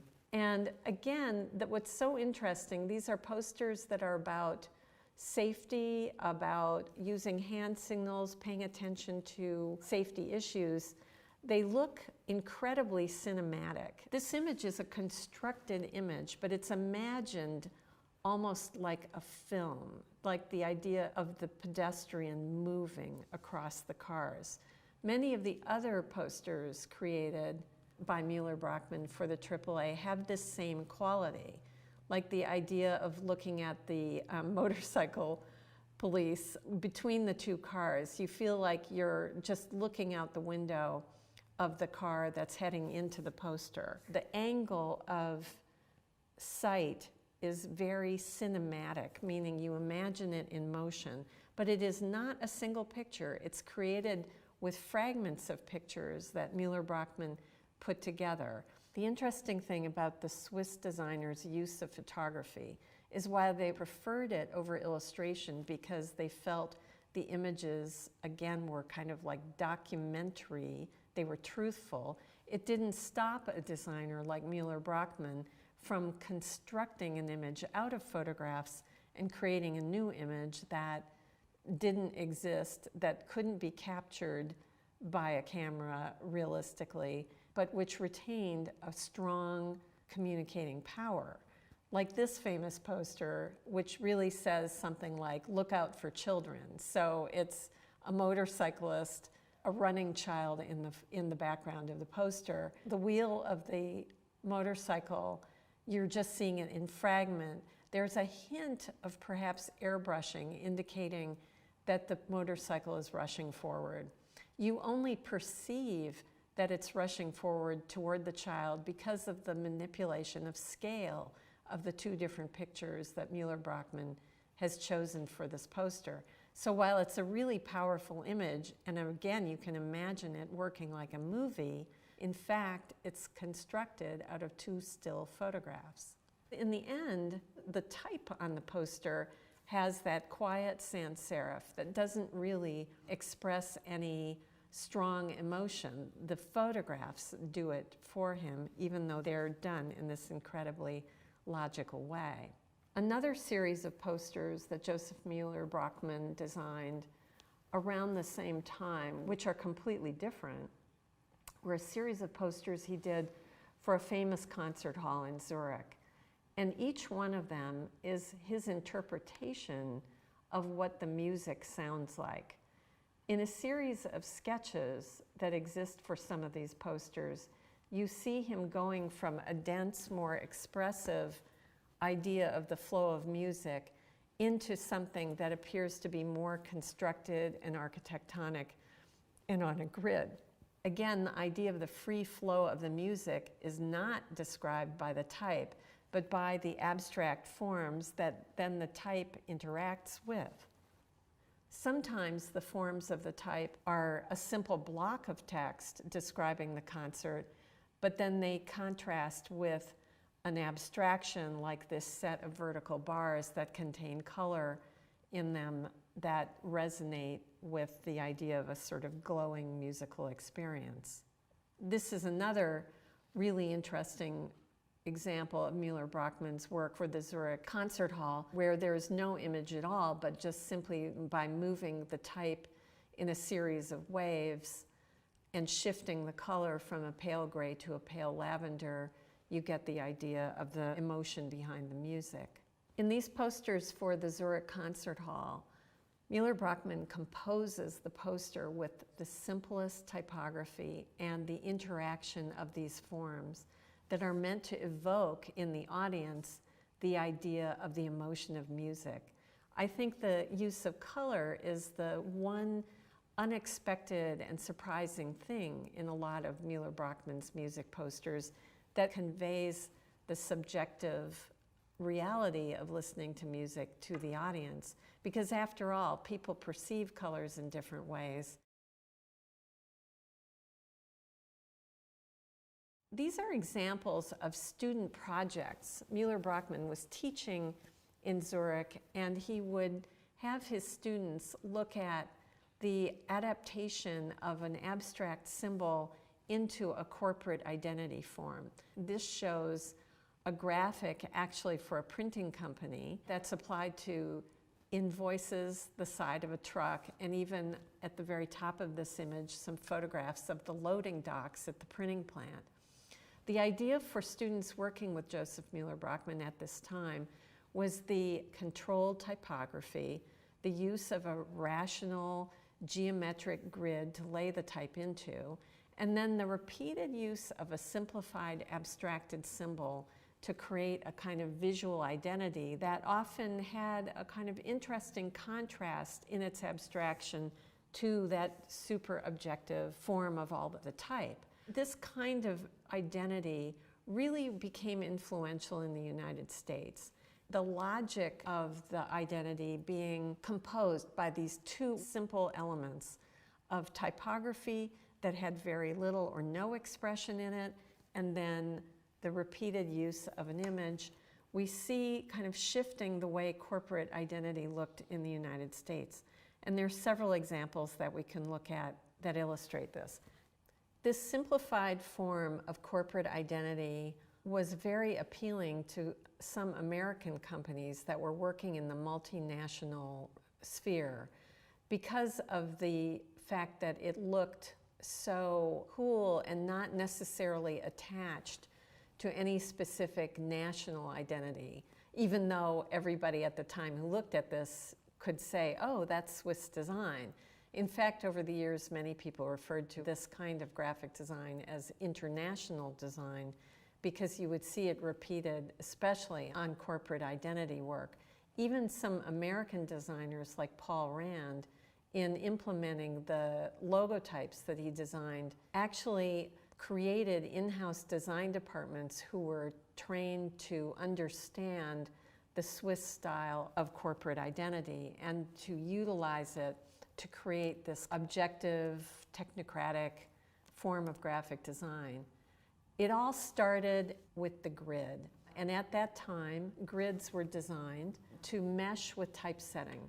So if you were going to create a 4-column grid or a 3-column grid or a 2-column grid for an ad or a page or even a poster, you had to figure out how your typography was going to fit on the poster, and then the grid would work around it so that there would always be this seamless fit between text and image on every piece that was done. These are pages from a book that Mueller-Brockman wrote about grids that describe the rationality of how you would produce pages. Mueller-Brockman thought of the grid as not only something that was suitable for the page, but in which you could use the grid to organize the space on a wall. For instance, if you were thinking about how you would design text on a wall in an exhibition or how you might hang pictures.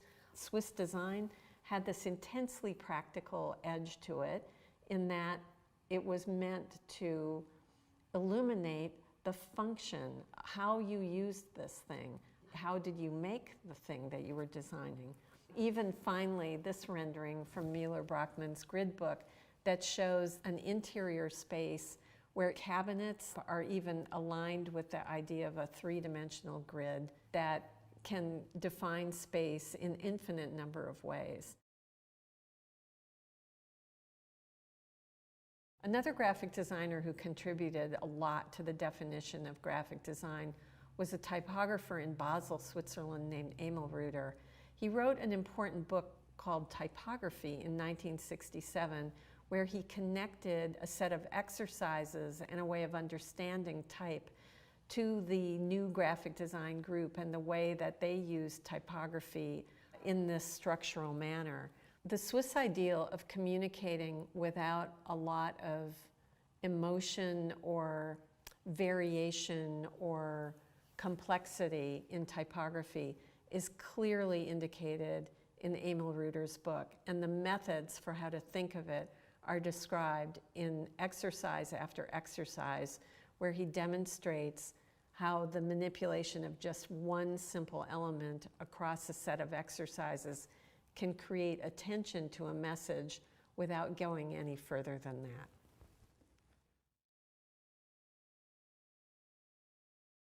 If you think back to the Bauhaus and the basic exercises to explore qualities like contrast and scale and form, but which students used all kinds of materials and elements, these are radically simplified versions of the same idea, only with the control of black and white only and the most limited set of geometric elements, like a field with white circles, where by moving the circles around, you create different forms, being able to read the positive form and the negative form. Sometimes the addition of elements, like this problem that starts out with 3 simple circles, but where different compositions are created by the addition of elements. These are projects where the student is meant to learn how to see, devoid of any of the more expressive problems that are contained in graphic design's communicative world. So there's no idea in these projects other than to be able to see composition and to learn how to create visual difference within, again, a very limited means of production. Like, for instance, this exercise where variation in a group of circles is created simply by changing the weight of the circles. Then the student is allowed at a certain point to become free and to compose with these simplified elements to create more and more dynamic compositions. But the idea of being able to create within an incredibly limited means has continued to fascinate graphic designers, even though this sort of design barely exists out in the world. The economy of means, though, is incredibly seductive. If the designers in Switzerland felt that they owed it to their public to speak in an objective and clear language that anyone could understand, Pushpin Studios in New York, starting to work in the late 1950s, around the same time as New Graphic Design in Zurich was being published, felt that they owed it to their public to speak in a language that the public already understood. And that language, that graphic language, was one that was based on really well-known vernacular forms like old woodcuts, old book covers. The Pushpin studio designers were all collectors of all kinds of antique printed matter, toys. They were interested in all forms of pop culture, but the old forms of pop culture in particular, and the history of typography and all of the variations in form that were available to you if you decided you did not want to be modern. Pushpin, which was a group of illustrators mostly who came together to work after all meeting each other at Cooper Union, would make work that they would then give to potential clients in hopes that they could get hired, mostly in the magazine business or in publishing in New York City during that time. So this, for instance, is a cover for a publication that they did to promote their own work called the Pushpin Monthly Graphic. Everything that they produced, though, harkens back to old forms of typography. The last thing in the world they were interested in was the 20th century modern style. They liked looking at old wood-type lettering from the 19th century and vernacular American letter forms. This is a mailer that they produced for a typesetter in New York City in 1958, where you see this collision of about 4 different styles of typography. exactly the opposite of the Swiss style and completely rambunctious and rebellious looking in comparison. They used a lot of humor. The combination of illustration and clever advertising copy can be seen all over their work.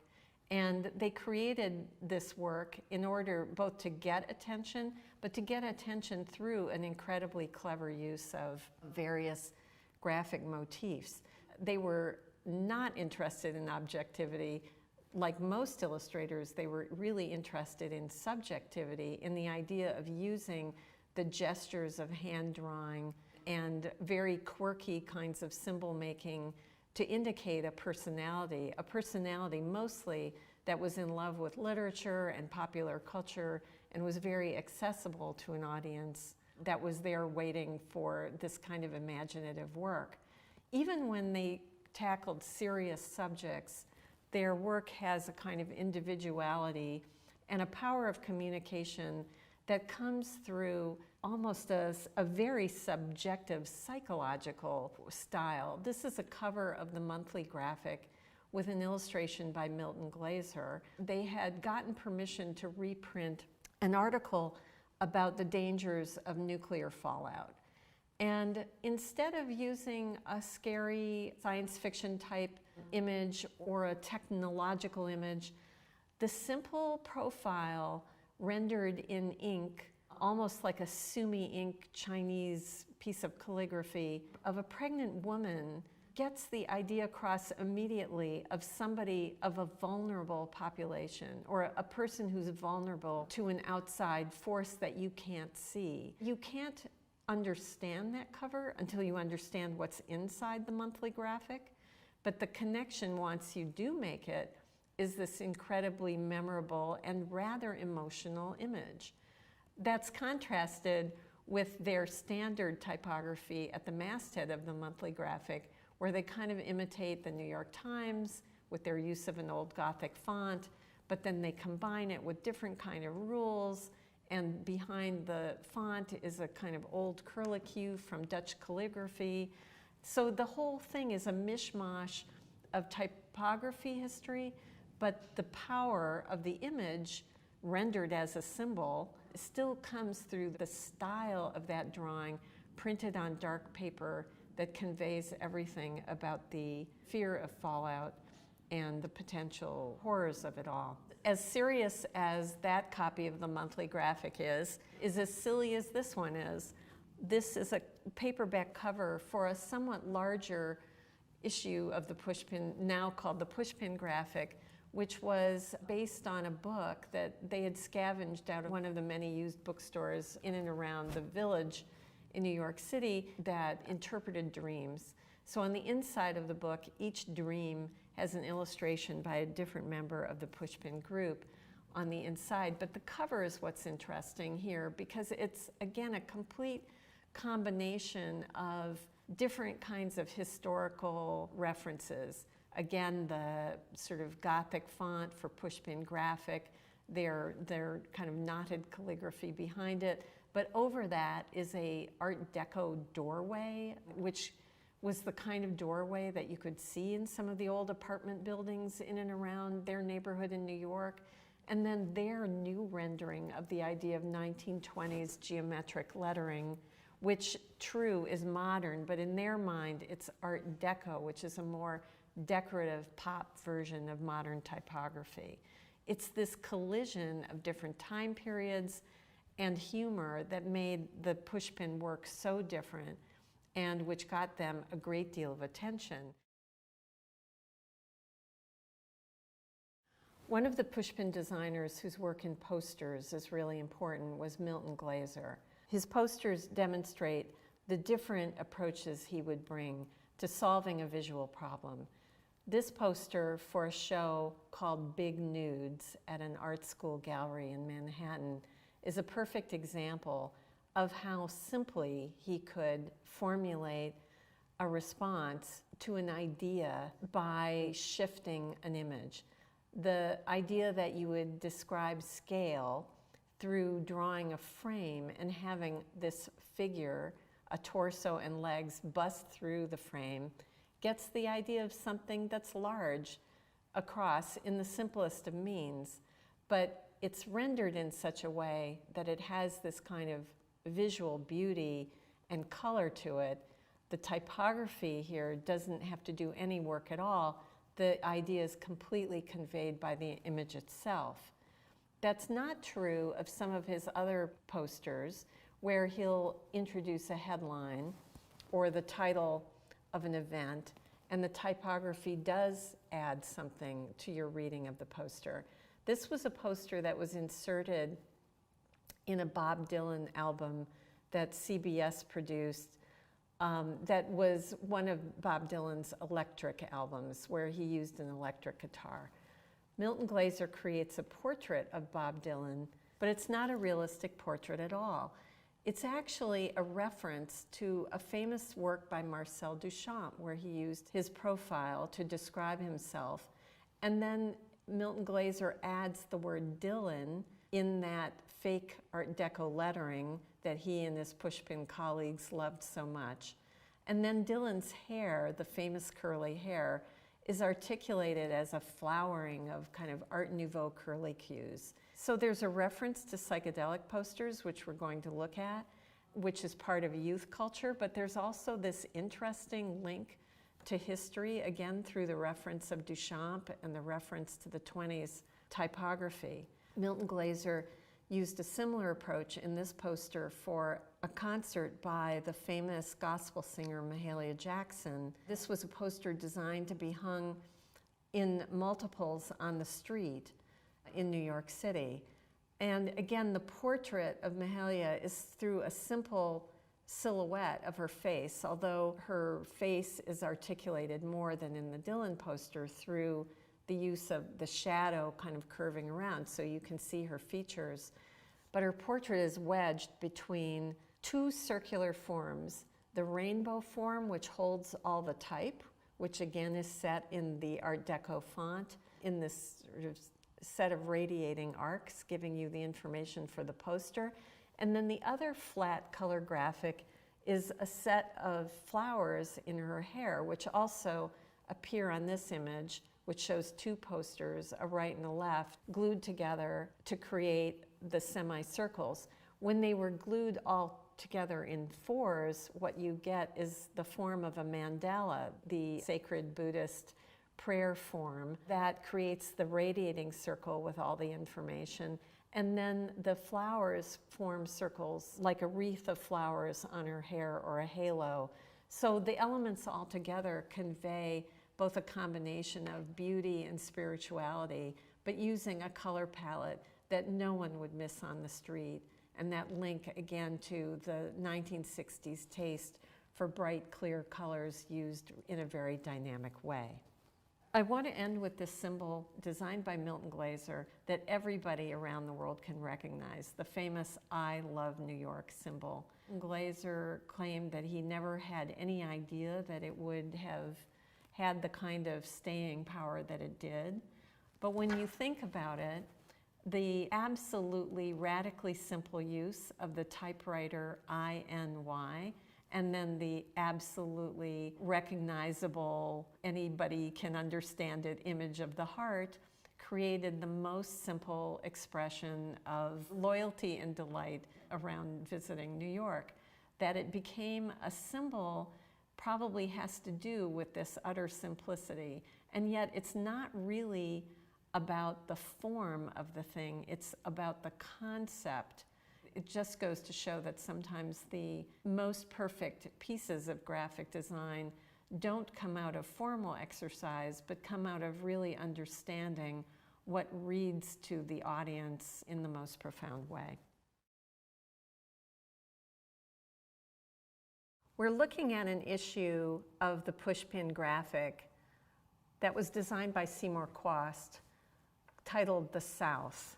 And what's very hard to see in this illustration is that there is a hole that's drilled through the O in the word South, and the hole is drilled entirely through the book, from one end of it to the other. The book starts out with a series of images, large images that describe cliches of the American South, like this image of steamboats on a river surrounded by palm trees, hearkening back to kind of genteel ideas of riverboats on the Mississippi. But inset in the black and white photograph is a picture of one of the many African Americans assassinated during the struggle for voting rights in the South. So the hole drills through the head of the assassinated civil rights hero. Another page with another portrait. This time, the portrait is set against a cliched image of a white couple enjoying a stroll in a palmetto grove.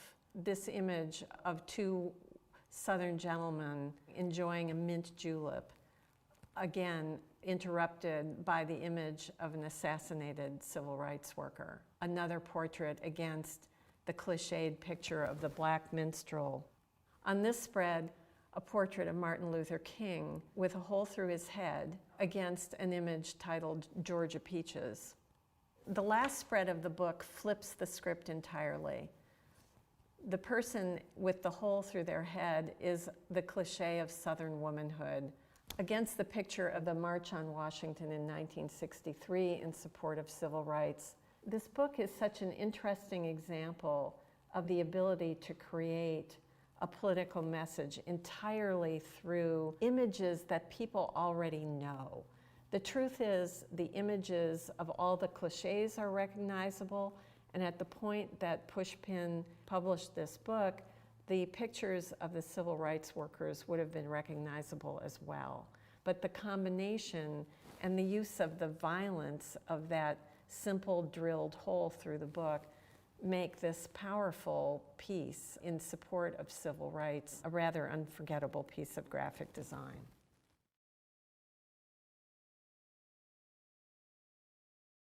Sometimes graphic designers know exactly who they want to talk to, and they create designs for the group that they're addressing. The following posters I'm about to show you are all designed in San Francisco in the late 1960s, and they're all designed to advertise rock and roll concerts that occurred mostly at two different places, the Fillmore Ballroom or the Avalon Ballroom, by a group of young designers.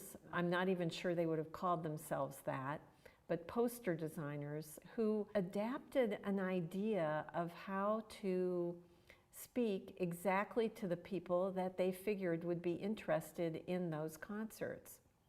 This is a poster by Victor Moscoso, who was one of the important members of this group. And it's a poster for a blues singer named Junior Wells. And you see the name Junior Wells at the top, then kind of reverberating vertically down the poster into a picture of Junior Wells that's rendered in negative in a kind of screaming day-glow green on top of day-glow orange with day-glow blue for the type in the name Junior Wells. And then it all comes together with more information at the bottom of the poster. The first thing to know about this poster is that however you're looking at this on your computer screen, it's hard to describe how bright the colors are. They create that kind of almost fuzzy headache that you can get if you look at something too long that has two clashing complementary colors. All of the colors seem to be kind of buzzing. And of course, this work was produced at a time when people who were going to rock concerts were doing a lot of experimental drugs. And the form of these posters was meant to emulate or hint at a kind of hallucinogenic state that the audience that might be at the concert might be enjoying.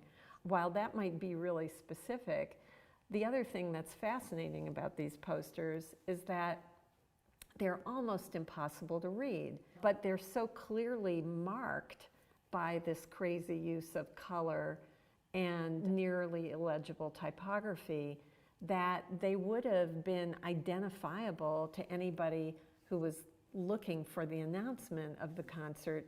They would know exactly what they were looking at. So the psychedelic posters, they're not exactly a secret language because people saw them and started collecting them immediately. They were so unique looking. but it's definitely a language that was pointed at a really specific idea of who would enjoy looking at the posters. The other fascinating thing about the posters is that even if the form is radically new, they, like the pushpin work, are made up of the use of historic forms. So for instance, this poster for the band Quicksilver Messenger Service, the type is all woodblock type, or the form of woodblock type, where the letters have those big, heavy square serifs at both the top and the bottom.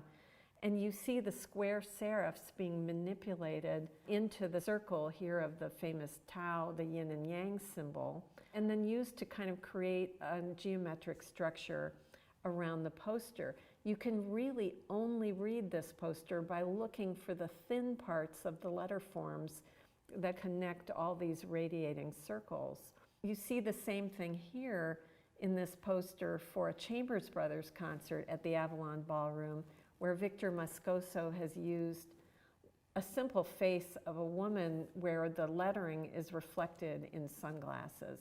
And that lettering, again, is manipulated to sit organically in that sort of oval form of the sunglass shape. The interesting thing about Victor Moscoso is that he knew exactly what he was doing in terms of the color. He'd actually studied color with Joseph Albers when he was a student at Yale, and so he understood the properties of the reverberating color, and part of the power of his posters comes from this incredible chain reaction through this sense that they have this surface that's alive and vibrating. Another interesting aspect of these posters to understand is that actually, although they're made of these crazy riotous colors, they're all hand done in black and white ink. The designers couldn't see the color until they were printed. But the artwork that was created is so interlocked and so tight that it kind of guaranteed that that quality of visual reverberation would be achieved in each poster. Sometimes the imagery seems completely mysterious. This poster, where Victor Moscoso has drawn a vase that holds a bouquet of flowers, has the name of every rock and roll band rendered as one of the blossoms in the vase. It's a peculiar image because there's nothing kind of radical or even particularly rock and roll about this image at all, but the color and the power of the composition take care of that. And again, the audience would have recognized that it's another message about an event that they wouldn't want to miss. Some of the posters are created without imagery at all, but only type. This poster by Wes Wilson shows a kind of flaming pile of typography. Here's another poster by Wes Wilson, which doesn't use that psychedelic vibration through color, but where the hand-drawn type looks as if it's in motion through this sort of undulating form that the interlocking letters take. The idea that images and type from olden times would be the symbol of youth culture seems so peculiar to us now. Clearly, it's based on the idea of rejecting the present and going back to an era not of their parents, but of grandparents or even great-grandparents. And the connection to the young comes through the use of color and the fact that even historical imagery, whether it's serious or ridiculous, still forms the basis for this kind of taste for anything but the present. The past is used romantically and weirdly, like this image that might be from a silent movie. Again, the tendency in Moscoso's posters is to use imagery from the past, if he uses imagery at all.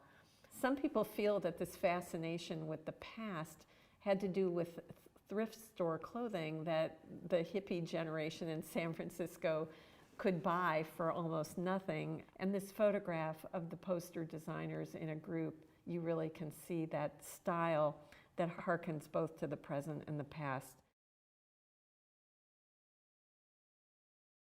Now we're going to look at some printed matter from San Francisco in the late 60s, done the same time that the psychedelic posters were being designed, that might not look like graphic design at all to some people. But it's so interesting because it also is work that is really about how people can use posters or printed slogans to get to their local audience. This is a picture of Claude Hayward and Chester Anderson, who were two guys who were members of a group of anarchists in San Francisco who called themselves the Diggers. And Claude and Chester had acquired a simple printing machine called a Gestetner. It's fancier than a Xerox machine, but not as complicated as an offset press. And they decided to set up a service where they would print things for people. And they would also have a fake advertising agency called Comco, or the Communication Company. And the Communication Company produced posters and flyers and announcements that addressed issues that the Diggers were involved in San Francisco. One thing that distinguished the Diggers from the other countercultural groups was that they were really interested in very pragmatic issues that had to do with how their neighborhood ran. They were especially worried during the famous Summer of Love in 1967 about all the people who were traveling from across the country who wanted to hang out with the hippies in San Francisco. And they were worried about basic things like about how people were going to eat and where they were going to sleep, et cetera, et cetera. The flyers that the Communication Company produced range all over the graphic map. And in fact, one flyer doesn't even look like the next. This is a flyer discussing the issue of the way that people were allowed to be in parks. The headline says, "The park belongs to you, it's your park." This was talking about Golden Gate Park and the various objections that largely centered around whether or not people would be allowed to sleep in the park that Comco was involved in. It's a simple set of images picked up from nature, although they're not even nature that you would find in Golden Gate Park. And then this kind of Dadaist mess of typography with the headline. But clearly, what would speak to the neighborhood is the voice in the flyer. The fact that it's your park is addressing the audience directly. And that characterizes a lot of the Digger flyers during this time. Sometimes the Communication Company flyers are this simple: a typewritten poem, this one by Richard Brautigan, with a hand-drawn headline. A simple way of being the local publisher of local art. Richard Brautigan was a member of their group. Or this hand-drawn announcement for a sleep-in Golden Gate Park, which appears to have taken all of 2 minutes to write, but has a really clever way of describing the event. Sleep in Golden Gate Park, bring sleeping bags, blankets, bells, beads, symbols, thousands of other people at the bottom of the page. Again, here you have an absolute economy of form, a clever idea, and then on top of it, a way of getting the work out into the neighborhood so that the people could be reached. This is another one of their many pieces that addressed their various complaints against the police or the city of San Francisco. This uses the seal of the city of San Francisco reproduced on a flyer with the simple line, "How do you want to live?" across the top of the page. And then a kind of funny slogan surrounding the seal, "A vote for me is a vote for you." The idea here is trying to literally taunt people into getting involved in thinking about the city that they lived in and the neighborhood and how it worked. Some of the messages are cryptic. This flyer that takes a letter from the Recreations and Park Commission of San Francisco outlining the rules for behavior in public spaces, where Comco is simply written over it, "What is the concept public think?" Again, the Comco message over and over to the audience is think about how you live in the world. The economy of means and the idea of doing this with either the simplest hand-drawn messages or repurposing other messages that they're reacting to is a hallmark of the radical simplicity but radical local design of the communication company and the Diggers.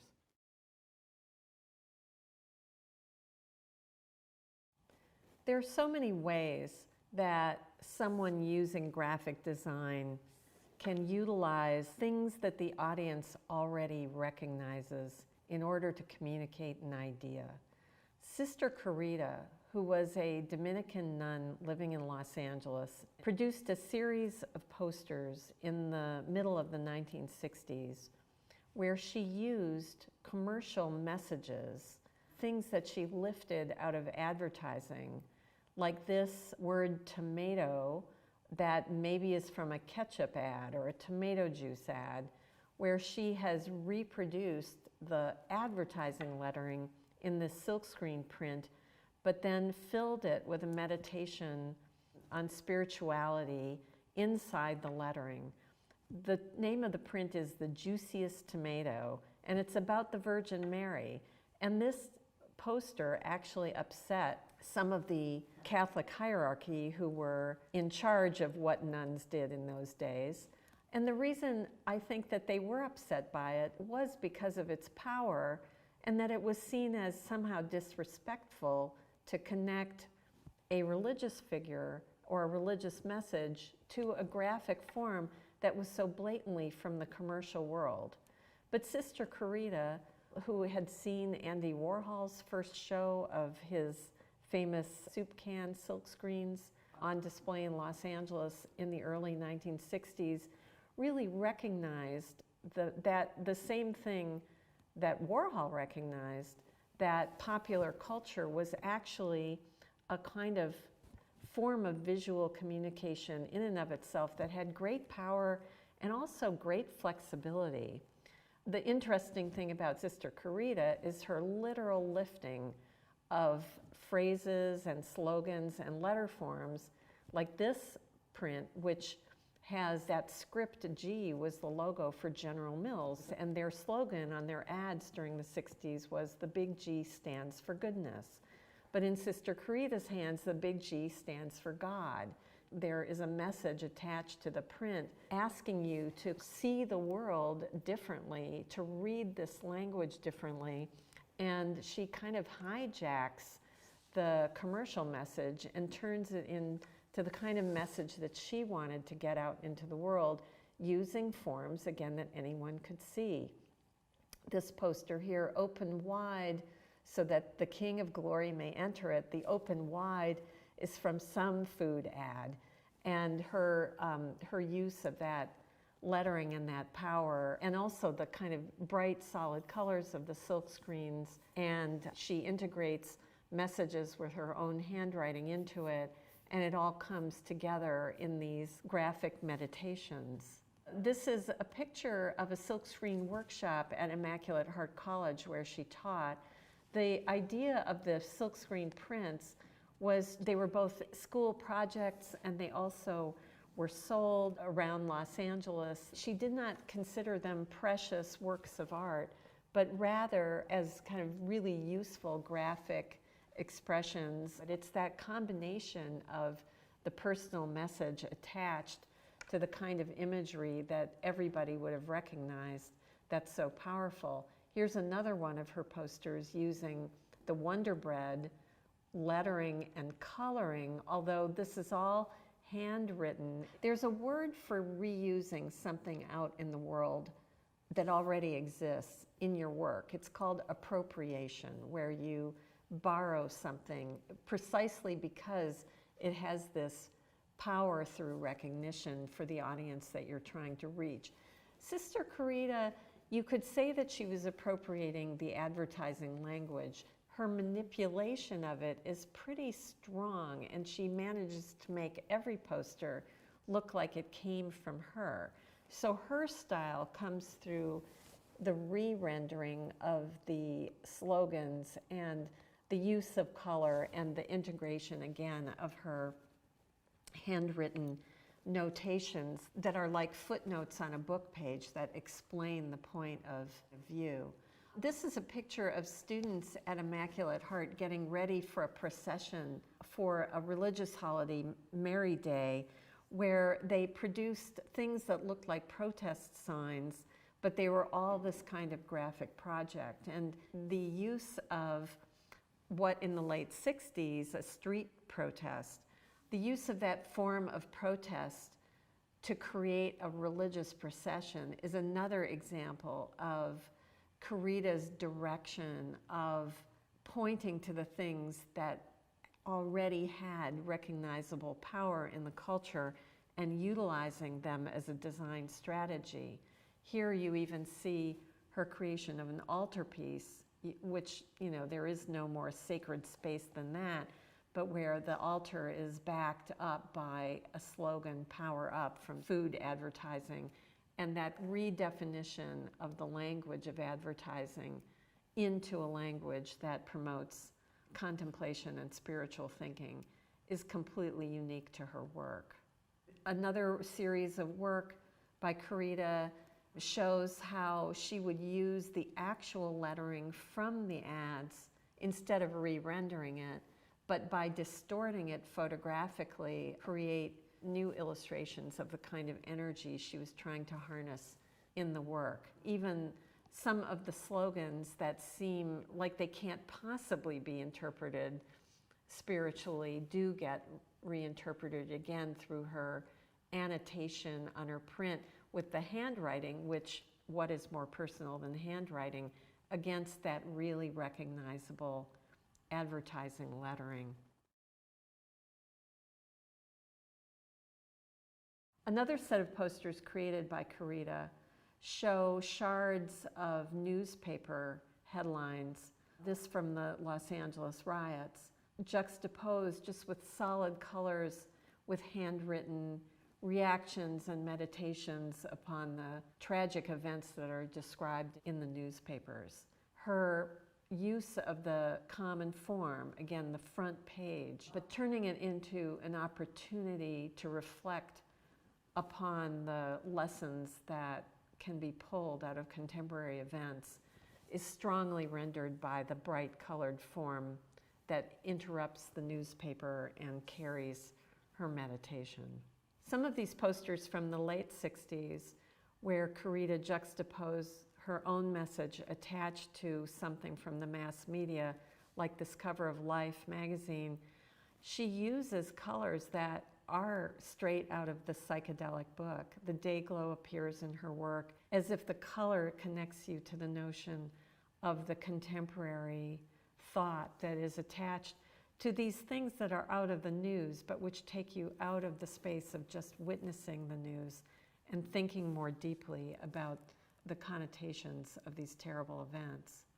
I want to end with this list of art department rules written and printed by Sister Corita when she was teaching at Immaculate Heart College. Some of them seem like basic wisdom, like nothing is a mistake, there is no win and no fail, there's only make, or to consider everything an experiment. But what I really like is the last paragraph, helpful hints, always be around, come or go to everything, always go to classes, read anything you can get your hands on, look at movies carefully, often, save everything, it might come in handy later, there should be new rules next week. I can think of no better place to end a discussion of where ideas come from in graphic design. As you can see, they come from talented designers reacting to an ever-changing cultural landscape and making work that is an integral and important part of that culture. We can't always predict where it's going to go, but what we predict is that there will be new ideas next week.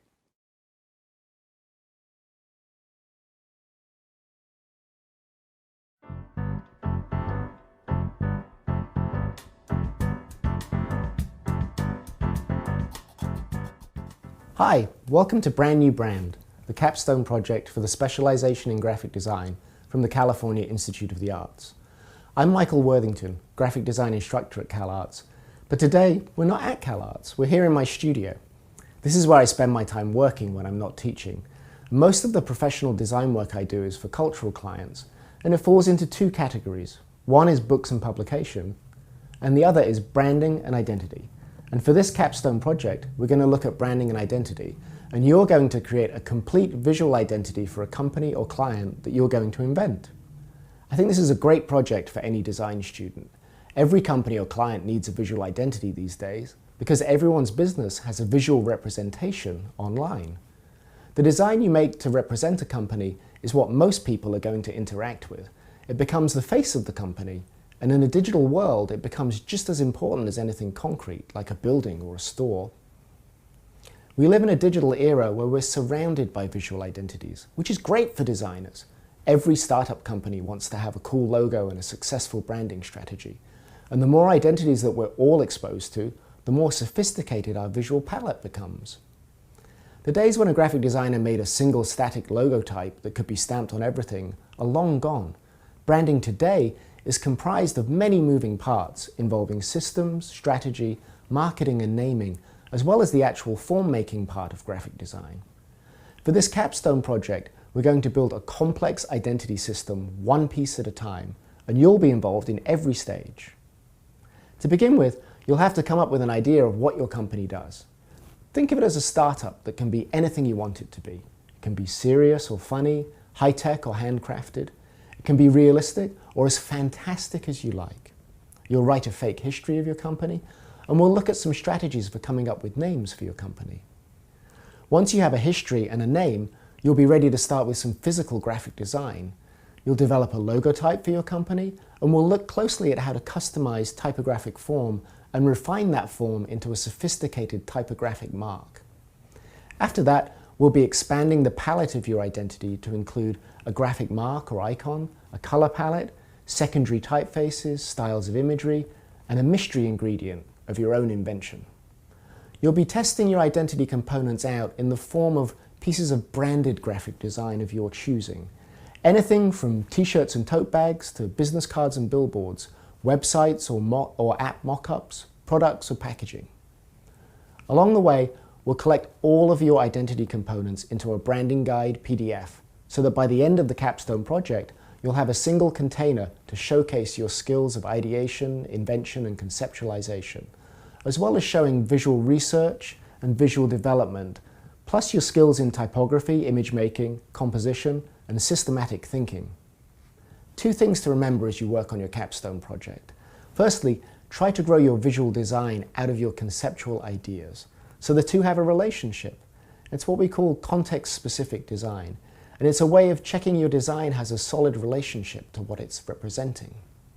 Secondly, be as inventive and creative as you can. Don't worry about trying to make something real world or something that looks like an existing identity. Add your own voice to the design. Think about what you can do as a designer that's different from what anyone else would do. So, have fun and good luck. Hi, welcome to Brand New Brand. I'm Michael Worthington, graphic design faculty at California Institute of the Arts, and this is the capstone project for the specialization in graphic design. What we're going to do with this project is try and figure out a vehicle for you to take all of the knowledge that you've learned in the specialization and put it all together in one project. And that project is going to be a branding project. Now it's quite a complicated project, there's a lot of moving parts to it, but I'm going to walk you through it piece by piece so that you'll have a model to work with when you come to make your own brand. In a lot of ways, branding is the intersection between graphic design and marketing. And what that means is it's a way to take something that doesn't necessarily have a form or an identity and to give it a visual identity and a strategic identity that's going to make it immediately recognizable. I'm willing to bet that when you look at this list of companies and products, it's pretty hard for you to look at them and not imagine their logo types. It's hard to look at Nike without thinking about its mark, the swoosh. And the same for other companies as well. You can't imagine Coca-Cola without seeing its signature typographic form and its red and white colors, or Adidas and its geometric typographic forms in its logo type. And the same goes for all of these companies. They have strong visual identities that become much, much stronger than just the words themselves. We're used to either associating a graphic mark or a logo type with them. For this project, we're not really going to look so much at the marketing and the strategy involved in brand design. We're really going to try and focus on the graphic design part of it. So we're going to be looking at typographic form, at color and shape and imagery, and all of the things that we've looked at already. Most identities comprise of a word mark, or as I like to call it, a logotype. These two terms are synonymous, and what they basically mean is the name of the company or the client that has been treated typographically in a very distinct way. More often than not, this means tweaking the letter forms, so they might actually change and less be a typeface that already exists and be much more customized. And part of this customization really involves looking at the letter forms in a particular word. So for instance here we're looking at the word logotype and we're changing it bit by bit to give it a more distinct look. So we might look at spacing, for instance, within the letter forms. We might look at ligatures or scale and position of letter forms as well. We might tweak little parts of the letter forms to give them a better relationship. But a lot of these things are about the relationship between just the letters in this form. So it's less about using an alphabet that already exists, a typeface that already exists, I should say, and much more about customizing letter forms where their only job is to operate distinctly with the letter forms that they're sitting next to in a particular word, the name of your company. A brand is made up of many different component parts, a logotype being one of them, and color being another. Brands quite often have a corporate color, a distinct color that's hand-picked for that particular company to work together with the logotype to form a strong and memorable visual identity. As well as the logotype and color, there's often a mark or an icon that goes with that particular company. Sometimes that can be an abstract mark, sometimes it's a pictorial mark. Normally these things work together. Sometimes the logotype can sit next to the mark, sometimes the mark is embedded in the logotype. If you think of something like Nike, for instance, the swoosh is the mark and the logotype is the actual word Nike in the particular script-based typeface that you see it in often. So the mark can operate on its own quite often as well if you think about Apple, that has a very distinct and recognizable mark. But these are all parts of just a larger kit, and that's what we're going to do with this project. We're going to develop each of these individual parts and try and get them to work together. And once you start to get them to work together, you'll have a logotype and you'll also have a mark, and they'll start to have a relationship, whether they sit together, whether they're multiples, whether they have a flexible relationship or a fixed relationship. But they'll become components that'll help you give your brand an identity. And one of the reasons we're looking at identity in terms of graphic design is because it's an area that's increasing and ever growing. It seems that everybody these days has a logotype or a company that needs a logotype. And I think this is going to just increasingly happen more and more, particularly as everyone has a visual visibility for their company online. It means that even the smallest company needs to have a logotype. And I feel like at some point we're going to reach the point where every single individual is going to need to have a logotype as well. But for now, what we're going to work on is a brand development guide. So what we're not going to do is make an identity manual. So our brand development guide is going to be a place where we take each of these pieces of our brand identity and we figure out how to show our working process and put them together into this guide. So it'll become a way for you to showcase all of the work that you've done and have it culminate in some finished graphic design as well. So you'll get to show people both your process and you'll get to show them the final results of that process as well. If we're going to design a visual identity, we're going to need a client. When you work in the real world, the client already exists. For instance, one of the examples I'm going to show you is the Pasadena Conservatory of Music that I designed a logotype for a few years ago. And they already existed as a company, had a mission statement, and they just wanted to take their ideas and what they did and give it a new visual representation. So for instance, they clearly could articulate who they were. They were a place of study, performance, collaboration, and they were dedicated to teaching traditional and contemporary music. So I could take that mission statement, if you like, and try and translate it into a visual identity. But you don't have a client, and rather than take an existing real-world client and try to rebrand them, I think it's much more fun for you to invent your own startup. And the reason why I think this is better is because then you're not tied into a visual vocabulary that already exists. So for instance, if you were designing a car logo, you might get stuck in the visual vernacular that car logos already exist in. So when you're inventing this startup, I really want you to be as creative and inventive and imaginative as you like. It's a way to really free yourself up and give yourself a very open starting point, a very fertile ground to start working. So here are a few examples of ideas for startups that I came up with, just to give you an idea of how fantastic these things can be. So for instance, my startup is a museum that exhibits people's dreams. Or my startup manufactures a mood-altering wearable necklace. Or my startup takes tourists glamping on the planet Mars. So you can see how these things are fairly fantastic and futuristic, but at the same time fairly feasible and possible in the near future. Or for example, my startup makes a glove that gives the wearer's hand incredible strength. Or my startup has a food truck selling snails. And this is actually an example that I'm going to use and walk you through the whole process using this example, so you get an idea how to do each stage of this project and how to put everything together into your brand development guide. Since we're inventing our company, our startup, we're also going to have to invent a little bit of history about that startup. And the reason for that is so that we've got some fuel or ammunition to give us some design ideas and to give us some context to see whether our design ideas are working or not for our client. If we take our real-world example, Pasadena Conservatory of Music, they already had a history, so it was very easy, it already existed. But of course, you're inventing your company and you don't have a history, so you're going to have to make one up. So you could start by thinking, when and where was the company founded? Who founded it? What's the company's philosophy or attitude? What are its goals? And what is the engaging backstory of your brand? And these are the kind of questions that you would be asking a real company anyway, to try and figure out what your identity is doing, what it might represent, and what kind of look and feel and attitude it might have. So I'm going to use my imaginary startup company as an example to write a fake history.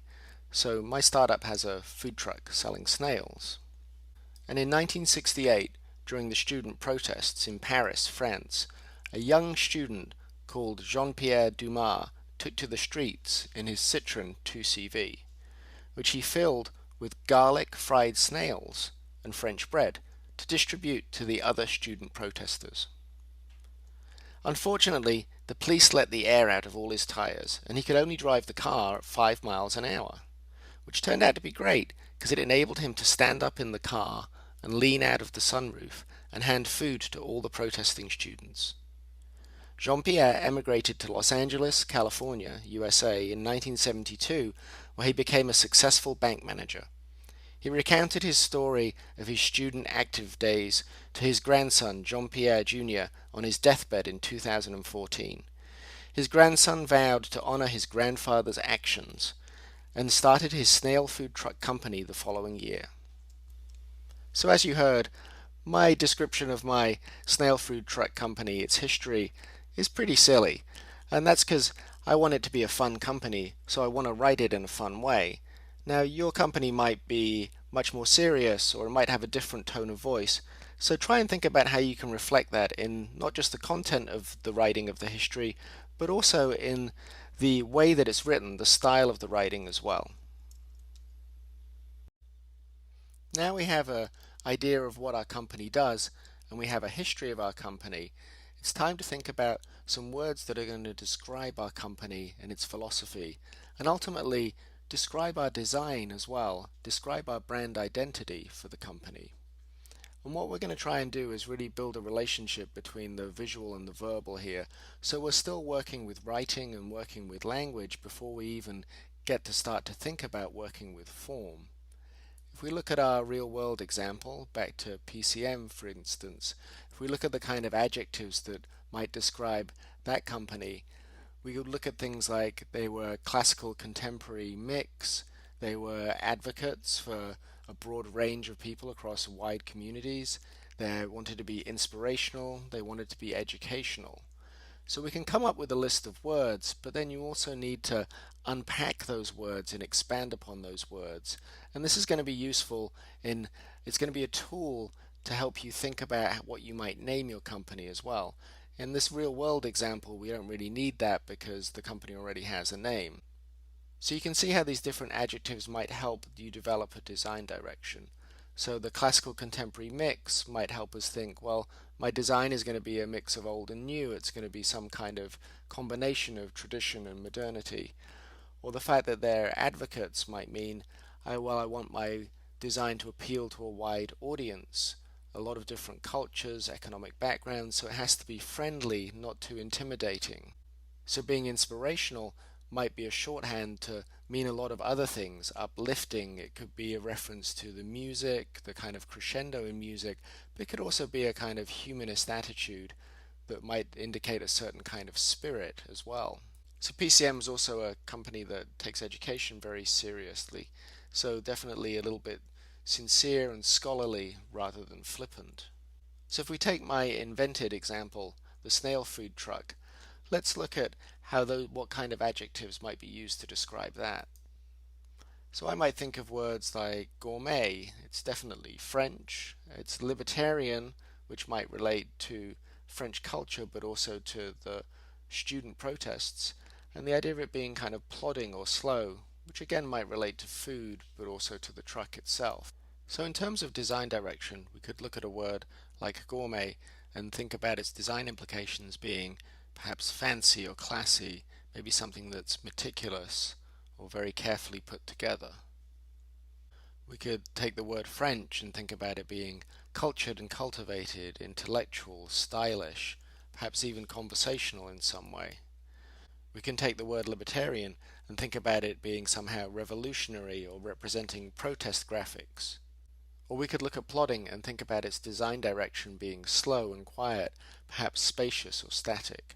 So you can see how we can take all of these adjectives and start to unpack them and have a much wider vocabulary and a wider set of words that can describe what our goals might be for the company in representing it visually. Now our company has a history and a definition of what it does and some adjectives to describe its philosophy and its goals, but what it doesn't have yet is a name. And names can be really important, as we can see from these three very famous companies, Blue Ribbon Sports, Dassler Brothers Shoe Factory, and Backrub, or as you might know them better, Nike, Adidas, and Google. Nike comes from the name of the Greek goddess for victory, so it's quite easy to see how that name is very appropriate to do with sports and winning.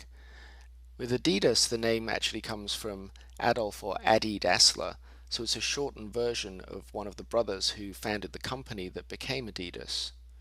And Google means a 1 followed by 100 zeros, and that talks about the ones and zeros in computer language, but it also talks about a mass of information that's going to be searched for. So you can see how all three of these names, they have a great deal of meaning that attaches them to their company. Even if that's fairly abstract and you don't know its history, it's there and it's relevant. So we're going to work on that and we're going to try and figure out how do we come up with a name. And you can see the difference between these sets of names. None of them seem very interesting when they started, and they might have been making the same product, but the naming, much shorter, much more concise, and even typographically make a much better shape. But it's hard to come up with a name just off the top of your head, so how are we going to do that? Well, we're going to do some brainstorming. So let's go back to my startup that has a food truck selling snails, and let's think about how to brainstorm some language around that to try and come up with a name. So one of the things I might do is look at my history and take some of the key words out of that history and use those to make a mind map. And what this is really a way of getting everything, all the thoughts and research and connections in my head and getting them down onto a piece of paper so I can return to them at any given time and have them there, but also so I can mix and match things and maybe get to some places that I hadn't quite expected. So one way of doing this is to have a list of words and then to build upon that list of words and expand upon each branch of them. So I might take the word here, for instance. Let's look at this. I might look at 1968, and instead of just thinking about the student protests that were happening, I might also look at New Wave cinema or the Situationists. I might look at fashion and it being particularly French and cool, or a certain kind of perhaps sunglasses or clothes that were being worn at the time. So what you're really doing here is building a web of information, a web of references, and these things are all connected to your company. If your company, imagine that your company is in the middle, then the things that are not too far away will be directly connected, and as you move further away, they'll be more indirectly connected and a little more tangential. And you can keep going with this web and build it to be as large as you want, but bear in mind that the more you build it, the further away you go from the center, the less connected these things are going to be. So this process is really about generating a lot of ideas, a lot of references. But it's not a lot of good to have hundreds and hundreds of references. You actually have to go through them and you have to edit them. So once you've gone through this period of output, there has to be a period of editing and evaluation, because we want to take all of these different ideas and all of these different words and try and figure out how to distill those down into the name of your company. So from that much larger list, I've distilled it down to a much shorter list. And these are really key words that I think sum up something that's very important, an important aspect of the company. So now I might look at these and see, well, perhaps there's a word here that might be a good name for the company, but perhaps I need to combine some different words or to play around with the language and develop a word or make up a word of my own. You might also find that as well as individual words, you might come up with some slogans or some language that might be useful later on as part of your whole identity package. Once you decide on a word that you like or that you think is appropriate, then try and play around with that word, expand it, figure out if there are some options, what are the variations that that word offers. For instance, I like the word escargot, which obviously means snails, but also contains the word car and the word go, so it feels like it's got something very, very relevant to a lot of different aspects of my company. But then I can play around with that word. I can take the original word, I can break it up into those pieces, I can add other language to it, so I have a variety of options that are all in the same direction, but I'm really exploring which one is going to be the best. So here are my three options for my snail food truck company. So I decided to go with the escargot, which I like because it splits up the word escargot, but also has car and go. I went with revolution, which talks about the fact that eating snails might seem quite revolting to some people, but also the student protest and the revolution part of it, and also that it might be a culinary revolution as well. And my third option is snail trail, which just really talks about the snails themselves, but then the vehicle that they're being sold in moving very slowly, and perhaps people tracking the food truck and trying to follow it as well. So once you've decided upon your name, you've got all the components ready to start to build your brand development guide. So even though this is going to be a rough design and you won't be finished with the design, we're going to use this as a container, as a way for you to showcase your process. And you'll be going back and revising and reworking some of these pages, but for now it's worth just getting everything in there so you can really see what you've got and evaluate it. So for instance, here's my first page that just tells me that I have a startup company that is a food truck selling snails. Here's my history that you heard earlier about the student riots in '68 and how the original truck came about. Here's my mind map that shows some of the things I've been thinking of, and I think if you could actually hand draw your mind maps, it's going to be a lot better, because then they'll really look like process work and they'll look like your thinking and your ideation. And finally, here are the three keywords that I chose as part of my philosophy for the company, and then here are my naming options, and I highlighted the one here that I chose to go with for my company, escargot. So now we've got our company's name, we've got our research, we've got our goals for the company, But so far we've worked mainly with text and ideas. Now we're going to start looking at visual research. And what we're going to do is we're going to look at things from the past and from the present that might visually relate to our company. We're going to put those images together into a collection of images, and they're going to try and sum up the mood or atmosphere of our company and what we think the mood and atmosphere of the identity should be. So when we're looking at the past, we're trying to get ideas to inspire us, but we're also trying to make sure that we don't create an identity that already exists somewhere that we weren't aware of before.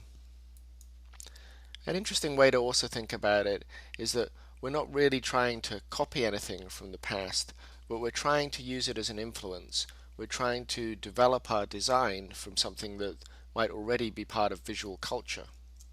So if we look at our real-world example of the Pasadena Conservatory of Music, here's some visual research that was carried out when we were working on that identity.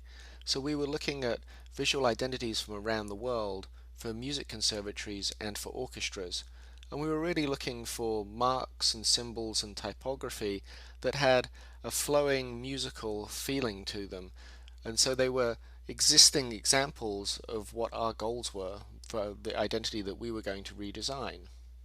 So it's really useful to see a range of ideas and a range of competitors, both typographically and in terms of how symbols and icons might work as well. So as well as looking at existing identities, existing logo types and existing marks, we also looked at the overall look and feel of some competitors, how they used imagery, how they used color. And then we also looked very specifically at typography, trying to find some examples that were musical in their forms.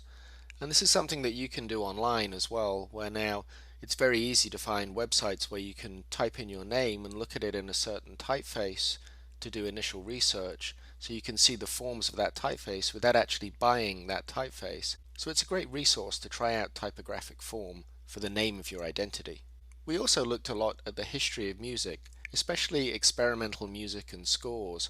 We were really interested in how music had been visualized in an unconventional way, and we thought a lot of these forms were very energetic and very exciting. In a lot of ways they were visual representations of the music itself, and that was one of the goals for our identity. There was a lot of energy and a lot of movement in these scores, and we were very interested in taking some of that visual energy and having that be a key component in the mark that we were going to design for PCM. As well as looking at the more experimental scores, we also looked at traditional music markings and other language notations that are used for music. We also looked at the relationship between graphic design and music, and looked at how different kinds of visual forms have been used to visualize different kinds of music. Visual research is a lot easier these days with the internet. There was a time when you had to look through books and meticulously spend weeks trying to search for images so you could put mood boards together, but nowadays you can do that very, very quickly by searching online. Sometimes you even find that someone's already collected a group of images that are exactly what you're looking for. So now let's go back to our imaginary identity. Here's my food truck selling snails, the beginning of my brand identity manual. So here you can see some visual research from my imaginary startup.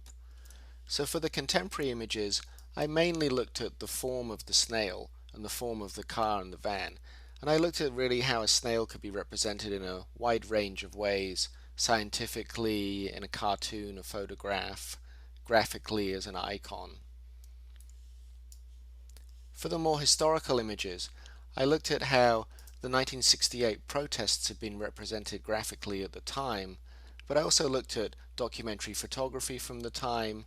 I looked at some old technical illustrations of snail shells. I also looked at how escargot had been packaged, and I looked at some Art Nouveau posters that felt very French. One of the things that's important to remember when you're doing this visual research is that you're not actually going to use any of these images and copy them. They're really there to inspire you when you're making your own graphic forms. So now we can take our visual research and we can put that into our brand development guide. So here is my snail food truck company guide, and I can take those images for both the contemporary and the historical visual research, and I can give them their own page, and so you can see all of the images individually. Now I might have researched a whole lot more images than this, And this is really an edited selection, a selection that I might think are the best images or the best range of images, or the ones that feel right for the kind of mood and tone that I want my company to have. But as well as laying these out on these individual pages so I can see the images as a set and try and get a mood and a feeling from them as a set, I can actually use them as individual components to make my brand development guide itself feel a little bit more like I want my whole identity to feel. So let's look at how that might work. So here's my brand development guide with just the textual research that we've carried out so far. And now if I start to put those images into the pages, you can see how they become illustrations, they flesh out the design, and suddenly it becomes much more interesting as a guide, I think both visually and in terms of meaning. So this is one way that we can build our guide as we're developing the content for it.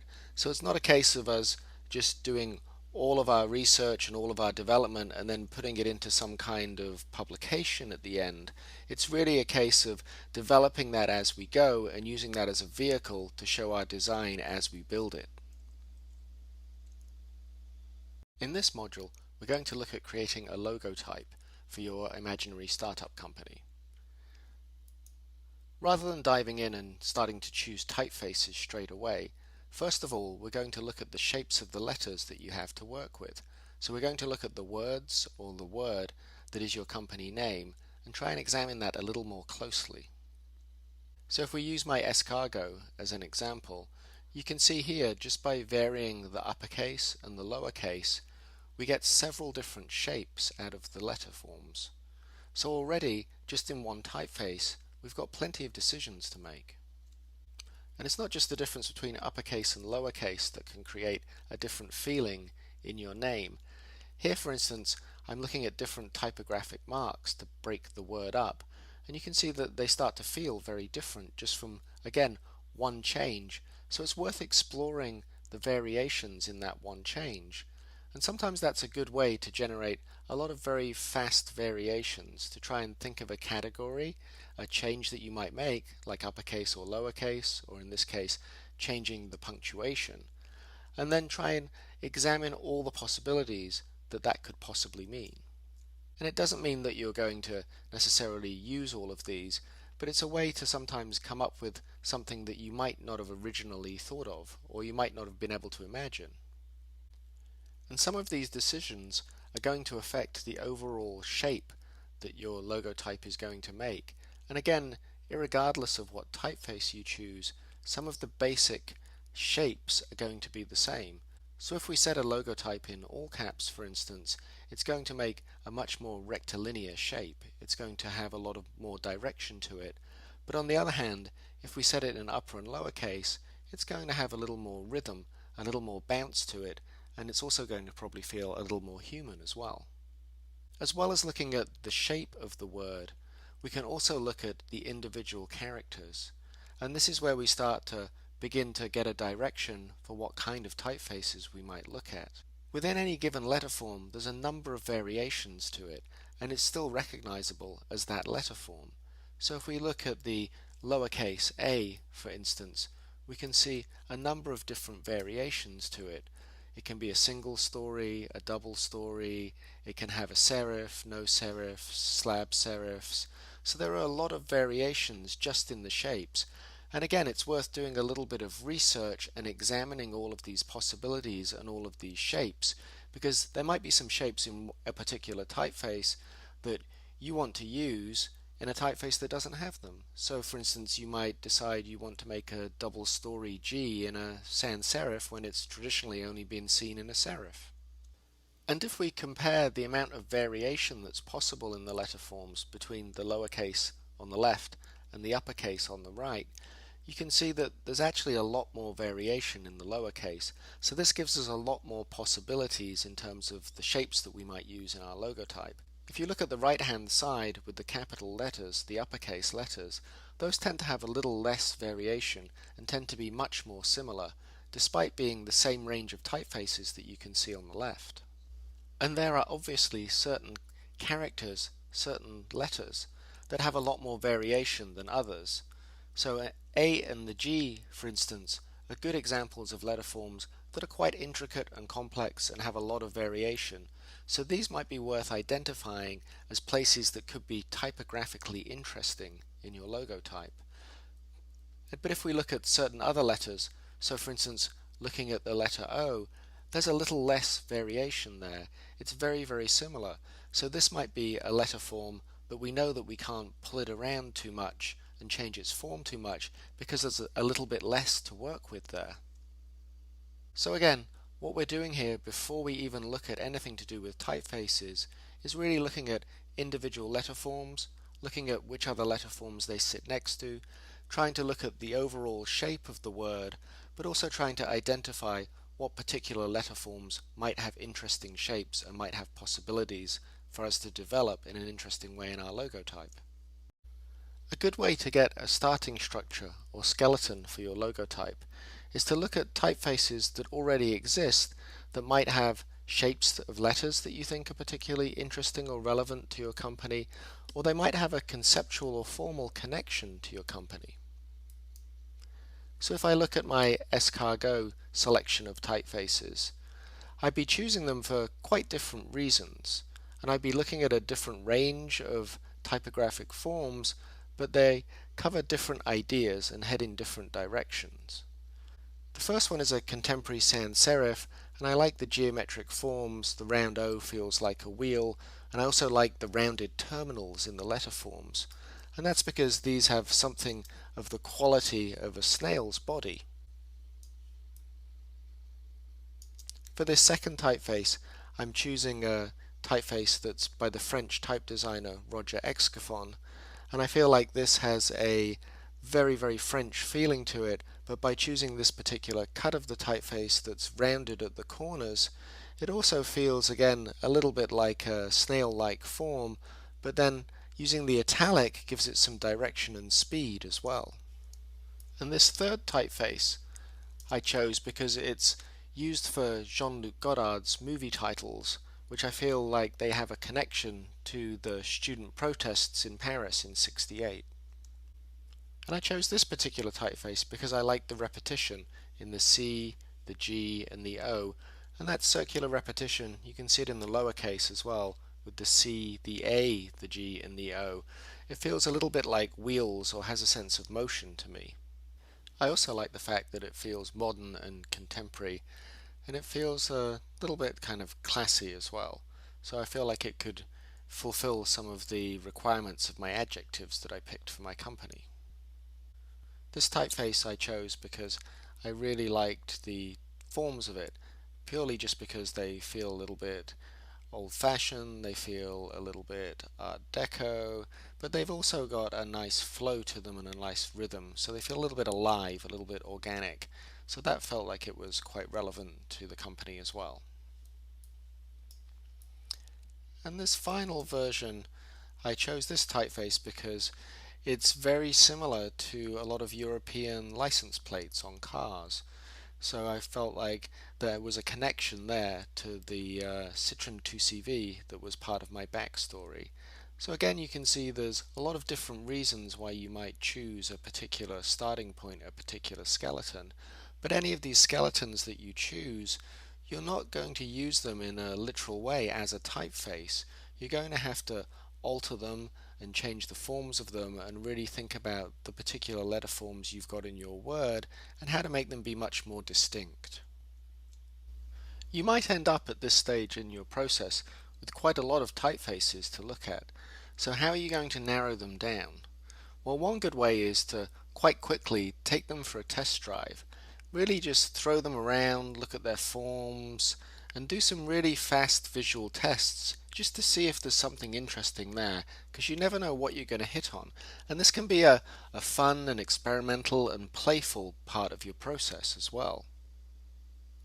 So if we skip over to our real-world example, Pasadena Conservatory of Music, these are some of the initial tests that we did when we were just looking at typefaces that we thought had potential.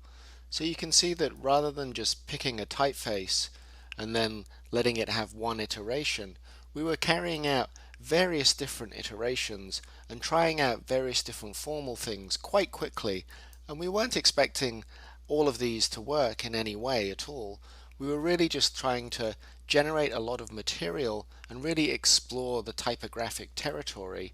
And then we'd sit down, look at what we made, and try and analyze and pick out the things that were interesting and maybe things that we were going to develop a little bit further and take to the next stage of the identity. So you can think about this stage of the project as if it's a kind of digital sketching. So you're not really looking at finessing anything or making anything be a final finished logotype, but what you are trying to do is explore and do a rough sketch of the possibilities for these letter forms. And what you'll find is, because we're used to working on the computer now, even a sketch can look quite finished quite quickly. And the key here is for you to really remember that they're just sketches and that you're going to have a lot more to explore as you progress with the project.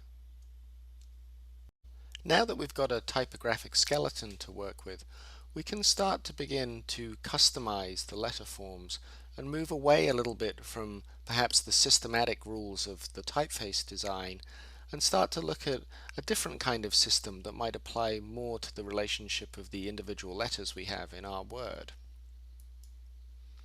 So here is the version of Escargot that I chose to develop.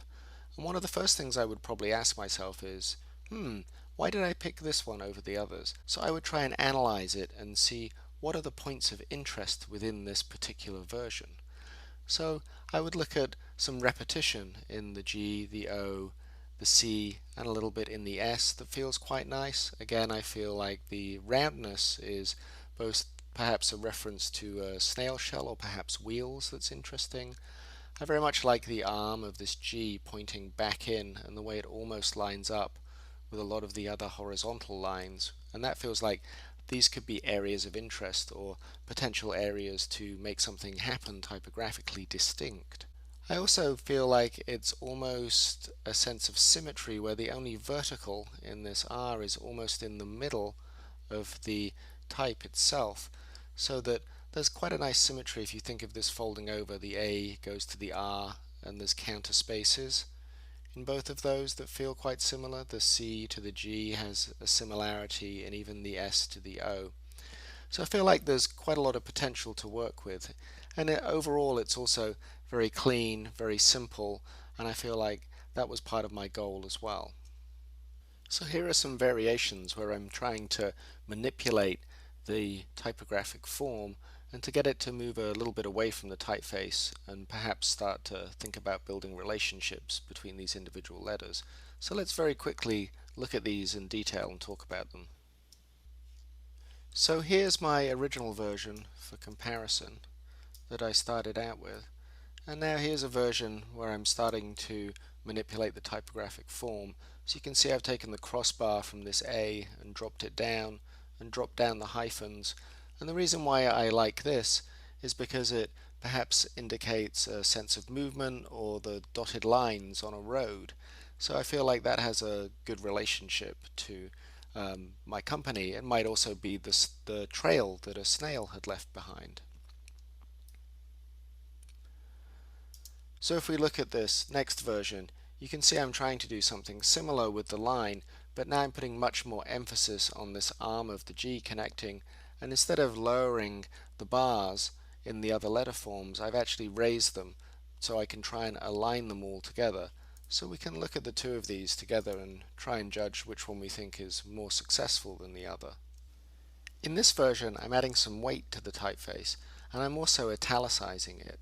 So it's getting a little heavier and a little blobbier. And part of what I'm trying to do here is get a sense of movement and direction, but also make the letter forms feel organic and snail-like. In this version, I'm taking away the hyphens, and instead I'm using a change in weight to try and emphasize the differentiation between the two words that are contained within Escargot. So the car is now standing out not because it's isolated with the hyphens, but because of it being in a lighter weight.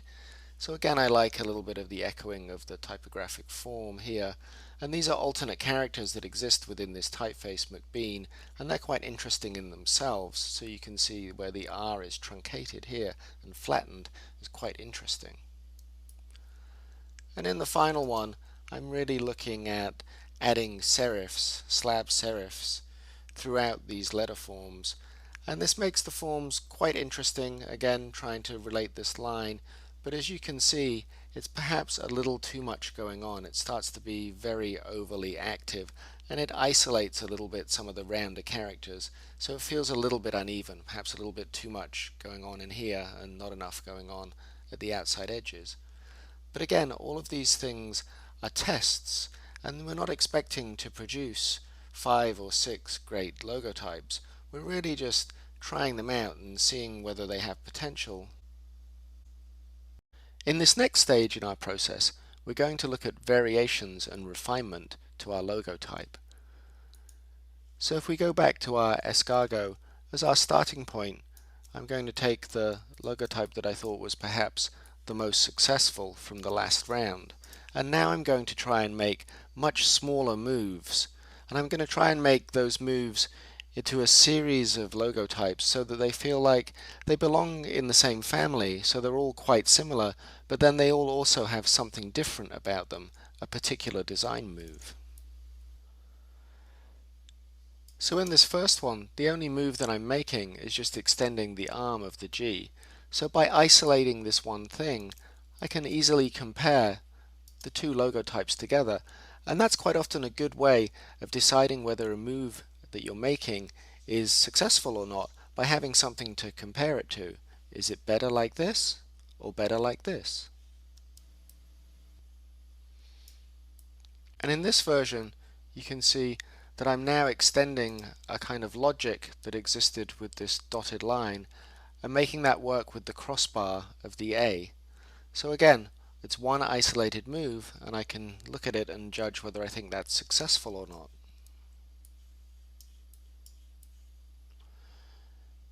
In this version I've taken it a stage further, and I've built an even stronger relationship between the dashes and the crossbar of the A. By putting them all at an angle, they create a kind of rhythm and a repetition that means they're tied very closely together. And here there's a similar idea, but now I've taken the crossbar of the A and moved it entirely out of the letter form. And you can see that to replicate that, I've also joined the hyphens to the back of the C, the back of the G, and extended the bar of the R as well. So you can see this has created a very similar but a different kind of system, but again it's really just one move. And in this last version I've left the hyphens and the dashes down at the bottom because I liked the way that they looked like the markings in a road, but here I've started to try and make the O replicate the image of a snail, and by taking this form of the dash and putting that under the O, I can also get the form of the snail itself, both the shell and the body, but build a relationship between the animal and the trail, so that gives it a sense of direction as well. And I think this is perhaps the one that I'm going to try and develop further. So now I've got my final logotype, and this is the slightly finessed version of it. So I looked at the spacing of the letter forms, tried to make each letter feel fairly even, and one of the biggest things was just drawing this head of the snail, just lifting it up a little bit so you know that the snail is heading in this direction and this is the trail that it's leaving behind. So now we have a finished logotype. We can take both the process work from our logotype and the finished logotype itself and put that into our brand guide. So here are the first few pages of my guide with the illustrations that I'd added earlier. So now I can also add both my image research and my typography research. So here's a page, for instance, of type explorations and the logotype development, and then here's another page that much larger shows the final logotype. So now you can see our brand development guide is starting to get a little bit more interesting and feel like it's less just process work, and now it feels like it's heading towards a more finished result. In this module we're going to expand your brand. We're going to add some extra elements to it so we've got a broader palette to work with. And it might be that we don't use all of these elements all the time, but it gives us a little more range and flexibility in the identity. The first thing that we're going to do is think about adding color. Most identities have some kind of corporate color or commonly used color, so it's up to you to try and think of what might work for your company. And there's various different ways of thinking about what's the right color. Color can always be fairly subjective, but you can try and think about reasons for why your company might use a certain color, and it might be something that just feels very appropriate. So for instance, with my escargot company, I might begin by looking at browns and greens because they look like nature, but also because they're the color of snails and of snail shells, and also of the snails when they're cooked. Another way to think about coming up with color ideas is to go back to your research.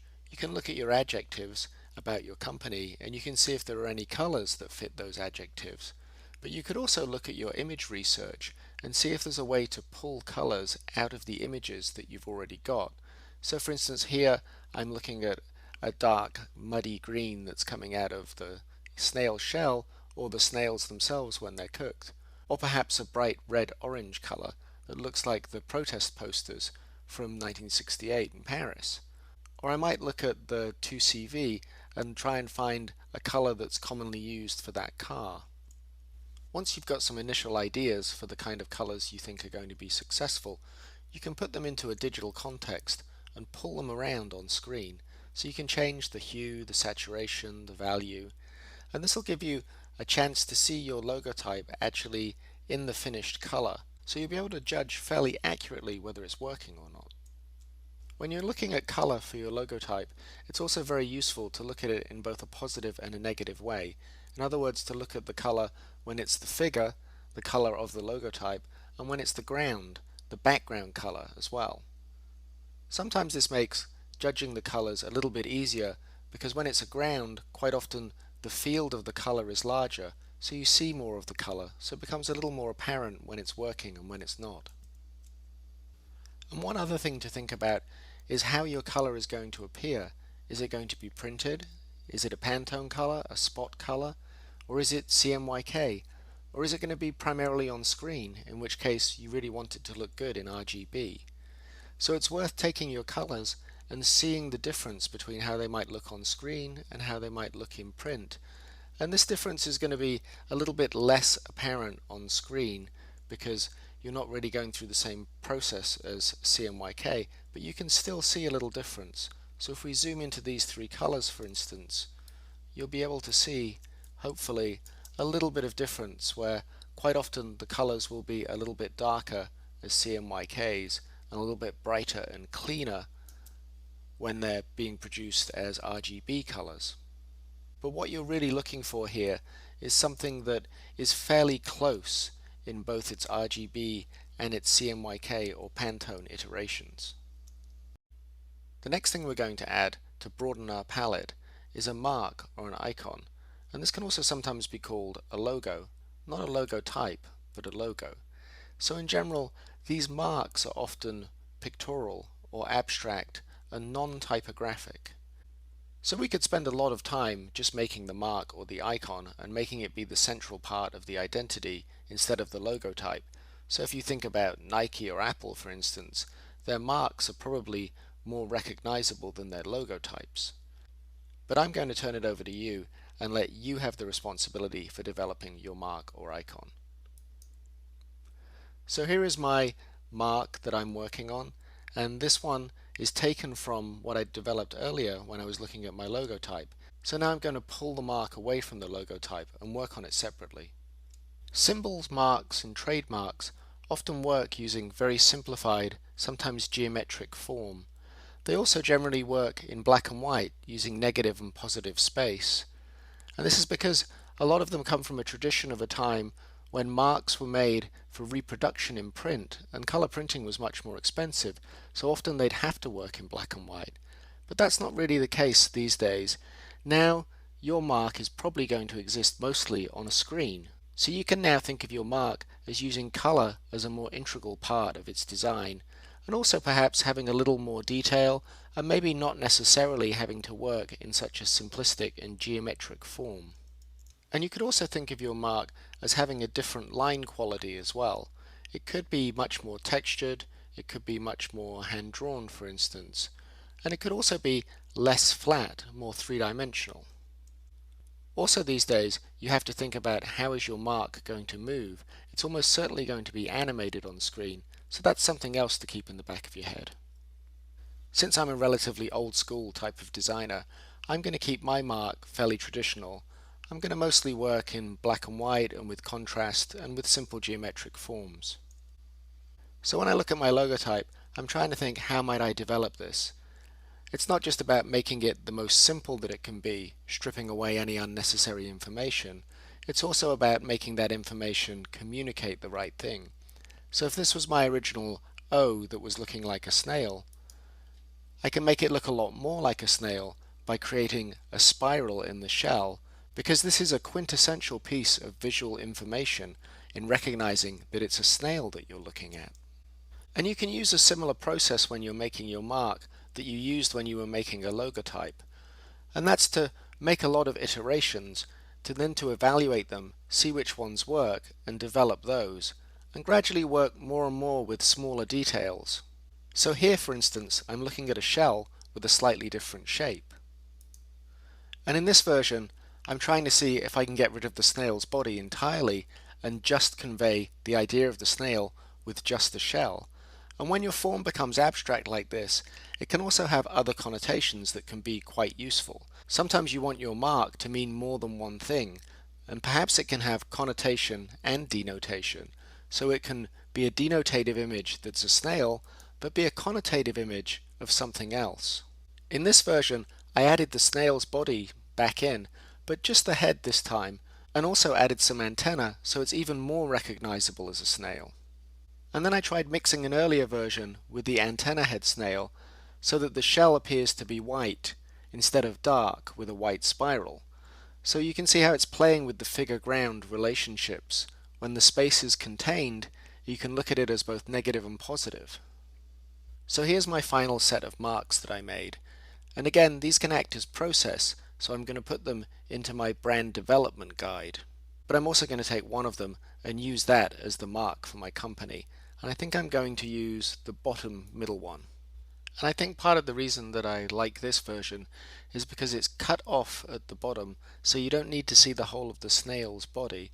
And that also makes it feel like it's less of an illustration and more of a mark. And it gives it a little bit more of a base, so I feel like it can sit on the page a little bit better. And I also like the negative and positive relationship with the spiral in the shell. So the next thing I'm going to do with my mark is look at how it might work in color. Now I've already looked at color, and I have a color palette and a selection of colors, so now I'm going to see how those might apply to my mark. So I could think about the mark being in black and white, but I could also think about it being reproduced in one of my corporate colors. But I could also think about it working as two colors, as you can see on the right. And these colors look quite traditional in brown and green. They're quite expected, I feel. So I could also try my mark in a much more unexpected color. So here I'm using the red-orange that was symbolizing the protest graphics from the student protests of '68. So here you can see my mark working in black and white, working in one color and working in two colors. And you could also make your mark work in full color or four color. There really aren't that many restrictions anymore. But there is something quite interesting about trying to work in black and white in this reductivist way.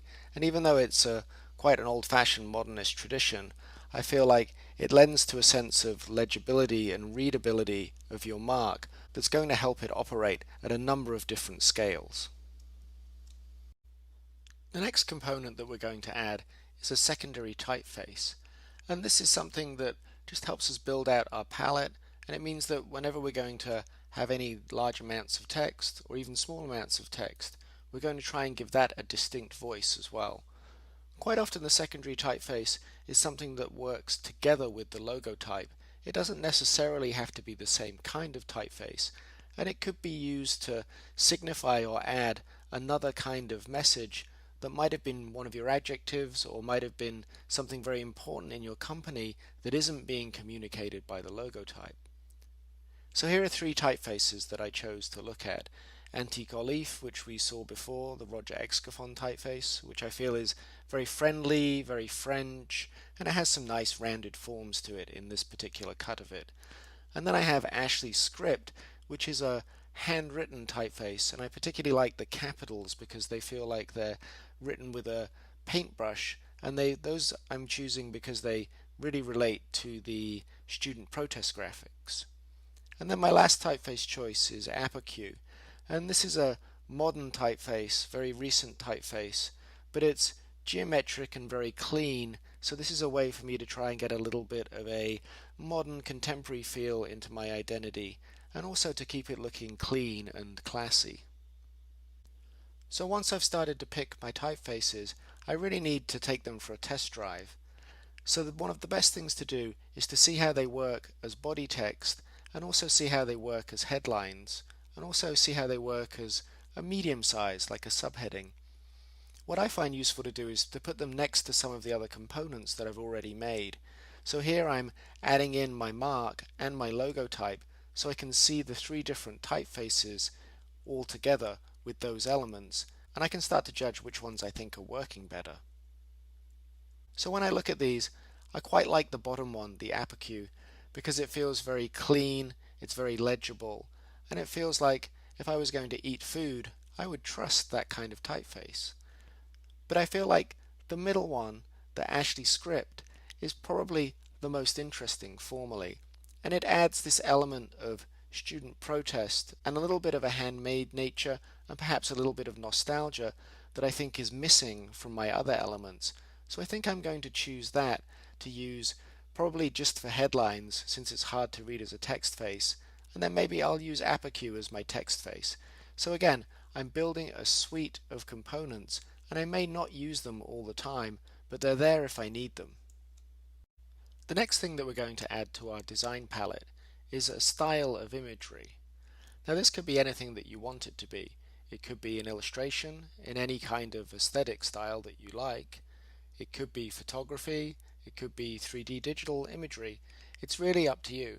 And again, I'm going to give you an opportunity to add whatever style of imagery you think is appropriate, whatever you think is right for your startup. For my particular startup, I think I'm going to try and use black and white photography because I want it to have a little bit of an old feeling.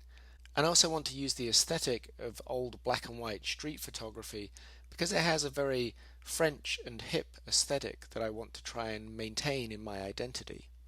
So you can see here I'm very quickly just mocking up some ads so that I can see what my photography might look like in context.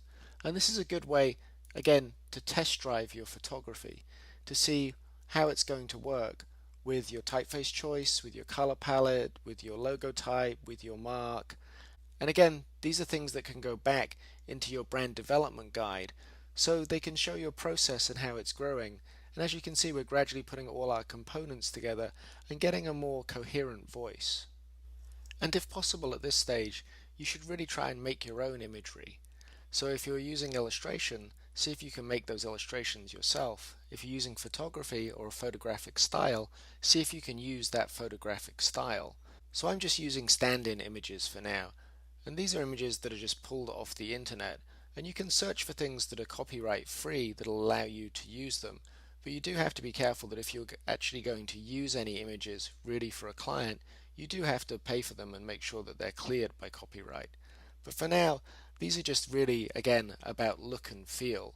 So if I was going to use this particular photographic style, I would use this as my inspiration and I would try and recreate something similar myself.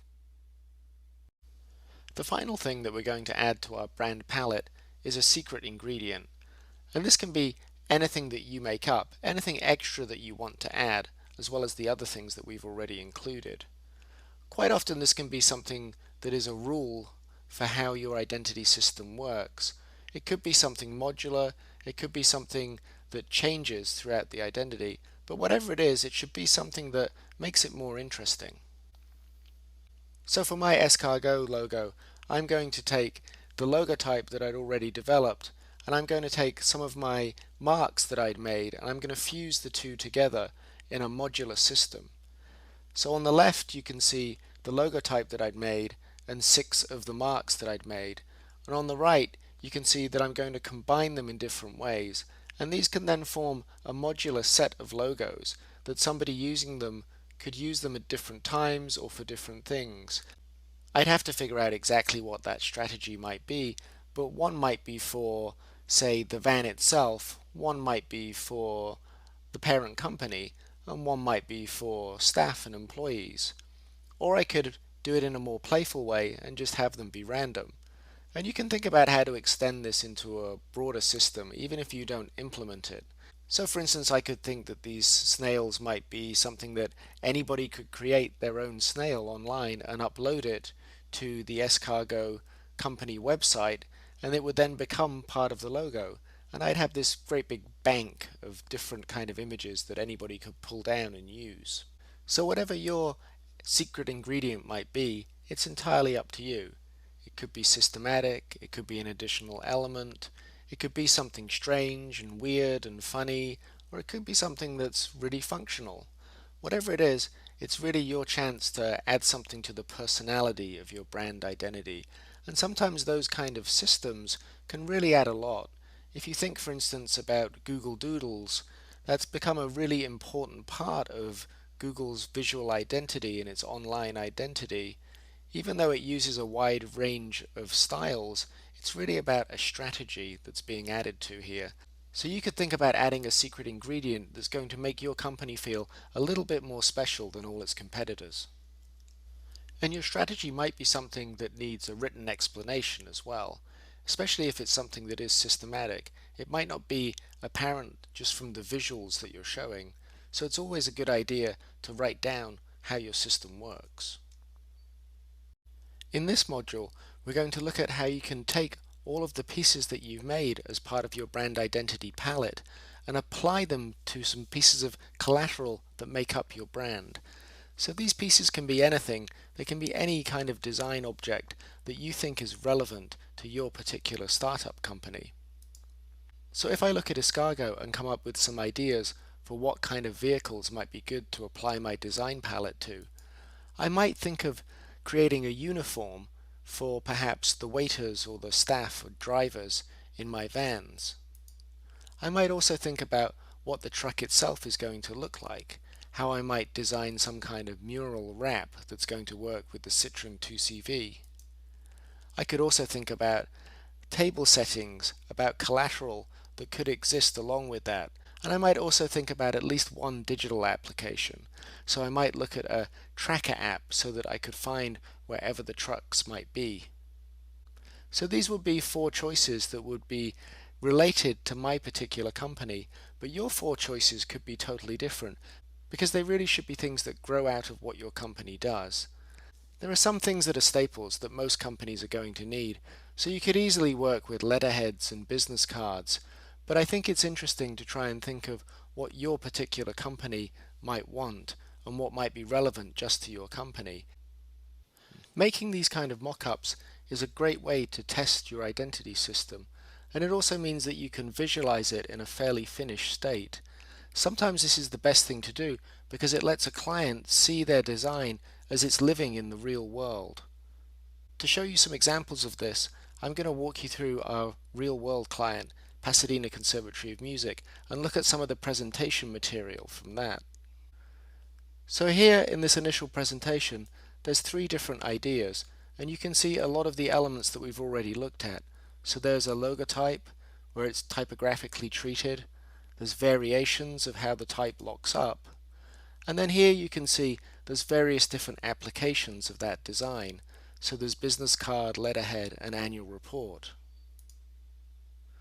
There's also here some t-shirts and some banners, and these would all be elements that PCM would be wanting to produce, so it's a great way for them to see what this particular identity might work like.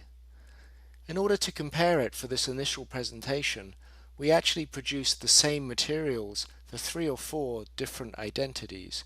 So here you can see a slightly different direction, much more classical with a totally different lockup, but also a very different color palette and a very different hierarchy to the relationship between the mark and the logo type.